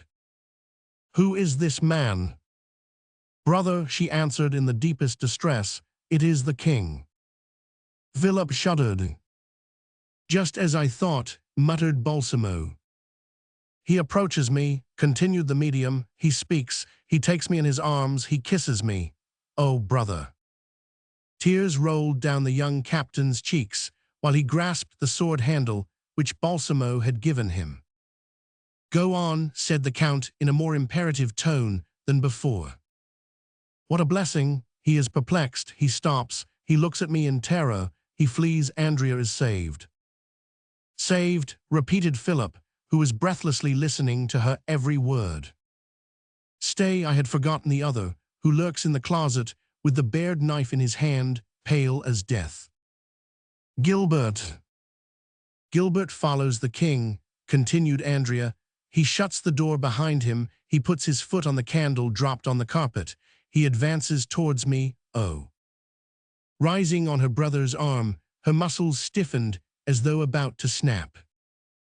"The villain," she got out at last, and fell without strength. "It was he." Then rising so as to reach her brother's ear, she hissed into it while her eyes glittered, "You will kill him, Philip." "Oh, yes," said the young man. As he leaped up, he overturned a stand of china, and the porcelain was shivered to pieces. The crash was blended with the bang of a door, over which rang Andrea's shriek. "We were overheard," said Philip. "It is he," said Andrea. "Gilbert everywhere. Yes, I will kill him," and he darted into the anteroom while Andrea fell on the sofa. But Balsamo ran after him and caught him by the arm. "Take care, sir," he said. "The secret will become public. It will come out, and the echo in royal residences is noisy." "To think it is Gilbert, and that he was close to us, listening," said Philip. "I might have killed the wretch, woe to him." "Yes, but silence. You will find him yet. But you must think of your sister. You see how fatigued she is with all this emotion." "Yes, I understand what she must suffer by my own feelings. The misfortune is so great and so difficult to repair. I shall die of the shame." "No, you will live for her sake. She has need of you. Love her, pity her, and preserve her. But you have no more want of me?" he asked after a pause. "No, overlook my suspicions and my insults, although the evil happened through you. I do not excuse myself, but remember what your sister said, that she would have drunk the sleeping draught but for my calling her away.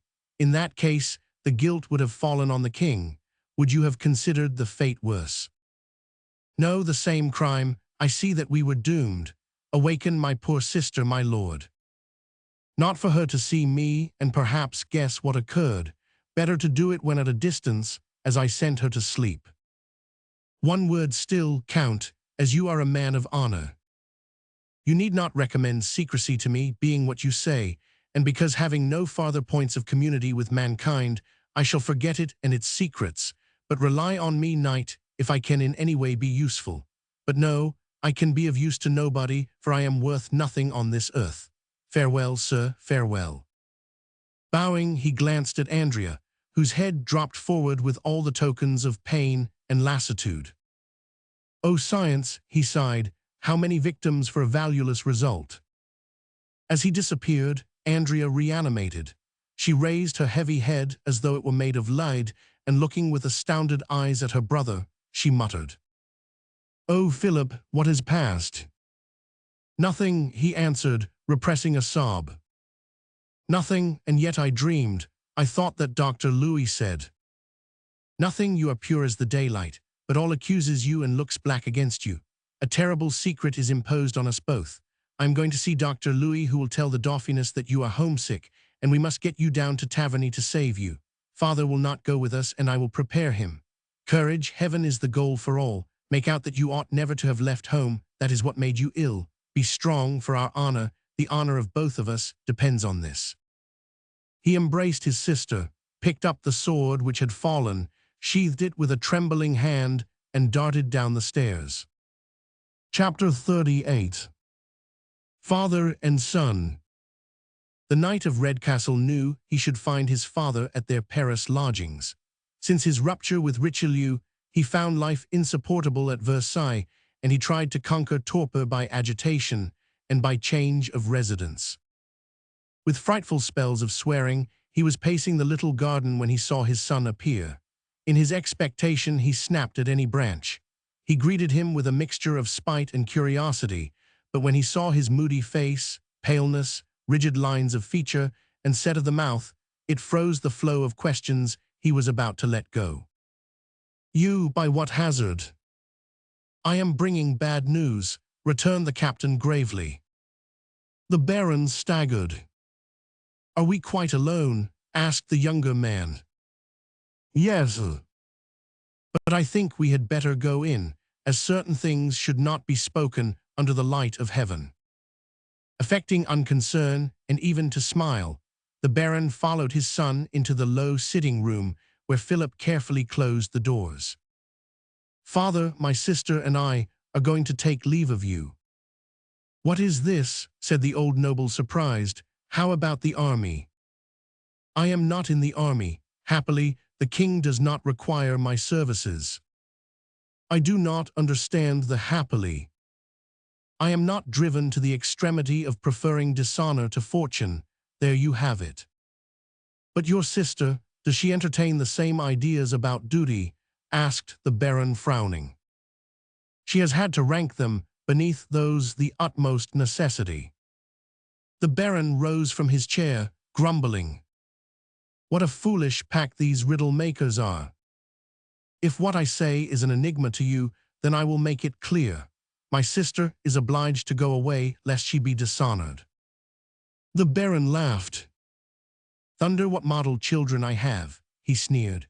"The boy gives up his regiment and the girl a stool of state at a princess's feet, all for fear of dishonor. We are going back to the time of Brutus and Lucretia. In my era, though we had no philosophy, if anyone saw dishonor coming, he whipped out his sword and ran the dishonor through the middle. I know it was a sharp method for a philosopher who does not like to see bloodshed, but anyway, military officers are not cut out for philosophers. I have as much consciousness as you on what honor imposes, but blood will not redeem."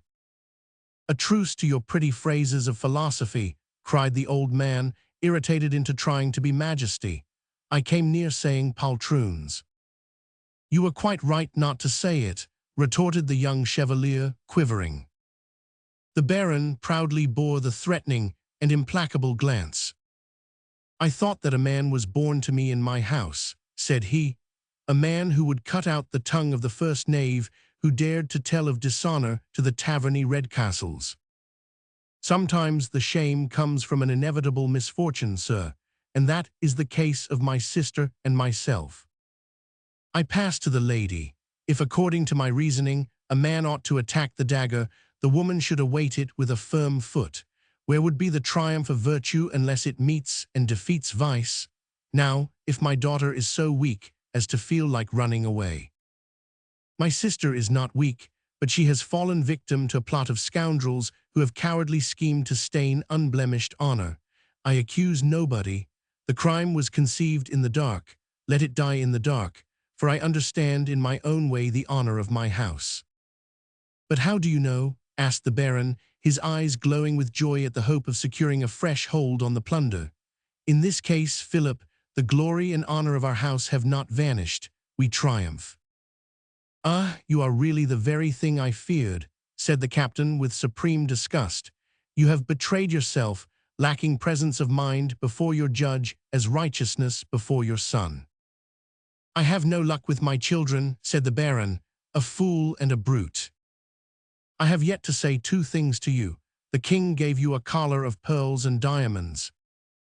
To your sister. To you, but words matter not. My sister does not wear such jewels. Return them, or if you like not to offend his majesty, keep them. He handed the casket to his father, who opened it and threw it on the chiffonier. We are not rich since you have pledged or sold the property of our mother, for which I am not blaming you, but so we must choose. If you keep this lodging, we will go to Taverny.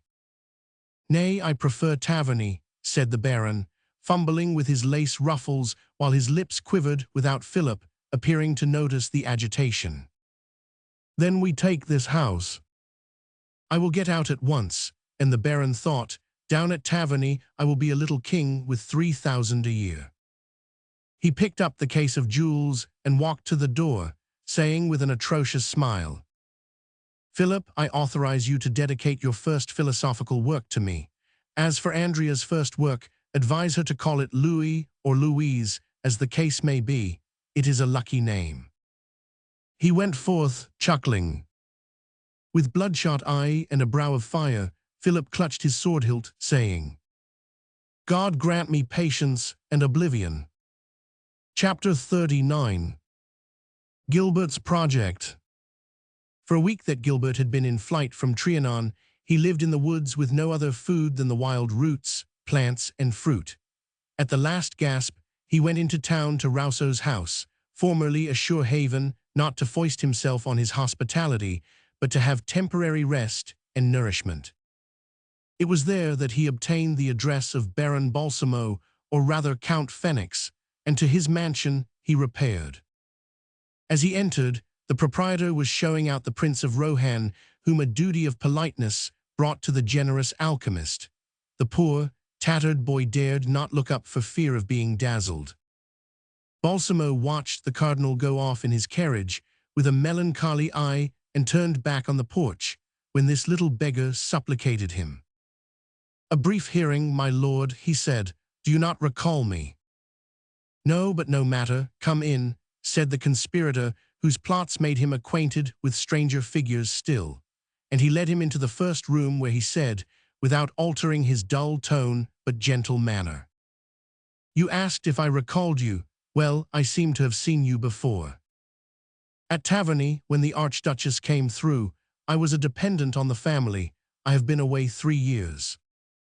Coming to Paris, where I have studied under M. Rousseau, and later, a gardener at Trianon, by the favor of Dr. Jussieu. You are citing high and mighty names. What do you want of me? Gilbert fixed a glance on Balsamo, not deficient in firmness. Do you remember coming to Trianon on the night of the great storm, Friday 6 weeks ago? I saw you there. Oh ho, said the other, have you come to bargain for silence? No, my lord, for I am more interested in keeping the secret than you. Then you are Gilbert. With his deep and devouring glance, the magnetizer enveloped the young man whose name comprised such a dreadful accusation. Gilbert stood before the table without leaning on it. One of his hands fell gracefully by his side, the other showed its long, thin fingers and whiteness spite of the rustic labor. I see by your countenance what you come for. You know that a dreadful denunciation is hanging over you from Madeleine de Taverny, that her brother seeks your life, and you think I will help you to elude the outcome of a cowardly act. You ought not to have the imprudence to walk about in Paris. This little matters. Yes, said the young man, I love Madeleine de Taverny as none other will love her, but she scorned me who was so respectful to her that, twice having her in my arms, I hardly kissed the hem of her dress. You made up for this respect and revenged yourself for the scorn by wronging her in a trap. I did not set the trap. The occasion to commit the crime was afforded by you. The Count started as though a snake had stung him. You sent Madeleine, Andrea to sleep, my lord, pursued Gilbert. When I carried her into her room, I thought that such love as mine must give life to the statue. I loved her, and I yielded to my love. Am I as guilty as they say? Tell me, you who are the cause of my misery. Balsamo gave him a look of sadness and pity. You are right, boy. I am the cause of your crime and the girl's misfortune. I should repair my omission. Do you love her? Before possessing her, I loved with madness, now with fury. I should die with grief if she repulsed me, with joy if she forgave me. She is nobly born but poor, mused the Count. Her brother has a heart and is not vain about his rank. What would happen if you asked the brother for the sister's hand? He would kill me, but as I wish death more than I fear it, I will make the demand if you advise it. You have brains and heart, though your deed was guilt, my complicity apart. There is a Taverny the father. Tell him that you bring a fortune to his daughter the day when she marries you, and he may assent. But he would not believe you. Here is the solid inducement. He opened a table drawer and counted out 30 treasury notes for 10,000 livres each. Is this possible? Cried Gilbert, brightening. Such generosity is too sublime. You are distrustful, right, and but discriminate in distrust. He took a pen and wrote, I give this marriage portion of 100,000 livres in advance to Gilbert for the day when he signs the marriage contract with Madeleine, Andrea de Taverny. In the trust, the happy match will be made. Joseph Balsamo. If I have to thank you for such a boon, I will worship you like a god, said the young man, trembling. There is but one God, and he reigns above, said the Mesmerist. A last favor, give me 50 livres to get a suit fit for me to present myself to the Baron. Supplying him with this little sum, Balsamo nodded for him to go, and with his slow, sad step, went into the house. The young man walked to Versailles, for he wanted to build his plans on the road, where he was much annoyed by the hack drivers who could not understand why such a dandy as he had turned himself out by the outlay of the 50 livres could think of walking. All his batteries were prepared when he reached the Trianon, but they were useless. As we know, the Tavernys had departed. All the janitor of the place knew was that the doctor had ordered the young lady home for native air. Disappointed, he walked back to Paris, where he knocked at the door of the house in Cockheron Street, but here again was a blank. No one came to the door. Mad with rage, gnawing his nails to punish the body, he turned the corner and entered Rousseau's house, where he went up to his familiar garret. He locked the door and hung the handkerchief containing the banknotes to the key. It was a fine evening, and as he had often done before, he went and leaned out of the window. He looked again at the garden house, where he had spied Andrea's movements, and the desire seized him to wander for the last time in the grounds once hallowed by her presence. As he recovered from the smart of the failure to his expectation, his ideas became sharper and more precise. In other times, when he had climbed down into the young lady's garden by a rope, there was danger because the Baron lived there, and Nicole was out and about, if only for the meetings with her soldier lover. Let me for the last time trace her footsteps in the sandroof, the paths, he said, the adored steps of my bride. He spoke the word half aloud, with a strange pleasure. He had one merit, he was quick to execute a plan once formed. He went downstairs on tiptoe and swung himself out of the back window, whence he could slide down by the espalier into the rear garden. He went up to the door to listen, when he heard a faint sound which made him recoil. He believed that he had called up another soul, and he fell on his knees as the door opened and disclosed Andrea. She uttered a cry as he had done, but as she no doubt expected someone, she was not afraid. "Who is there?" she called out. "Forgive me," said Gilbert, with his face turned to the ground. "Gilbert here," she said with anger and fear, "in our garden, what have you come here for?" She looked at him with surprise, understanding nothing of his groveling at her feet. "Rise and explain how you come here." "I will never rise till you forgive me," he said. "What have you done to me that I should forgive you? Pray explain. As the offense cannot be great," she went on with a melancholy smile, "the pardon will be easy.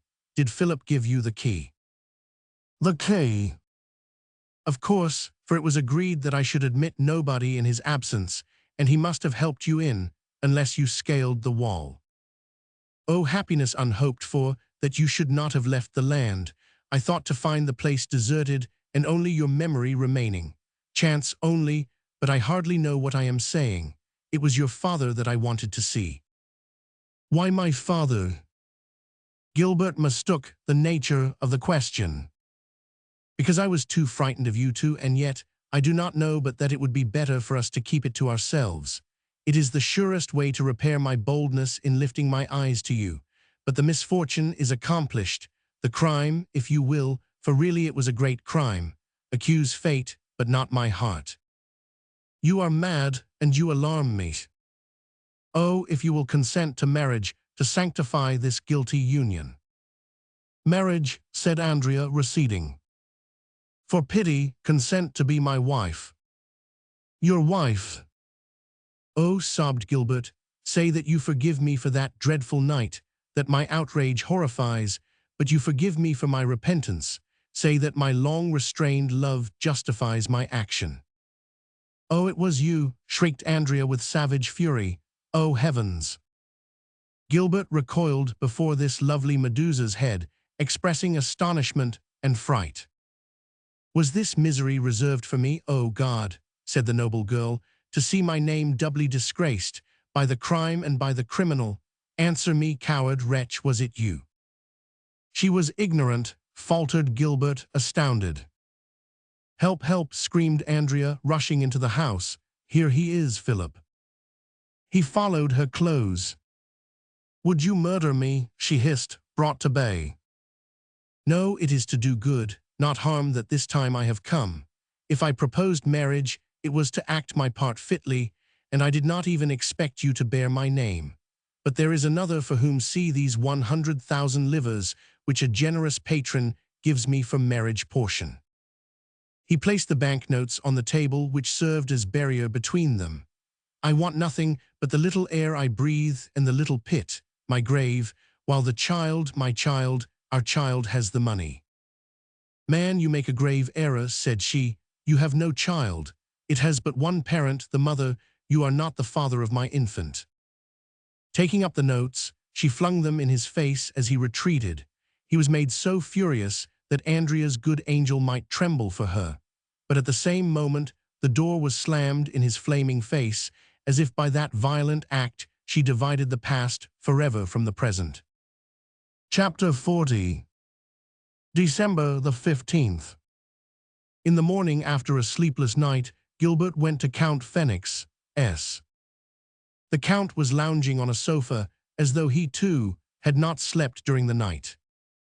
"Oh, it is our bridegroom," he said, laying aside the book he had opened but was not reading. "No, my lord," replied Gilbert, "I have been sent about my business." The Count turned round entirely. "Who did this?" "The lady."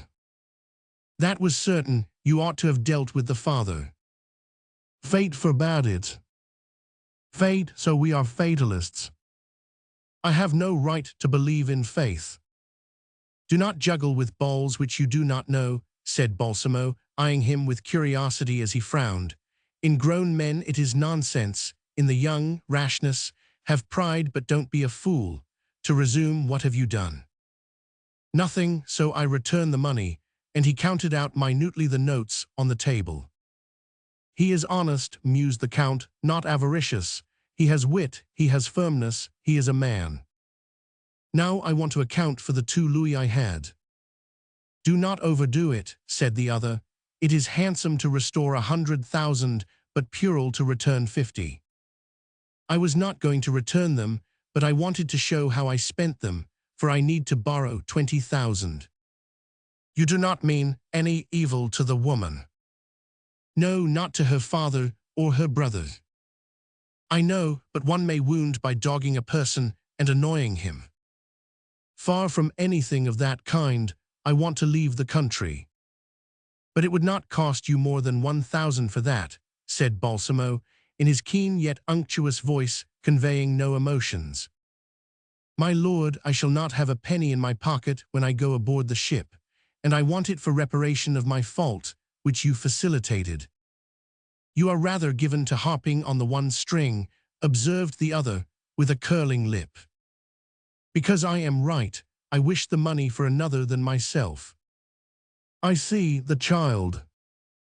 My child, yes, my lord, said Gilbert with marked pride. I am strong, free, and intelligent. I can make my living anywhere. Oh, you will live well enough. Heaven never gives such spirits to an inadequate frame. But if you have no money for yourself, how will you get away? The ports are not open, and no captain will take a novice for a seaman. You suppose that I will aid you to disappear. I know you can, as you have extraordinary powers.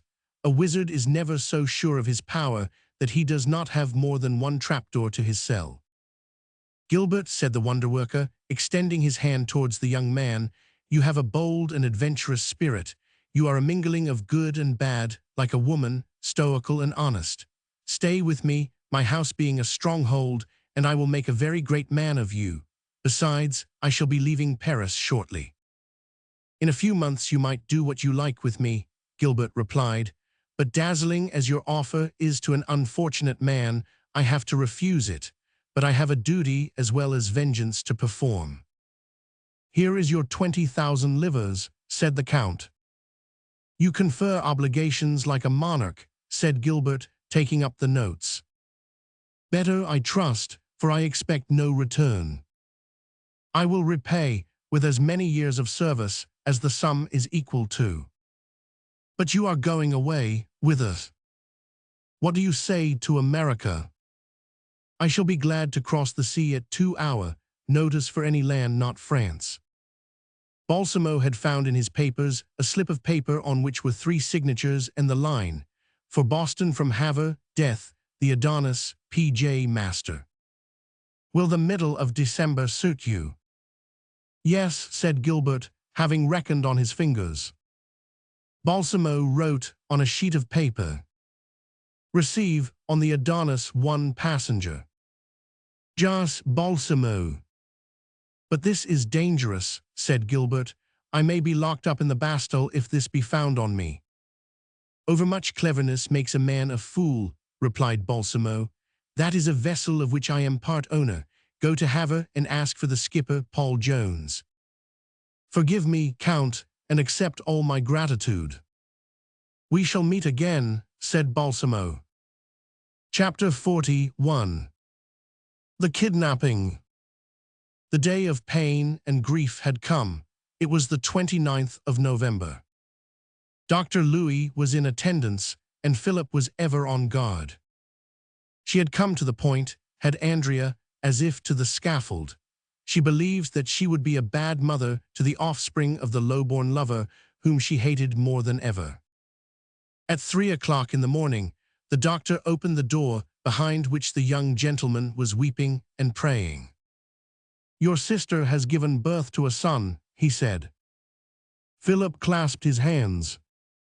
You must not go near her, for she sleeps. If she did not, I should have said, a son is born and the mother is dead. Now you know that we have engaged a nurse. I told her to be ready as I came along by the Point du Jour, but you shall go for her as she must see nobody else. Profit by the patient's sleep and take my carriage. I have a patient to attend to on Real Place where I must finish the night. Tomorrow at 8 I will come. Good night. The doctor directed the servant what to do for the mother and child which was placed near her, though Philip, remembering his sister's aversion, thought they ought to be parted. The gentleman gone, the waiting woman dozed in a chair near her mistress. Suddenly the latter was awakened by the cry of the child. She opened her eyes and saw the sleeping servant. She admired the peace of the room and the glow of the fire. The cry struck her as a pain at first, and then as an annoyance. The child not being near her, she thought it was a piece of Philip's foresight in executing her rather cruel will. The thought of the evil we wish to do never affects us like the sight of it done. Andrea, who execrated the ideal babe and even wished its death, was hurt to hear it wail. It is in pain, she thought. But why should I interest myself in its sufferings, I, the most unfortunate of living creatures? The babe uttered a sharper and more painful cry. Then the mother seemed to know that a new voice spoke within her, and she felt her heart drawn towards the abandoned little one who lamented. What had been foreseen by the doctor came to pass. Nature had accomplished one of her preparations. Physical pain, that powerful bond, had soldered the heartstrings of the mother to the progeny.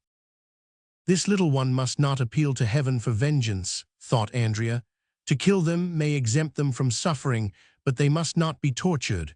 If we had any right, heaven would not let them protest so touchingly. She called the servant, but that robust peasant slept too soundly for her weak voice. However, the babe cried no more.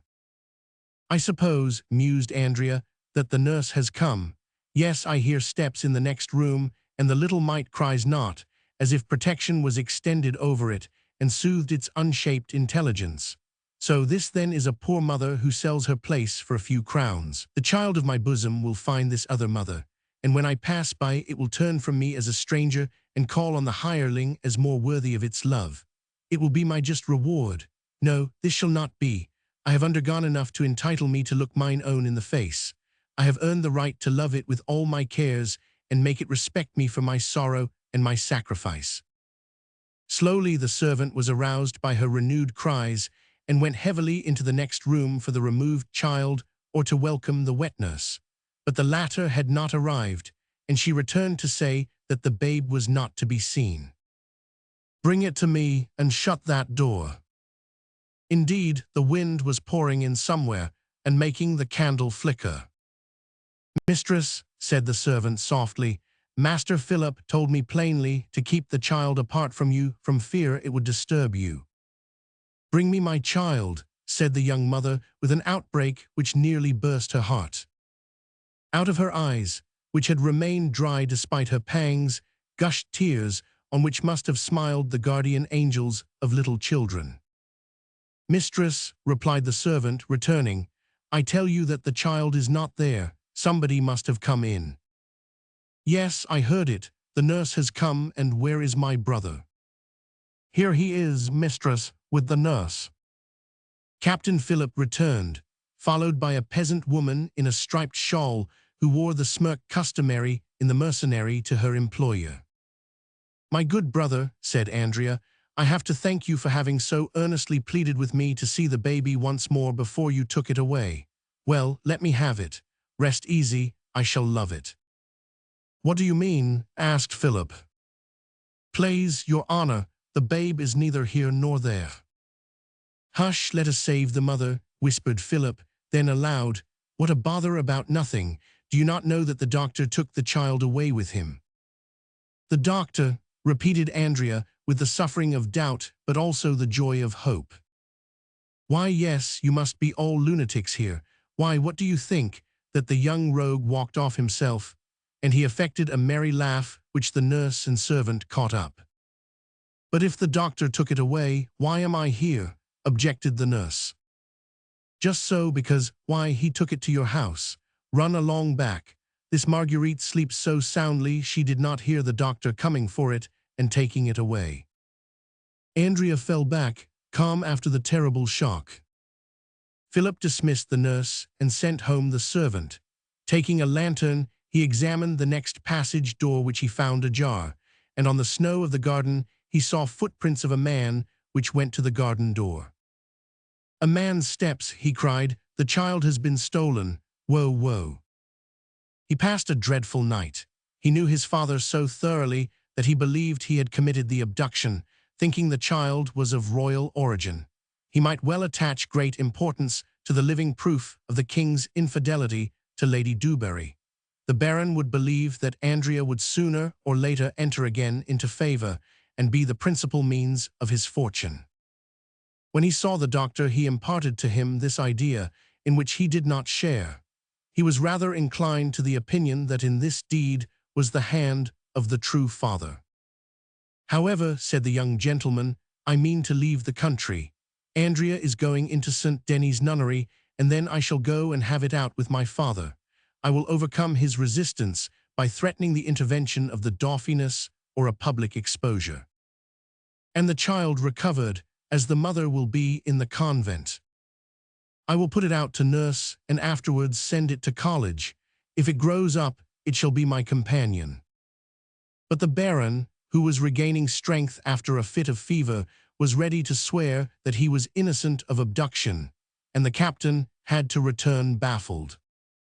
The same fate awaited him in another quarter, the least expected. Andrea avowed her resolution to live for her son and not to be immured in a convent. Philip and the doctor joined in a pious lie. They asserted that the child was dead, that the cries she heard on the night of its disappearance were its last. They were congratulating themselves on the success of their fiction when a letter came by the post. It was addressed to M'Deal, Andrea de Taverny, Paris, Cockheron Street, the first coach-house door from Plastriere Street. "Who can write to her?" wondered Philip. "Nobody, but our father knew our address, and it is not his hand." Thoughtlessly he gave it to his sister, who took it as coolly. Without reflecting or feeling astonishment, she broke open the envelope, but had scarcely read the few lines before she gave a loud scream, rose like a mad woman, and fell with her arms stiffening as heavily as a statue into the arms of the servant who ran up. Philip picked up the letter and read. "At sea, 15th December, 17. Driven by you, I go, and you will never see me again. But I bear with me my child, who will never call you mother. Gilbert." "Oh," said Philip, crushing up the paper in his wrath, "I had almost pardoned the crime by chance, but this deliberate one must be punished. By thy insensible head, Andrea, I swear to kill the villain at sight. Doctor, see the poor girl into the convent while I pursue this scoundrel. Besides, I must have this child. I will be at Havre in 36 hours. Chapter 42. A strange encounter. Philip left his sister in the nunnery and rode straight to the post-house, where he began his journey to the sea. At Havre he found the first ship for America to be the brig Adonis, to set sail that day for New York and Boston. He sent his effects on board and followed with the tide. Having written a farewell letter to the Dauphiness, Philip had no concerns with the land. It might pass as a prayer to his Creator, as well as a letter to his fellow countrymen. "Your Highness," he had written, "a hopeless man severed from worldly ties goes far from you with the regret of having done so little for his future queen.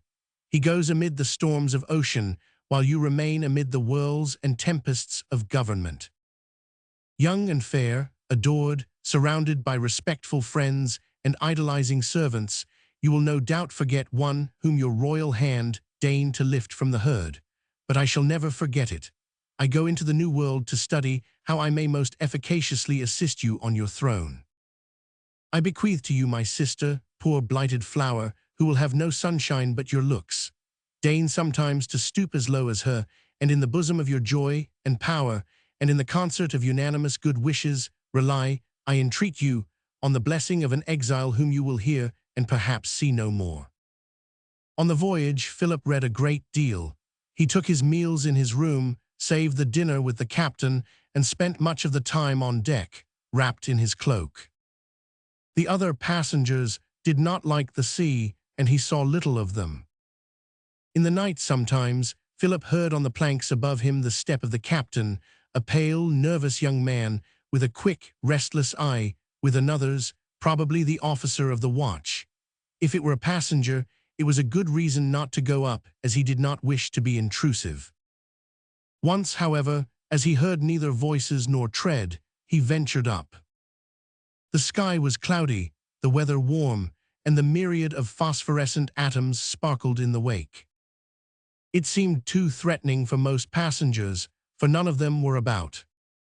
At the heel of the bowsprit, however, leaning out over the bow, he dimly descried a figure, some poor passenger of the second class, or deck sort, an exile who was looking forward for an American port as ardently as Philip had regretted that of France. For a long while he watched him till the chill morning breeze struck him. He thought of turning in, although the stranger only gazed on the dawning white. "Up early, Captain," he said, seeing that worthy approach. "I am always up. Some of your passengers have beaten you this time. You, but military officers, are used to being up at all hours." "Oh, not me alone," replied Philip. "Look at that deep dreamer, a passenger also." The captain looked and was surprised. "Who is he?" asked the Frenchman. "Oh, a trader," answered Paul Jones, embarrassed. "Running after fortune, your brig sails too slowly for him." Instead of responding, the captain went forward straight to the brooder, to whom he spoke a few words, whereupon he disappeared down a companionway. "You disturbed his dreams," said Taverny. "He was not in my way." "No, Captain, I just told him that it was freshening and the breeze was killing. The forward deck passengers are not so warmly clad as you and I." "How are we getting along, Captain?" "Tomorrow we shall be off the Azores, at one of which we shall stop to take fresh water, for it is pretty warm." After 20 days out, they were glad to see any land. "Gentlemen," said the captain to the passengers, "you have 5 hours to have a run ashore. On this little island completely uninhabited, you will find some frozen springs to amuse the naturalists and good shooting if you are sportsmen." Philip took a gun and ammunition and went ashore in one of the 2 boats carrying the merry visitors, delighted to tread the earth. But the noise was not to his taste, no more than the pursuit of game so tame as to run against his legs, and he stopped to lounge in a cool grotto which was not the natural ice-house indicated. He was still in reverie when he saw a shadow at the mouth of the cave. It was one of his fellow passengers. Though he had not been intimate with them, even withholding his name, he felt that here he was bound to extend the honor of the cave by right of discoverer.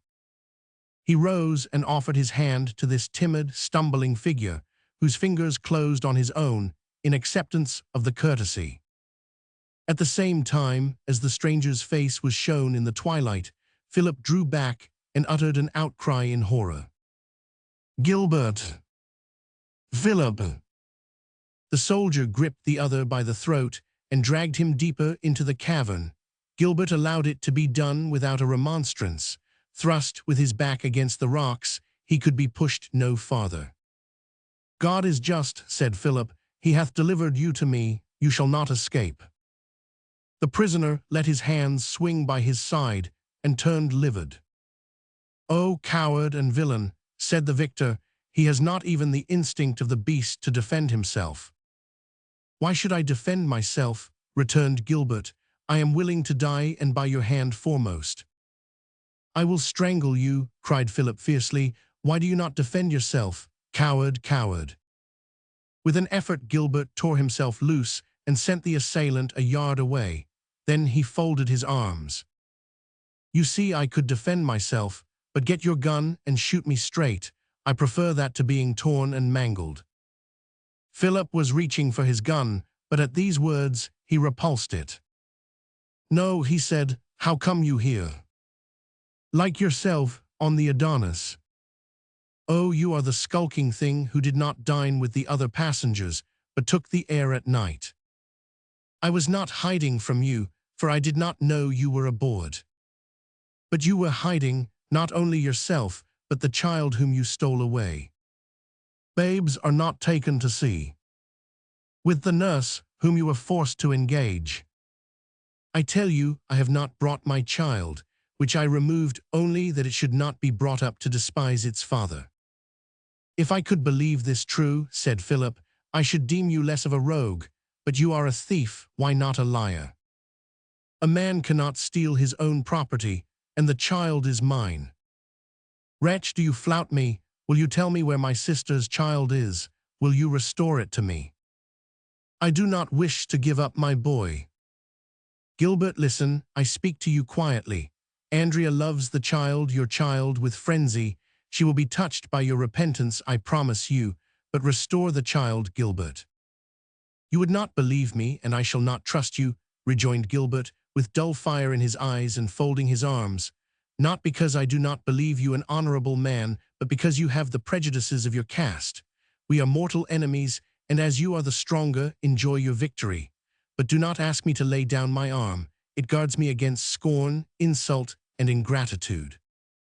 I do not want to butcher you, said the officer, with froth at the mouth, but you shall have the chance to kill Andrea's brother.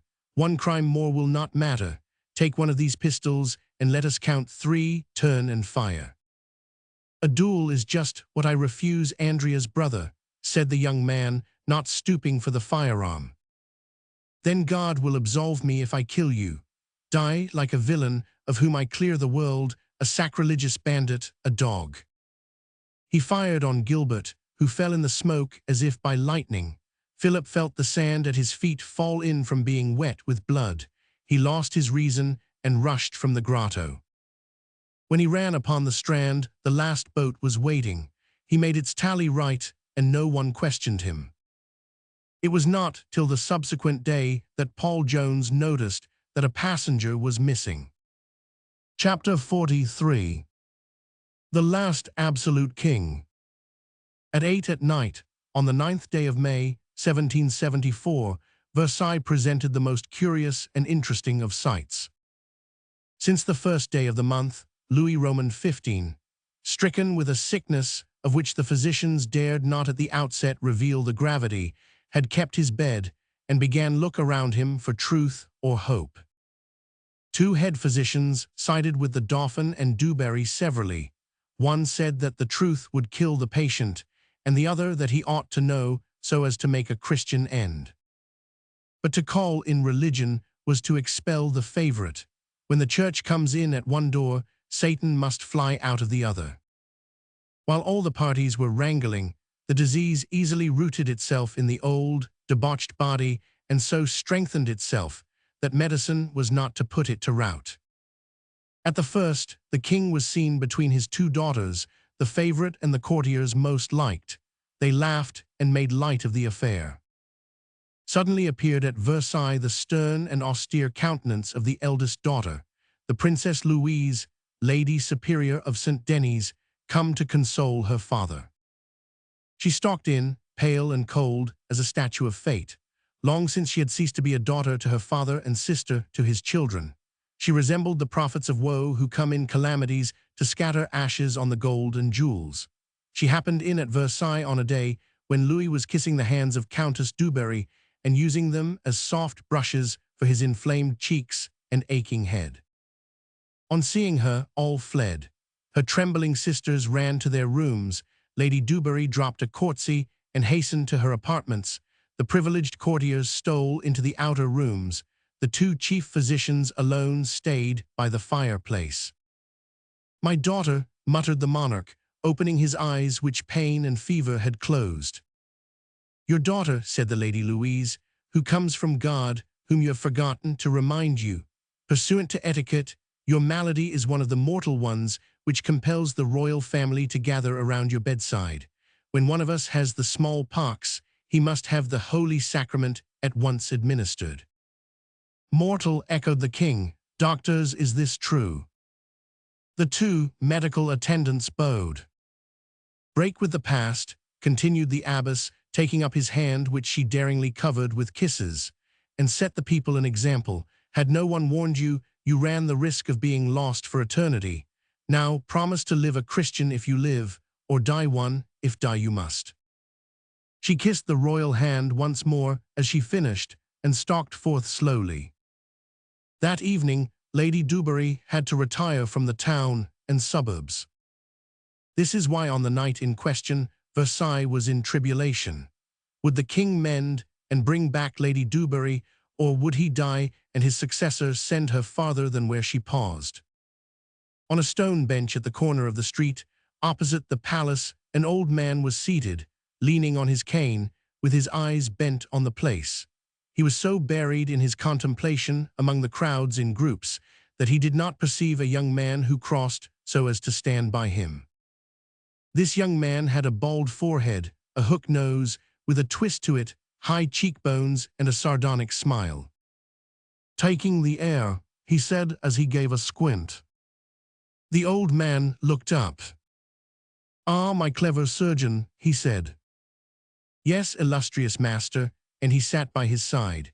"It appears that the king is getting better, only the smallpox that so many people have. Besides, he has skillful doctors by him.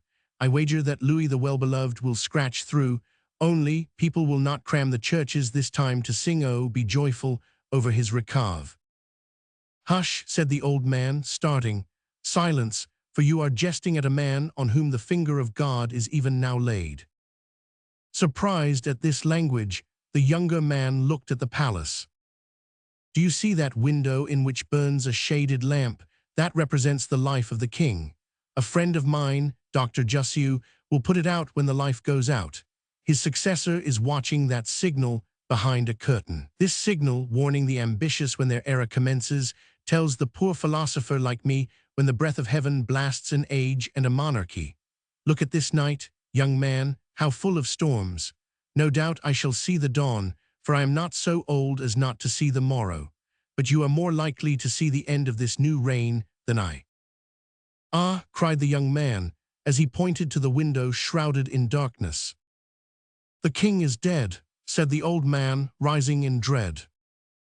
Both were silent for a few instants. Suddenly, a coach drawn by 8 horses galloped out of the palace courtyard, with 2 outriders carrying torches. In the vehicle sat the Dauphin, Marie Antoinette, and the king's sister, Lady Elizabeth.